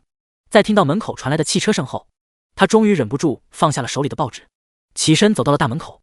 小溪回来了呀。他笑意盈盈地看着明小溪走到自己跟前。是君言送你回来的吗？第74，明家的道歉宴。啊！明小溪怯生生地缩了缩脖子，本来他都已经做好了回到家后像往常一样被恶人先告状的准备了，但父亲和善的态度让他始料未及。是的。明成君脸上的笑容愈发灿烂了。那你和他玩的怎么样？久违的关心让明小溪有些不适应。我还好吧，挺开心的。那他呢？明小溪回想了白天的事情，脸色微红，声如蚊蝇。应该也挺开心的吧？开心就好。明父开怀大笑，随即语重心长地说：小溪啊，君言是个不错的年轻人，你可要把握机会啊。明母这个时候也端着茶过来了，一副温柔的样子，仿佛以前对明小溪的排挤不是他做的一样。小溪啊，来喝茶。明小溪受宠若惊地接过了茶杯，随即听明母继续说道：今天的事我听韶华说过了，是韶华有错在先，我和你爸已经说过他了，但你们毕竟是姐妹，他已经得到教训了，你不会责怪他吧？明小溪摇摇头，他哪敢责怪他那个名义上的妹妹呢？躲他还来不及呢。明府满意的笑了笑，随即插话道：以往我对韶华也是过于骄纵了，但这次他得罪了萧君言，我也明白不能再这么由着他了。我打算举办一个赔罪宴，让他当众给萧君言道个歉，也算是磨一磨他的性子。说到这里，明府话锋一转，图穷匕现，所以既然你和萧君言关系不错，能不能替爸爸把萧君言请过来？明小溪一下子面色苍白，终于明白了父亲和继母今天为什么这样反常了，心中生出一股反感。明小溪下意识地用手捏住自己的衣角，手指发白。爸爸，我。明父见明小溪脸色犹豫，随即加紧攻势：小溪啊，这次是韶华不对，我们明家得主动给萧君言赔个不是，你说对吗？明小溪想了想也是，点头说道：那我问问萧君言。明父露出了满意的笑容：那行，你去休息吧，记得早点给萧君言打个电话。明小溪躺在床上，抱着抱枕，思考着该如何做父亲交代的这件事。要直接给萧君言打电话吗？不行，他要是在开车怎么办？那过一会儿等他到家了再打。不行，等太久了他要是睡了怎么办？到时候吵醒了他会不会讨厌我啊？想着，明小溪用力地抱紧了抱枕，在床上滚了2圈，试图让自己冷静下来。终于，明小溪决定先发一个信息过去。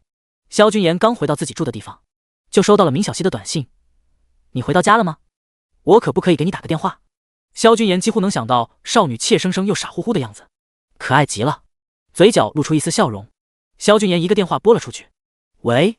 电话对面传来明小溪软糯的声音，如同怯生生的小兽：明大美女，这么晚了，怎么想着给我打个电话了呀？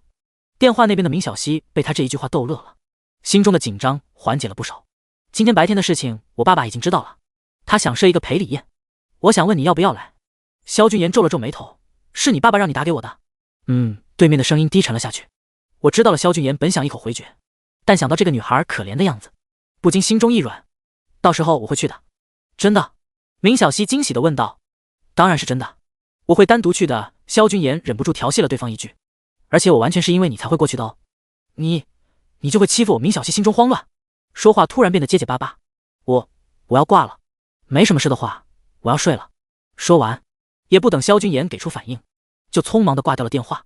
萧君言轻笑了一声，这种未经人事的小白兔，调戏起来可真有意思。电话那头，明小溪正脸色通红地抱着抱枕，把头蒙在被子里滚来滚去。他说的那些让人害羞的话是什么意思吗？明小溪心中如同小鹿乱撞，他该不会是对我？怎么可能？他身边好看的女孩子那么多，怎么会在意你这么一个普通的女孩子呢？明小溪试图按下心中的慌乱，闭上眼睛想要睡觉，可脑海中全是萧君言的影子。第二天，明成君得知萧君言答应前来，大喜过望，便当即请了很多帝江有头有脸的人物，想借这次赔罪宴向别人展示自己和萧家攀上了关系，这才是他真正的目的。来往的宾客也很吃这一套，对着明父阿谀奉承不断。不愧是明家，居然能请到萧董事长。是啊，萧董事长虽然年轻，但现在可是帝江如日中天的大人物。哪里，我只不过是运气好罢了。明父摆手谦虚道：“萧俊言先生到了。”听到这句话，不少宾客涌到了宴会入口处，盼望着能和这位商界新星扯上一点关系。在万众瞩目中，萧君言从自己的红旗上下来。明小溪看着那意气风发的男人，眼睛里闪着星星点点的光芒。第75南境战神叶天策。萧君言下车后，人群呼啦啦的往萧君言的身边围去，纷纷露出了谄媚的笑容。萧先生，您还记得我吗？我们之前在一次宴会上见过的。萧先生，你好，我是……不少人动了动心思，没有自己亲自上，而是派了自家漂亮的女儿上前，想要达到曲线救国的目的。萧公子，有兴趣和我跳支舞吗？一个脸上画着淡妆的漂亮女孩上前鼓起勇气邀请道。其余人见到后暗叹一声，自己怎么没想到。慢人一步，远处明小溪看到这一幕，心中微微一紧。萧君言微微一笑，非常有风度的拒绝了：“不好意思，我已经有约了。”女孩有些失望，但并没有做出什么出格的举动，很识趣的退下了。萧君言甩开人群，在众人的目光中径直走向明小溪：“美丽的女士，我可以邀请你跳一支舞吗？”明小溪立刻脸色通红，像一只受了惊的小白兔一样：“我吗？”萧君言微笑着点了点头，伸出手：“当然是你了。今天在这个会场里，还有谁比你更美丽吗？”这话一出，明小溪更慌乱了：“我不行的，我从来没有跟人跳过。”“没关系，我可以教你。”“好吧。”萧君言靠得越来越近，男人的气息让明小溪芳心大乱。在众人的目光中，他终于答应了。明小溪把手放在萧君言的手上，来到舞池中央，在众人的目光中开始了磕磕绊绊的跳舞。这只手放在我的肩膀上，看着我的脚尖，萧君言温柔的指导：“先迈左脚。”然后，会场中人见到这一幕，怎么还不知道发生了什么？纷纷来到明父身边道喜。明父笑得合不拢嘴，明母在一旁也露出的笑容，但仔细看的话，那笑容分明很是勉强。而明韶华躲在宴会的角落，眼中嫉妒的火焰几乎要喷涌出来了。帝江机场，繁华的帝江汇聚了来自世界各地的人，平均每隔5分钟就有一架飞机降落到帝江机场。但今天，帝江机场已经提前被封锁了起来，很多平时难得一见的大人物都在这里垂手等待。何娜就是其中之一。作为龙议会的会长的他，一大早醒来就听到了南境战神提前回来的消息，所以他不得不推掉明家的宴会，来到这里等候。本来他还想和萧君言在宴会上见一见萧君言呢，而和他一样的不在少数。何娜在这里都挤不进前列，如果明父在这里，一定会惊呼。这里几乎汇集了整个帝江最顶尖的那一小撮人，其中不少今天刚刚推掉他的宴会。一架军机缓缓地降落在机场，早就在这里等待的人很多都情不自禁地伸长了脖子。飞机内饰的风格非常的简洁，从外表上来说，完全看不出这是性能顶尖的军机，是南境战神的专机。飞机正中央，一个面色坚毅的年轻人手持刻刀，认真地雕刻着手中的木雕。忽然，年轻人手一抖，精致的木雕上就出现了一道瑕疵。这时，一个随从走上前来：“大人，帝江到了。”年轻的男人点了点头，离开战区了。“你叫我叶天策吧。”“是。”属下明白。随从低下了头。虽然眼前的人看起来很好说话的样子，但每一个了解他的赫赫威名的人都不会轻视他。对了，叶天策起身，来到机舱出口。这个飞行员降落时的技术不行，换掉吧。明白。随从头更低了。叶天策走下飞机，在经过一个垃圾桶时，随手将手中珍贵的金丝楠木丢进垃圾桶。看到这个年轻人，机场中等待多时的人早就迫不及待地上前。属下青龙参见战神大人。一个不怒自威的中年人上前，他在这群等待的人中站在最前列。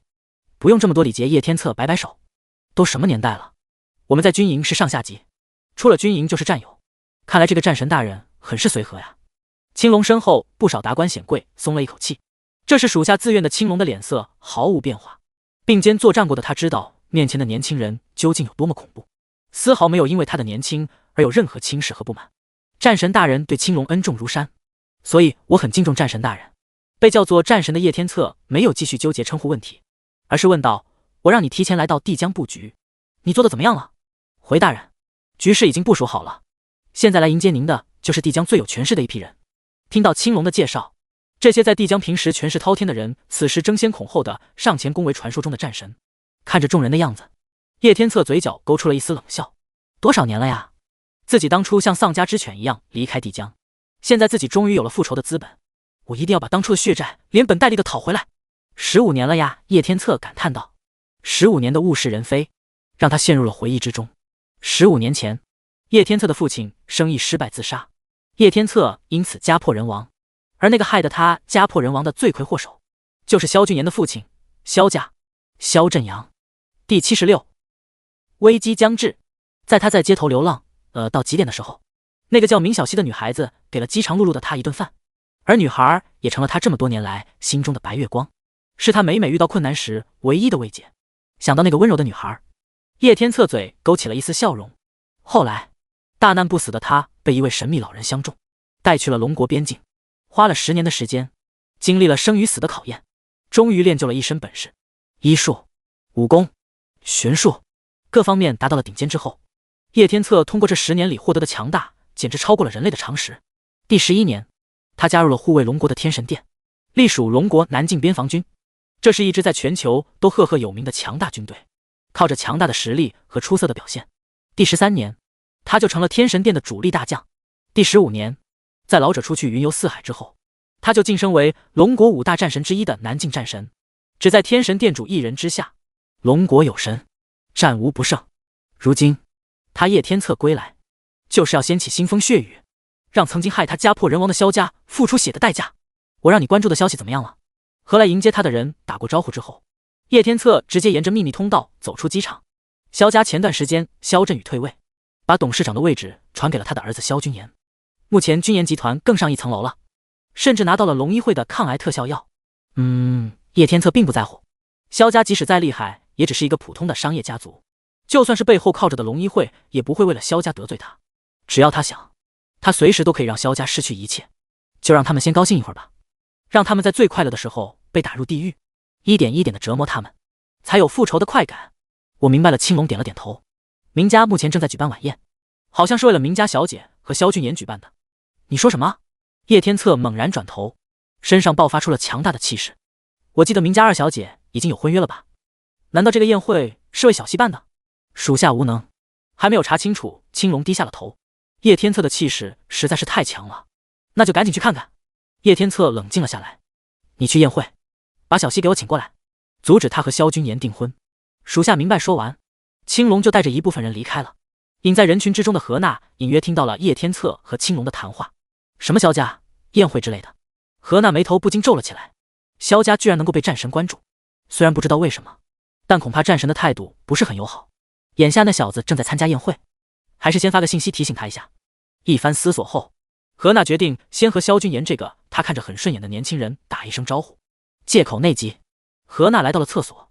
君言，有一个大人物来到了帝江，他好像特别关注你们萧家，要派手下去你那边，你一会儿小心点行事。萧君言刚和明小溪跳了一支舞，就收到了何娜的短信。这个信息看得萧君言一头雾水。青龙神将，这个大人物应该是战区的吧？萧家好像和战区并没有什么瓜葛。思考半天后，萧君言觉得自己不用担心，便把这件事抛在脑后。这时，明府来到台前，满脸笑容，欢迎大家赏脸来参加明某的这次宴会。明父拱拱手。由于明某管教不严，前几天小女韶华不仅对自己的姐姐被欺负无动于衷，还冲撞了帮助小溪的萧公子，所以我今天特地再次举办了赔罪宴，希望萧公子大人不计小人过，原谅小女这一回。韶华还不过来？明父转头冲着明韶华说道。台下的人议论纷纷，没想到明韶华是这样的人啊，平时在长辈们面前还装得挺像。那可不，我听说平时他就仗着他妈欺负自己的那个姐姐，他的姐姐脾气还很好，要是我早就受不了了。看来这名小溪才是真正的好孩子啊。明韶华来到台前，这还是他头一次要在这么多人面前给别人道歉，心中不禁泛起一股委屈，但在父亲严厉的目光之下，他只能当着众人的面给萧君言鞠了一个躬，背着自己早就准备好的道歉稿。对不起，萧先生，前几天的事情。停！萧君言打断了他，你不应该和我道歉，而应该和你的姐姐道歉。你欺负了她这么久，难道不该给一个说法吗？明小溪有些意外地指了指自己，心中又有些感动。他没想到萧君言愿意这么帮自己。萧君言嘴角一扬，明家想借他的名号装逼，那他自己当然也不能浪费机会，笑道：当然是给你道歉了。欺负了我萧君言的女人怎么能就这么算了？我不用了。明小溪连忙摆手，反而害怕这么做会不会给萧君言添麻烦。凭借着明小溪对明韶华的了解，明韶华的记恨心理可是很强的，要是他一直这么记仇，以后哪一天给萧君言带来了麻烦怎么办？我说是你就是你。萧君言挥手打断了他，不然今天我是不会满意的。好吧。明小溪鼻头泛酸，自从自己的母亲死后，还是头一回有人对自己这么好。明韶华此时大脑是懵的，道歉给明小溪，随之而来的是一种强烈的屈辱感。他明小溪有什么资格让我道歉？明韶华气的胸口起伏不定，刚想发作，忽然听到了父亲严厉的声音：明韶华，不要任性。一口闷气憋在心中，明韶华气得几乎要吐血，但一想到父亲严厉的眼神，还是忍不住发抖。挣扎一番过后，明韶华来到明小溪面前，强忍着心中的起伏说道：姐姐，对不起，我以后不会这么做了，以后我会加倍补偿给你的。明小溪手足无措地看着萧君言，萧君言嘴角露出冷笑：道歉是要鞠躬的呀，你知不知道？明二小姐。好，知道了。明韶华几乎要把牙齿咬碎了，当众给明小溪鞠了一躬。几人之间的事情，众人看在了眼里，心中当下就有了判断。看来这明小溪在萧君言心中比大家想象的还要重要啊，不知道会不会又是一个当初的灵婉。下台后，明小溪眼里噙着泪花，萧君言忙上前安慰道：怎么了？这是金豆子怎么掉了？谢谢。明小溪破涕为笑，这10几年来的委屈一下子烟消云散，随着流出的眼泪化作了对萧君言的感激。不用客气。萧君言调笑道：不过你打算怎么报答我呀？你坏蛋！明小溪脸颊一红，有些受不了萧君言炙热的眼神。你今天才知道我是一个坏蛋吗？萧君言捏了捏明小溪的脸蛋，要不要我真的坏给你看？也不是不行。明小溪声如蚊蝇。什么？萧君言没有听清。没什么。明小溪赶紧转移话题。谢谢你，我以为我要永远被他欺负下去呢，你给我带来了脱离这个家的希望。看着明小溪水灵灵的眸子，萧君言微微一笑，正要说些什么，忽然听到宴会门口传来一阵骚动。南境战神坐下，青龙神将到场。第77青龙神将。什么？我倒是也听说南境战神近期会来咱们帝江，本来还想去接机的。老王，战神的行程乃最高机密，我们哪有资格去？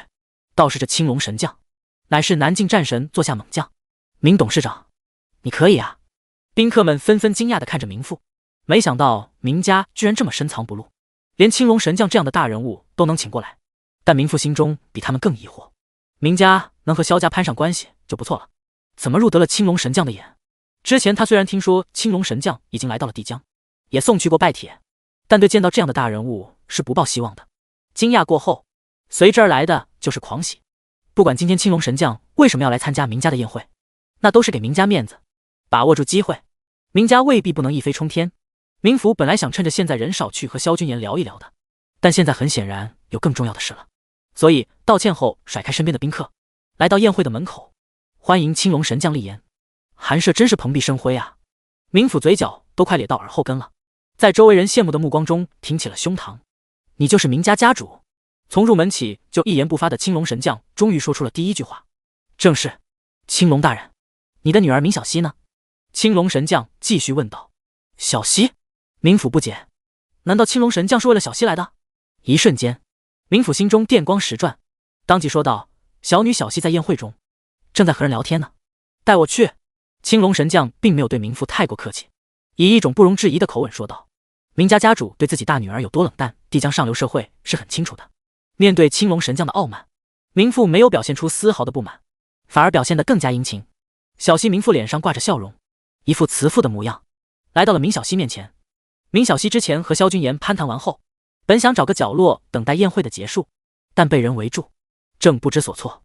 忽然听到父亲的声音，他歉意地笑了一下，然后来到了明父的身边。青龙神将，这位就是小女小溪。青龙神将没有再理他，而是对着明小溪说道：对待明小溪的态度比对待明夫好了不知道多少倍。你好，我是南境战神座下青龙。你好。明小溪从小到大头一次见到气场这么强大的人，那股肃杀的气质仿佛让人喘不过气来了。明小姐，战神大人想要见你。青龙神将声音不大，但在其他人听来却如同雷霆般炸裂。什么？战神大人？惊喜来得太突然，明成君有些头晕。他本以为青龙神将的到来就已经是意外之喜了，没想到自家的女儿还有机会得到战神的关注。明成君恨不得立刻替自己的女儿答应下来。好的，我知道了。明小溪手足无措，想向萧君言求助，但已经找不到萧君言的踪影。如果明小姐没有意见的话，等宴会结束后就会有车来接您。想让我考虑一下吗？明小溪试探着问道。当然可以。青龙神将的态度友善到让明成君难以置信。明夫立刻把明小溪拉到角落。小溪啊，你一会儿可一定要去啊，我们明家可千万不能得罪战神。可是没有什么可是，明夫语重心长。萧君言那边的事情先放一放，等你见到了战神大人，一定要好好把握机会，好让明家更上一层楼。我不认识战神啊。明小溪心中十分抵触。明府心中也有些疑惑，但现在不是考虑这些的时候，这不重要。总之你一会儿必须要去。明府拿出了强硬的姿态，随即脸色放缓。我们好久没有一起去祭拜你母亲了吧？等你回来后我就带你去，好吗？明小溪心中挣扎一番后终于同意了。好，我去。萧君言端着一杯红酒细细的品尝着。现在他的身边人少了很多，宴会里好像来了一个比他更重量级的人物，所以之前围在他身边的人很多都跑到了另一边。不过萧君言也不在乎，倒是看到明小溪突然跟自己告别，说他爸让他去见一个人，就匆匆离席了。虽然宴会还没有结束，不过萧君言已经没什么兴致待下去了。他正准备离开宴会大厅，突然一个中年男人拦住了他。你就是萧君言？你是？萧君言酒醒了不少，认出了眼前的人是在他之后出场的一个大人物，好像叫青龙什么来着。我是谁不重要，重要的是以后出门小心点。萧君言醉意消散，眼眸微眯，露出了危险的光芒。但青龙神将没有等萧君言说什么，就径直乘车离开了。萧君言突然想起何娜的提醒，眉头紧锁，立刻打电话给自己父母。然而并没有人接听。萧君言心中有种不好的预感，继续打给管家，依然打不通。听着电话里的嘟嘟声，萧君言心中的不安达到了极点。上车后，萧君言面无表情地对司机说：回家。是，董事长。汽车穿行在黑夜中，仿佛随时都会被四周的黑暗吞没。回到萧家大院后，萧君言立刻推开车门下了车，直奔家门。家中灯火通明，但平时在门口恪尽职守的保镖却不见了踪影。萧君言心中又是一紧，冲进院子。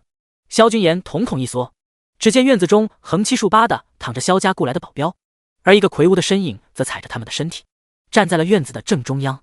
萧君言的战斗本能告诉自己，这人很危险。嗨，君言，快跑！萧府口吐鲜血，倒在地上。看到了进来的萧君言，赶忙喊道，而一旁的萧母则昏倒在地，生死不知。萧君言赶忙去扶起母亲，探知到她还有气息，松了一口气。哼，小子，一进来就想救人，未免太不把我放在眼里了吧？陌生的魁梧男子饶有兴味地盯着萧君言，浑身充满爆炸性的肌肉，身形极具压迫感。把母亲扶到父亲身边之后，萧君言盯着魁梧男子，眼中射出危险的光芒。是你做的？是又怎样？以牙还牙，以眼还眼，那你就来试试。男子露出了不屑的神情。纵横沙场多年的他，哪里会在乎一个富家子弟的威胁？萧君言欺身而上，一记直拳袭向男子面门。男子不闪不避，冷笑一声，单手就接住了萧君言袭来的拳头，嘲讽道：你就这点本事？随即魁梧男子一脚踹到萧君言的胸口，萧君言顿时感觉胸口就像被卡车撞到了一样，以极快的速度倒飞回去，重重的摔倒在地上，艰难的从地上爬起来。萧君言也顾不上底牌暴露不暴露了，动用阴阳术遁入空气中。魁梧男子发现萧君言从自己的感知里消失了，终于提起了一点兴趣。有意思。萧君言悄无声息地靠近魁梧男子后，立刻发动了自己最强的攻击——杀拳。等到魁梧男子察觉到萧君言的时候，已经没有办法阻拦这次攻击了。砰！这道攻击带着音爆声，重重地击中了魁梧男子的胸口。萧君言本以为自己成功了，可拳劲上传来的反震痛楚却让他脸色大变。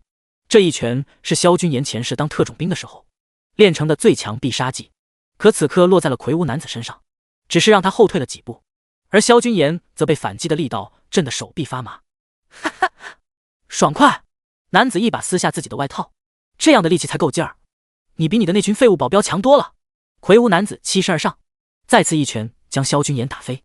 萧军言来不及遁入空气中，就被魁梧男子抓住衣领，又是一拳打在肚子上。萧军言只感觉一股腥甜感涌上喉头，几乎失去了再战之力。正当魁梧男子想要继续攻击时，忽然身上电话声响起。切，真扫兴！男子失望地扔下萧军言，接通了电话。我正在打架呢，有话快说。电话那边的声音萧军言听不清，但魁梧男子接到电话后很明显没有继续战斗的欲望了。挂掉电话后，魁梧男子再次来到萧军言面前。小子，算你走运。魁梧男子蹲下身，拎着萧军言的衣领道：有位大人物让我给萧家带一句话，3日内让你父母跪在他面前磕头认错，否则萧家从此将在帝江消失。第78，萧家。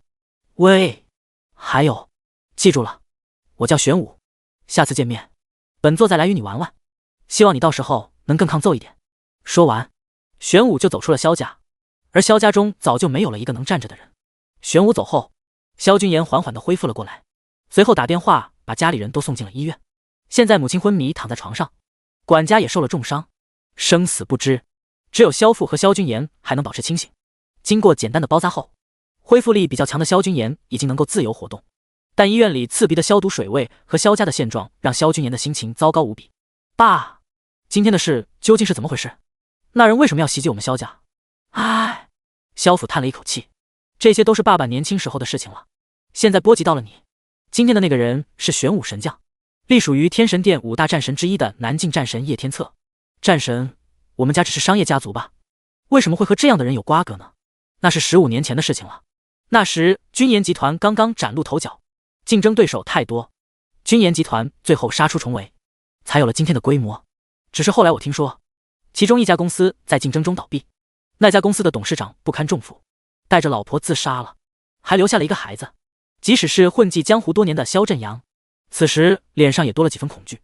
我也没想到，那孩子现在成了南境战神。他这次回来，是来找我报仇的。什么？萧军言意识到了事情的严重性。南境战神把他父母的死归咎到萧家，难怪名家宴会，青龙神将莫名其妙让他的父母3天之后去战神面前下跪，否则萧家和军研集团将再也无法在帝江立足。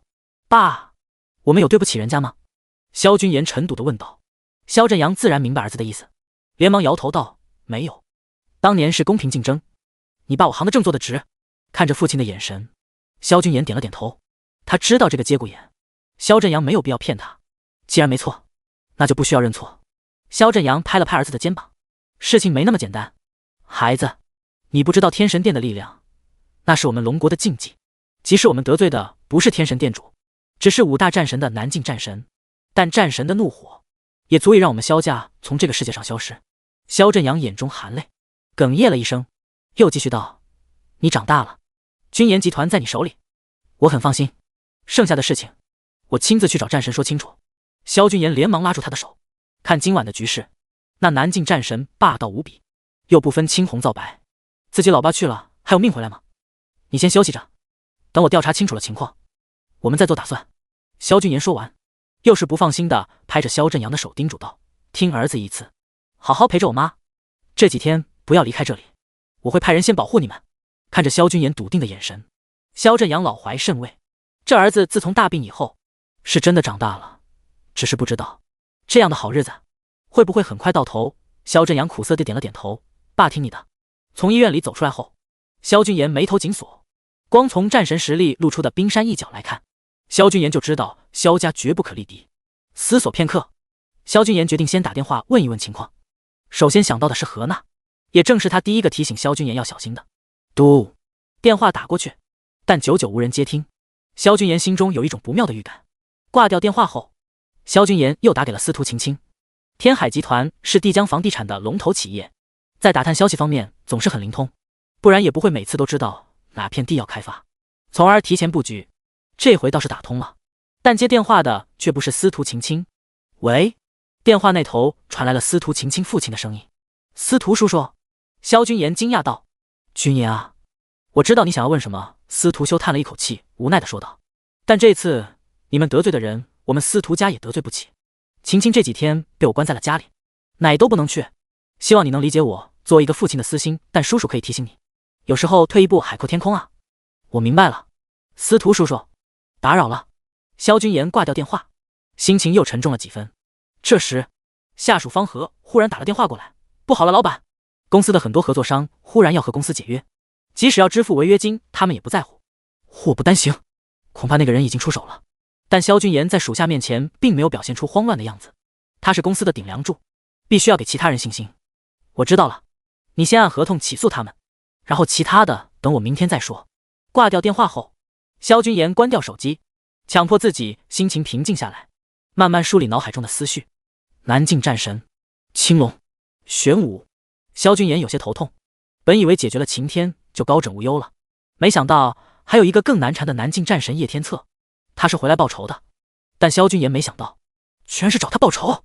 可这南境战神不仅有那傻逼作者给开的各种外挂，还有战场厮杀多年练就的心理素质，绝不是和平环境下成长起来的晴天能相比的。以我现在的实力，根本对付不了叶天策。萧君言想到还在医院里的老爸老妈，悄然握紧了拳头，不能就这么坐以待毙，我得先让自己强大起来。第79战神心里得白月光。萧君言这边遇上了家族巨变，而另一边，明小溪同样困惑且紧张。华灯初上，明小溪上车后被带到了一个别墅，别墅里巨大的水晶吊灯以及奢华的真皮沙发，无不显示着别墅主人的财力。前来迎接的仆人把明小溪引进了一个房间，明小溪不安地等待着，紧紧地抓住了手里的包，在摸到了包里的折叠刀后，明小溪心中才有了一股安全感。从父亲的态度，明小溪很清楚地知道这是一个比萧君言地位还要高得多的大人物，但他更清楚，并不是所有的人都像萧君言那样善解人意。但他还是来了，只是期望着情况不会是自己想的那样糟糕。如果事情到了不可挽回的地步，那就拼尽全力反抗父亲为自己安排的命运。明小溪压下心中纷乱的思绪，露出坚定的眼神。啪嗒，一个人推开门走了进来。明小溪惊讶地发现进来的竟然是一个年轻人。“你好。”年轻人眼神复杂地看着明小溪，然后露出微笑道：“你好。”明小溪赶忙起身：“我在这里是等待战神大人的，请问战神大人什么时候过来？”“我就是。”年轻人来到房间的主位的沙发上坐下，这张沙发看似简朴，但其实是一件艺术品，上面还有设计者的艺术签名，珍贵异常。战神也就是叶天策，喜欢坐在房间里可以看到整个房间的位置，这给他一种掌控全局的感觉。明小溪有些惊讶：“抱歉，我还以为能有战神这样地位的人会是……”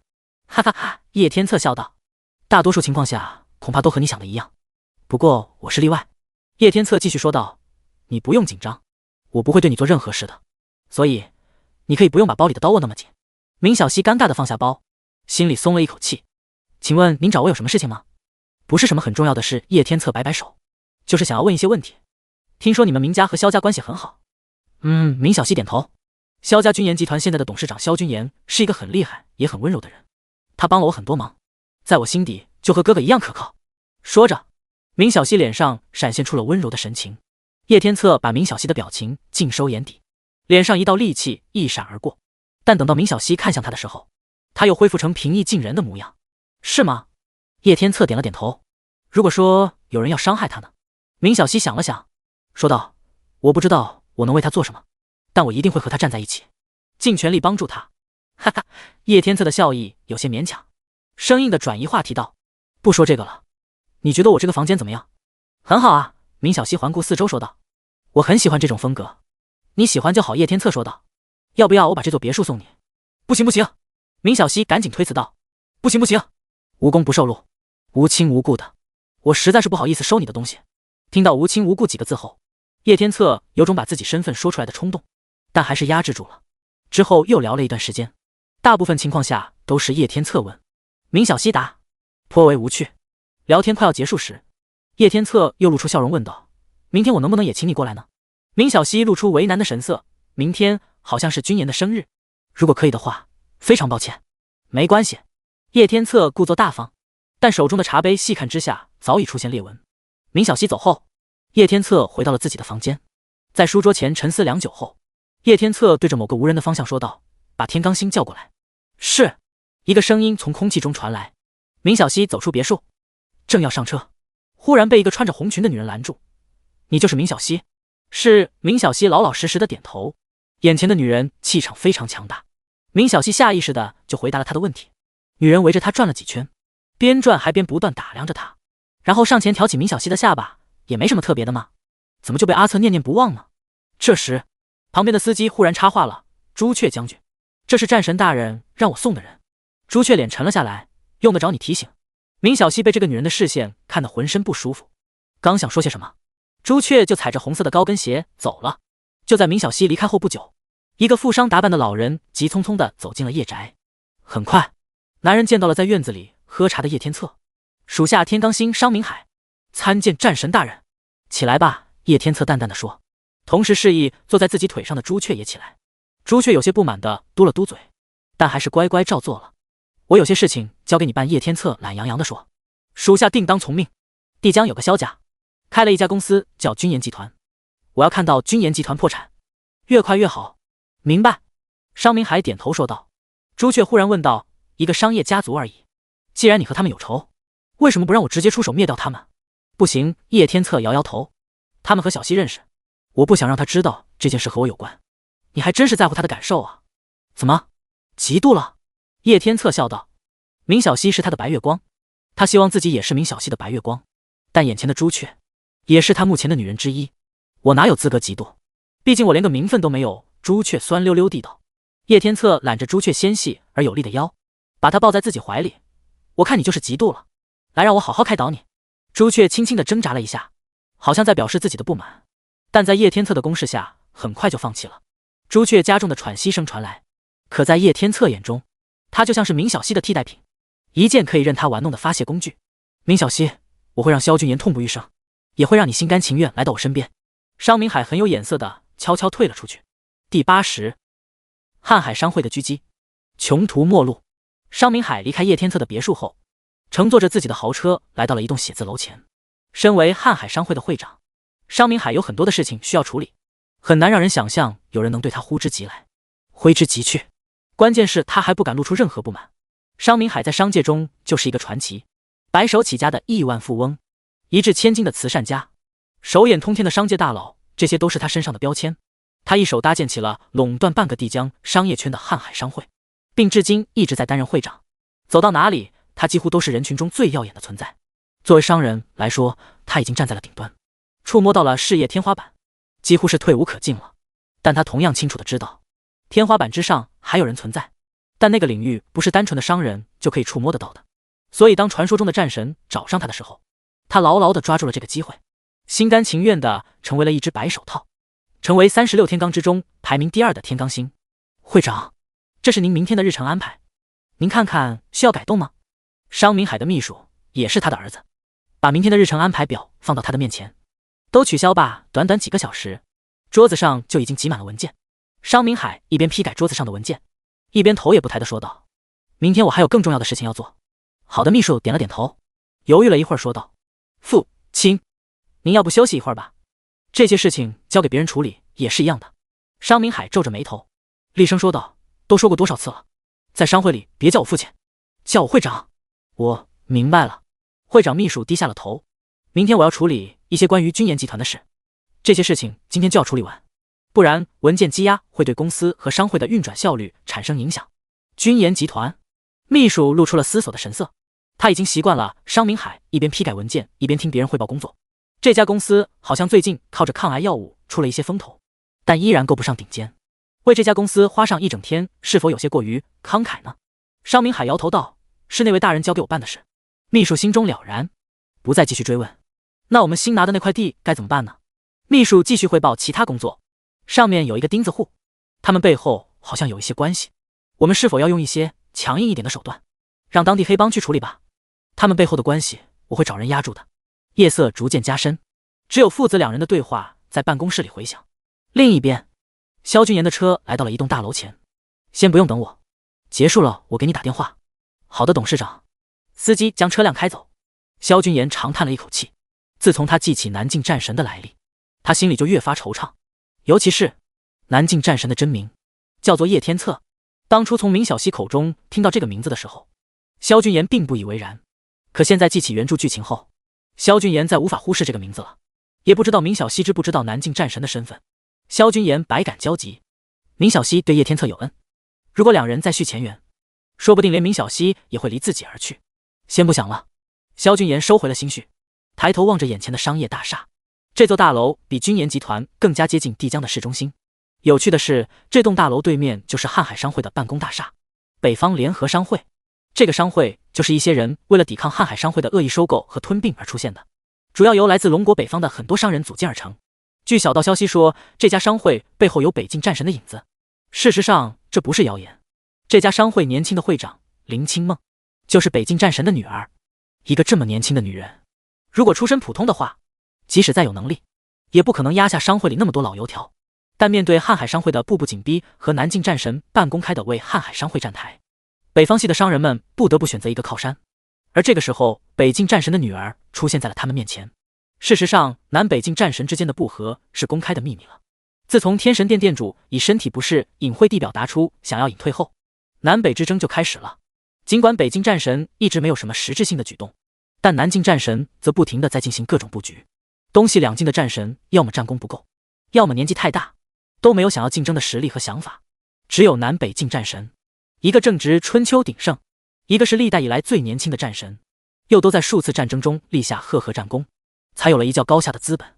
不过现在才是争斗的开始，更多人看好北境战神，毕竟南境战神上任没多久，战功够了，但根基却很薄弱，这也是叶天策主动回到帝江的原因之一。你好，君言集团的萧君言。萧君言来到前台，身材修长，面容帅气的他引得旁边的小姐姐面露桃花。我想找你们商会的会长，有些事情想要商量，请问你有预约吗？小姐姐，花痴归花痴，工作可不能忘，因为时间紧迫，来得匆忙，所以没来得及预约。萧君言露出笑容，他当然不想这么来求人，但是父母萧家为了守护这些，他必须寻找能够对抗南境战神的帮手。北境战神就是最好最近的帮手。不过你可以和他通报一下，就说我有寒灯草的消息，他一定会下来的。小姐姐面色为难，但萧君言看起来确实不像坏人，而且他前几天还在电视上看过他一回。可是小叶，你在干什么呢？这时一个穿着紫色连衣裙的女人从旁边走过，看到前台小姐姐为难的样子，以为萧君言在为难她，急忙上前解围。陈姐。前台小姐姐看到这个女人，好像看到了救星一样。这位先生是君言集团的董事长，想要见会长，可是他没有预约，我不知道要不要通报。第81北境战神之女陈姐，也就是林会长的秘书，上前打量了萧君言一眼。你就是萧君言啊？听说你很厉害吗？不过要想追我们会长，请回去排队哦。我想你应该误会了什么。萧君言摇摇头，我今天来是有正事来找林会长的。什么正事啊？陈姐饶有兴致地看着萧君言。寒灯草。萧君言淡淡地吐出了3个字，但却让陈姐脸色不复之前的戏谑，变得异常严肃。你认真的？当然是。萧君言肯定地回答道。如果我有戏弄你们，君言集团任凭北方联合商会处置，请这边来。陈姐把他带到一间休息室，给萧君言倒了一杯茶，然后急匆匆地踩着高跟鞋离开了。过了一会儿，一个穿着 OL 装的女人过来了。看到这个女人的一瞬间，萧君言眼前一亮，无他，实在是这个女人太引人注目了。出众的颜值，白皙的皮肤，女王一般的气质，怪不得之前陈姐把萧君言当作来追求林清梦的狂风浪蝶。你好，我是林清梦，听说你有寒灯草的消息。林清梦坐下后开门见山，直接问道。是的。萧君言点了点头，而且是知道具体的位置。原著中北境战神由于常年的征战，身上有了一种暗伤，导致他实力受到了限制，且每隔一段时间暗伤就会爆发一次。后来他遍访名医，终于得到了一张药方，可以完全治疗他的暗伤。但都市之战神归来，很让人诟病的一点就在这里了。原著主角叶天策在找到寒灯草后，不仅没有把寒灯草交给自己的战友，反而因为想要竞争天神殿殿主的位置，毁掉了寒灯草，导致北境战神在一次外敌来犯时陨落。这一举动也害死了很多无辜将士。事后南境战神一边自我安慰无毒不丈夫，一边对着北境战神留下的班底赶尽杀绝，自此成为了天神殿殿主的唯一候选人。林清梦有些激动，在哪里？在一个很安全、很秘密的地方。萧君言露出神秘的笑容。林清梦冷静了下来，但他还是对寒灯草势在必得。那再好不过了。不过，你想要从我这里得到什么呢？林清梦非常想要寒灯草，虽然所有人都不知道原因，但这在帝江是一个见公开的事情了，所以他也就不讨价还价了，打算直接让萧君言开条件，只要在他能力范围之内，他都能接受。萧君言伸出一根手指说道：“一个资格，一个让君言集团加入北方联合商会的资格。”哦，林清梦有些意外，他本以为萧君言会开出更过分一些的请求，但没想到只是这个。按理说，你们君言集团在代理抗癌药之后，体量已经足够加入北方联合商会了，为什么不直接提交申请走程序呢？应该没人会阻拦你们吧？是，萧君言点了点头，但我希望现在就能加入，而正常走手续需要时间。这时，一边的陈姐对着林清梦语了几句，林清梦露出了然的神色。原来如此，是被瀚海商会封杀了吗？不过你是找对人了，在帝江，只有我们有能力对抗瀚海商会。那么您是同意了？当然。心中的一块大石头落下，林清梦嫣然一笑。北方联合商会本来就是为了对抗瀚海商会而生，更何况君言集团现在风头正劲，我也没有理由阻止商会吸纳新鲜血液。那么以后我该称呼你为会长？萧君言打趣地说道。林清梦掩嘴轻笑道：“你就叫我清梦吧。寒灯草对我非常重要，如果拿到了，你就是我林家的恩人了。”那好，清梦。萧君言也没有推辞。我们现在就带人去摘寒灯草吧。这么快？林清梦有些惊讶。难道寒灯草就在帝江附近？当然，萧君言笑道。其实原著里北境战神的人为了找到寒灯草，几乎把龙国环境合适的地方都走遍了，但他们没想到在帝江这个很明显不适合寒灯草生长的地方，会有一个人造的极阴之地，犯了灯下黑的错误。那走。两人离开了商业大厦。前台的妹子看到林清梦被主角带走，当即意识到自己刚刚犯错了。能让林清梦这种大人物跟他走，那个男人一定也是大人物，自己刚刚居然把他拦下来了。完了完了，我该怎么办？萧君言与林清梦下了楼，林清梦的司机已经在这里等着了。坐我的。萧君言忽然说道。听出他话里的坚持，林清梦也没多说什么。很快，老王开着辆越野车过来了。坐这个？对，我自己开吧。你先回去。好的，董事长。林清梦意识到，或许这一路不会太平静。见萧君言坐上驾驶座，他扶着自己的包臀裙，也坐上了副驾驶。在公路上行驶了几个小时后，周围逐渐人迹罕至了起来。这里已经到了帝江北边的郊区，下了公路，现在连路都变得崎岖不平了。还好萧君言早有准备，开的是越野车，一路颠簸，终于到达了目的地。这就是目的地吗？林清梦看起来有些失望，这里好像不像是能有什么天才地宝的样子。萧君言笑了笑：“你的安全带系好了没？”系好了。林清梦有些疑惑，不知道萧君言葫芦里卖的什么药。坐稳了。萧君言猛踩油门，靠着越野车的性能，短时间内把速度提到极致。啊呀！林清梦花容失色，因为两人的前方就是一片断崖，而断崖正对着的就是一条瀑布。汽车冲出了断崖，以极快的速度撞上瀑布。林清梦害怕的闭上了眼，但预料之中的撞击感并没有传来，而越野车则落到地上后逐渐停了下来。林清梦缓缓地睁开了眼睛，发现他们已经穿过了瀑布，而瀑布之后则是一个洞口，洞口内是一个巨大而美丽的溶洞空间。林清梦惊讶地张开了阴唇，这简直……第82。林清梦，很神奇对吗？萧君言笑道。是啊，林清梦简直感觉和做梦一样。你是怎么找到的？有秘密的男人才更让人喜欢，不是吗？萧君言神秘一笑。林清梦白了他一眼，别有一番风趣。事不宜迟，我们现在可以继续前进了。萧君言迫不及待地想要前进了。原著中说这里没有危险，除了寒灯草，还有他想要的东西。想到自己父亲的身体，林清梦也从车上拿起了小锄头和药篓。两人的保镖还在后面，但既然萧君言说没有危险，他也就选择了相信他。溶洞里空间很大，被很多实体挡住，就像是一个个房间，而且很明显以前有人在这里生活过。很多房间里石桌、石椅和石床就是证据。不过已经很久没有住过人了，地面上已经积了一层厚厚的灰。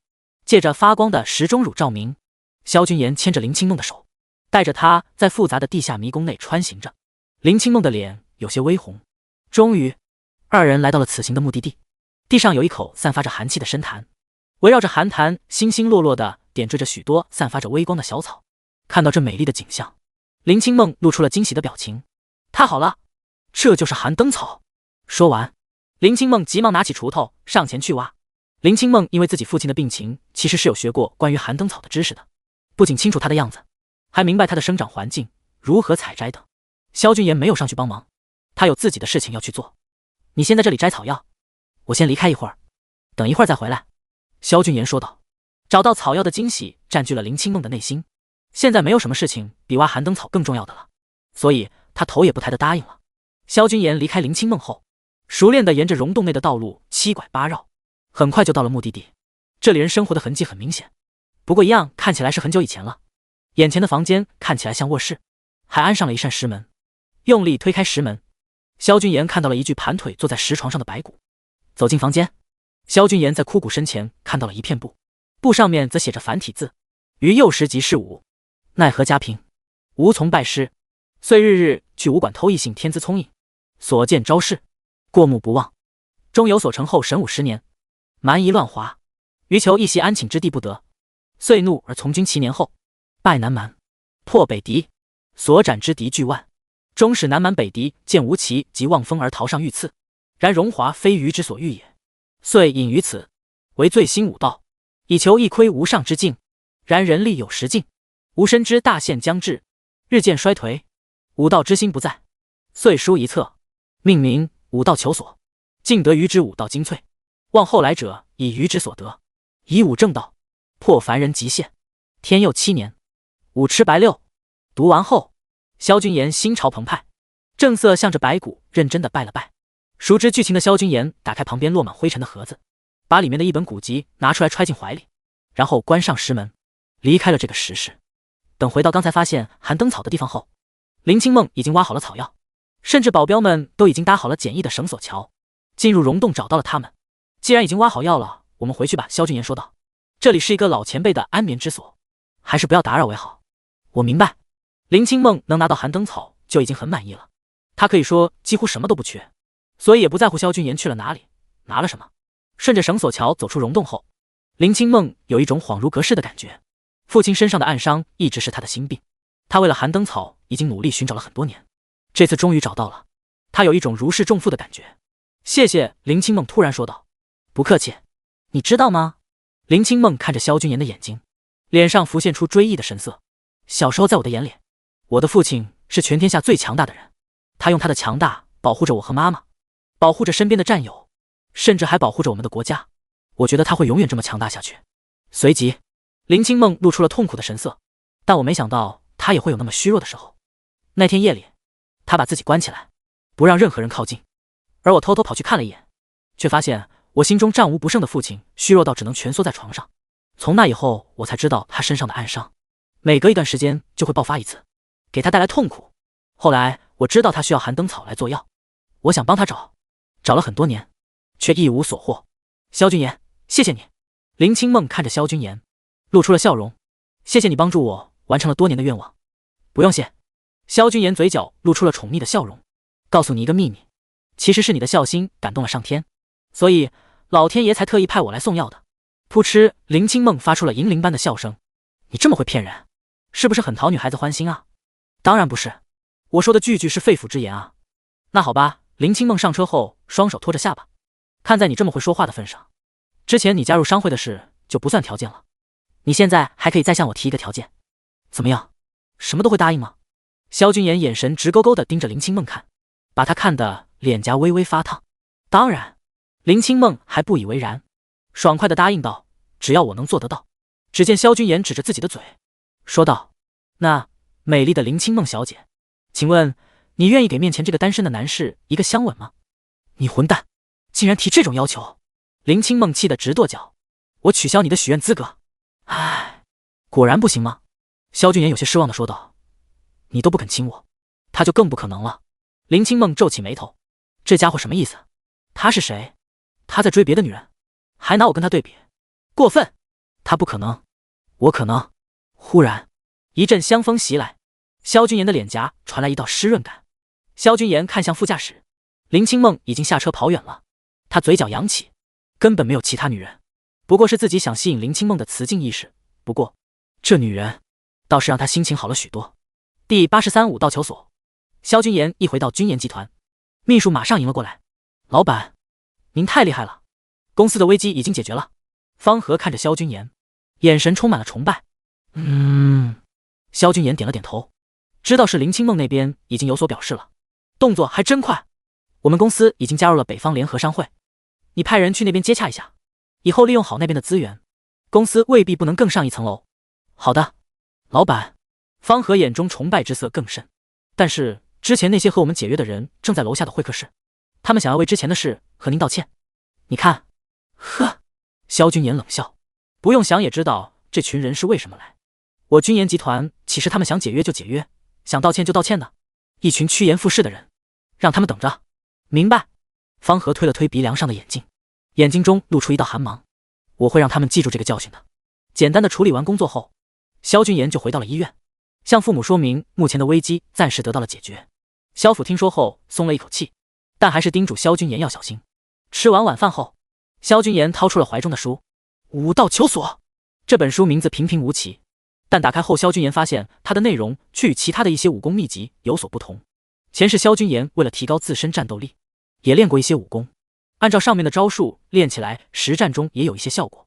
但这本书通篇没有一点实战的招数，只有一套被叫做百炼诀的动作，上面的姿势奇怪无比。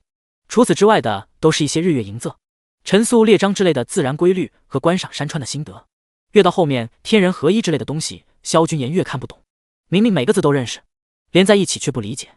萧君言隐隐有种感觉，这本书好像不只是一本武功秘籍那么简单，背后似乎有更深的东西，但以他现在的境界没办法理解。原著中叶天策得到了这本书后，利用百炼诀让他很久没有进步的肉体力量再次得到了增强，其他的书中就没有过多描述。当然，这可能与萧君言没有把书看完有关。仔细记住书中的姿势后，萧君言开始演练。卧槽，第一个姿势就让萧君言有些受不了，这简直不是人类能做到的姿势。但这点困难没有难住萧君言，咬着牙打完了一套。最终萧君言浑身酸爽的瘫软在地上。忽然一股暖流从萧君言小腹涌出，随即流向四肢百骸，舒服的萧君言简直要呻吟出来了。过了一会儿起来后，萧君言发现自己好像更有精神了，不愧是原主角的外挂之一，效果就是强啊。留给萧君言的时间不多，叶天策随时会对君言集团甚至自己的父母动手，所以萧君言只能尽可能争取时间。他每天都要打几遍百炼诀，虽然体型上没有变化，但是萧君言感觉自己的肌肉更加凝实了。这天打完拳后，萧君言洗了一个澡就直奔公司。进来时，陈秘书给了萧君言一张请帖：“董事长，安德森拍卖会给您送来一张请帖，请您参加他们几天后的拍卖会。”你放在那里吧。现在萧君言每天都会收到各种邀请，自从得到林清梦公开的支持，帝江所有大人物都已经将萧君言认定为北境战神一脉。过去因为害怕南境战神和君言集团划清界限的不少合作商也陆续回来了。毕竟他现在已经是北境战神独生女支持的男人，说不定还会成为北境战神的女婿，甚至未来的北境战神。现在萧君言非常受关注，自然有很多人想要巴结。过了一会儿，一个电话打了过来，看到来电人后，萧君言打趣道：“林大美女，您这个大忙人怎么有时间和我打电话了呢？”嘴贫。林清梦娇嗔道：“我这次打给你是有正事要找你，你严肃点。”好的好的。萧君言举手做投降状。林会长尽管吩咐。你今天是不是收到了一张请帖，关于安德森拍卖行的？萧君言看着手边的请帖，确实。这张请帖有什么特别的吗？当然特别。你一点都不关注拍卖行的消息吗？这次拍卖行的东西质量比以往高了不少，但最重要的是压轴的拍品，流落在外的国宝四季图。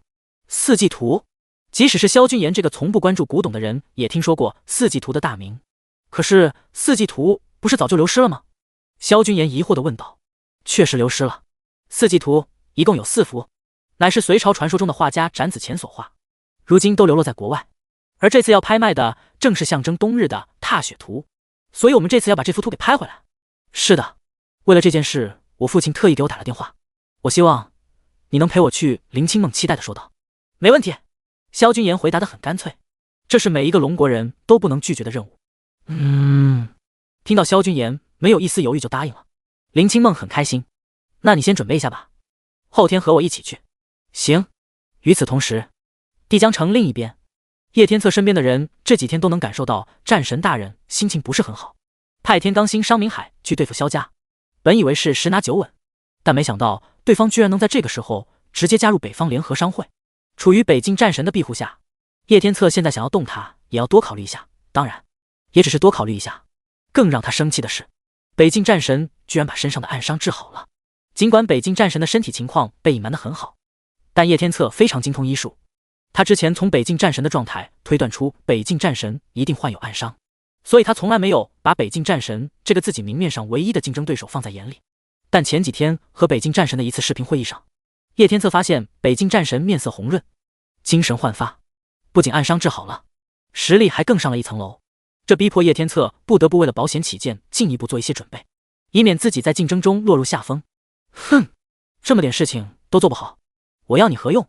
叶天策冷哼了一声，面前在商界呼风唤雨的商明海立刻跪了下来，属下无能，请大人责罚。商明海没有给自己辩解什么，南境战神的规矩一向如此，没有完成任务就要接受严厉的惩罚，责罚留着以后再说。叶天策收敛怒气说道，我这次还有别的任务交给你，如果做得好了，你未尝不可以将功抵过。谢大人宽恕，属下定当竭尽全力。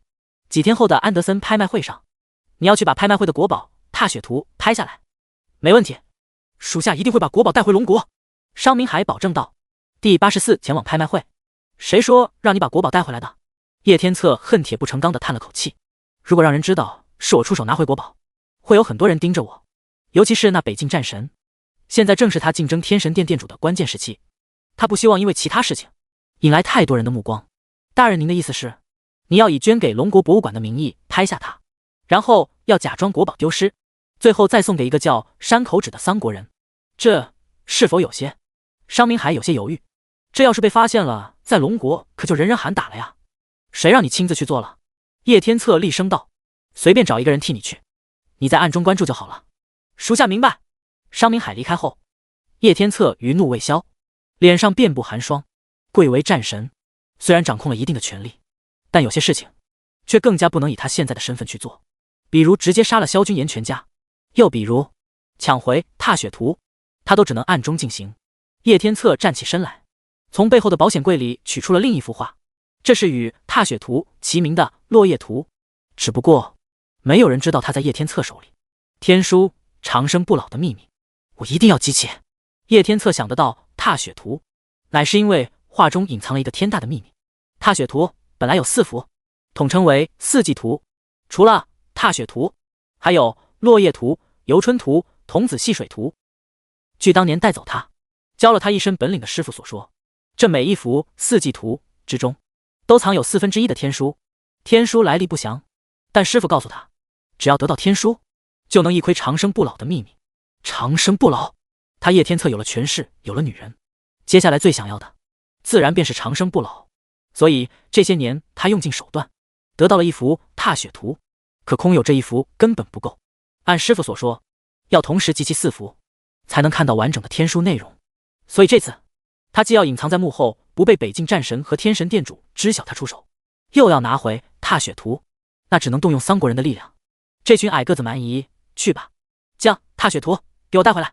叶天策小心翼翼地放回了落叶图，一巴掌把椅子上的扶手拍碎。利用桑国人这步棋，违反了他作为龙国战神的原则，但为了长生不老，也为了保存现在的权势，他只能这么做。与此同时，惠灵顿国首都安德森拍卖行是一家有100年历史的拍卖行，坐落于惠灵顿国首都中心区域，曾经拍卖过不少稀世珍品。飞机缓缓地降落在停机坪上，平稳地滑行了一段时间后停了下来。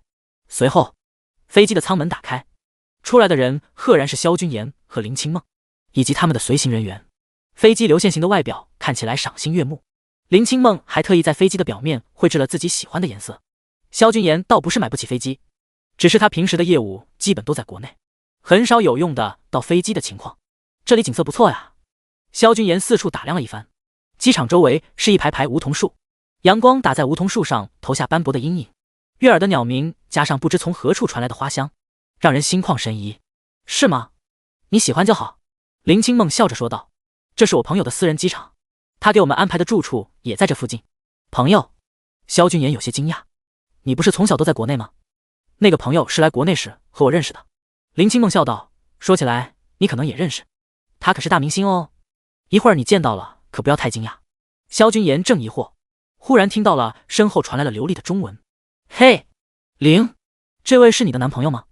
萧君言回头看着那个咖啡色卷发、身材丰腴的女人，惊讶地叫出了声薇薇安。啊！薇薇安笑道，这位龙国的朋友，你看起来也认识我呀？怎么可能不认识你？林清梦接话道，你可是家喻户晓的大明星啊，还有你不要胡说，他可不是我的男朋友，现在还不是？薇薇安摘下墨镜，眼神中充满揶揄地打量着两个人，我看你是皮痒了。欠打！林清梦招架不住，脸色微红。OK， 我不说了。薇薇安终于乖乖地闭嘴了。给你介绍一下。林清梦终于压下脸上的潮红，对着萧君言说道，这位是薇薇安，你应该认识她，但她还有一个身份，惠灵顿国的女公爵。之前她和前任公爵，也就是她的父亲来访问龙国的时候，我们成为了朋友。萧君言点了点头，打趣道，原来如此，怪不得她迟迟不出新歌，原来不是全职明星，让我这样的粉丝可是等得好苦啊。薇薇安听后忍俊不禁，林，你这个朋友可是真有意思，既然是我的粉丝，那么我一会儿之后可以给你一张签名哦。林清梦又向薇薇安介绍道，这位是君言集团的董事长，最近加入我们北方联合商会的朋友，必将现在风头正盛的青年才俊。是吗？那我可要好好认识了，你可不准打什么歪主意。林清梦警告道。哎，薇薇安委屈地撅着嘴巴，明明不是你男朋友，我为什么不能打歪主意呢？总之就是不许。林清梦说道，他想起了以前薇薇安来中国的时候就喜欢和他争，什么玩具他有了，薇薇安也一定要有。有一天长辈们问他们长大以后想找什么样的人当男朋友，薇薇安的回答他现在都还记得，我想找林喜欢的人当男朋友。虽然是儿时的胡话，但林清梦想现在起来仍然很不舒服。萧君言看着面前的情况不明所以，但还是微笑着上前伸出手自我介绍，你好，薇薇安小姐，很高兴认识你，谢谢你这次招待我们。不客气。薇薇安轻轻地握住萧君言的手，你可是这么久以来林第一次带到我面前的同龄男性哦，我想我们会成为很好的朋友的。让萧君言惊讶的是，萧君言松开和薇薇安握着的手时，薇薇安不着痕迹地在他的手心里挠了一下。萧君言面不改色地收回了手，而林清梦不知道为何有些烦躁。好了，先带我们去休息的地方吧，等到了之后我们再联系感情也不迟。好啊，薇薇安意味深长地笑了。到达目的地后已经中午了，薇薇安已经让管家给两人安排了午饭。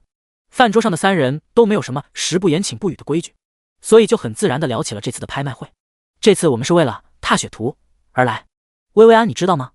当然，这次打算卖掉踏雪图的人我还认识呢，他的祖父曾经在战争中得到了踏雪图，只是他前段时间投资失败，缺乏现金流，所以才会拍卖掉这幅图。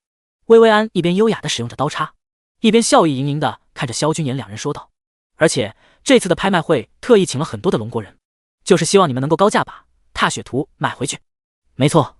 林清梦点了点头，这么好的机会，没有一个龙国人能忍受国宝被别人拍走，继续流落在外，恐怕他们就是想趁这次机会狠狠地宰我们龙国人一笔。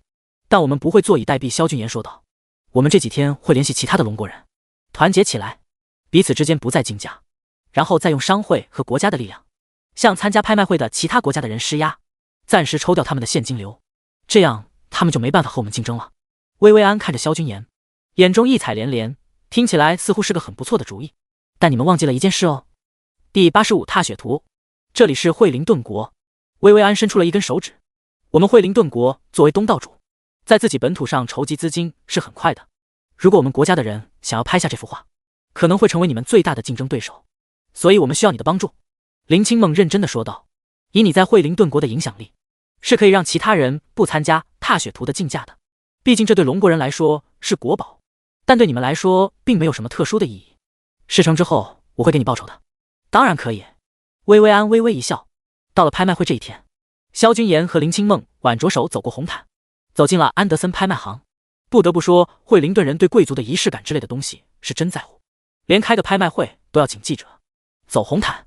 不过萧君言和林清梦都很熟悉这样的大场面，毫不怯场。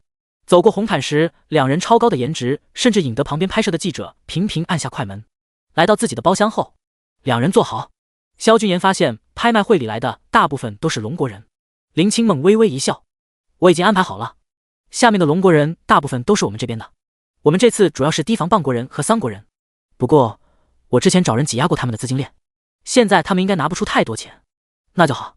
萧君言舒了一口气，看来这次十拿九稳吗？是的，我们只要让在场的任何一个龙国人拍下踏雪图，这次的任务就完成了。一会儿我来叫价吧。这次我的资金带得很充足。说起来，我还没有给你送什么礼物呢。你想送我什么？秘密？就爱卖关子。听到萧君言挑逗般的语气，林清梦别过脸去，这也让他没看到林清梦通红的脸。首先上的是第一个藏品，一个元代的青花瓷碗。元代青花瓷碗有专家出具的鉴定证书，起拍价100万，每次加价不得少于10万。拍卖师大声说道。110万。一个桑国人叫道。150万。这东西是我们大蚌民国的。这次的拍卖很明显是针对龙国人来的，很多都是龙国人的古董，这个不用拍。林清梦解释道。元代青花瓷不是什么珍贵的东西，我办公室里就有好几个呢。萧君言点了点头。可下面桑国人和蚌国人好像争得挺欢啊。桑国人和蚌国人自己的历史不长，反而对我们龙国的古董特别热衷，而龙国近年来对古董外流控制的特别严，所以这东西在国内不珍贵，在国外就不一定了。安德森拍卖行凑齐这次的拍品也花了很多功夫。林清梦笑道。而且谁说我要让给别国人的？500万。一个龙国中年人站了出来，喊出的价格直接让所有人都没了声音。桑国人和蚌国人憋屈地坐下了，他们这次的钱本来就没带多少，还要为后面的东西做准备，所以在前面不敢花太多钱。500万一次，500万2次，500万3次，成交。拍卖师垂落下，宣布这次拍品花落龙国。拍卖会有条不紊地进行着，凡是和龙国相关的古董无一例外都被龙国人拍了下来，倒也有人恶意抬价，但后面被验资后发现付不起钱，于是抬价的人就被赶出了拍卖会场。所有与会者都为了龙国的财力感到心惊，但没有人知道这些古董对龙国来说意味着什么，也没有人知道龙国为了这一天准备了多少。接下来是最后一件拍卖品，乔治伯爵的收藏品，龙国四季图中的踏雪图，起拍价5000万，每次加价不得少于100万。拍卖师这句话一出，整个会场忽然诡异的安静了一瞬间，随即再度陷入嘈杂。6000万。一个蚌国人站起来喊道。6500万。一个龙国人立刻跟上。这次龙国来了这么多人，他们绝对不会让国宝继续流落在外。7000万。一个蚌国人继续加价。蚌国被掌控在一群大财阀手中，所以这个国家虽小，但特别有钱的人还很多。1亿。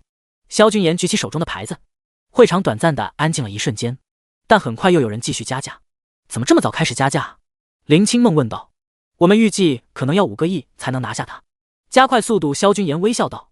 我还打算一会儿拍完了和你去吃饭。林清梦点了点头，随即疑惑道。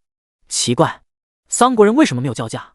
我记得一个叫三口指的人好像很喜欢中国的古董，这次他就亲自带来了不少人，刚才他们就一直在和我们竞争，怎么现在踏雪图出来了，他们反而安静下来了呢？可能是他们资金不足吧，或许已经认识到我们这次势在必得，但愿是这样。林清梦点了点头。下面的加价还在继续，林清梦则在趁这个机会给萧君言讲起踏雪图的背后意义。四季图代表的不仅仅是画，还是我们龙国的文物。当年他们本该都在末代皇帝那里，可惜后来蛮夷乱华，不仅末代皇帝被掳走，四季图也下落不明。林清梦叹了一口气说道。这些画背后的历史，那是龙国的屈辱，所以我们要找回四季图，不能让这份耻辱继续在国外存在着。我明白了。萧君言重重的点了点头。4亿。萧君言再次举起牌子，下面安静了一段时间，但随即又有人试探提价。4亿1000万。5亿。萧君言财大气粗的样子把不少人震慑住了，很多人心中打起了退堂鼓。拍卖师听到这个价格，激动的大声喊道。这位先生出价5亿，还有没有更高的？5亿1000万。最终一个蚌国人咬咬牙喊道。萧君言正要继续加价，忽然一个不起眼的角落里传来了龙国话：6亿。萧君言望去，发现那边是一个龙国人。压轴的主力不是我们吗？怎么还有其他人？萧君言看着林清梦问道。林清梦摇摇头，那边不是我们安排的人，不过据说和瀚海商会有些关系。即使我们和瀚海商会有些不合，在这种对外问题上，同为龙国人绝对不会出现分歧，所以暂时可以把他当作友军。更何况他们背后站着的人可是南境战神啊！我明白了。萧君言点了点头，没有继续跟价。第86，幕后黑手，6亿1次，6亿2次，6亿3次，成交！拍卖师兴奋地用拍卖锤敲击着桌面，这次拍卖会又给他赚了不少油水。我宣布，本次拍卖会到此结束。不管是否满意的得到了自己喜欢的东西，拍卖会都结束了，所有人都陆续的开始走出拍卖会。萧君言拉着林清梦走，干什么？林清梦奇怪地问道。不是要去吃饭吗？我知道，但我们要先去和拍下踏雪图的人打一声招呼。也行，林清梦说道。我们和瀚海商会的争斗仅限于帝江，在国外我们的竞争比较少，有时候还有合作。看到那个拍下踏雪图的人后，萧君言急忙带着人追了上去，想要说些什么。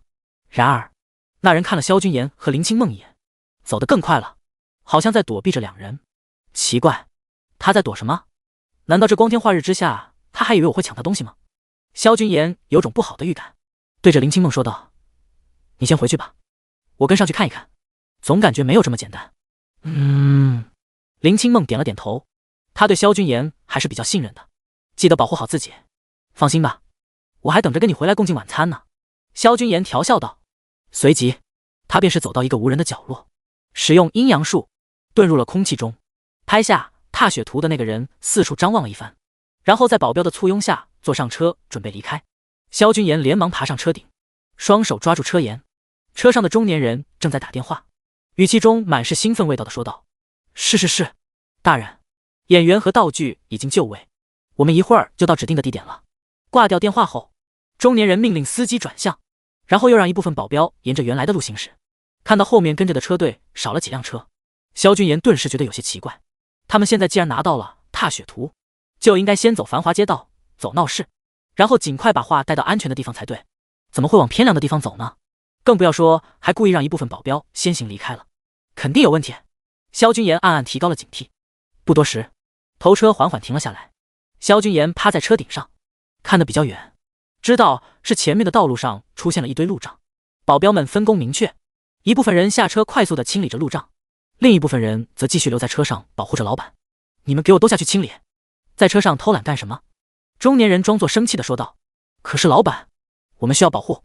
下去，我在车上需要你们保护，赶紧清理完了赶紧走，我看你们就是想偷懒。好的。其余的保镖无奈地下了车，加入到清理路障的行列。突然几道寒光闪过，走在最前面的几名保镖人头落地。什么人？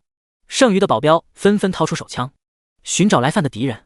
然而更多的刀割肉体的声音响起，又是几名保镖被杀害。保镖队长急忙上车，没有注意到老板诡异的脸色，惊慌说道：老板，敌人太强了，我们先原路返回，安全要紧。中年人淡淡的说道，声音中没有一丝匆忙和慌张。正当那个保镖队长准备发动车子时，一个枪口却从背后偷偷对准了他。砰！枪声响起，保镖队长趴在方向盘上，直接没了气息。打死他都想不到，自己居然会有一天死在他一直尽责保护的老板手上。早在看到路障的时候，萧君言其实就已经下车了。此时的他正躲藏在阴影当中，用手机把眼前发生的事情录了下来。自然，这其中也包括中年人枪杀保镖的那一幕。坐在后座的中年人收回枪，提着一个长长的盒子，推开车门走了下去。游戏，10几个穿着黑色夜行衣、蒙着面的矮个子从角落里走了出来，为首一个黑衣人走到中年人面前。东西带来了吗？带来了，中年人说道，提起手中的盒子示意了一下，踏雪图就在里面。干得好，山口指大人大大滴有赏，奖赏倒不必了。中年人眼中闪过一丝轻蔑，但掩饰得很好。如果不是为了上面人的计划，他怎么会用得着对这群桑国矮子低声下气？中年人脸上随即堆起了笑容，只要山口先生遵循与我们大人订立的约定就行了。当然没问题。黑衣人抬起手想拍拍中年人的肩膀，但发现身高不够，只好作罢。但为什么不直接交给我们，还要多此一举，让我们杀几个保镖？我毕竟接下来还要在龙国挣钱，要是别人知道我直接把国宝送给你们，一定会受到排挤和打压的。嗖嘎！黑衣人东西到手也不疑有他，只是点了点头说道：那么我们就先走了，等我把东西送到山口指大人手上，我们的约定就正式开始生效。好。中年人脸上挂着笑容，目送着对方离开。居然是三国人！一旁的萧君言看到这一幕，不禁捏紧了拳头。看到黑衣人要离开，萧君言赶紧收起手机，跟了上去。明明大白天穿着黑色的衣服，他们却靠着各种手段把自己隐藏得很好，一边贴着墙跳跃奔跑，一边警惕着周围的环境，悄无声息，毫不引人注目。幸亏萧君言会阴阳术里的遁法，最近体质也有所增强，可以跟得上他们。当这群黑衣人来到一个偏僻房子前的时候，才终于停了下来。为首的黑衣人说道：“我们就在这里休息吧，这里是安全屋，不会有其他人来，等晚上再乘船离开。”众人齐声应是。萧君言躲在他们身边的阴影中，静静地观察着，等待机会。他明白，绝不能让他们把踏雪图带走。过了一会儿，一个黑衣人似乎是内急，于是离开其他人，走向角落的厕所。萧君言略微犹豫一下，也跟着悄无声息地来到厕所，然后趁着黑衣人正在解小裤的时候，拧断了他的脖子。做完这一切，他又再次遁入了空气中。等下必定会有一场大战，现在能消耗一个是一个。等了很久也没等到撒尿的同伴，当即就有其他黑衣人奇怪发问：“日川桑呢？上个厕所怎么还没有回来？”不知道。众人摇头。池田、三井，你们去看看。听到命令，站在最后的2名黑衣人随即离队。萧君言隐藏在阴影中，静静地看着他们，就像在盯着2只猎物。2人一路来到厕所，推开厕所门，却没有找到人。奇怪，人呢？先找一找吧，小心点，我感觉不对劲。他们先是面面相觑一下，接着瞬间就戒备了起来。咦，那里有人！一人低伏下来，无意间看到了隔间里的一只脚。是日川桑吗？日川没听到回应，2人愈发紧张了，再次对视了一眼，纷纷拔出刀。一人戒备，一人则是上前慢慢用刀尖挑开了门。八嘎，是日川的尸体！他们正准备叫喊，可早已靠着阴阳术摸过来的萧君言就已经率先出手，以迅雷不及掩耳之势，他直截了当的便将正在戒备的那人拧断了脖子，然后又挥舞起拳头，一拳直接砸在了开门的那名黑衣人后脑勺上。砰！巨大的力道将他砸得往前踉跄2步，没做多少挣扎就七窍流血，非常干脆的倒在了地上。萧君言看到自己居然一拳就能把人打死，忍不住也是有些欣喜，自己这暴涨的身体素质应该就是百炼诀带来的吧。虽然原著中有提到过修炼百炼诀前期对于身体素质的提升会很明显，可现在居然随便一拳就能把人打死，这效果好的着实是出乎了他的意料。他还没有用全力呢。随后一连串脚步开始向着这里奔来。刚刚的战斗虽然短暂，但造成的动静还是引来了正在外面等待消息的其他黑衣人。小泉桑，八嘎，怎么回事？第87，萧君言，龙国男儿当如是。听到外面的叫嚣声音，萧君言却是挑眉冷笑，这些送上门的陪练不要白不要，正好也可以让他测试一下自己现在的极限战斗力。来得好！他狂笑一声，主动迎了上去，体内血液在沸腾，灵魂深处蛰伏许久的战斗意志也在逐渐苏醒。作为上辈子差点打进了桑国神社的超级兵王，此时的他就犹如一头冲入了羊群的嗜血猛兽，先是侧身闪过冲在最前面那名黑衣人的劈砍，萧君言径直迎向第2人，微微一弯腰躲过迎面而来的刀光。萧君言起身同时出拳，黑衣人躲闪不及，被他一个勾拳给直接打中腹部，力道之大，甚至直接就将他整个打飞了出去。后面几个黑衣人险险避开，看着躺在地上瞬间没了声息的同伴，人人眼中都带着震惊。作为桑国阴阳术士，他们的抗击打能力自然也是远超常人，可饶是这样，却也还是没能扛过这年轻人的一拳。这是什么力道？八嘎！龙国人强压下心中的骇然情绪，黑衣人首领眼神阴鸷，语气凝重问说：“是谁派你来的？”聒噪！萧君言咧嘴冷笑，眯眼说道：“桑国小小弹丸之地，居然也妄想盗龙国宝物，单凭这一点就足够判处你们死刑。”萧君言说完，再次出手，直接一脚就将在他身后想要偷袭的黑衣人踹飞。砰！那人落地后又滚了好几圈，虽然没死，但也已经暂时失去了战斗力。黑衣人首领眼中寒光直冒，他直接一挥手，列阵杀！他话音落下，剩余的黑衣人也不再犹豫，更没有像之前那样一拥而上，而是换了一种战斗方式，5、6把明晃晃的太刀一齐出手，有人负责攻击，有人负责防守，剩下的则是干脆就直接封死萧君言的退路。这些黑衣人配合默契，连绵不绝的攻击也让萧君言能躲避的空间越来越小。在左支右捉的躲避了一番后，他的身上也是莫名多出来了好几道伤口，鲜血顺着伤口缓缓流下，很快就染红了他半边衣服。这些家伙训练有素，这样不行。他一边躲避，一边也在寻找机会，同时大脑也是在飞速的运转着，想要找出一个破局的办法。1对1他不怕，但是这些阴阳术士一旦联合起来，那对他的威胁也是成倍的增加。他每一次都需要同时面对2把，甚至是3把太刀的攻击，这样下去，耗也要被耗死了。见到又有一刀劈砍过来，这一次萧君言干脆心中一横，不退反进，用左手臂挡住刀刃，同时再次抓住机会，一拳将那名黑衣人打飞。黑衣人倒飞而出，瞬间就将他们好不容易组成的阵型打乱。萧君言再次施展阴阳遁法，眼睁睁地看着一个大活人消失在自己面前，阴阳术士们顿时就懵逼了。萧君言抓住机会乘势追击，再次现身时，他已经站在了这群阴阳术士的中间，肘击、膝撞、头锤等一系列近身格斗技巧接连施展，如虎入羊群。他的每一次攻击至少都能让一名黑衣人丧失战斗力，或者直接死亡。不多时，场中还能站着的就只剩下了黑衣首领一人，他的脸色惨白，眼眸当中更是写满了恐惧。反观萧君言，此时的他同样也不好受，原先只是半边身子染血，现在已经逐渐变成了满身了。萧君言嘴角挂着嗜血冷笑，一步步向着黑衣首领走去。见他这犹如地狱恶鬼一般的模样，首领这次是真的怕了。停，你停下来，我们有话好好说。有话好说。行进途中，萧君言顺便一脚踩碎了挡在他面前一个正在哀嚎的黑衣人的头骨，咔嚓，瘆人的骨裂声传荡四方。萧君言无视首领脸上阴晴不定的脸色，冷笑说道：可以啊，把踏血图交出来。首领闻言露出犹豫神色，跟着一咬牙说道：好，我交。虽然回去以后大概率还是会被处理掉，但是现在死和将来可能会死，是个人都知道怎么选。从后腰处取出来一只黑色的长盒子，首领目光闪烁：龙国人，如果我交出来了，能不能饶我一命？你再跟我讲条件。萧君言冷笑一声，伸出手轻蔑说：把盒子拿过来，放我手里。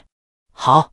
首领一手盒子一手刀，缓缓走到萧君言身前2米远的地方，紧接着突然抱起，手中太刀猛然向着萧君言斜劈过去，大吼道：死吧，跳梁小丑！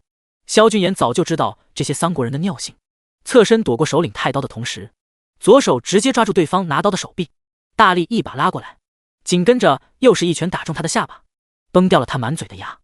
不待对方做出反抗，萧君言又一把扣住他的脖子，拉到跟前，抬起手肘直接扣在了他的头顶天灵盖上。呵呵呵，黑衣人首领顿时七窍流血，整个身子都不受控制的跪了下来。萧君言没有任何犹豫，再次劈手夺过他无意识握在手里的太刀，刀尖朝下，顺着他的后脖梗插了下去，直接将他钉在了地上。在我们龙国人面前，你们就算死了也只配跪着。不带一丝感情的声音响起。萧君言说着话后退几步，看着自己的杰作露出肆意的大笑。魔鬼，他是魔鬼。还在苟延残喘的其他黑衣人们肝胆俱裂，不过也没有让他们等太久。萧君言便是弯腰随意拾取一把掉在地上的太刀，走过去把他们一个接着一个的补掉了。做完这些之后，他才长长的吁出一口气，打开长盒子，确认了盒子里的踏血图是真品之后，萧君言这才强忍住失血过多带来的浓浓眩晕感觉，离开了这栋房子，回到薇薇安给他们安排的住处。看到萧君言这满身是血的样子，早就等得心焦的林清梦立马就迎了过来。萧君言，你怎么受伤了？小心搀扶着他。林清梦眼里满是掩藏不住的担忧与关心。是瀚海商会的人，萧君言语气当中尽是疲惫，但脸上却全是傲然的笑。他们想把踏血图交给桑国人，我就把他们抢回来了。什么？林清梦美眸瞪大，一脸的不敢相信。他们交易时候的证据我都录下来了，就在我的手机里。林清梦顿时有些愧疚，低下头来轻声说道：都怨我，如果我能早一点防备他们就好了，这样你也不会受伤了。没事，我不过是在回来的时候不小心摔了一跤罢了。萧君言摇头笑笑，浑不在意的说道：不管怎么说，反正这话我是抢回来了，没有让他们得逞，也没有让国宝丢失，这就是最重要的。萧君言作为北境战神之女，林清梦从小就是在爱国主义情怀的熏陶下长大的，此时见到萧君言浑身是血，却还能说出如此大义凛然的话，立刻就被感动得无以复加。萧君言，龙国男儿当如是。他的眼眶瞬间就红了，哽咽说道：“我替我们全体龙国百姓，谢谢你。”有些虚弱的倚靠在林清梦身上，闻着不时飘入鼻翼的淡淡香风，萧君言忍不住斜斜一笑，这样的感谢太空泛了，还不如亲我一口来的实际。林清梦顿时哭笑不得：“你都这样了，还有心思开玩笑？那你打算怎么办？”他说完，见旁边没了动静，这才侧转过头，却见萧君言不知何时竟是已经晕过去了。林清梦轻抿着嘴，眼眸一眨一眨的望着他棱角分明、挺拔立体的五官，心中有些犹豫。他都晕过去了，那亲一口就一口，应该没事吧？第88，砍乃一只，你自己选。帝江南郊，龙腾庄园。废物，一群废物，这么点小事都办不好，你们还能干得了什么？叶天策一巴掌将面前的实木桌子拍得粉碎，下属们在一旁噤若寒蝉。他们还是第一次看到南境战神生这样大的气。就在刚刚，桑国山口指的秘书打来电话，单方面宣布中断了与他们的合作，理由自然是丢失的踏雪图了。而且桑国人那边对叶天策的怨气很大，因为他们不仅没有得到图画，更是损失了10几名终极阴阳术士精锐，并且山口指的秘书在电话里还说得很难听，痛斥叶天策的言而无信。他们认为踏雪图并没有遗失，而是龙国人下的局，目的只是为了利用他们桑国的国际资源圈钱。因为当初为了确保一定能拍买下这张图画，山口指方面可是单独出资数十亿的，可结果竞拍完成，这画却只卖出了6亿的低廉价格，那剩下的钱去哪儿了？还用问吗？面对盟友的质疑，叶天策气得肺都要炸了。自打成为南境战神之后，他什么时候受过这样的气？天神殿主都不会这样和他说话。大人，青龙垂手站在旁边，低声说道：“您不觉得桑国人的反应很奇怪吗？”叶天策压下心头怒气，目光频闪：“青龙有什么想法？不妨说说。”根据我们得到的消息，那些桑国终极阴阳术士都是被人用大力气打死的，而且凶手极有可能只有一个人。青龙沉吟一下，继续说道：“最关键是，您一直关注的那个萧君言，我听说他正好也在那段时间受伤住院了。大人，商明海的为人我是知道的，他断不敢做出私吞国宝这种事情，恰好受伤。”青龙的意思，大人，如果图没有丢，那就是山口只想做地起价，但如果图丢了，近日有一位您的仇人也去了惠灵顿国，我想您应该知道。萧君言。叶天策眯了眯眼睛，萧家也就萧振阳有点本事。萧君言。叶天策看向一旁的玄武，之前他第一天回帝江的时候，便故意让玄武去试探一下萧家所有人的虚实。大人，萧君言接不住我几招，除非他短时间内功力突飞猛进，否则不可能是他一人单挑了那么多桑国终极阴阳术士，那就奇了怪了。究竟是谁在暗中和我们作对？会不会是北境的人？玄武问道。叶天策思考了一下，虽然不相信是萧君言做的，不过还是保险起见说道：“玄武，过几天再去找萧振阳，别让他死得太舒服了。”一想起父母自杀死的惨况，叶天策便不由得双眼闪过杀意。他要折磨，一点点毁了萧家，让萧振阳夫妇生不如死。不过现在他想到的更好的办法是先弄死萧君言，这个油腔滑调哄骗明小溪的废物。弄死了他，让萧振阳夫妇白发人送黑发人。叶天策很期待看到这一幕。叶天策微微点头，不管怎么样，踏雪图关乎我最重要的一环计划，一定要拿到。叫商明海过来。他说完，便是非常干脆的挥退掉众人，然后坐到沙发上，掏出手机，拨通了一个电话。你好，你是哪位？听着听筒里明小溪的声音，叶天策薄唇紧抿。小溪，我是叶天策。哦，有什么事吗？你稍后有时间吗？我们好几天没见了，我想跟你吃顿饭。对面声音沉默片刻，然后明小溪那软糯但却坚定的声音才再次响起。不行呀，萧君言的父母还在住院，他人不在国内，我得照顾他们。明小溪说完，便非常直接的挂掉了电话。萧君言？为什么又是萧君言？叶天策有些难以置信的愣在沙发上，他的呼吸逐渐变得粗重，一股难以抑制的气愤情绪油然而生。他自嘲的一笑，没想到自己在情场上会输给一个纨绔子弟。罢了，等萧家被我踩死，小溪自然会回到我身边。叶天策自言自语。这时青龙去而复返，在他身后还跟着一个中年男人，正是瀚海商会的会长商明海。见叶天策望过来，商明海忙跪下来，把头压得很低，身子颤抖，语气当中透着无辜。大人，话我们是真的已经给他们了，有行车记录仪可以作证。叶天策居高临下的看着他，淡淡开口：不管是不是山口指的问题，但我都已经受到损失了。三国人解除了与我的合作，扰乱了我很多计划，这个责你得担，你自己砍一只手谢罪吧。接过青龙递过来的狗腿刀，叶天策狞笑着扔在商明海的面前：我这人很好说话的，砍哪一只你自己选。姑砍手。商明海唇角发干，身子陡若筛糠。砍一只，砍哪只？瀚海商会。商明海坐在自己的老板椅上，面无表情地看着自己的保镖痛殴一个中年人。如果萧君言在这里，就能认出来这正是那天买走那张踏雪图的中年人。礼服，会长啊，会长别打，我无辜，我无辜呀。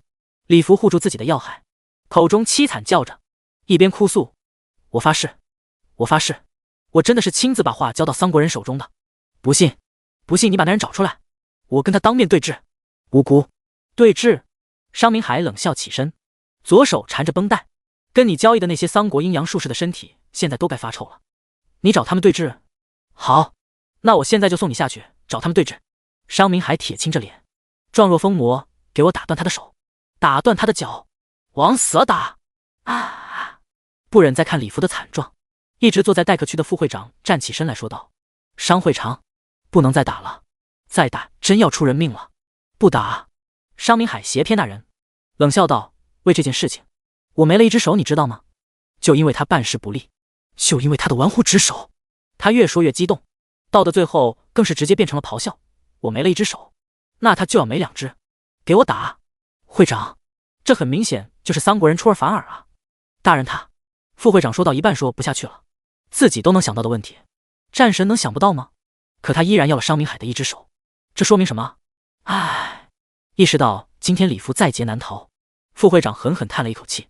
当时在场的所有龙国人都看到了是礼服买走了踏雪图。会长，现在丢了，民众需要一个交代。一个助理模样的年轻人突然在一旁说道：会长，我们可以把行车记录仪的视频稍作剪辑，然后发布，再将这件事情推回给桑国人，然后问责他们。不过后续如果要操作，那这礼服就不能杀。商明海恍然，连忙摆手叫停，保镖们一哄而散，露出了此刻已经奄奄一息的礼服。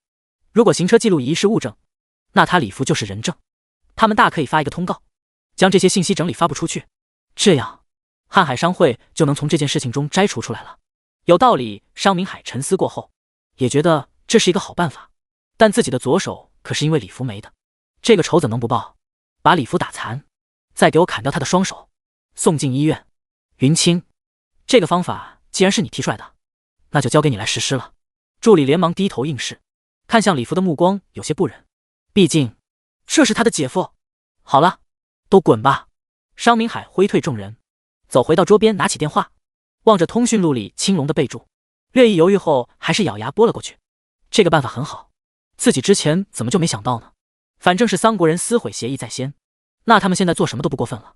可惜如果能早点想到，他的手也不会丢了。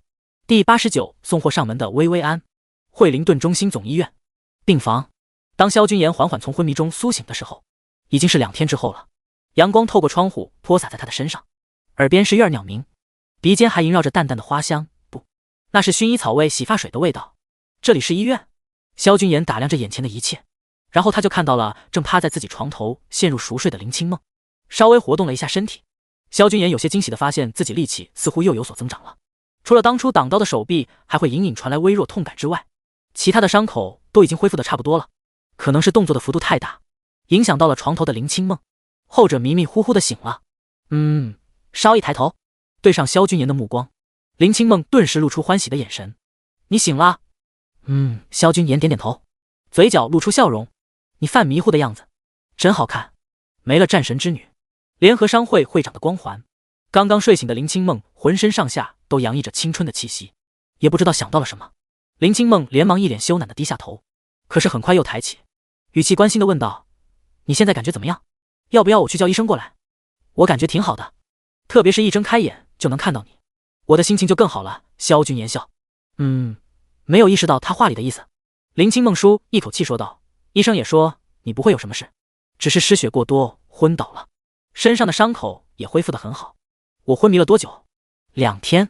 帮萧军言理了理被子，林清梦重新坐下来后，才看着他说道：“在你昏迷的这2天里，瀚海商会发出了一个通告，说他们拍买到踏雪图的负责人半路遭遇伏击，图画丢失，护送队伍也全军覆没，只有总负责人李福活了下来，中间还附了一段视频。”林清梦说着，掏出手机将视频点开给他看。萧军言只是瞥了视频一眼就失了兴趣，转而说道：“这视频是经过剪辑的，很片面，我手机里的才是完整版。对了，踏雪图现在在哪里？”“在我那里，等你出院我就给你。”林清梦用手背贴了一下萧军言的额头，说道：“现在你准备怎么办？”萧军言没有先回答，而是反问：“你呢？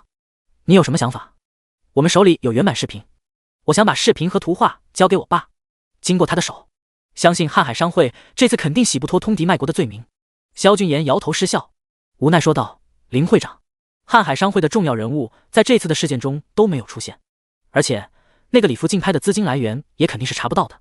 就算有我的视频，那也最多只能证明这件事情和那个李福有关。你现在把这些东西交出去，那顶多也就是杀一杀瀚海商会的气焰，甚至可能连这个目的都达不到，因为瀚海商会完全可以推脱说这是那李福的个人行为，然后把自己摘得干干净净。”林清梦皱了皱穷鼻，有些不满地说道：“叫我清梦。”“好的，清梦。”萧军言在笑，自己说了这么一大串，这丫头关注的点居然是一个称谓，那你说怎么办？难道就这样放过他们？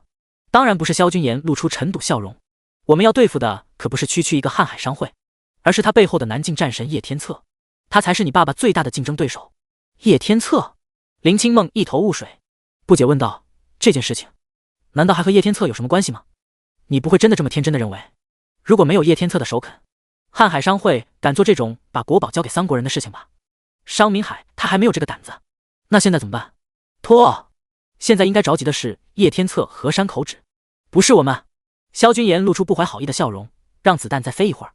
踏雪图只要1天不出现，他们就会内讧1天，让他们互相猜疑，要是能够打起来，那就更好了。林清梦懵懂的点了点头，然后说道：“已经打起来了，叶天策正在对整个龙国南部展开对桑国刺客甚至是谍特行动的大清洗。不说这个了。”林清梦说着起身：“你饿了吗？我去给你拿点吃的。”“好。”感受到腹中的空虚，萧军言没有拒绝。林清梦推门离开，萧军言正准备再眯眼休息一会儿，但是很快病房的门就又被人从外面打开了。这么，他睁开眼，正想说怎么这么快，可进来的人却是让他忍不住挑了挑眉。薇薇安，嗨，笑，顶着一头咖啡色卷发，身材火辣妖娆的薇薇安一进来，就直接坐到了先前林清梦坐过的椅子上，看着躺在床上的萧军言，美眸当中满是好奇：“我听说你受伤了，还昏迷了2天。”萧军言微笑点头：“你知道吗？”薇薇安上下打量着他，意味深长的微笑道：“你昏迷了2天，林就在你身边寸步不离的守了2天，连我要找他去逛街，他都没有同意。要不是后来说漏嘴你受伤了，我都根本不知道这个事儿呢。他很喜欢逛街吗？”“当然，哪个女孩不喜欢买买买？”薇薇安嘿嘿笑着，突然身体前倾，贴到了萧军言的跟前，细细观察了一下他那棱角分明的面部轮廓，赞叹道：“你长得真好看，神秘的东方男人，难怪林会对你这么上心。对了，也不知道是突然想到了什么。”薇薇安美眸亮晶晶地看着萧军言，说道：“你究竟是不是她男朋友啊？你说呢？”萧军言笑而不语。我第一次看到林对男人这么好，你在他的心里肯定很重要。见萧军言没有否认，薇薇安顿时来了兴致，直接翻身上床，跨坐在萧军言的身上，低头看着他：“我相信林的眼光，你肯定是个好男人。恰好，他喜欢的东西，我也喜欢。”见萧军言不说话，薇薇安玩心大起，低伏下身子，朝萧军言的脸上吹了一口气，调笑道：“你看起来好像很紧张，美人在怀，紧张只是男人的正常反应吧？”萧军言挑眉，一双大手从被子里伸出来，毫无顾忌地轻抚过薇薇安的大腿。啊！薇薇安惊叫一声，整张脸直接就红了，感受到他突然变得紧绷的身子，萧军言顿时乐了。看他刚刚的动作那么娴熟又那么主动，不知道的还以为这娘们儿不是啥好人呢，却没想到他只是在虚张声势啊！送上门的东西哪有不要的道理？觉察到薇薇安想跑的意图，萧军言干脆的腰身一挺，然后伸出双手，将突然失去平衡的薇薇安拉了下来，再一把抱住。硬！薇薇安双手分撑萧军言枕头两边，两人鼻尖对着鼻尖，感受到不断钻入他身体的雄性气息。再看到萧君言那充满了攻击性的眼神，薇薇安彻底慌了。萧君言眉眼带笑，敢调戏自己，不付出代价怎么行？他一把拦住薇薇安的纤细腰肢，彻底让她贴合在自己身上，一嘴就吻了上去。萧君言，你来真的啊？怕了？才不怕。第90。萧君言，你混蛋！情到深处难自禁。不过萧君言对薇薇安没有情，他只想玩，所以在将薇薇安压下来之后，他就非常自然地松开了双手。只是这一切对薇薇安来说又有不同。不要说亲了，长这么大，他连男生的手都没有牵过，就哪怕是自己的父亲，他也始终保持着一个非常微妙的距离。这在熟人见面都要面颊相亲的西方世界，是一件不可思议的事情。但他是在东方长大的，对这些礼仪非常抵触。结果现在全都便宜了萧君言。你混蛋！薇薇安表面上当然不能就这么算了，故意做出一副又羞又气的样子，抬起粉拳就朝着萧君言的胸膛捶了下去。薇薇安刚捶没2拳，病房的门就再次被推开了。林清梦一脸惊怒走进来，先将手中的餐盘轻轻放在床头的椅子上，然后才用力一把将薇薇安拉下来，俏脸冰寒地质问道：君言他现在还是病人，需要静养，结果你现在不仅压着他，你还打他。被原主抓了现行。薇薇安冲着萧君言做了一个可爱的鬼脸，然后又连忙安慰林清梦：对不起，实在是你的这个男朋友，他太优秀了，我情难自禁，控制不住。你别乱说，我们真的不是男女朋友。不是啊。薇薇安笑了。不是，那你拉我下来做啥呀？我坐上去的时候，萧可没有阻止我哦。林清梦闻言，转头怒视萧君言。萧君言非常淡定地拉了拉自己身上的病服衣领，人家现在还是个病人，重伤出狱，又怎么会有能力阻止你？总之就是你的不对，快给君言道歉。想让我道歉也可以，除非你承认萧是你的男朋友。林清梦整个呆住，这要他怎么说？承认？怎么可能？哼！薇薇安露出一个胜利的笑容，然后从自己的随身挎包里拿出来一张名片，放在萧君言的枕边。萧，过段时间我要访问你们龙国，到时候我会找时间去帝江找你玩，你可以一定要招待好我啊。萧君言矜持微笑，再说吧。薇薇安舔了舔自己的嘴唇，咯咯娇笑道：我不管，到时候你一定要出现。待薇薇安离开之后，林清梦才将病房的门反锁，然后走回到床头的椅子上坐下，将餐盘平放在自己雪白匀称的大腿上，一脸担忧地看着萧君言，问道：君言，他刚刚没有欺负你吧？萧君言做出回忆的表情，然后缓缓摇头，说道：没有，清梦，基本就是你看到的那个样子。刚出炉的扬州炒饭，我让人找了好久，才终于在唐人街找了个咱们龙国的师傅买到的，吃一点吧。可是我的手受伤了。萧君言抬起自己的2只胳膊，其中一只胳膊上更是缠满绷带，另外一只虽然没有这么夸张，可上面刚刚愈合的小伤疤同样也有不少。啊，那怎么办？你喂我吃？要我喂你吃？果然还是不行吗？唉，早知道不让薇薇安走了，如果是他，一定会喂我。萧君言话还没说完，嘴边已经有一口饭送了过来。快吃！林清梦没好气地说道。只是一碗小小的扬州炒饭，两人却整整吃了1个小时。吃完之后，俏脸熏红的林清梦便是借口出去洗碗，再次留下萧君言一个人在病床上躺着。他对此倒也不太在意，正好用这个时间捋一捋接下来的事情安排。头号大敌自然就是那个南境战神叶天策了。看过原著的他，当然知道这个叶天策到底有多么的心狠手辣，那是灭门连蛋黄都要摇散的存在啊！就说这家伙是在铁与血中长大的，都不为过。只是加入北方联合商会还不够，我必须再做点什么。盯着天花板，萧君言忍不住陷入了沉思。指望这样的仇人发善心放过萧家，那还不如他自己出手将对方扳倒，拉下神坛来的实在。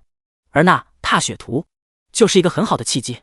萧君言掏出枕头下压着的手机，无视了来自林婉儿与司徒晴晴的信息轰炸，径直点开当时自己录制下来的视频，一边看一边思考。很快他就有了一点眉目。以叶天策的性格，出了这样大的事情，那所有相关人员肯定都要遭受惩罚，这一点从他们迁怒桑国人就可以看得出来。这就更不要说亲自送话前去接头的这个老东西了，那个倒霉玩意好像叫李福吧。原著剧情中对这个人物没有太多的交代，通篇就只有寥寥几句话而已。他出现的唯一作用就是完成踏雪图的转运交易，这之后，他就会彻底消失在后续的剧情。但书里是炮灰，在萧俊言这里，那可就是一个关键人物了，必须得快点准备一下回国了。再晚，那黄花菜都凉了。萧俊言打定主意下了床，等林清梦回来，在他的手里还端着一盘水果。刚进来，就看到萧俊言已经自己拆了输液针，还换好了衣服。你这是要去哪？回国啊？这么急吗？林清梦迟疑，但你伤还没好，小事而已。萧俊言沉笃地看着林清梦，你帮我准备一辆直升机，我们回去不要让其他人知道。好吧，我马上去安排。林清梦点点头，忍不住又问道，不过踏雪图的事情你准备怎么办？萧俊言想了想，说道，先给我吧，我拿着研究几天，到时候你再送去博物馆了。行。林清梦虽然不解，但还是答应了，毕竟这国宝本身就是萧俊言找回来的，而且现在他也不方便暴露，放在萧俊言那边其实也一样。但是看到如此生龙活虎的萧俊言，林清梦张了张嘴，好家伙，自己这是被他骗了吗？刚刚这坏家伙还说自己连拿勺子吃饭都做不到，可他明明早就好了，为什么还要忽悠自己喂他吃饭呢？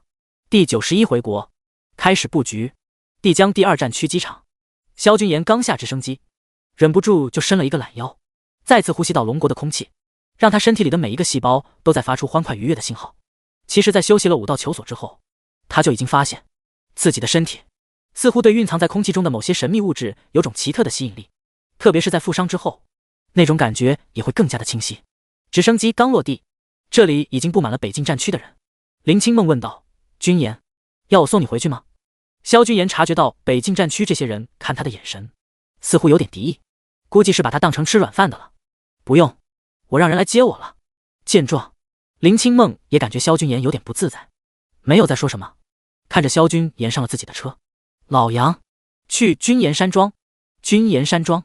当萧君言下车的时候，天边已经微亮，不知道是不是因为之前床上昏睡2天的经历，此时的他根本不困，回了自己的庄园，又洗了个澡，直到重新坐在沙发上，他才有空浏览手机里的那些未读信息。司徒晴晴，君言你在吗？司徒晴晴，萧君言，你是在生我的气吗？司徒晴晴，君言，等你回国了，一起吃个饭吧。看到司徒晴晴这条信息，萧君言忍不住叹一口气。说实话，他其实并没有生司徒晴晴的气，也没有生司徒老爷子的气。萧君言清楚叶天策的手段，在那种情况下，司徒家能够顶住压力，不给他们萧家落井下石，这就已经很有情义了。说到底还是他们萧家实力不够，怨不得别人。给司徒晴晴发了一条自己最近有点忙，改日再约的信息。萧君言这才收拾心情，又点开了林婉的信息。林婉的信息只有一条，林婉，君言，你最近很忙吗？你都好多天没找我了，我想你。你放心，我一定会努力追上你的脚步的。萧君言轻笑，随手回道，看你表现。再然后是明小溪，这丫头经过道歉宴的事情之后，也知道主动给他发信息了，不过与林婉一样，他的信息也只有一条，明小溪，伯父伯母都好，勿念。看到这条信息，萧君言不禁也是有些感慨。虽然明成君这个人功利心很强，但不可否认，明小溪这丫头能成为战神文的女主，那人设是真的完美的一批。知道自己在忙，给自己发的信息却是让他不要记挂自己的父母，这说明什么？萧君言嘴角噙着微笑，没了调戏他的心思，只发了一句辛苦了。随后他又给自己的母亲也发了一条信息报平安。至于那便宜老爸萧振阳，那就没有回复的必要了，反正两老都在一起，给谁发都是一样。做完这些之后，他才拨通了许瑜的电话。李福失踪，萧君言想要找他，那么借助法网局的资源就是最合适的。而要说到法网局，那当然就得找这个许瑜小妞了。喂，是我，萧君言。对这妮子，他向来是不客气的。萧君言直截了当，不等许瑜接话，就继续说道：有件事情找你帮忙，有时间吗？一起吃个早餐。对话那头顿时传来了粗重呼吸的声音，之后是许瑜不满的大叫：萧君言，萧大董事长，我拜托你做个人吧，现在才4点半啊，哪有人约早餐约4点半的？萧君言脸不红心不跳，那人现在不就在跟你打电话吗？赶紧的，作为人民公仆，难道不应该做好随时待命的准备吗？怎么可以这么懒？许瑜顿时语塞，隔了好一会儿，他才用咬牙切齿的语气说道：人民公仆为人民，我可不是你这个大资本家的走狗。我找你当然是有重要的事情了，国宝被劫的事情。你别告诉我，你这个重案一组的组长没有兴趣。踏雪图，你知道他在哪里？果然，抛出这条关键信息，许瑜的声音顿时就精神起来了。不知道，萧君言语气平淡。不过我有重要的线索，你想不想听？好，等我一下。一阵悉悉索索的声音响起，隔了一会儿后，许瑜的声音才再次传来：你在哪儿？我过来找你。君岩山庄第92经脉走势图，寻找礼服。君岩山庄，好，等我。挂掉了许瑜的电话，萧君言拿出一个被严格包装的锦盒，打开后，里面是一幅2尺宽的画卷，这就是踏雪图。萧君言打开手中的古画，上面描绘的乃是一个头戴斗笠之人，在寒冷雪山独行的景色，千山鸟飞绝，万径人踪灭。国宝就是国宝，历经这么多年依旧保存如此完好。不过很可惜，这画里的寓意他看不懂，寻常人见到这种画卷肯定会好好保管起来，但萧君言要的又不是一幅只能观赏的画。我没记错的话，秘密应该在夹层里。萧君言将古画翻转过来，放到强光灯下，除了表面的风景画之外，底下一层还有一排排不规则中隐隐又带着韵律的奇异线段便呈现在了他的眼中。上辈子他好歹也是个全能兵王，在战区的时候也跟着随队医生学过一点急救手段，闲暇时也看过不少医书，所以他立刻就知道了这些线段所代表的含义。人体经脉走势图，萧君言开始在自己的身上比划着。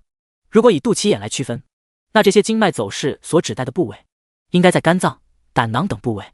按照原书作者对4级图的描述，这里面的终极秘密是能够让人长生久世，所以他很理所当然的就认为这应该是一份能够锤炼人体内各处脏器的修仙功法。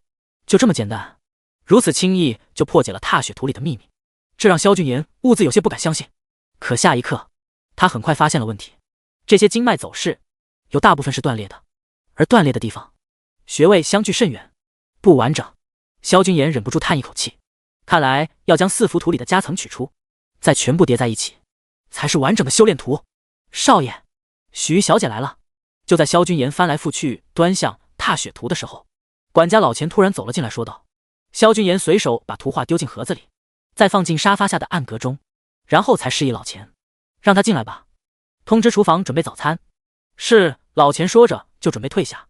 萧君言又说，以后他要来你也不用汇报了。明白。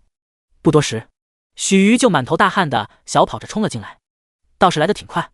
萧君言，你到底知道什么线索？许瑜扶着门框，顾不上喘气，立刻发问。不着急，先吃饭。萧君言起身，带着他径直去了餐厅。此时的餐桌上早已经摆满了各色美食，香气扑鼻。许瑜原本还不觉得饿的，可在看到这些美食的时候，肚子还是不争气的叫了2声。上了餐桌，许瑜也没有客气，一边吃一边含糊说道，上次你说要把请我吃饭的钱折现，到底什么时候给我？有吗？我怎么不记得了？萧君言故作诧异的问道。啊？许瑜放缓吃东西的动作，直觉有些不妙。再说，我现在不就在请你吃饭了吗？萧君言笑着指了指餐桌上的东西。男人的嘴，骗人的鬼。许瑜人妈了。餐桌上一时陷入沉寂，只剩下许瑜小口吃东西的声音。刚刚吃得太急，根本没有仔细品尝这些食物的味道，但现在就不同了，那可是自己的8万块钱啊。对了，我的衬衫。萧君言心中好笑，冷不丁又往他心间插了一刀。等我攒钱还你。许瑜翻了个白眼，转了个话题说，这么着急喊我过来，你到底有什么线索？礼服。这一次萧君言没有再逗他，直接就说出来了一个名字。礼服是谁？国宝被劫事件很重大，不只是法网局，甚至就连天神殿都被惊动了。东西南北4境现在更是同时发起了针对海外各国谍特人员的大清洗。作为帝江重案一组的组长，许瑜自然也参与在里面，只是法网局权力太小，所知道的东西又太少，想去追查点线索又处处碰壁，根本难以发挥具体作用。许瑜这2天都快被姚局烦死了，所以在听到萧君言说有线索的时候，他想都不想就来了。结果现在却只有一个名字，本次踏雪图的最终买家。什么？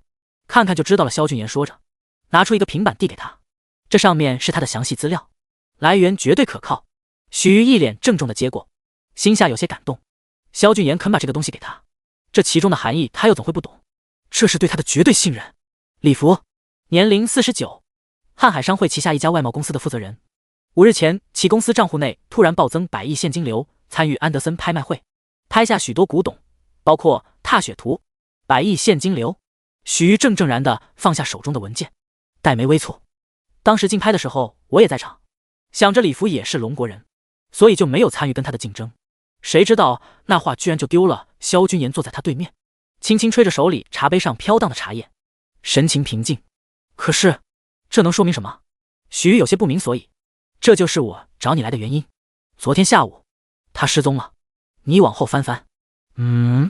许瑜依然照做。资料后面是一份随手录制的视频。许瑜一脸震惊的看完之后，便是再度陷入了沉默。许久之后，他才不可置信的问道：“这是完整版？”“对，你好歹也是法网局重案一组的组长，不会连找个人都找不到吧？”萧君言轻笑一声：“只要找到他，自然什么都明白了。”“好，那我去上班了。”“你继续吃。”许瑜说着，起身就向外走。到门口的时候，又回头来说道：“这一顿饭我没吃完，下次你还得请我。看你表现。”萧君言耸耸肩：“不过完整视频不要暴露，这件事情牵扯太大，我不想把自己置于危险之中。”许瑜重重点头：“我让人送你。”“好。”送走了许瑜，萧君言又在餐桌上坐了一会儿，然后才拿起手机拨了个电话：“杨叔，准备5分钟后去医院，找人的事情自然由法网局去办。”1小时后，萧君言提着3份早餐来到医院，推开病房的门，他一眼就看到了正趴在母亲床头熟睡的明晓溪，眼里闪过一丝难得的柔情。不愧是战神文女主，她的人设简直无可挑剔。萧母此时也看到自己儿子站在门口，连忙做了一个噤声的手势，然后才动作轻缓地下了床，走到儿子面前，眼神宠溺中带着责备：“你出国这几天，都是明家丫头在照顾我们，以后你可得好好对人家，不许欺负她。”萧君言不接茬，提起手里的早餐说道：“先吃饭吧，不着急，再让小溪睡一会儿，等他起来了一起吃。”萧振阳此时也过来了，压低声音说：“行了，赶紧回公司忙你的去吧，我们这里你不用管。”萧君言没有推辞，直接就反身走了。确实，有明晓溪在这里，就算是叶天策亲来也没用。这么一看，反倒是自己父母身边最安全。回到公司处理这几天落下的事务，萧君言再一抬头才发现时间居然已经到了傍晚。恰这时候，张秘书推开门，他的身后还跟着林婉。“董事长，这是华兰项目进度表，您过目。”张秘书递过来一份文件，然后指着身后说道：“林总来了。”“你出去吧。”萧君言点点头。等张秘书出去以后，他才对着林婉伸出了手，后者连忙一脸乖巧地走过来，直接坐在他的大腿上，看着虽然经过精心打扮，可依旧难掩憔悴的林婉。萧君言微笑道：“听说你现在开始接手林氏了，感觉怎么样？”“还行，最近表现不错。你想要什么奖励？”“我……”林婉眼圈微红，哽咽说不出话，似乎他的一句表现不错，就能让自己感觉这段时间的努力都是值得的。“不想要啊？那就算了。”萧君言掐了一把他的大腿，调笑道：“一会儿陪我去吃饭吧。”“好。”林婉顿时破涕为笑。第93君言。一顿饭吃完，时间已经深夜。“君言，晚上我不走，留下来陪你好不好？”林婉美眸亮晶晶的，脸颊却是红了个通透。面对萧君言，他是真的已经彻底沦陷了，觉悟挺高。萧君言轻笑，之前被薇薇安撩拨起来的火根本没有下去，现在听到林婉这么说，他也有些心动，正准备同意，电话却响了。萧君言本不想接，可撇头一看备注：司徒晴晴。君言，呜，君言。电话接通，传来的却是一阵啜泣。怎么了？萧君言有些茫然，这司徒晴晴突然哭着给自己打电话是什么意思？你是不是还在生我的气？没有。萧君言直接否认，对司徒家他是真的半点不生气，毕竟在与人交际的过程中，实力永远都是维护关系的基础，自己的实力比不上叶天策，那是他技不如人。司徒家没有落井下石，这已经算很高义了，这丫头怎么还揪着不放了？君言，对不起，我是想帮你的，可是我被爸爸禁足在家里，他不让我出去。咕噜噜噜。听着耳边司徒晴晴的念叨，萧君言眉头蹙起，低头摸着林婉的秀发，欣赏她的正在卖力，同时道：“我真没生气。好了，我现在有正事儿。等等，你不喜欢我就不说了。”嗝儿。听着电话那头不时传过来的打嗝声音，萧君言忍不住眯起眼睛：“你在喝酒？”我嗝儿。君言。你可以来陪陪我吗？我在滨江大道。司徒晴晴的声音时断时续，显然他的人已经是处于混沌状态了。都说了，我有正事。萧君言冷着脸就准备挂断电话，可随后传来的声音却是让他浑身一颤。下方的林婉儿也愣了一下，抬起头笑道：吓死人家，还以为你这么快结束了。可他很快意识到萧君言的表情不对。君言，怎么了？萧君言做了一个嘘声的动作，先穿上了裤子，仔细听电话那头的声音。啊，你们干什么？不要碰我，放开，放开我！君言，君言！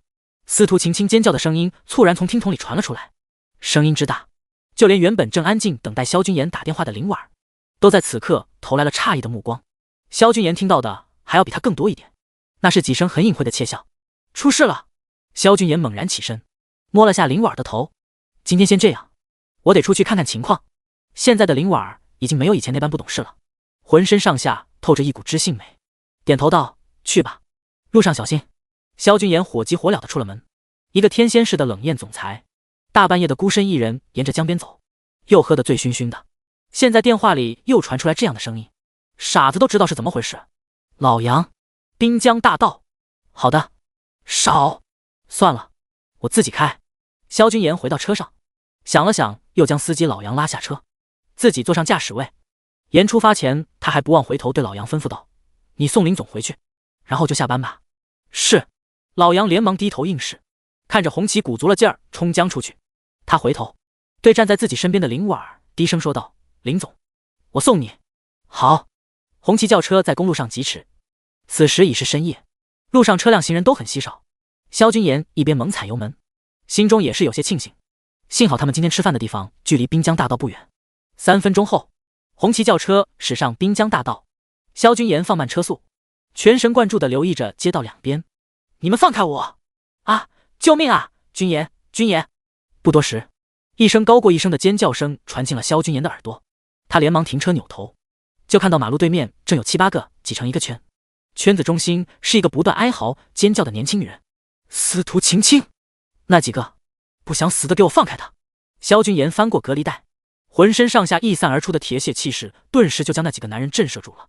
不过这几个男人明显也是刚喝了酒，见到萧君言只有一个人，酒色上头的情况下也不算太过惧怕。英雄救美！2个男人从人群中出来，朝着萧君言迎过来。小子，强出头的后果可是很严重的。再说凡事还有个先来后到呢，你想玩就到后面排队，等我们玩完了自然就会让给你了。他妈的，从来没有尝过这种极品货色，比电视上那些女明星还漂亮。今天真是福星到家了。2人你一句我一句，嘴角全都挂着邪魅的笑。萧君言从没想过这种狗血戏码会发生在自己身上，更从没想过以往出入都有保镖簇拥的司徒晴晴也会有落单的时候。但是现在他来了。不好意思，我萧君言喜欢插队。你他妈还想尝第一口？老子给你脸啊！只见这流氓话还没说完，萧君言急冲2步，一个直拳就将他的面门打烂，然后在另一个人还没反应过来的时候，就瞬间融入空气当中消失不见。那人还在迷茫呢，就被一记手刀砍翻在地上。就算是桑国的一整队终极阴阳术士都不是萧君言的对手，更何况是这一群喝了酒的混混。3两下将所有人全部放翻。萧君言这才走过去搀扶起还在对着空气反抗的司徒晴晴。酒醒了没？听到熟悉的声音，司徒晴晴这才回过神来，眼眶瞬间就红了。君言，呜，先上车，跟我回家。拍了拍他的后背，萧君言一手搂着司徒晴晴的纤腰，一手掏出手机，给许瑜打了一个电话。之前在放翻这些醉汉的时候，他并没有下太重的手，只是让他们丧失了反抗能力而已。这当然不是萧君言仁慈，他只是单纯的觉得这里是龙国，杀人是犯法的。回家。闻着身边萧君言的男子气息，司徒晴晴脸色熏红，但在听到回家这2个字的时候，他还是忍不住露出了难过的表情。我跟爸爸大吵了一架，我是离家出走的，我没有家了。多大人了还玩这一套啊！将司徒晴晴横抱而起，萧君言有些无奈的笑了。司徒晴晴有些不好意思的扭转过头，声音虚弱但坚定：我恨我爸，他不让我帮你。君言，对不起，那时候你的公司被人狙击，我真的没有生你的气，你还要我说几遍？我不信。怎么样你才信？此时的司徒晴晴酒也醒了大半，但他还是装作喝醉了的样子，将脑袋靠在萧君言的胸膛上，听着他强有力的心跳，一脸羞赧但却认真的说道：除非你和以前一样，再当我一天的男朋友。男朋友？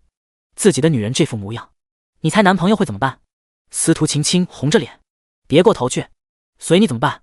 萧君言瞪了瞪眼，想起刚刚跟林婉进行到一半被打断，火气还在，于是他说道：行，你想在哪里随我办？当然是回家呀。在这里怎么？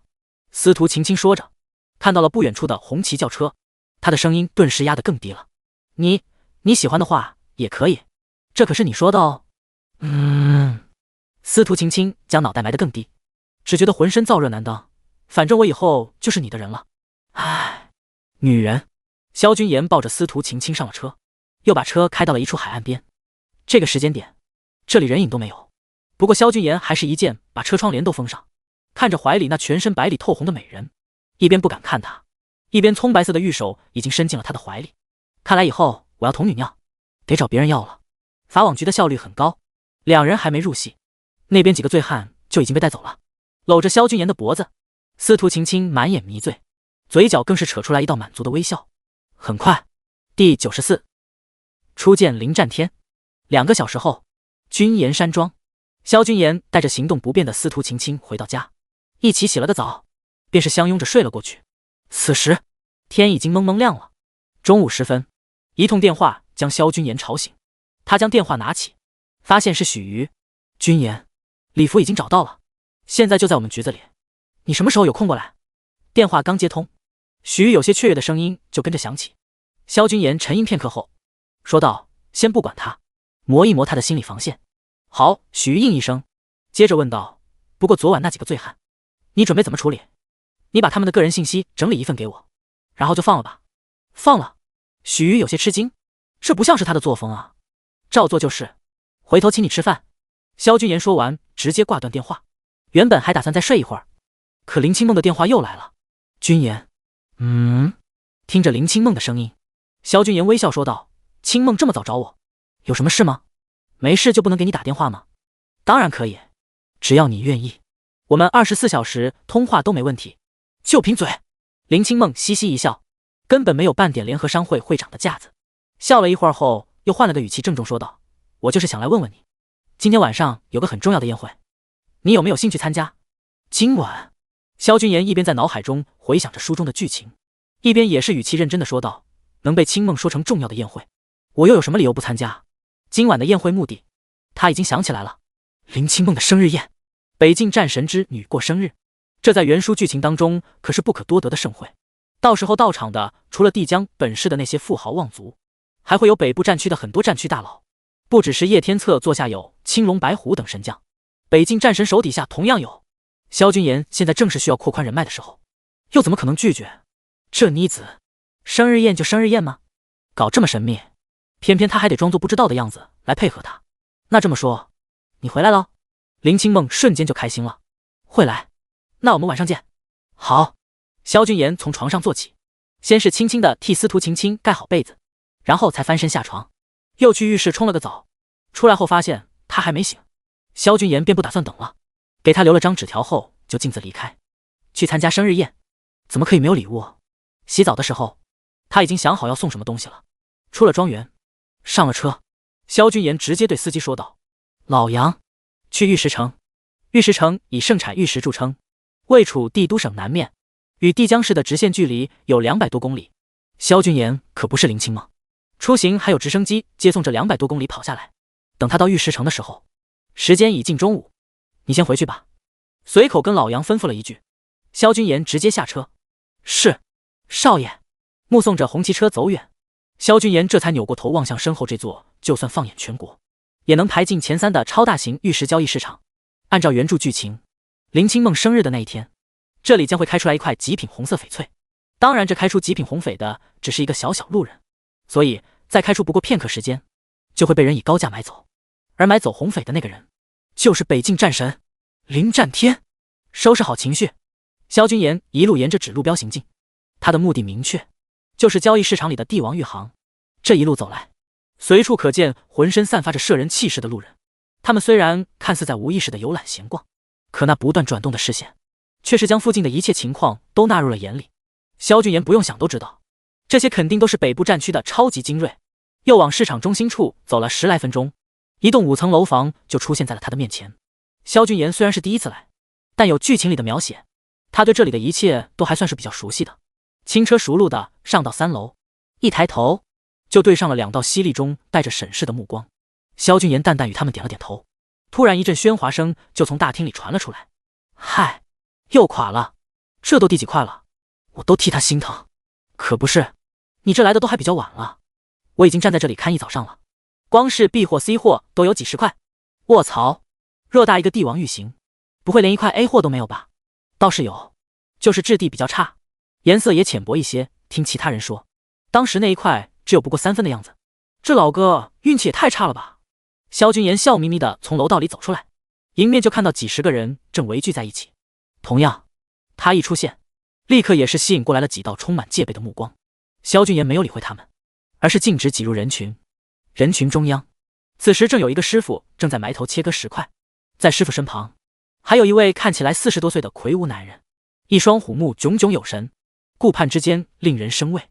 林战天，萧君言扒拉了一下身旁正龇牙咧嘴看着热闹的中年人，微笑问道：“老哥，在哪里买原石？”“哦，那边。”中年人随手指了一个方向。萧君言目光放过去，看到那一排排空荡荡的货架，他有些好笑的挑了挑眉头。这林战天居然把整个3楼的原石都快买完了，也不知道他开出来了没有。萧君言无奈摇头，突然感觉身边人群的情绪一下高涨了起来。涨了！哈哈哈哈！涨！看色级应该3分半到4分的模样，这次倒是不亏。这一早上看得我都麻木了，这老哥是真的豪气啊！很明显，这一次林战天的赌石成功了。4级倒是还可以。萧君言笑笑，挤出人群，向着货架方向走去，开始寻找剧情当中那一块能够开出极品红翡翠的原石号码573号。找了一圈，终于在角落将这块原石找到了。萧君言手指那块原石，对接待小妹说道：“那块我要了。”接待小妹闻言却没有动，只露出了为难的表情。今天一早他就得到通知，自己工作的玉石行将会迎来重要客人。这客人喜好赌石，负责人甚至还要他们把仓库里库存的原石都搬出来。同时他的上级还特别强调了，如果有其他散客过来，能不接待就尽量不接待。但现在那一块石头我要了。萧俊言可不会管这么多，这极品红翡就是他的敲门砖，店家不配合他就把事情闹大，正好也可以借此吸引林战天的注意。不要逼我说第3遍。萧俊言的声音逐渐加大，到这一句的时候，虽然仍旧平静，但音量还是盖住了那边正在庆祝的人群。第95直接切吧，我赶时间。怎么回事？帝王玉行的负责人看到这边的动静，立刻小跑着过来询问：“这位先生，有什么可以帮助你的吗？”注意到这边的动静，不只是那些穿着便衣的精锐战士与看热闹的路人，甚至就连林战天都被惊动了。林战天向着身后的一个年轻战士使了个眼色，那战士会意，不动声色地来到萧君言身后不远的地方，做出看热闹的样子，实则却是在监视。萧君言自然也注意到了，但他要的就是这个效果。等人群视线都聚焦过来了，他才提高声音说道：“我跟你们前台说我要买那块原石，但你们的前台鼻孔看人，理都不理我。哪块？哪块？”负责人回头看向萧君言手指的那一块灰扑扑的石头，心中却是将这个没眼色的前台给骂了个遍，面上堆起笑容来说道：“客人实在不好意思，我们这个前台是新来的，不懂规矩。既然你这么说，那我就不计较了，就那块石头，帮我切了吧。”萧君言耸耸肩，似乎对此并不在意的样子。负责人却是犯难了，大老板一早就交代过，今天不对外做生意的，要不是怕没客人会影响赌石的气氛，甚至他们连门都不会开。现在有其他客人要参与赌石，他想拒绝又开不了口，只能一脸为难的指了指那边还在切割石块的人群。客人，您看什么？萧君言抱着膀子，眼神轻蔑，实在是不好意思，我也不瞒你，今天我们帝王玉行已经被那位客人包场了。负责人忍不住用眼神示意了一下。萧君言奇道：“哦，那个老板难道把这里所有原石都买下来了吗？”“那倒是没有。既然没有，那为什么我不能买？你们开门做生意，哪有把客人往外推的道理？是我的钱比较脏，还是你觉得我付不起这个钱？”听到他这样说，负责人直接怔在原地。与此同时，一直站在两人身后的年轻人也悄悄地退回到了林战天的身边。富尔说道：“大人，那边有其他客人也要买原石，但是小刘不让，这才起了冲突。”林战天一边看着自己选的石头被切割，一边也是纳闷问道：“为什么？”小刘的理由是，年轻人脸色有点难看，想了想，还是决定如实说。他说：“咱们包场了。”包场？这里几百上千块石头，我一个人怎么可能包得完？林战天眼神虚眯，直接不耐烦地摆手说道：“去，让小刘把石头卖给人家，有其他人要做生意，哪有不接受的道理？要记住，特事才能特办，我们出来玩就是图个开心，但开心的时候也不能忘了其他人。再说了，有人愿意跟我分担一下运气，这是好事啊，怎么可以只看我一个人亏？”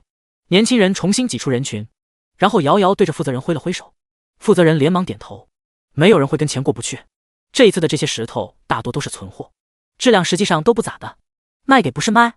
当即他便是指挥着前台接待，将原石从货架上拿了下来，然后用一辆小推车拉着，重新挤进了人群。咦，又有怨种来了！哈哈哈哈，我还以为今天只有这位老哥买单呢，怎么还有其他人参与？众人看得稀奇，特别在看到这块石头毫不起眼的外形之后，顿时全都露出了嗤笑。赌石这东西，就是要看别人赌才有意思。当局者迷，帝王玉行能做到在这么大个交易市场都有名，那凭借的就是他们超高的出货率。虽然普遍品质都不会太高，但 A 货是真的不少的，又哪里会像今天这样，开一早上几百个石头里才出来了2个 A 货呢？这哪里叫赌石，这分明就是宰人啊！这是一块赌货，我们要价5万，但这一刀切下去，不管里面是什么，我们都是不会接受退货的。客人，你想清楚了吗？负责人将石头交给切割师傅，转头又对着萧君言郑重地提了个醒。这家伙看起来太年轻了，说不定等下看到劣质货会不认账。他做这行这么多年，这样的事情早都见怪不怪了。切吧。萧君言淡定依旧，有林战天在这里，他根本不担心帝王玉行会赖账，气息沉稳绵长，是个练家子。萧君言在与负责人做交易的时候，林战天也在一旁悄悄观察着他，然后给出了这样一个评价。一般林战天身后的年轻人语气平淡。原石被放上切割台，负责人再次看向萧君言：“擦不擦？”擦石就是赌石的行话，指的是擦拭、清洗这块原石的表皮，这样就能看到这块原石的初始价值。赌石传统3步：切、擦、磨，其最终的意义都是让这场交易的利益最大化。而大部分参与赌石的买家在擦石的时候，只要遇涨就会选择立即转手，擦石也算是赌石的第一步。众人的目光全都在这个时候投了过来。说实话，他们比萧君言还要期待这块石头的价值，毕竟这可是5万块钱啊！特别是林战天，他已经在这里待一早上了，虽然对钱不算太在乎，但没有人愿意输不是？只是萧君言不在乎，他本来就没有打算将这块石头转手。君言集团各部门都已经走上正轨，比起在萧振阳手里的时候，他们萧家的体量何止是翻了1倍，他根本不差钱，直接切吧。我赶时间。负责人和切割师傅对视一眼，林战天连忙催促：“还不快切！”同时的，他对萧君言也是忍不住高看了一眼，这个小家伙很对他的胃口。赌石嘛，选好直接切就是了，哪有要那么多的弯弯绕绕？不管是擦还是磨，甚至还有那些什么打光之类的举动，最后不都还是要切的吗？早这样，为什么不一开始就来一刀呢？瞎鸡巴吊胃口！见到林战天都发话了，玉石行的负责人也不再劝，对着切割师傅打了个眼色。蹭蹭蹭蹭，切割机的轰鸣声适时响起。滋，切割机开始顺着原始的裂口切割，旁边的小工也赶紧在一旁不断的对原始进行降温操作。在这一刻，所有人都屏住了呼吸。第96，极品红翡，不卖。滋，切割再继续。切割师傅操作的很小心，毕竟这块原石并没有经过擦拭与打磨，一旦切割的过程中出现问题，那可就是他们玉石行买单了。他每个月的那么点工资，万一要是遇到个极品，弄坏了可不够赔。切割机小心谨慎地往前缓缓推进了3公分，没见到颜色。师傅小小松一口气，按照他这么多年的从业经验来看，这么大一块石头，3公分都没见颜色，那再往里就算真有玉石，其价值也不会太高了，甚至很有可能会是一块地货。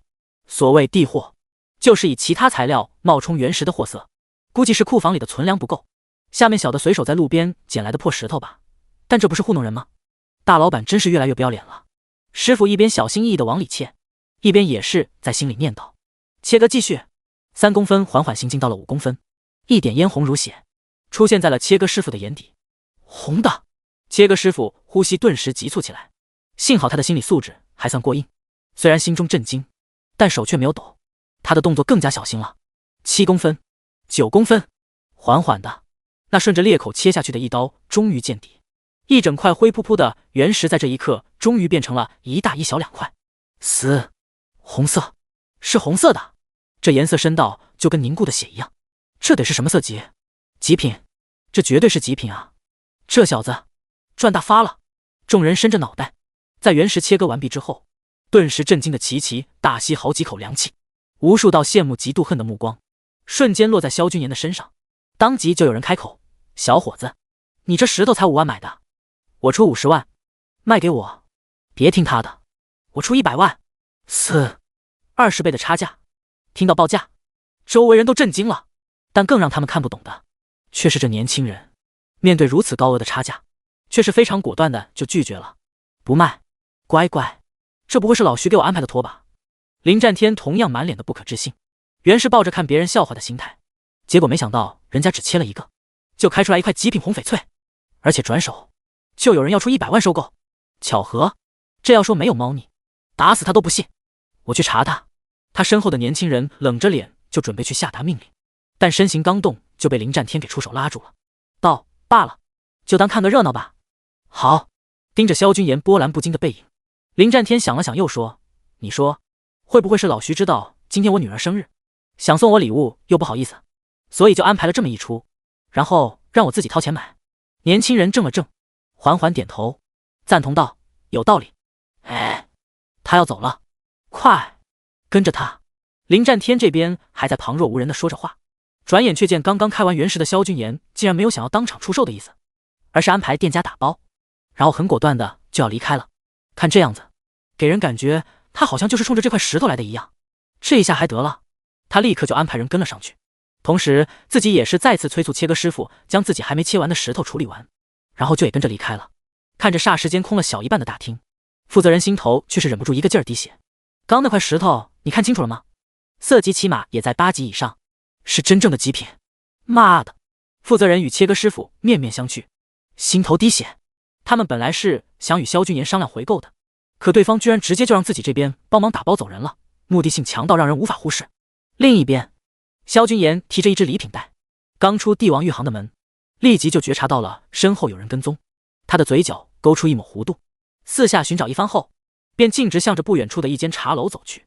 来到茶楼顶层一个靠窗的位置上坐下，不多时，林战天的身影就出现了。萧君言的视线一直放在窗外人来人往的街道上，心下却是暗笑，这北境战神未免也太沉不住气了。这位小兄弟，你是一个人吗？林战天一脸自以为和善的笑容走过来，挨着萧君言坐下，眼神火热。萧君言斜瞥他一眼，没有搭理。难道他看起来那么不像人吗？见对方不理会自己，林战天也不生气，继续哈哈笑着说道：你应该见过我吧？就电视上面，我很出名的。萧君言扭过头，上下打量他一眼，随后再次将视线放到窗外。你在等人吗？今天天气真好啊，阳光明媚的。这一家茶楼的老板跟我很熟，你想喝什么茶？我让他送上来。还没吃东西吧？要不一起吃顿午饭吧？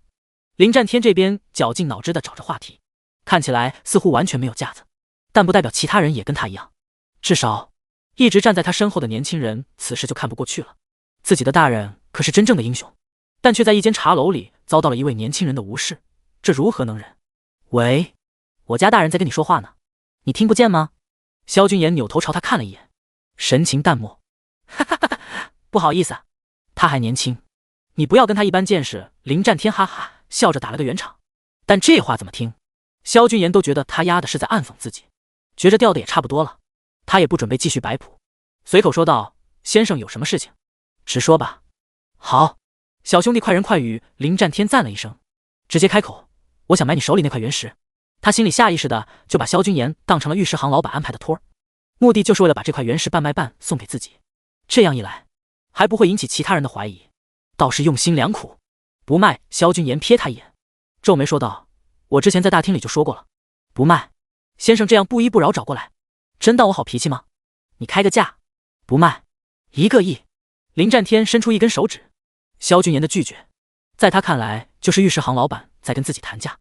这红翡是我今晚打算送给一个朋友当礼物的，真的不卖，你还是走吧。萧君言继续拒绝，为了一个送给朋友的礼物，少了1个亿，小伙子，这笔买卖可不划算啊。林战天语气深沉，满脸的唏嘘，设身处地想想，如果是他拥有这块原石，别说1个亿，1000万他都卖啊，有钱不赚，傻的吗？此时的他也已经反应过来了，这家伙应该不是玉石行老板老徐安排的托，这个路人小子运气还真的好，划算。不过那位朋友比钱重要。萧君言轻蔑一笑，淡淡说道：这世道还有比钱更看重朋友的人？林战天满眼都是欣赏，这年轻人重情不重理，有眼光，还会赌石，谈吐有度，虽然狂，却又狂得不让人反感，关键长得还挺那么耐看的。看到他，林战天感觉就像是见到了年轻时候的自己。我最后再出一次价，5个亿，你当真不卖？林战天伸出手掌，他还是想最后努力一次。他爱石如命，对这些东西天然没有抵抗力。现在见到有极品红翡翠从自己的面前溜走，他哪里肯甘心？而且今晚是他女儿的生日，这极品红翡才配得上他的掌上明珠。老先生不用说了，10亿我也不卖。好小子，好好好。林战天笑呵呵站起身，被拒绝了虽然不甘心，但他作为龙国北境的战区之神，自然也不会做出强抢这种龌龊事情。罢了，多有打扰，今天你在这里的消费算我的。林战天扔下这句话，便是头也不回的转身就走。他怕自己再继续在这里待着会伤心，有这软磨硬泡的时间，还不如再回玉石行碰碰运气呢。大不了这次就把里面的原石全买下来。第97龙议会的支持，何娜摊牌。望着林战天萧索离去的背影，萧君言嘴角带笑，看来很快能搭上北境战神这条线了。就在这时，他的手机再次响起，萧君言拿起一看，顿时有些意外的挑了挑眉。何娜，君言，我现在在玉石城公干，这里的特产是各种翡翠原石，你喜欢赌石吗？要不要我给你带一点回来？真是赶了巧了。萧君言喝一口茶，想了想，给何娜回了一条信息，告知了对方自己现在的位置。萧君言，何姐，我正好也在玉石城祥福茶楼，你要不要过来？有大冤种请喝茶。何娜，哈哈哈，真巧，那你等等我，我处理完了事情就来。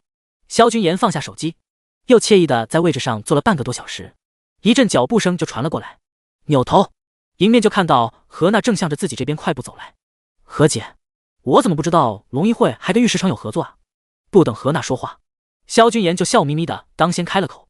玉石城以西30多公里的地方有一个采石场，前阵子那里挖出来了不少古生物的化石，我是来谈收购事宜的。何娜微笑着，毫不避讳的拿起萧君言的杯子，将里面的茶水喝干，然后才继续说道：倒是你不在帝江忙事业，跑这里来干什么？今晚答应了朋友要去赴宴，这不过来买了点礼物。萧君言提起脚边的礼品袋，什么朋友居然还能得到你的礼物？何娜有些惊奇，虽然萧君言很大方，但亲自出来买东西他还是第一次见，而且到玉石城还能买什么礼物？当然是上等的玉石了。何姐如果想要，我也可以买一个送给你啊。萧君言淡笑着给自己的茶杯斟满茶水，然后挑着眉用何娜刚刚喝过的那一面将茶水喝干。何娜顿时羞红了脸，这算不算是间接接吻了呢？你的礼物我可不敢要，你还是留着送给你的那些小棉袄吧。哈哈。萧君言揶揄笑一声，又拿来一个新杯子给何娜倒了一杯茶水，耸肩说道：等下一起走吧，我早上来的时候老抽把我的司机赶回家去了，现在正愁着没人带呢。好啊，你要去哪里？希尔顿酒楼。你说的朋友？何娜美眸陡然瞪大，有些诧异的问道：难道是北方联合商会的林会长？对，他应该也邀请你了，那咱们一起去。所以你前2天出国就是去惠灵顿了吗？说着，何娜一脸我懂你的样子，到底是年轻人，想来你口中的朋友就是林会长了吧？萧君言微笑不语。好吧，那就一起去。何娜苦笑一声，连林清梦那样强势的丫头都没能逃过你的魔掌。我突然在想，我把自己的妹妹介绍给你，到底是不是在害她？何姐，你这可就冤枉我了。萧君言连忙做出无辜的表情，我可是正经人啊。是，你最正经，你连姐姐我都不放过。何娜妹笑着伸手掐了他一下，然后起身说道：“时候不早了，先去吃饭吧。”好。帝江市希尔顿酒店，偌大一个露天停车场，此时早已经被各种豪车所占满。酒店前的广场上乌泱泱一片，全是人，其中还有不少平日里基本不出现在公众场合的各行业大佬、北方战区的高官，甚至连帝江市政务负责人等等都来了。更外围，机队浑身散发恐怖气势的精锐战士正在维持秩序，捧着相机、摄影机的记者群体拥挤在一起，不断对着赴宴的人群拍照录像。快门声此起彼伏。林清梦的生日宴会，声势实在太浩大了。不过，就算如此，萧军言与何娜的出现，也还是一下就吸引了所有记者的注意。龙议会作为与北方联合商会齐名的组织，会长何娜亲言的意义无疑是巨大的。关键在他身边，还是最近帝江市风头最近的商业新秀萧军言。抗癌药物的发售，让军研集团获得了巨大的名声与利益支持的同时，也让萧军言彻底成为了全国都在关注的新晋企业家。萧董事长，请问贵集团抗癌药物价格如此低廉，是否有遭受到其他医药集团的打压呢？何会长，龙医会是否有继续推出新型药物的打算呢？后续还会与军研集团合作吗？何会长，听说您与萧董事长私交甚密，这是真的吗？真的，我们是姐弟关系。何娜一边走，一边大方承认了和萧军研的私交关系，这同时也等于是在宣布龙医会与军研集团之间的铁杆关系，带给军研集团的好处将是巨大的。记者们一片哗然，不少嗅觉敏锐的商界大佬更是在此时向萧军言投来了震惊的目光。与龙医会会长私交甚密，甚至还姐弟相称。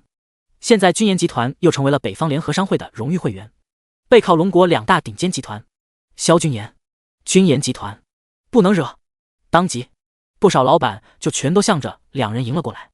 众人有说有笑，酒店门前的气氛好不融洽。大家心里都知道，今天之后，军研集团在帝江的声势也必将再上一个台阶。何姐，你这可是把我们军研集团给直接推上舆论的风口浪尖了呀！好不容易应付完了那些找上门来套近乎的老板，萧军言神情有些无奈。他当然知道何娜这样做是在帮他，可无用社交做起来真的很累啊。得了便宜还卖乖，多少人求着姐姐我都不屑做呢。何娜忍不住赏给了萧军言一个白眼。可你这样，岂不就等于把龙医会和我们军研集团绑在一起了？我们萧家跟南靖战区那边可是有点恩怨，何姐你不会不知道吧？那又怎么样？同为龙国组织，南靖战神难道还敢动我不成？何娜露出轻蔑表情。龙医会的体量虽然只是一个医药协会，但要论在龙国的社会地位，那是跟天神殿一个级别的。他这个会长，就算是与天神殿主对话都没有问题。那我先谢谢何姐了。也别谢我，虽然我们不怕他，但他们如果要对付你，我能做的最多也就是口头上谴责他一下罢了，最终还是要靠你自己。何娜忍不住叹一口气，今天也算是彻底和南靖战区那边摊牌立场了。第98这小子真装逼啊！我知道的，何姐。萧军言神情郑重，他是一个知恩图报的人。何娜与龙医会今天的举动，无疑是在隔空向叶天策宣战，顺便还把自己再次推到了人前，这也算是对他的一种另类保护了。萧军言又怎会不懂？那你先忙，我还得去和其他几位老板聊一聊其他的事情。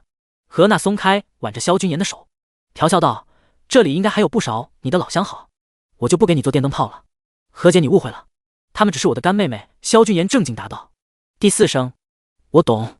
大型宴会就这点好，能参与进来的大多都是各行各业的大佬，甚至还有一些政要阶层，大家地位都差不多，很有助于扩展自己的人脉。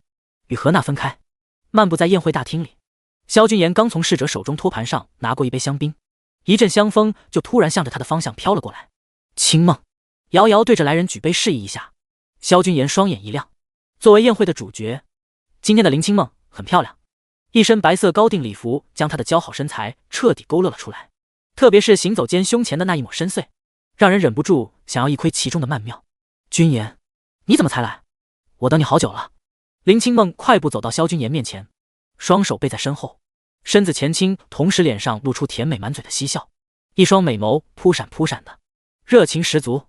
去给你买礼物，路上耽搁了一点时间。萧军言轻笑着，晃了晃手里包装精致的礼品袋。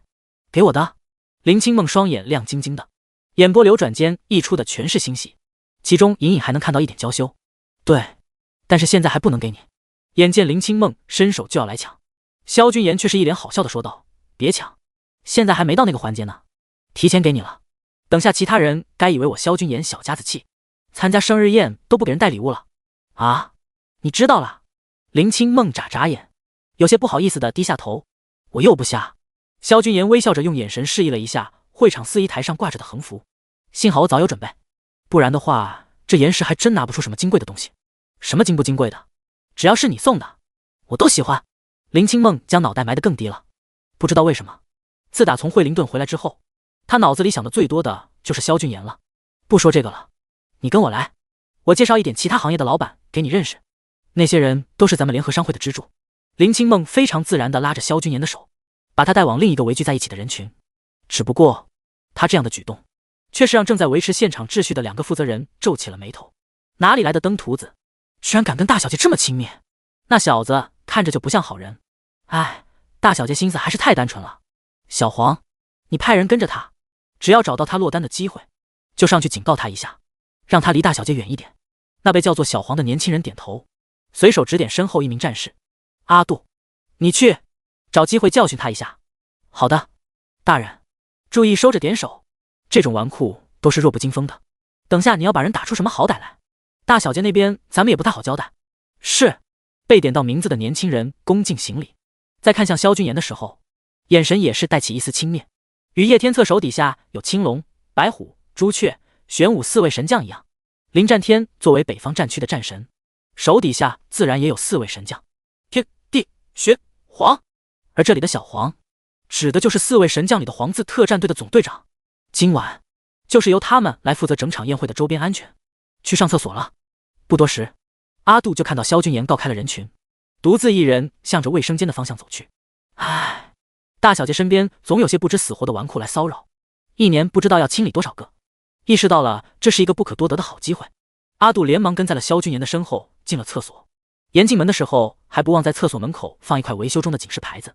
此时萧君言正在开闸放水，今天中午喝了太多茶水，后来又吃了饭，虽然吃完饭就开始往回赶，可他也还是憋到现在才终于放出了一天的存货。提好裤子，在盥洗台洗完了手，转头他就看到有个从没见过的年轻男人正抱着膀子靠在厕所门口，那眼中的玩味与轻蔑根本不加掩饰。叶天策的人还真是贼心不死，这种场合都要找自己的不自在。萧君言直觉这是南部战区的人想来找自己麻烦了，居然不是玄武。萧君言有些可惜的叹一口气，是因为上次自己太弱，以至于现在人家都不愿意亲自来了吗？我今天没有心情和你们斗，想怎么样？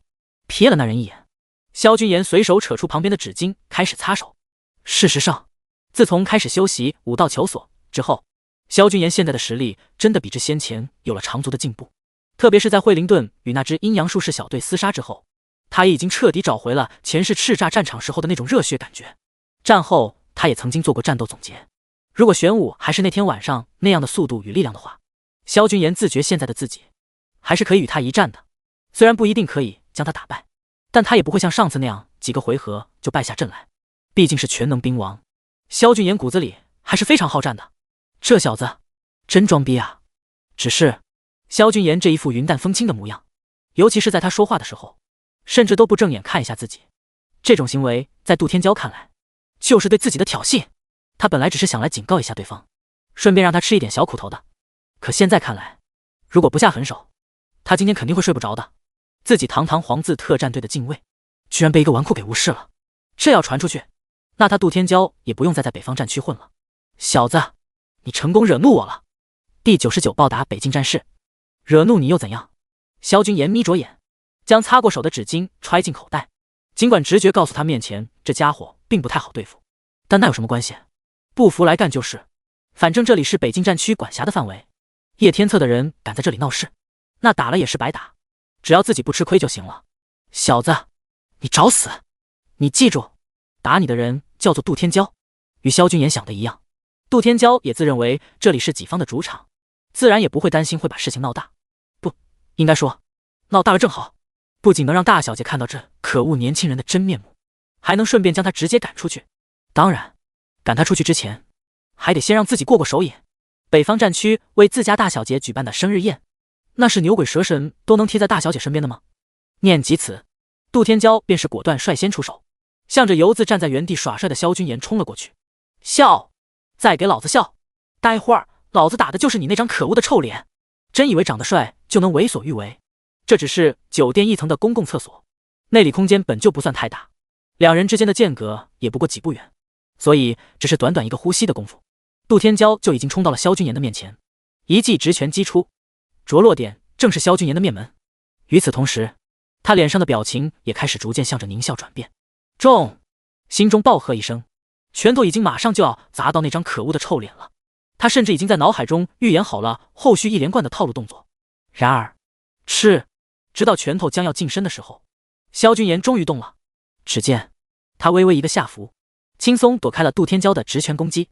紧接着，一式上步前冲，双手趁势抱住杜天骄的双腿，左肩抵住他的腹部，双手用力后拉，肩膀前靠，砰！只一下，就将杜天骄给抱摔在了地上。直到自己的后背与厕所地面湿漉漉的瓷砖发生亲密接触，杜天骄才从懵逼中回过神来。但这一瞬间的恍神，却是让他彻底失去了主动进攻的机会。倒映在他那惊慌中带着愕然的瞳孔中的，是如雨点般不断落下的拳头。砰砰砰砰砰！萧君言一口气干出去了几十拳，拳拳都往他的面门轰击而去，肉与肉的碰撞声响在整个厕所里回荡。这个世界没有不透风的墙，自然也不会有绝对完美的防御。就算杜天骄已经拼死护住自己的脸面了，可还是有几拳穿过了他的双臂，捶在了他的脸上。打出去几十拳，萧君言这才找到机会缓一口气，跟着又趁他不注意，抬起一脚直接踩在了杜天骄的肚子上。后者猝然遭袭，只感觉肚子里翻江倒海，痛苦的整个身子都跟着弓了起来。萧君言得势不饶人，又是一脚踹中他的胸腹，将其踹得不断向后滑去，砰一声撞在了盥洗室旁边的墙面上。咔嚓，清晰的骨裂声应声响起。杜天骄脸色一下变成猪肝色，他知道自己的肋骨断了。嘿嘿嘿！捂着肚子和胸口，终于喘过气来的杜天骄忍不住就是一阵干呕，紧接着又是阵阵撕心裂肺的咳嗽。再次看向萧君言的眼神，除了痛苦就只剩下震撼。这年轻人看起来弱不禁风的样子，怎么速度那么快，力道那么大？杜天骄承认自己刚刚有些轻敌了，被放倒后也一直在找机会反击，可直到自己彻底力竭失去战斗力，对方却仅仅只是缓了一口气而已。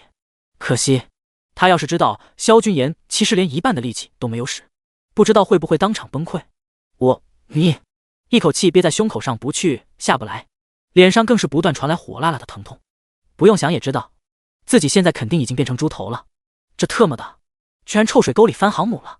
杜天骄很不服气，心里更是悲愤的只想死，但却是真的一点想要再战的心思都没有了。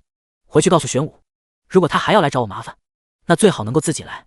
走到杜天骄的跟前，萧君言居高临下的以一种胜利者的姿态看着他，眼神淡漠。你杜天骄眼神当中闪过些许惊诧，想开口解释，可胸口的那股气直到现在才终于涌上喉头。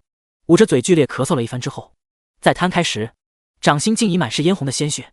这次就当是给你一个教训。萧君言走回到盥洗台前，再次认真的洗了一遍自己刚刚打了人的手，擦拭干净后才拿起台子上的精致礼品袋，转身就准备向门外走去。就在这时，厕所的门却是被人从外面非常粗暴的给一把推开了。君言，林清梦的脸上满是焦急神色，根本不管这里是不是男厕所，推开门就准备往里冲。怎么了清梦？看清他脸上的担忧，萧君言淡淡笑了笑，我听为政大哥说他们派人来找你麻烦了，我担心你。林清梦说着说着，眼角余光突然就看到了躺在墙根下正在哼哧喘气鼻青脸肿的杜天骄，当即他后面准备好的说辞便是再也说不出来了。咦，这是什么情况？这跟他想象的不一样啊。萧姐，大小姐您慢点，这里是男厕所，你不能进去，小黄手下人出手都是有分寸的，顶多就是让那登徒子受点皮肉之苦，不会伤得很严重的。林清梦身后男人的声音在不断传来，跟着还有一道颇有节奏的皮靴踢踏光洁瓷砖的声音。萧君言似笑非笑的低头看了一眼自己脚边，杜天骄此时已经把脑袋别过去对着墙面不吭声了。实在不好意思，我以为你是南境战神叫来烦我的垃圾，我跟他有点过节，只是听了一点林清梦与他身后那个还没露面男人之间的对话，萧君言就知道自己搞错了。现在瘫在自己脚边的这个大院种，很明显不是南境战神的人，但看他身手感觉很一般的样子，估计地位也不会太高。萧君言想着，对林清梦说道：“不要担心我，你看，我没有受伤。”萧君言说完，还抬起自己的双手转了个圈，但笑着朝林清梦示意了一下。只不过转圈的时候，却是不小心踩到了旁边正在面壁的杜天骄的手。嘶啊！杜天骄疼得倒抽一口凉气。呀，不好意思，没注意这边还躺着个人。萧君言似笑非笑的往后退了2步，只是他的这个笑容，却是让杜天骄的心中忍不住便是莫名涌起了一股畏惧的情绪。这萧君言当真这么无法无天吗？要知道，这里可是他们北方战区的主场啊！打了人，竟然一点担忧的神色都没有，甚至还当着战区小公主的面，又给他来了一下。第100，自己的屁股自己吃。君言，你快别欺负他了，他们平时对我都挺好的。见到萧君言这样，林清梦又好气又好笑。可这事情本来就是他们先挑起来的，虽然挨打了，但错了就是错了，真的是抱歉。我看他那一副恨不得吃了我的模样，一开始真的以为是南境战神的人，所以我才多出了点力。萧君言举起双手，神情真挚的道了个歉。杜天骄将脑袋死死顶在墙面上，脸色一阵青一阵白。多出了点力，这小子居然还有实力保留，肯定是个练家子，羞愧啊！算了算了，你没事就好。林清梦毫不避讳的跑进来，拉住萧君言的手就往外面走，边走边说：“咱们快回去吧，宴会马上就要开始了。”好，可以给我看看礼物了吗？还不行。两人手拉着手向外走，在与另外一个青年相错而过的时候，萧君言分明看到了对方眼里的错愕。这之后，他更是招呼都没打一个，就加快脚步向着厕所的方向跑了过去。萧君言毫发无伤的出来了，这怎么可能啊？韦正火急火燎的跑到厕所门口，就看到已经变成猪头的杜天骄正背靠着墙不断大口喘气，那还在不断发抖的左手背上还有半个纹理清晰的红肿脚印。卧槽，你小子怎么搞成这样了？大人，我肋骨断了，麻烦你帮我叫一下军医吧。韦正整个人都骂了。另一边，宴会大厅，萧君言与林清梦手拉手联袂出现的时候，并没有引起太多人的注意，两人旁若无人的在角落找了个空位置坐下。萧君言随手拈起面前桌上果盘里的哈密瓜，扔进嘴里的同时，微笑说道：“后面从咱们身边走过去的那个，就是你韦正大哥吧？”对，他们都是爸爸的好帮手好部下，不只是打架很厉害，排兵布阵更是一绝。林清梦也随手拿起一只草莓，小口将草莓尖尖吃掉，正准备扔草莓屁股的时候，萧君言就眼疾手快的一把拿了过来，板起脸来责备说：“草莓屁股也可以吃？你爸爸难道没有教你，不可以浪费粮食吗？”说着，草莓屁股就这样被他理所当然的吃了下去。林清梦霎时间红了小脸，只感觉两腮都跟着变得滚烫起来了，支吾着硬是说不出来话。萧君言就像看不到他的害羞一样，随手又拿起一块哈密瓜，边吃边问：“那你这个韦正大哥，在你们北方战区里，地位应该很高吧？”他是神将。林清梦又拎起一只草莓，小口咬了一口草莓尖尖，然后就小脸嫣红的把草莓屁股塞进了萧君言的嘴里，小声说道：“你不知道吗？每位战神手底下都有4位神将，爸爸这里自然也有。你刚刚打的那个，应该是他们手底下的禁卫。”萧君言心说：“难怪，原来是个禁卫，难怪那么不经打。要是神将级亲自出手，估计自己才会有压力。”萧君言思考着这些，冷不丁的就发现自己面前，不知何时竟是已经被草莓屁股给占满了，没好气的把草莓屁股扒拉到一边。萧君言哼声道：“别得寸进尺，自己的屁股自己吃。”他堂堂萧君言，怎么可能去吃别人的屁股？就算是草莓也不行。哦，林清梦的眼底闪过一点失落，开始不情不愿的吃起了草莓屁股。10分钟后，两人面前的果盘也已经见底了。林清梦这才起身，有些不舍的看了萧君言一眼，说道：“生日宴会马上要开始了，我爸蛮看重形式主义的，我等下还得上台讲讲话。”萧君言淡漠点头：“去吧，你先在这里坐着，等我忙完了再来陪你哈。”好。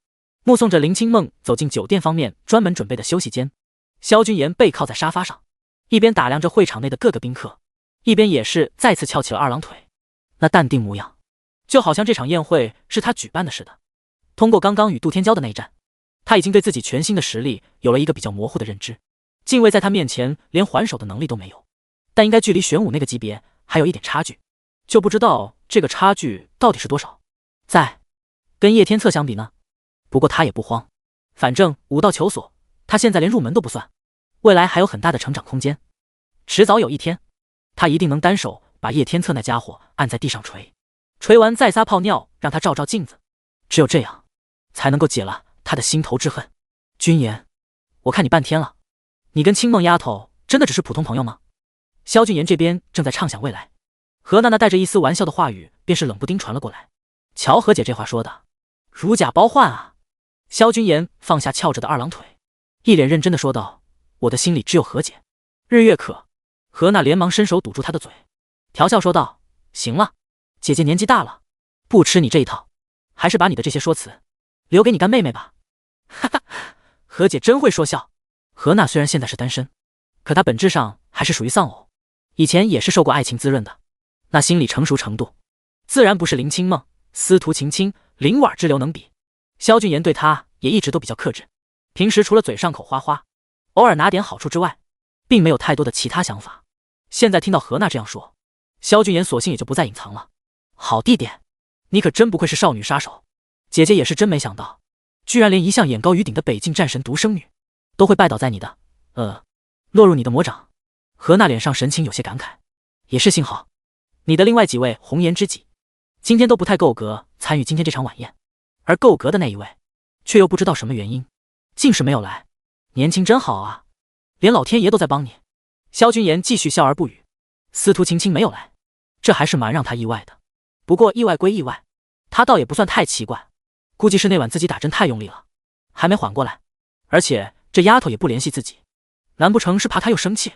算了，之后再想吧。此时萧君言更在意的还是南北两个战区的高端实力对比。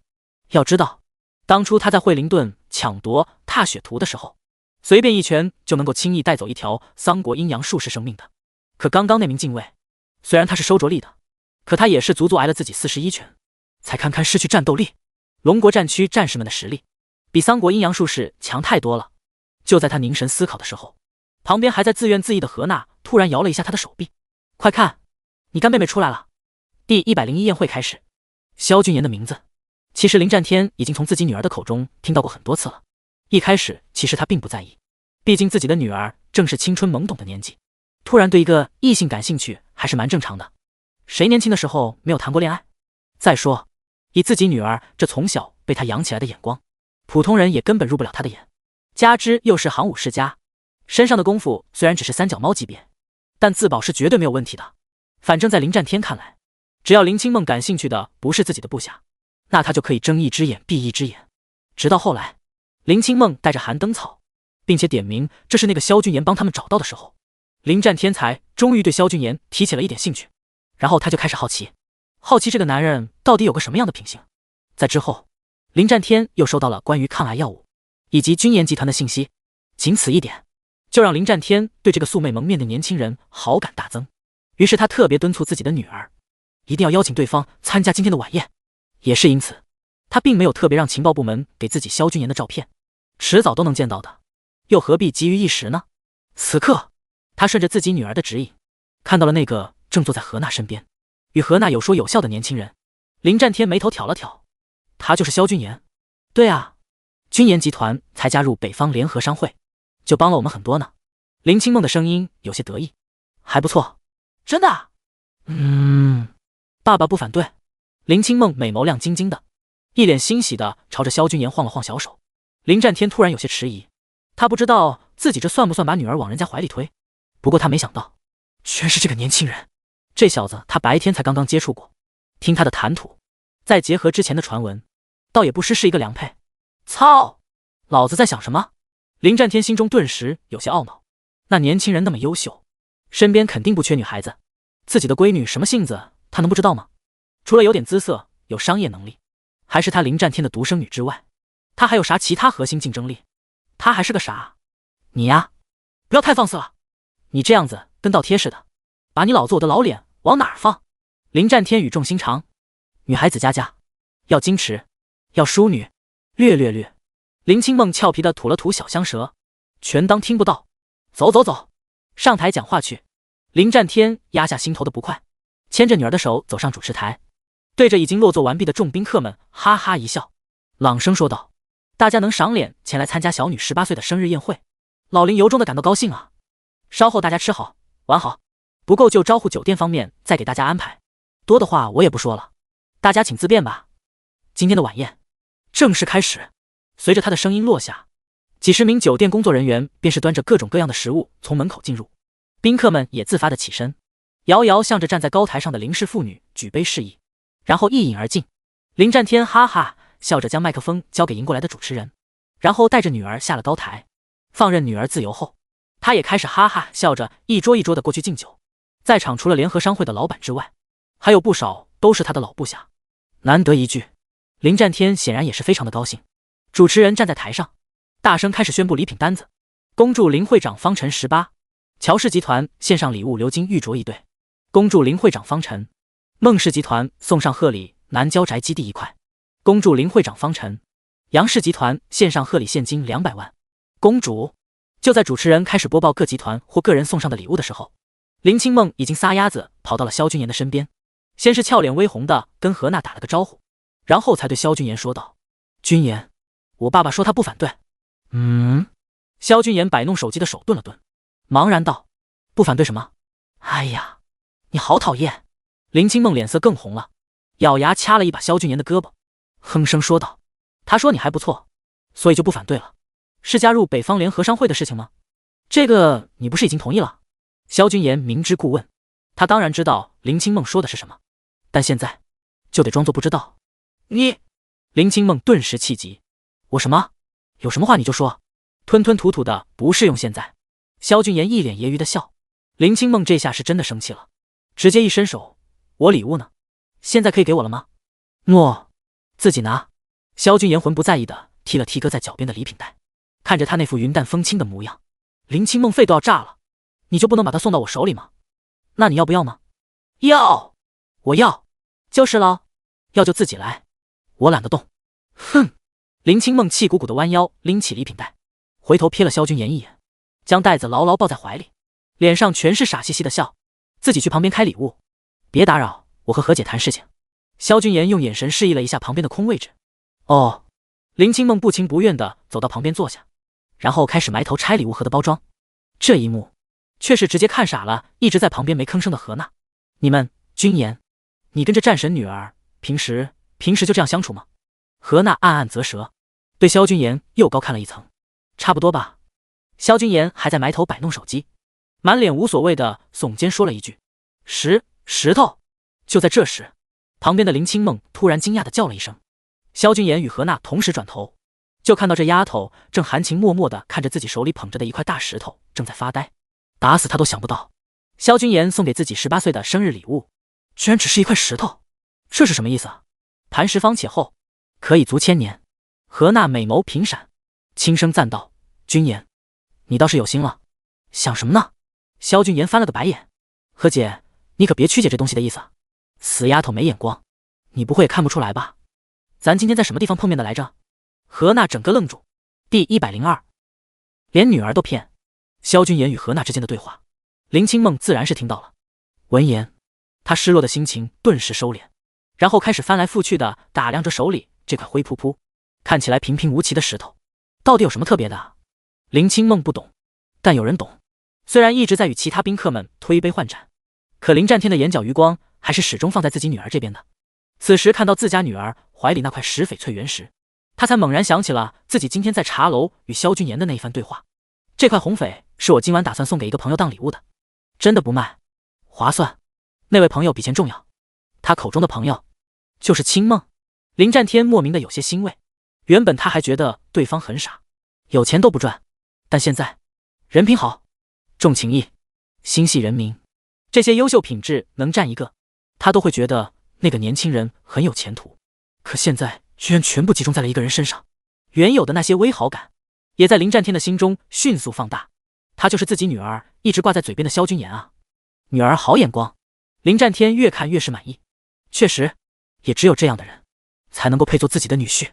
同时的，他也决定等稍后晚宴结束，就好好的和自己这位内定的女婿聊一聊。咦，就在这时，一声轻昵在场间响起。一个肥头大耳的中年男人原本还打算来找林清梦敬酒，但在看到他抱在手里那平平无奇的石头的时候，咪咪眼中顿时闪过一丝鄙夷。林会长，大家送你那么多珍贵的东西，你不看，却抱着个石头当宝贝。林清梦茫然回头，随即脸色就直接冷下来了，蹙眉寒声说道：“周董，注意你的言辞，你们那些所谓的礼物，在我心中连这块破石头的1/10都比不了。”呵，是吗？胖子揶揄的一笑，说道：“我们绞尽脑汁想出来的礼物，到了林会长这里，居然连一块破石头都比不过。林会长这样说，就不怕寒了我们广大会员的心吗？”“不怕，我就喜欢这个礼物。”林清梦倔强的说道。对方也不敢再说什么，反正今天本来就是来巴结这位战神之女，商会会长的。林清梦拿着石头，小心翼翼的走着，但又忍不住多看了几眼。确实只是个石头，虽然他是萧君言送的。乖女儿怎么了？林战天假装路过，目光看了眼林清梦手里的石头。哎呀，你看中的那小子，怎么就送了这么个破烂东西给你？听到老爸都说这话，林清梦突然有点鼻子酸楚，但又不服输的反驳道：“我就喜欢这个。”林战天嘿嘿一笑：“你喜欢就好，说不定这代表了精诚所至，金石为开的意思吗？”“真的吗？”林清梦突然就笑逐颜开了。唉，女大不中留呀。林战天心里感慨，坐到自己女儿身边，冲着不远处的萧君言挑了挑眉，然后才又扭头说道：“不过我总感觉这是萧君言那小子在路边捡的，反正你也不喜欢这个礼物，要不然爸爸帮你收着。”林战天话音刚落，萧君言特意偷听的耳朵动了动，顿时无语的直翻白眼。这个老不休，为了一块翡翠，居然连自己女儿都骗！不要，这是君言送给我的。林清梦将石头抱得紧紧的，毫不顾忌石头上面裹挟的尘土会弄脏自己的礼服，但他很快就发现了异常。咔！因为一道极轻微的断裂声在他的怀里响起。呀！石头碎了！林清梦低头，一脸惊讶地说道。紧接着，惊讶就突然变成了惊喜。这石头，红色的翡翠。林清梦曾经也见过自己的父亲赌石，此时见到这石头碎裂了，又看到里面如血般的嫣红，哪里还不懂这就是一块翡翠原石？而且红色，鲜红如血，甚至有些刺眼。印象中他老爸也有一块，不过色泽根本比不上这个。你早就知道了？林清梦眨巴着大眼睛，眼神当中瞬间充满了戒备。以老爸的见识，一定看得出这是原石，而且说不定早就知道这里面有翡翠。想起刚刚老爸的操作，他想坑自己的红翡，不然为什么会拉下老脸来跟自己讨要？可恶啊！还可。林战天尴尬的摸了摸鼻子，明明差一点就能到手了，好死不死的，怎么这个时候裂了呢？爸，你小点声，这么多人在呢。林战天老脸微红，这边父女俩正在对话，另一边之前的周董却是勾结了几个社会名流，在私下讨论，这林会长宁愿要一块破石头，也不看我们的礼物。唉，管这个干嘛？咱们送的东西再贵，本来也入不了北境战区小公主的眼呀。思聪，你这样说就不对了，入不了是入不了，现在被一块破石头比下去，这不是羞辱人吗？那倒也是，勤奋啊，要不咱们去找几个妞吧，这里也懒得待了。可以啊，我叫我的妞出来。就在这时，林战天威严的眼神在众人脸上扫过，一把将女儿拉起来，大声说道：“乖女儿，你就给这些没有眼力见的人看看，这到底是块什么石头？”第103军言，能陪我跳第一支舞吗？众人齐齐脸色一白，知道被林战天偷听到讲他们坏话，估计要得罪北境战神了。马德，明明隔了7、8米距离，这老头是怎么听到的？都说战神级乃是将龙国武术修炼到巅峰的人，难不成这些人还有顺风耳？也知道林战天要给他出头，但林清梦还是一脸娇羞的低下了头。爸爸，这样不太好吧？只不过话虽然是这样说，可他脸上洋溢的喜悦和自豪还是肉眼可见的。这是萧君言送给自己的第一个礼物，是一块连他爸爸都眼馋的石头啊！此时的翡翠原石已经断成了2截，被林清梦一手一块捧起在手里，内部的嫣红在宴会灯光的映射下璀璨生辉。看清这石头的内部，在场无数老板们顿时全都瞪大了眼睛。红翡翠，极品红翡翠！在场不少老板平日没事也喜欢玩赌石，又哪里会不知道这块石头的价值？怎么样，还有人说它是垃圾吗？林战天很满意众人的反应，笑得合不拢嘴。自己女儿有面，那就是他有面，他就是要当众打这些人的脸，同时也让他们知道自己女儿的眼光到底有多好。你们不是觉得这石头是垃圾吗？你们不是质疑为什么我女儿不理你们吗？现在看到了吗？谁才是垃圾？地皮、宅基地，整个北方都是他的。至于现金，北方战区每年的战区开支都是100亿就算的。他临战天贵为龙国北方战神，缺这180万的吗？他缺的是这块有价无市的极品红翡翠啊！是我们眼拙了，请战神息怒。是啊，没想到这居然是一块翡翠原石，当真是应了那句人不可貌相啊！战神息怒，我们知道错了。战神息怒，一众老板们顿时讨好的笑着，同时也是心中庆幸他们刚刚没有真的离开，不然就坐实了有眼无珠的事情，还会彻底被北境战区拉黑。知错能改，善莫大焉。你们吃也吃的差不多了，再休息一下就开始自由活动吧。林战天乐呵呵的一摆手，不再理会那些脸现愧疚的各大集团老板们，带着林清梦坐到了萧君言的身边。好小子，林战天老怀大慰，早先我跟你买，你说你要送朋友，多少钱都不卖，原来就是送我宝贝女儿啊。林先生见笑了。萧君言坐直了身体，毕竟是北境战神，自己作为晚辈还是要懂礼貌。我当时不知道您的身份，冒犯了您，还望您不要怪罪。怪罪？当然要怪罪。哪知道萧君言原本就是客气一下的话，林战天居然就直接顺杆爬了，认真说道：小子，我现在挺生气的，你得赔我一块红翡，品质还不能比这个低，不然我就把你从商会里赶出去。萧君言闻言瞪眼。爸！林清梦立马就不乐意了，他当然知道自己爸爸是在开玩笑，可看到他欺负萧君言，他就是气不过。嘟着嘴，林清梦撒娇道：我不许你欺负他。哟，这都还没嫁过去呢，胳膊肘就开始往外拐了。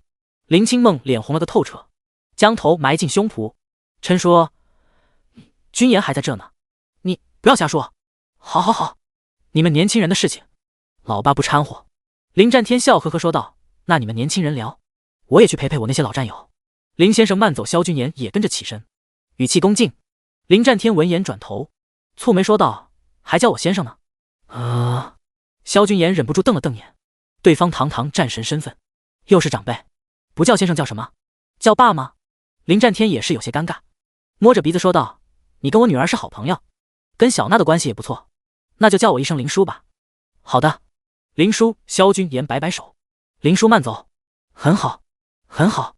三人目送林战天离开，何娜直到这个时候才冷不丁开口，眼神揶揄：君言，你这礼物别有用心啊。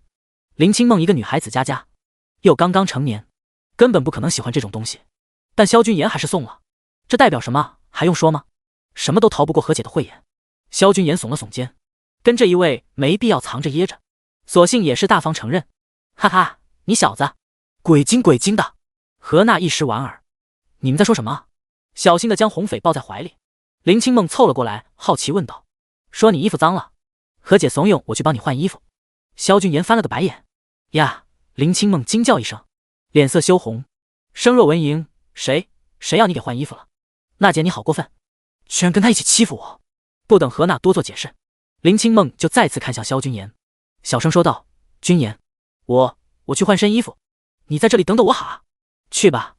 萧君言淡笑，随后两人看着他那欢快雀跃的背影逐渐消失，何娜才终于找到机会开口：君言啊，虽然姐姐不介意你当着姐姐的面撩妹，但是你拿姐姐当枪使就有点过分了吧？何姐说笑了，我就是逗她。萧君言也是有些无奈，自从惠灵顿回来之后，我感觉他就突然变了，那是变好了还是变坏了？何娜目光闪动，有些好奇地问道。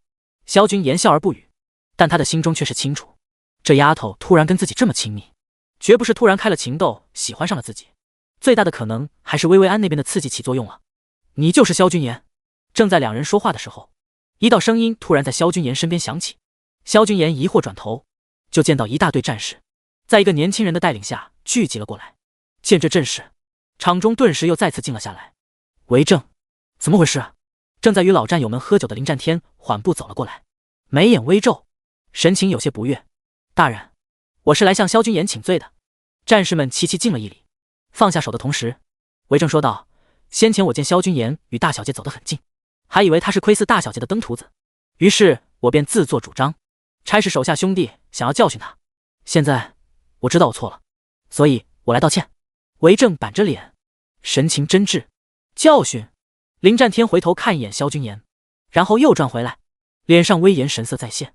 冷着脸说道：“你们真是好大的胆子！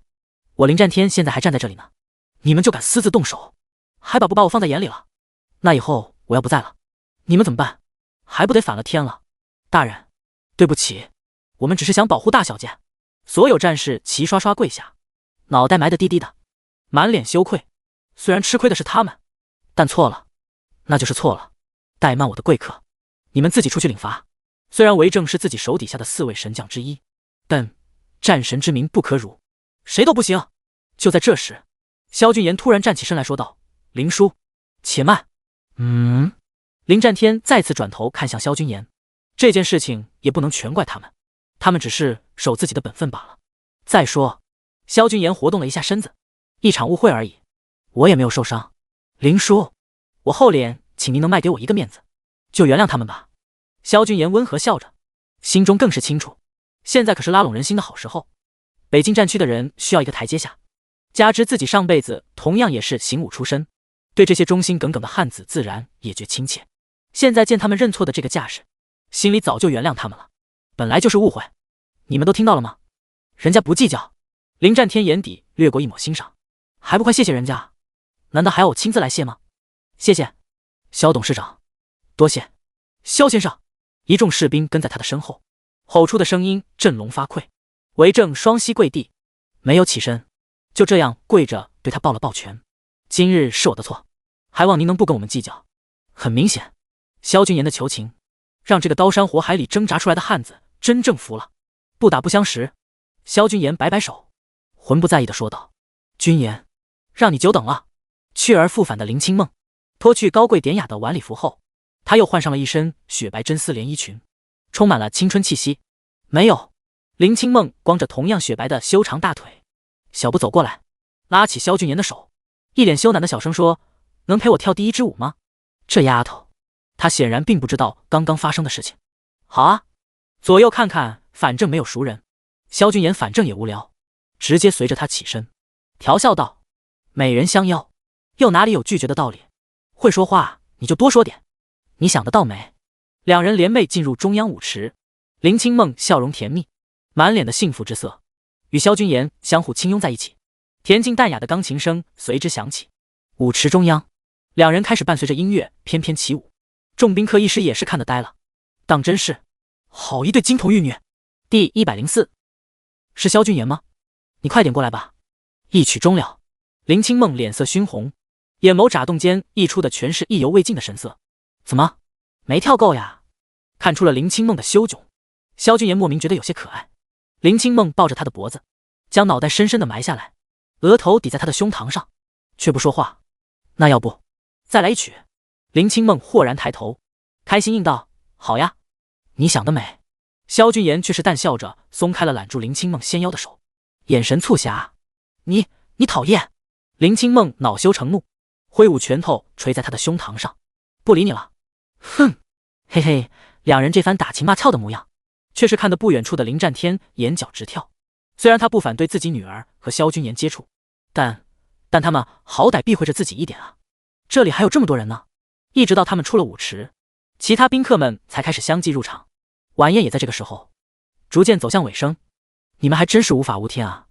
萧君言带着笑脸气呼呼的林清梦回到何娜身边，何娜就连忙站起身子，直接开口：“得，你们自个儿在这坐着吧，龙一会还有很多事情等着我，就不在这里做你们的电灯泡了。”何娜说完，又走到萧君言身边，贴着他的耳朵轻声说道：“清梦丫头从小没有母亲，你在外面有多少女人我不管，但你绝对不能负了她。别怪姐姐没提醒你，如果你真的欺负她了，那整个北方军区都将会是你的敌人。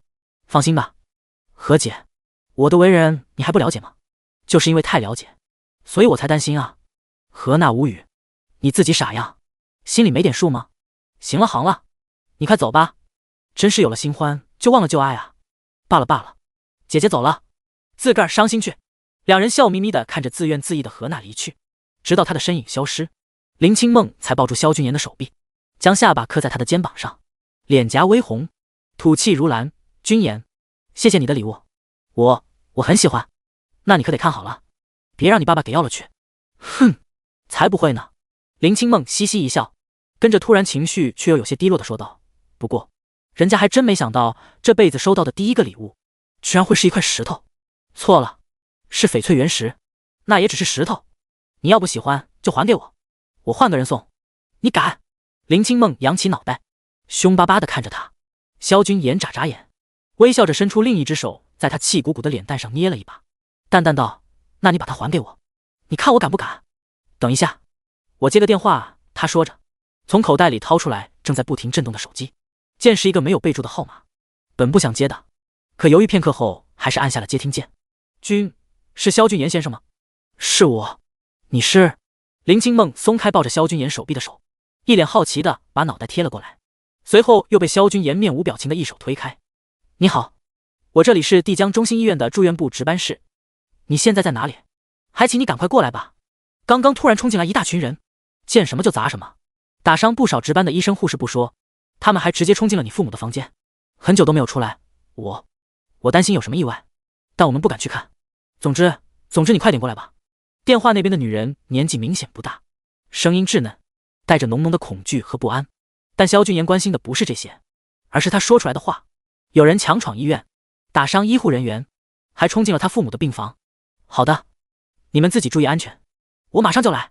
放下电话的时候，萧君言的脸色铁青。君言，发生什么事了？没什么。清梦，我不能在这里陪你了。萧君言说着起身，但刚刚站起，林清梦就一把拉住了他的手。有什么事情是不能跟我说的？你我之间还用得着这样吗？萧君言身子一顿，有人冲进了中心医院，打伤医护人员，这跟你有什么关系？我父母在那里。林清梦猛地怔住，反应过来后连忙起身，一脸紧张地说：那我跟你一起去。萧君言回头看了他一会儿，点头，好。有林清梦跟着，想来南部战区的人也不敢太过分，没有半点想要利用他的想法。萧君言当初加入北方联合商会的时候，那纯粹只是为了自保，但现在与林清梦的这一番接触下来，两人间的关系竟是不知何时走到了这一步。不过这也算是好事吧。大小姐，你们要去哪儿？宴会还没结束呢。两人来到宴会厅门口的时候，韦正恰好就在这里巡查，见到他们出来，立马就迎了上来。一方面是萧君言帮他们免去了皮肉之苦，他还没来得及谢谢人家；另一方面，作为北方战神座下第2号神将，职责让他实在是没有办法眼睁睁地看着自家大小姐在这么晚的时候跟另外一个男人出去。就算那人是萧君言，但只要两人还没成亲，那就是不行。韦正大哥，君言的爸妈有危险，我们要赶快过去，你快让开。林清梦一脸的焦急神色，不知道的还以为是他爸妈有危险呢。有危险？韦正视线与萧君言对上，忍不住便是瞳孔一缩，好有杀伤力的眼神。他清晰地看到了萧君言一直深埋在眼底的滔天怒火，祸不及家人，可叶天策居然三番两次的让人去搞他的父母，这已经不是仇恨不仇恨的问题了。并且萧君言自问他们萧家并没有对不起叶天策那所谓的叶家，叶天策的家人是自己承受不住商业竞争失败的打击，心理承受能力太差，才会选择自裁。如果这种事情都要算在他们萧家头上的话，那他也活不到这么大了。我跟你们一起去。意识到了事情的重要性，韦正也是一脸肃然地说了一句，然后转身在前面开路，并且在行进的途中，他还在不停地对着周围的守卫战士发出指令。此一去，一是为了还萧君言先前在宴会上的人情，二也是为了守卫自家小姐的安危。中途他还不忘安排值守人员换房，所有一切都安排得井井有条。萧君言脚步沉重地跟在他的身后，目光却是频闪，不愧是战区神将。林清梦说他们排兵布阵很厉害，之前还没什么感觉，直到他才算是真正见识到了。等来到露天停车场的时候，他们身边的战区战士已然到了30位之多。第105北境兄弟们的支持，空无一人的街道上，一队全由战区吉普组成的车队在疾驰。萧君言坐在头车的后排，他的左手被林清梦抱在怀里，后者正在他的手心不断画着圈圈，这是他现阶段想到的最能安慰萧君言焦躁内心的方式了。副驾上的韦正也不时偏转过头，一脸的欲言又止。想问什么？问吧。看出了他的疑问，萧君言放下手机，头也不抬地说道：明晓溪的电话没打通，刚刚医院的电话来得很蹊跷，再加上他关心则乱，没有询问清楚。按理说就算真的出了事，那也应该是明晓溪给自己打电话才对，又怎么轮得到医院方面呢？他并不担心明晓溪的安危，毕竟就叶天策在原著中对他的在乎，伤了谁都是不会伤到他的。但就算有明小溪在场，叶天策如果要动手，靠他也是拦不住的。那自己的父母可就悬了。该死的叶天策！想到这里，萧俊言没来由的就是一阵烦躁。只是电话打过去却如石沉大海，没有得到半点回应。没想到萧俊言干脆就换成了发信息的方式。萧俊言，刚刚副驾上，韦正先是喊了萧俊言一声，见他视线望过来，才有些尴尬的笑道：刚刚真是多谢你了，要不是你，我们免不了要受一顿皮肉之苦。客气。萧俊言说着，将注意力重新放到手机上。韦正大哥，你什么事情要谢俊言啊？见到韦正的态度，林清梦在一旁满脸好奇地问道：这不是当时在厕所认错人了吗？后来我越想越觉得过意不去，就索性带着他们去找萧俊言认错了，结果忘了大人当时也在场，这不就被抓了吗？韦正不好意思地笑了笑。你知道大人性子的，要不是萧俊言帮我们求情，他肯定会狠狠罚我们的。北境战神治军之严格，那是龙国所有战区战士们的共识，有错就要认，挨打要立正。这句话更是被他们北境所有战士奉为真理。就这事啊？林清梦也笑，摇着萧俊言的手臂鼓励道：你放心吧，军言大度着呢，而且他跟咱们一样，也是心系人民心系国家的。就拿那个抗癌药物来说，他定那么低的价格，就是想让所有患了癌症的病人都能吃得起药。林清梦将萧俊言的手臂抱在怀里，眼眸转动间溢出来的全是得意。抗癌药物，军研集团是你的？韦正再次怔住，随即恍然，我说你怎么和何娜会长走得那么近？原来你就是那个萧俊言。他之前只是觉得萧俊言这个名字有些耳熟，直到现在才反应过来，原来他就是那个萧俊言。再次看向萧俊言，韦正肃然起敬。抗癌药物是最近受议论最多的一件事情了，甚至他手下有的战士家里有患了癌症的病人，现在都在吃这个药，并且病情也得到了极大的改善。虽然不能一次见效，但病症有所好转却是毋庸置疑的。关键，这救命的药居然还很便宜，良心啊！萧兄弟放心，你帮了我们这么多，又原谅了我们之前犯的错，等下有什么事情，我们一定给你出头。嗡！萧俊言刚想说话，一直攥在手里的手机就响了。他拿起一看，眉头立时便是紧紧地皱了起来。明小溪回信息了，但他不在医院。妈的！萧俊言攥着手机，突然骂了一句。明小溪回家拿换洗的衣服，刚刚在洗澡，他不在医院里。原先还不敢太确定，现在他又哪里不懂，一定是玄武派人一直守在医院门口，看到他离开，就立马带人冲进去了。现在还把病房门给关起来了，里面发生什么还用想吗？操！萧俊言忍不住再骂一声，对着司机催促道：能再开快一点吗？发生什么了？韦正连忙开口发问。萧俊言冷笑了一声，眼神冰冷，强冲医院，殴打医护人员的，如果我所料不错，应该是南部战区的人。什么？韦正猛然回头，诧异问道：南部战区？为什么？你跟他们有仇？不等萧俊言说话，韦正就把自己的胸脯拍得梆梆响。萧俊言，你放心，这件事情我们北方战区替你扛了。好，这一次不用他再催促。韦正显然比他更急。小吴，开快点，再通知我们所有在中心医院附近3公里内的所有兄弟，放下手头所有事情，全都给我到中心医院集合。战区吉普一路疾驰，递将中心医院。萧俊言等人赶到的时候，已经又过去10分钟了。他心急如焚，下车之后招呼也没打一个，就率先越过正在医院门口整队集结的一众北方战区战士，向着住院部的方向赶去。快！所有人跑步前进。韦正跟在他的身后，伸手一招呼，100多名战区战士便是齐齐转向，然后在头兵的带领下有序地开始跑步前进。直到此时，他才有心思转头瞟一眼停在另一边停车场的同款战区吉普。果然是你们！看到这些战区吉普，韦正嘴角忍不住也是掠过一抹冷笑。堂堂战区队伍居然带头强闯中心医院，他简直耻与为伍。咦，还有神将？正准备走，韦正却又突然看到了停在最前面的一辆战区吉普上的战刀标志，他顿时就是一愣，对付一个普通商人，居然还需要出动神将，欺人太甚。第106再战玄武，浩大队伍在夜色下行进，萧俊言却等不了他们。他刚冲到住院部门口，一眼就看到了不少人正抱在一起默默哭泣，还有正在四处救治伤员的中心医院医护人员，地上墙上都是还没有干涸的血迹，各种医疗器械与药品更是撒得遍地都是。拯救一个字，乱。这帮畜生！萧君言冷脸咬牙。路过值班室的时候，见到了那个给他打电话的值班护士。萧君言，你快去看看吧，他们在里面好久了都没有出来。护士看到他，顿时有些焦急的大声喊道：这些日子，他们住院部门每天都能收到各种萧家送来的零食水果。萧家不只是对医护人员，对那些看护自家病人的陪护人员也非常的客气，时不时还会分发一些物资等等东西。再加上这里还住着很多癌症病人，吃的就是他们君言集团生产的抗癌药物，所以整个住院部，不应该说整个帝江，整个龙国的民众对萧家的人都只有好感。所以在知道那些人是冲着萧振阳夫妇来的时候，整个住院部上到值班医生，下到陪护人员，全都冲了出来想要阻止，然后口角变成肢体冲突，这才有了眼下如此惨烈的一幕。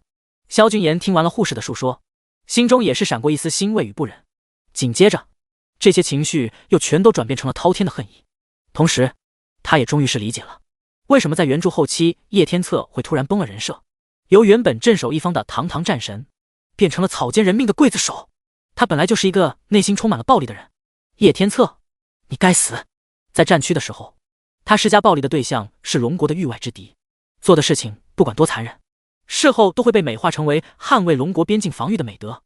但只要他回到都市，回到这种平静祥和的生活氛围当中，那迎接他暴力品性的就是龙国民众了。君言。就在这时，林清梦终于带着韦正等人赶到，然后一群人有一个算一个，全都被面前的场景震撼到了。他妈的，老子刚刚还以为回到了战区医院呢。韦正面色震惊的喃喃一句。偌大一个住院大厅，目之所及，遍地都是伤员，哀嚎四起。你们来的正好，快帮忙救助伤员。萧君言指了指值班室里的小护士，后者忍不住缩了缩脖子，眼眸当中溢出的除了不信任之外，就剩下浓浓恐惧了。快别愣着了，快救人，快快快！林清梦虽然心中震撼，但他也是很快就反应了过来，伸手向后一招，北区的战士们便开始不断涌入大厅，先分出一部分前去观察和救治伤员。简单把他们包扎好之后，战士们也已经把受伤的人员按照伤势轻重分类好，然后守在原地等待医护人员。同时不少战士更是在林清梦的指挥下开始自发地收拾起了战场。我爸妈还在病房里。见一切进入正轨，萧君言这才缓缓直起身子，脸色郑重。他们在等我。君言。林清梦在他身后叫了一声。没事，这里更需要你。萧君言揉了揉他的头发，淡笑道，我去就来。小心。好。萧君言心急如焚，没再多说什么，直接迈开脚步就朝着楼上奔去，一路奔到7楼。刚从消防通道拐进走廊，他一眼就看到了正在走廊尽头默默抽烟的玄武。玄武。萧君言瞳孔微缩，再次见到玄武，他的心中没有畏惧，只有滔天的仇恨和满腔的怒火。他开始向着玄武的方向走去，渐渐的，走变成了跑，跑又变成了冲刺。对面的玄武直到这时也终于动了，开始向着他迎过来。住院大厅。韦正大哥，我怎么没有看到突袭医院的人呢？他们都在哪里？刚刚给一个伤员包扎完的林清梦忍不住抬头望了一眼楼上，眼底深处写满了担忧。是啊，他们呢？韦正闻言愣了愣，车还在，人就不可能走，可不在1楼，那能在哪儿？大小姐，萧兄弟的父母住在哪一层？意识到了不妙，韦正连忙出口问道。不，林清梦也跟着呆了一下。萧君言父母住院的事情，他先前并不知道，自然也未曾来过，他又哪里知道呢？我知道。就在这时，刚刚被他包扎好的伤员突然开口，声音虚弱地说，萧老爷的病房在7楼716号房间，那些打伤了我们的家伙，我刚亲眼看到他们都上楼去了，我听他们说了，他们就是来找萧老爷的。糟了！林清梦瞬间反应过来，脸色顿时变得极差，他们肯定是在等着君言自投罗网呢。韦正大哥，你快去帮他，这里有我就够了。好。韦正闻言没有迟疑，保证说道，大小姐放心，有我在，我绝不会让南京那帮鳖孙伤害到君言兄弟的。他说完便直接向着楼梯间的方向冲去。住院部7楼，走廊中间靠后的位置，大约倒数第4间病房的地方，萧君言与玄武终于相遇，两人大打出手。第一阶段少有的几次碰撞，都是萧君言被动抵挡玄武的拳头与鞭腿。尽管他现在实力有所长进，但对上玄武显然还是有些不太够看，不论是速度还是力量，此时的他都处于下风，又避开了玄武一式势大力沉的百拳攻击。萧君言弓着腰，急冲一步上前，抱住玄武的腰部，再以迅雷不及掩耳之势拧动自己腰身，将玄武高高举过头顶。砰！他的身子顺势后倒，下压，一记背摔完成。但收到的效果却是微乎其微。两人先后起身，脸先着地的玄武却是半点看不出不适，甚至连鼻血都没有流。果然是个厚脸皮，这样摔都没事。萧君言晃了晃脑袋，脸色阴沉。此时的他正脸上挨了2拳，右眼角和左边的嘴角都已经被划破，开始淌血了。你也不赖，跟小强一样。玄武此时心中也很震惊，曾经挨他2拳就倒在地上爬不起来的萧君言，这一次却能与他有来有回的打这么久，进步可谓神速。难怪自家大人会将萧家列为他们的头号大敌。要真让他这样成长下去，那还得了，不能再拖了，今天必须废了他。小子，受死！玄武大喝一声，冲将过来，双手紧紧攥住萧君言的衣领，提着他向走廊的墙上甩了过去。砰！哗啦啦，萧君言只来得及将脑袋低下，身子就被玄武给直接甩在了墙上的消防柜上。一阵钻心的剧痛传来，再随着玻璃碎屑一起摔在地上，几片玻璃破片甚至还划伤了他的脸，鲜血再次溢出，顺着他的脖颈滑落，从里面染红了他的衣服。给我死！不等他爬起，一只皮靴就出现在了他的眼前。萧君言只来得及交叉双手护住头部，下一刻一股沛然大力就顺着他的手臂传了过来，他整个人也被这一脚踹得滑出去了3米多远。还可，萧君言想要爬起来，但尝试了几次都失败了。他的全身骨头在这一刻都像是散架了一样，根本提不起一丝力气。又失败了。萧君言知道自己的极限已经到了。玄武狞笑着一步步向他走来，但是很快他就忍不住面色一变，一股阴风正从他的身后快速袭来。虽然没有回头，但只从攻击气势上，他也能感受到这一击的威力。躲！玄武矮身躲过身后的袭击，再抬头时就见到韦正此时已经站在了萧君言的身前。玄武，你太过分了！此时的韦正心里也是一阵懊恼，他明明都看到对方的车子了，可言到头他却居然能有把这么重要的事情给忘记了，真的是该死。微微偏头观察了一下此时的萧君言，韦正心中自责更甚，车上还跟人家拍着胸脯保证过，结果现在这是我们南方战区和萧家的私事，我劝你最好走远一点。玄武站在原地没动，但脸色也很凝重。这件事情如果处理不好，极有可能会演变成南北2个战区的冲突，他一个神将可担不起这样的责任。不好意思，今天萧君言我北区保了。韦正咬牙说着，但他的表现同样也很克制，毕竟两人一旦在这里动起手，那牵扯就太大了。罢了，反正我们事情也办完了。玄武沉默着，最终还是选择退让。如果南北战区开战，他不好向战神交代。玄武是他怕，而是他们此行的目的基本都达到了，向着病房方向吹了声哨子。很快大队战区战士就从病房当中队列齐整地走了出来。韦正，今天这事情不算完。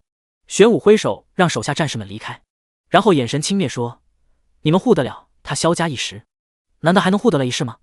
总有不在的时候吧，你看我到时候会怎么整他们。敢来就来，希望北境战区的怒火你南境承受得起。韦正咬牙切齿，恨不得一拳捶烂玄武那可恶的嘴脸。堂堂一境战区，形势竟然如此下作，希望我南境的怒火你们也能承受得起。玄武背着手，脸上挂着肆意的笑，倒退着走到楼梯间门口，又朝他们比划了个抹脖子的动作，这才彻底消失在两人面前。这个玄武，韦正走到萧君言身旁，蹲下来就想要搀扶他。萧兄弟，你没事吧？别管我，去看看我爸妈。一脸痛苦地坐起身子，背靠墙喘着粗气。萧君言朝着不远处开着门的病房，对韦正说道，韦正，快看看我爸妈怎么样了。行。第107，我要报仇。君言，疼不疼啊？林清梦担心萧君言的安全，所以在安排好大厅的事情之后，便率先一个人跑了上来。见到萧君言受伤，林清梦当即蹲在他面前，熟练地给他的伤口止血。没事了，先扶我起来。林清梦闻言，连忙一毛腰缩进萧君言怀里，用自己的肩膀撑着他站起来，然后两个人就这样摇摇晃晃地向着病房走去。这么久了，里面都没有动静传来，也不知道自己爸妈到底怎么样了。颤巍巍地来到病房前，手扶着门框，萧君言一眼就看到了正在给自己母亲把脉的韦正。见他眉心紧锁，萧君言心里突然咯噔一声，怎么样了？韦正转过头，脸上全是凝重，不容乐观。萧君言挣扎着迎过来，扑倒在母亲的床上。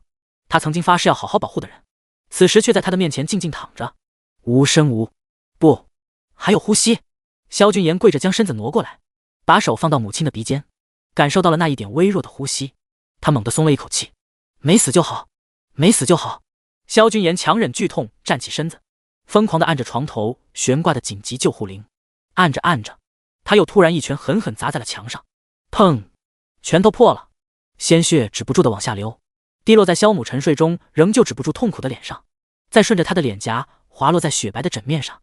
他咬牙，虽然破了相，却依旧难掩清俊的脸上也已憋得通红。该死，该死！阿姨的情况还好，就是叔叔。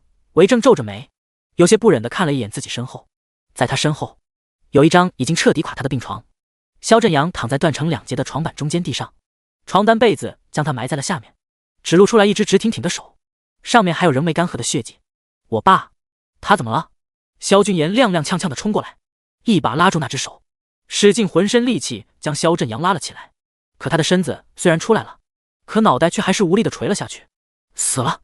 萧君言忽感心中一痛，伸出颤抖的手朝着他的鼻翼探去，有呼吸，有呼吸，没死！萧君言惊喜地叫了出来，只要他们没有死，那就还有救回来的可能。我会医术，我会急救，该怎么做怎么做，该怎么做。然而看着自己早已经被鲜血染红的手，萧君言的大脑却是在这一刻猛然变作空白。我试过了我们战区里的几种急救方法，但似乎并不管用。韦正皱着眉说完，忍不住又叹一口气。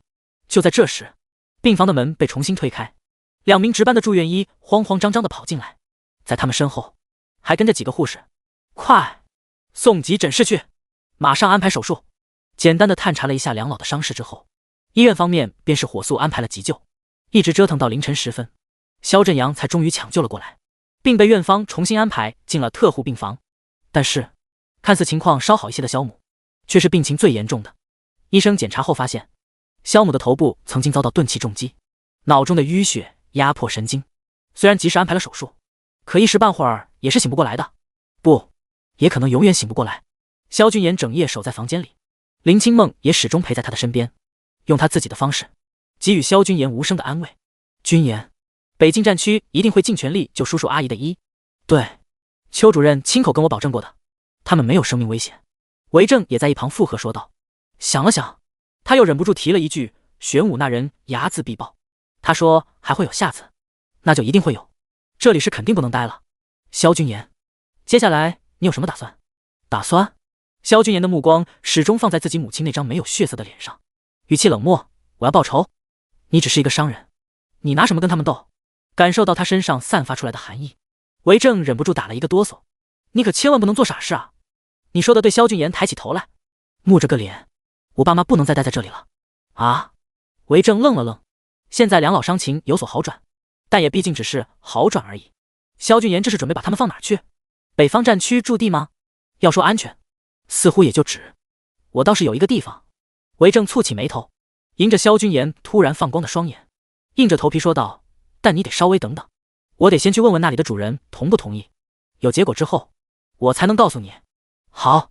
萧君言眯着眼缓缓点头，那你先回去休息吧，在这守一晚上了，你撑得住？我们大小姐可撑不住。韦正忍不住又说。林清梦闻言连忙投过去一道警告的眼神，鼓着脸说，我撑得住，怕了你了。萧君言也懒得劝林清梦，他转头看向韦正，我爸妈这里就暂时拜托你安排人照顾了，你放心，我不会让这种情况再次发生了。韦正拍着自己的胸脯，我回去就调集队伍，把整个医院都围起来，没我的允许，一只苍蝇也别想飞进来。谢谢。萧君言闻言点头，露出一道安心的笑。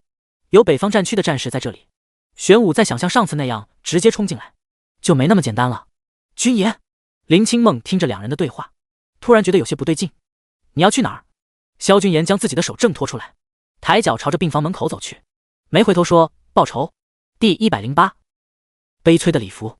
帝江法网局重案组总部，浑身缠满绷带的李福坐在轮椅上，被清晨的第一缕阳光刺得忍不住眯了眯眼睛。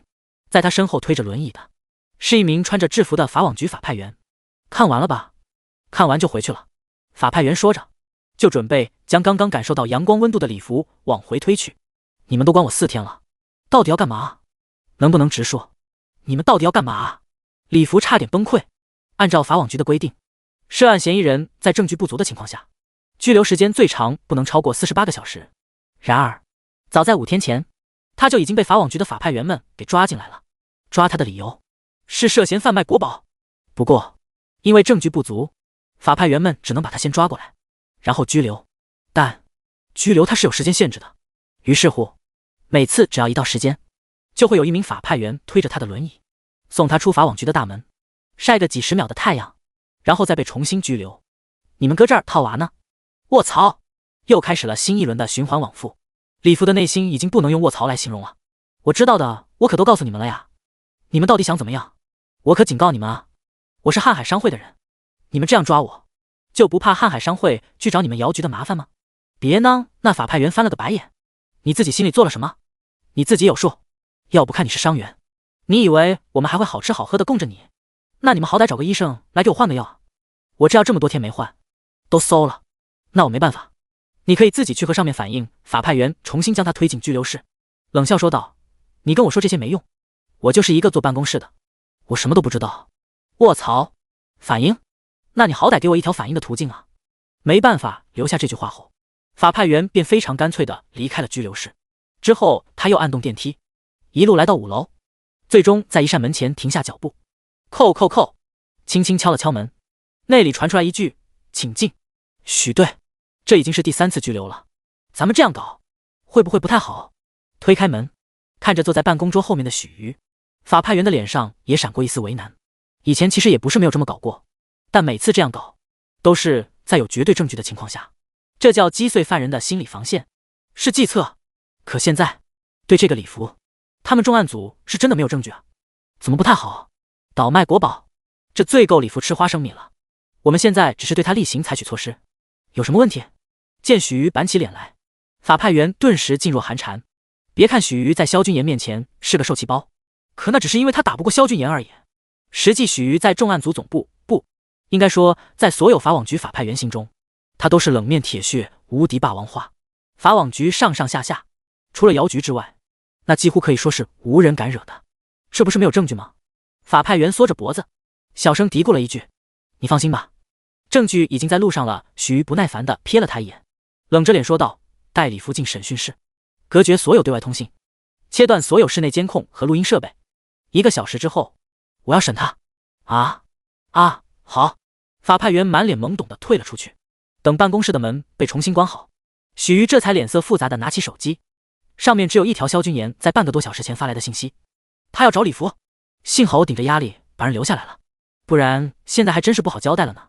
许瑜有些开心地捧着手机，他才不管萧军言找礼服到底干嘛，反正他要找，那自己就给他准备好就行了。这件事情我办得这么漂亮，稍后可得想办法让他把衬衫钱给我抵了才行。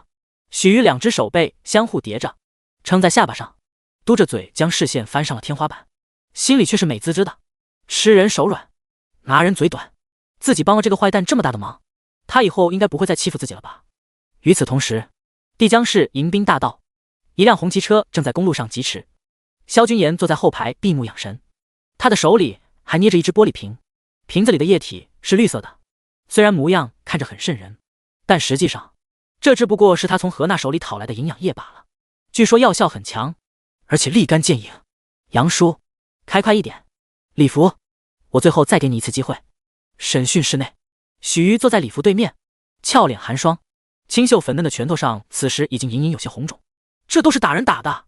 在他对面，礼服色缩着身子，鼻青脸肿，浑身上下散发着刺鼻的恶臭，支吾着不知道该说什么。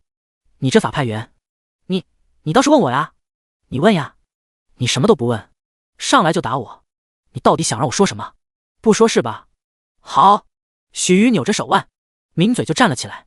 10分钟前，正在办公室处理琐事的他，再次收到萧军言的电话，后者许诺给他1顿饭外加衬衫不用还了的好处，让他去审讯室痛殴礼服。于是就有了先前发生的一幕。作为从业多年的法网局法派员，特别还是重案组的组长，许瑜下手自然是非常狠辣的，粉嫩嫩的拳头看着好看，威力更是巨大。只是几拳，就将本就重伤未愈的礼服给打哭了，一把将礼服掀翻在地上，用特意换上的高跟鞋的鞋跟，重重的一脚跺在了礼服的大腿上，惨叫声霎时响起。我真的什么都不知道啊！礼服痛苦哀嚎着，下意识的就伸出了被绷带绑在脖子上的手，但很可惜，他够不着。许玉翘脸上闪过一丝快意，其他法派员不知道，可他却是知道，面前的这个礼服是真正的国家的罪人，证据确凿，所以他下手半点不留情，拔出深深插进礼服大腿的鞋跟，又是一脚直接踢在了他一直想缩起来的肚子上。啊！礼服再次惨嚎出声，鼻涕混着眼泪流得满脸都是，果然是条汉子。这样打都不说，许瑜摆摆手，脸上满是玩味。罢了，今天就先这样吧，等我休息会儿，吃了饭我再来打你。礼服捂着肚子，欲哭无泪。第109打针。组长，外面有人找你。许瑜正在总部食堂吃饭，突然一个小派员就走了过来，在他耳边说道。顺着派员的视线，许瑜看到了正在食堂门口盯着他的萧君言。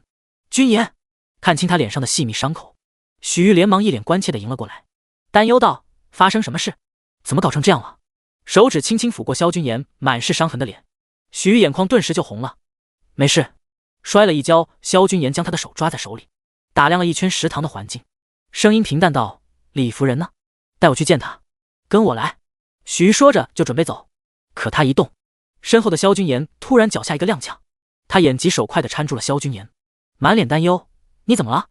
刚不是说了？摔了一跤，萧君言摆摆手站起身，额头冷汗却是冷不丁全流出来了。与玄武的一战，萧君言受伤严重，事后也没有休息，在病房里守了一夜，现在更是龙一会、法网局的跑，种种疲累加在一起，要不是他修炼了武道求索，不然早就撑不住了。摔着哪儿了？看过医生没有？要不要紧？许瑜再次追问，说着说着脸却更红了。萧君言这近在咫尺的浑厚男子气息，让他深深的迷醉。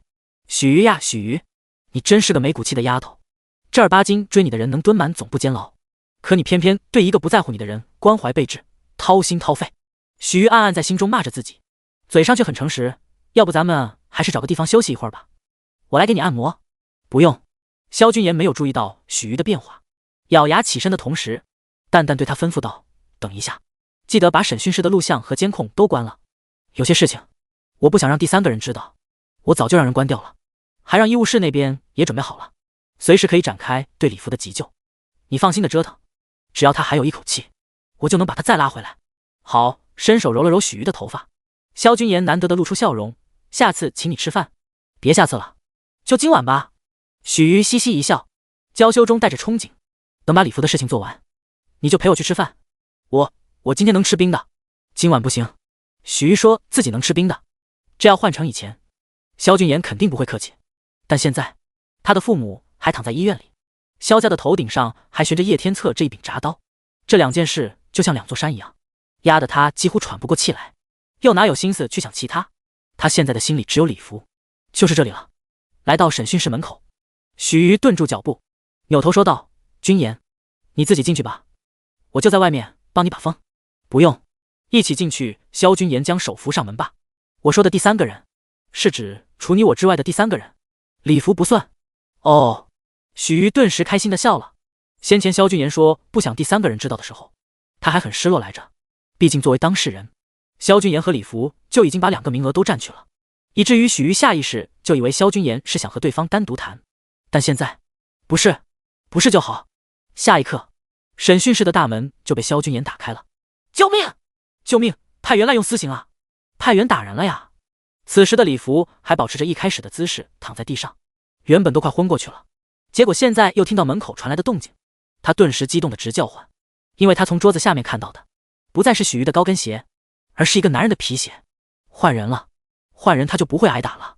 但是很快，他就看到了一张莫名有些熟悉的脸出现在了自己面前。萧君言居高临下的看着他，脸上表情似笑非笑。李福，知道我是谁吗？萧君言，你是萧君言。李福下意识的蹬了几下腿，拼命想要挪动身子远离这张脸，可萧君言并没有给他机会，绕过桌子就大步朝他走了过来，抓起他的腿，一手肘就直接砸了下去。萧君言一拳就能打死桑国的终极阴阳术士，那力道可想而知。咔嚓！啊！嗯嗯嗯，李福疼得差点就要咬断自己的舌头了。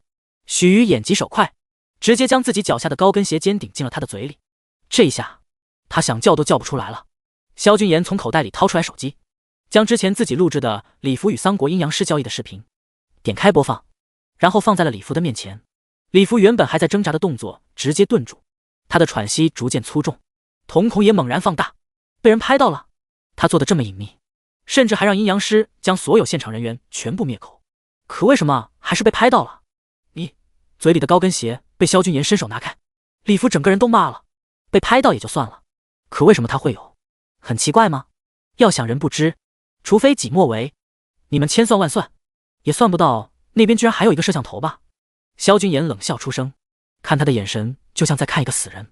说着，不等他继续开口辩解，萧君言直接拿出玻璃瓶，用针管吸了满满一管碧绿色的营养液，打进了他的身体。你干什么？你在干什么？李福额头青筋猛然暴起，立马就开始剧烈挣扎了起来。他恐惧的瞪大双眼，五官都扭曲了，眼泪顺着鼻涕口水哗哗淌了一地。萧君言他到底给李福注射了什么？这是由10种毒物提取出的毒液混合成的十全大补液，龙医会出品，只需要1滴就能在1小时内毒死一头大象。不过他并不会一下致死，他只会先从腐蚀你的器官以及血液开始，逐步蚕食掉你的身体，却又不会对人的大脑有半点损伤。在你的感知里，你会慢慢的与自己的身体失去联系，直到你的身体变成一具空泛的躯壳，然后迎接属于你的最悲惨的死亡。萧君言的声音充满诱惑，每一字一句都像是能直接烙印进李福的心底。看着他那一双不带半点感情色彩的眼睛，李福觉得自己快要疯了。腐蚀？这难道就是腐蚀的感觉吗？自打那些绿色的液体进入身体，他就感到浑身骚扰难耐，体内非常的热，就像自己的血液在这一刻都跟着沸腾了一样。浑身上下原本已经恶化麻木到感受不到多少疼痛的伤口，也在同一时间传来了刺痛感觉。萧君言，救我！救我！我不想死，我不想死啊！许派元，我真的不想死啊！李福一把鼻涕一把泪，此时的他浑身上下的皮肤都开始泛红发热，面容扭曲，周身颤抖，偏偏却没有流出半点汗水。想活？晚了！萧君言狞笑着又吸了一管营养液，二话不说就直接打进了李福的左腿，跟着索性也不折腾了，直接拧开瓶盖，掰开他的嘴巴就直接灌了进去。咕咕咕，李福喝了个饱，面如死灰。大象只喝1滴都坚持不了1个小时，自己如今干下去了1瓶，能活多久？想到萧君言刚刚描述的那个凄惨死法，李福就忍不住开始浑身颤抖了。这个十全大补液，滋味不错吧？将空瓶子随手一扔，萧君言脸上全是快意。李福埋着头不说话，身上无一处不痒，就像有无数虫子在爬一样，又烧又热，让他难受的只想一头撞死。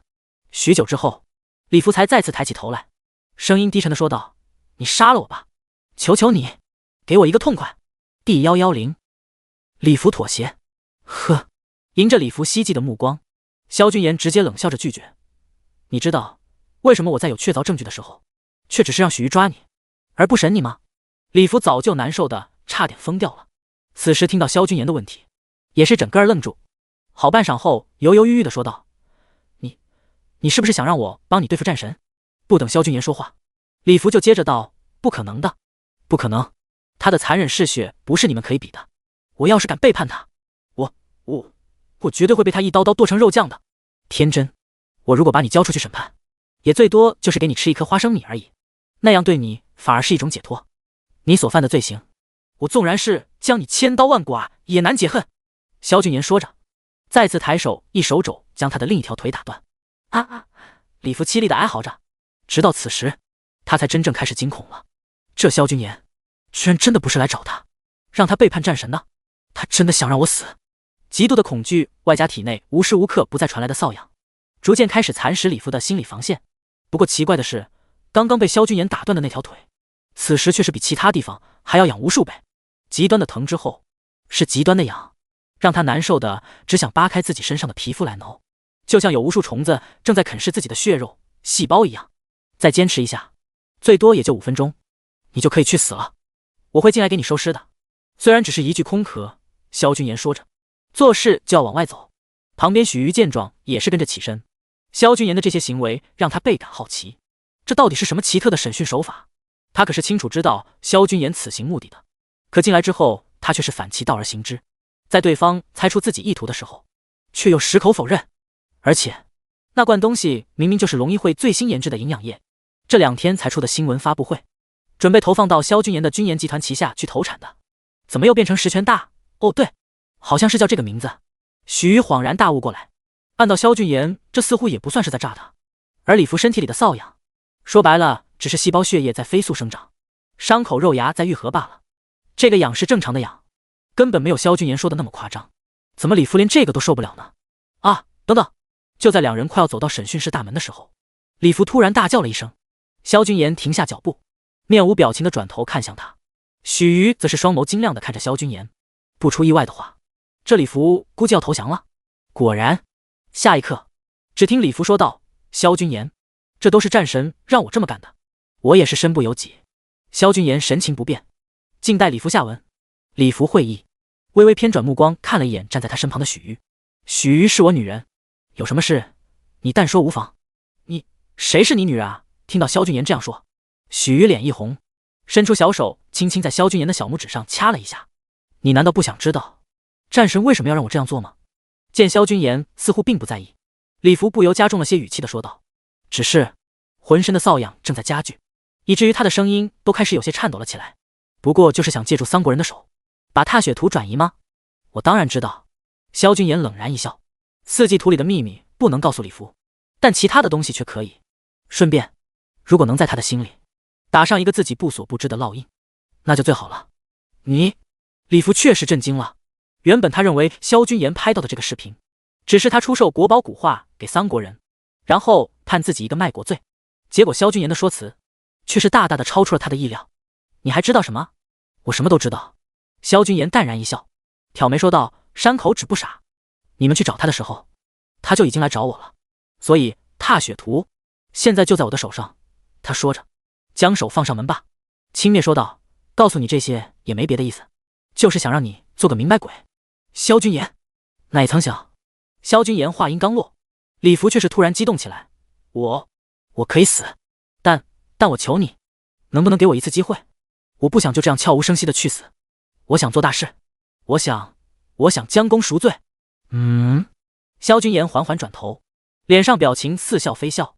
将功赎罪？怎么个赎罪法？我愿意转为污点证人。我知道商明海和整个瀚海商会所有老板的秘密，我还知道很多战神让我们做的很多事情。龙国有这样的战神，威仪。萧君言好整以暇地抱着膀子，抬了抬下巴，淡淡道：“你继续。以前我一直以为我们做的事情能够瞒天过海，而且战神的身份地位在那儿摆着，我不信有人能够推翻他。但你却给了我希望，我的老婆孩子都是他让玄武杀的，目的就是为了让我们听话。我恨他，可我不敢反抗，在他的面前我就是一只蝼蚁。萧君言，只要你对我发誓，你能够将他拉下马来，我就算为你做牛做马，那又何妨？对你发誓，你算老几？”萧君言不屑冷笑：“我身后有北境战神撑腰，我又不怕他。你搞清楚，现在是你要求我为你们报仇。”李福咬着牙，此时他的身体已经感受不到半点知觉，彻底麻木掉了，瘙痒也在逐渐沉寂。没奈何，他只能妥协说道：“对，我求你帮我报仇，只要你能把战神拉下马来，我不求你把他搞死，只要能让他身败名裂，有的是人想要搞死他，只要你能做到，我李福愿意给你做牛做马。”行。萧君言哈哈大笑一声，指了指审讯室角落的监控，朝李福玩味说道：“你刚刚说的话，法网局可是都录下来了的。如果你敢反悔，我就把这段视频发给你们的战神大人。你应该比我更清楚他对待叛徒的手段。你放心，我绝不食言。”李福先是有些恐惧的看了一眼角落的监控探头，但很快，他的眼神就逐渐转为坚定，语气郑重道：“我知道他的很多秘密，还有商明海的、瀚海商会的。等我出去以后，我就整理一份给你。”一言为定。萧君言淡笑着打开门，带着许瑜径直走了出去。李福张了张嘴，原本还想出声叫住他，质问他为什么没给自己解药的，可他莫名就发现自己体内的瘙痒感觉居然都在这一刻消失不见，并且他原本被商明海保镖打出来的一身伤势也几乎好了大半，这是怎么回事？用牙齿咬掉手臂上的绷带。能使上劲儿以后，他拆解自身其余部位绷带的速度也是飞快。而后，他茫然地看着自己的双腿，跟着竟然就鬼使神差地站起来了。难道刚刚他给我的不是毒药？李福看着敞开的门，宕机的大脑终于开始再次运转，结合两人之前的谈话，他也终于是反应过来了，这萧君言的手段不在战神之下。李福不禁反喜，萧君言越厉害，就越证明他之前的选择是正确的，他一定能打败战神，一定能让战神身败名裂。李福心情有些振奋，他知道自己赌对了。第111开口200万捐化，好了，就送到这里吧。出了审讯室后，许瑜就一直跟在萧君言的身后，只把他送出了法网局重案组总部。站在红旗车前，他的脸蛋熏红，脑海中回荡着的依旧是萧君言之前对李福说的话：许瑜是我的女人。这个坏蛋，你怎么了？没听到许瑜的回应，萧君言转头就看到这丫头正满脸含春，脸色通红的看着自己，这是想男人了啊？许瑜脸色更红，支吾说道：我才没有，我先走了，还有很多事情要做。萧君言上车，摇下车窗，对仍旧站在原地深情望着自己的许瑜说道：这次辛苦你了，李福的事情之后我会跟进，等我忙完了这一段就来请你吃饭。好。许瑜心中虽然失落，但还是努力在脸上挤出一丝微笑，冲着萧君言摆了摆手，说：记得等我能吃冰的时候再来。行。车子开始缓缓启动，萧君言掏出手机，找到林清梦的号码，随手拨出的同时，对杨叔说道：杨叔，先去一趟君言山庄。知道了。杨叔点头回一句。萧君言的手机里也同时传来了林清梦的声音：君言，你没事吧？没事。你在商会吗？萧君言舒一口气，微笑问道：在。还有韦正大哥？他也在，正好他也说有事找你。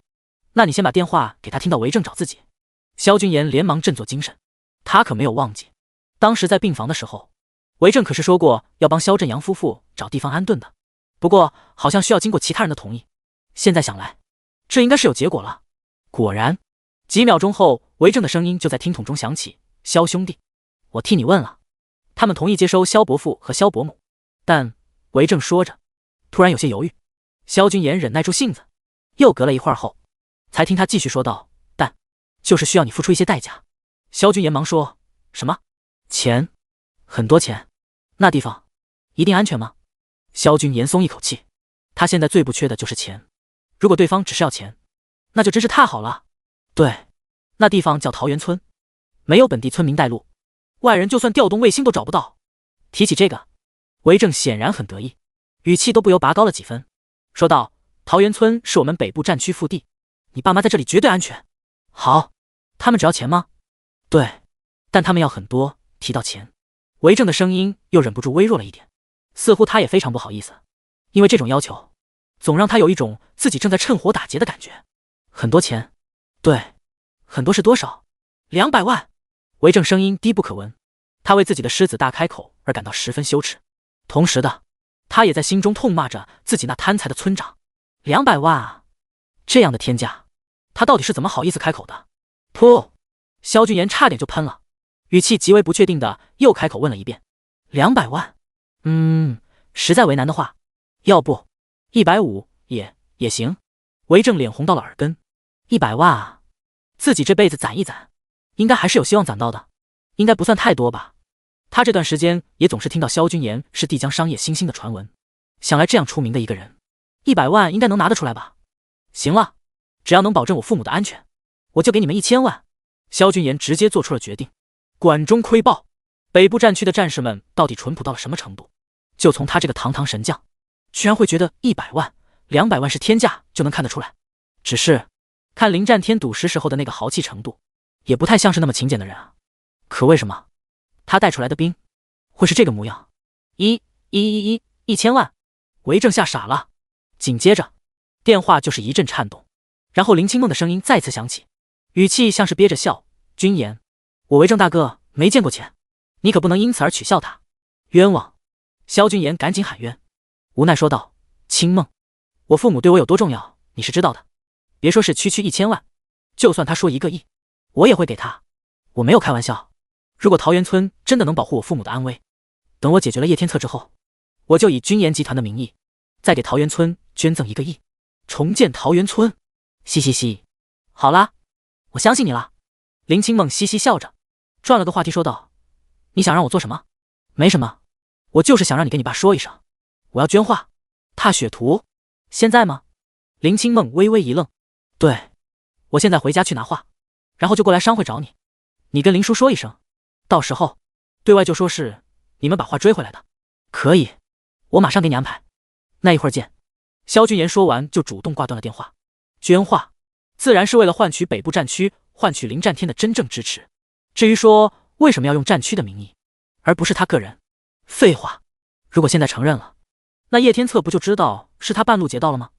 而且把功劳让给北部战区，这个举动无疑将会夺得整个战区战士们的尊敬。再加上他现在和林清梦之间的关系这么微妙，帮助林战天其实也是在帮他自己，这一点账他自然拎得清。转眼时间，红旗车在君言庄园门口停下，吩咐老杨原地等待。萧君言便是径直下车，朝着自家庄园走去。少爷钱管家早已经等在门口，见到萧君言过来，连忙低低叫了一声，然后说：司徒小姐走的时候给您留了话，她说她要回去拿回自己的东西，让您不必记挂她。好，我知道了。萧君言淡淡点头，直接朝着自己的房间走去。踏雪图夹层里的经络图他早就拿出来了，现在这东西对他而言就是一张有点价值的国宝古画，拿出来那是真的一点不心疼。走吧，杨叔。重新回到车上，萧君言的手里也多出来了一张字条以及装着踏雪图的长木盒子。去联合商会。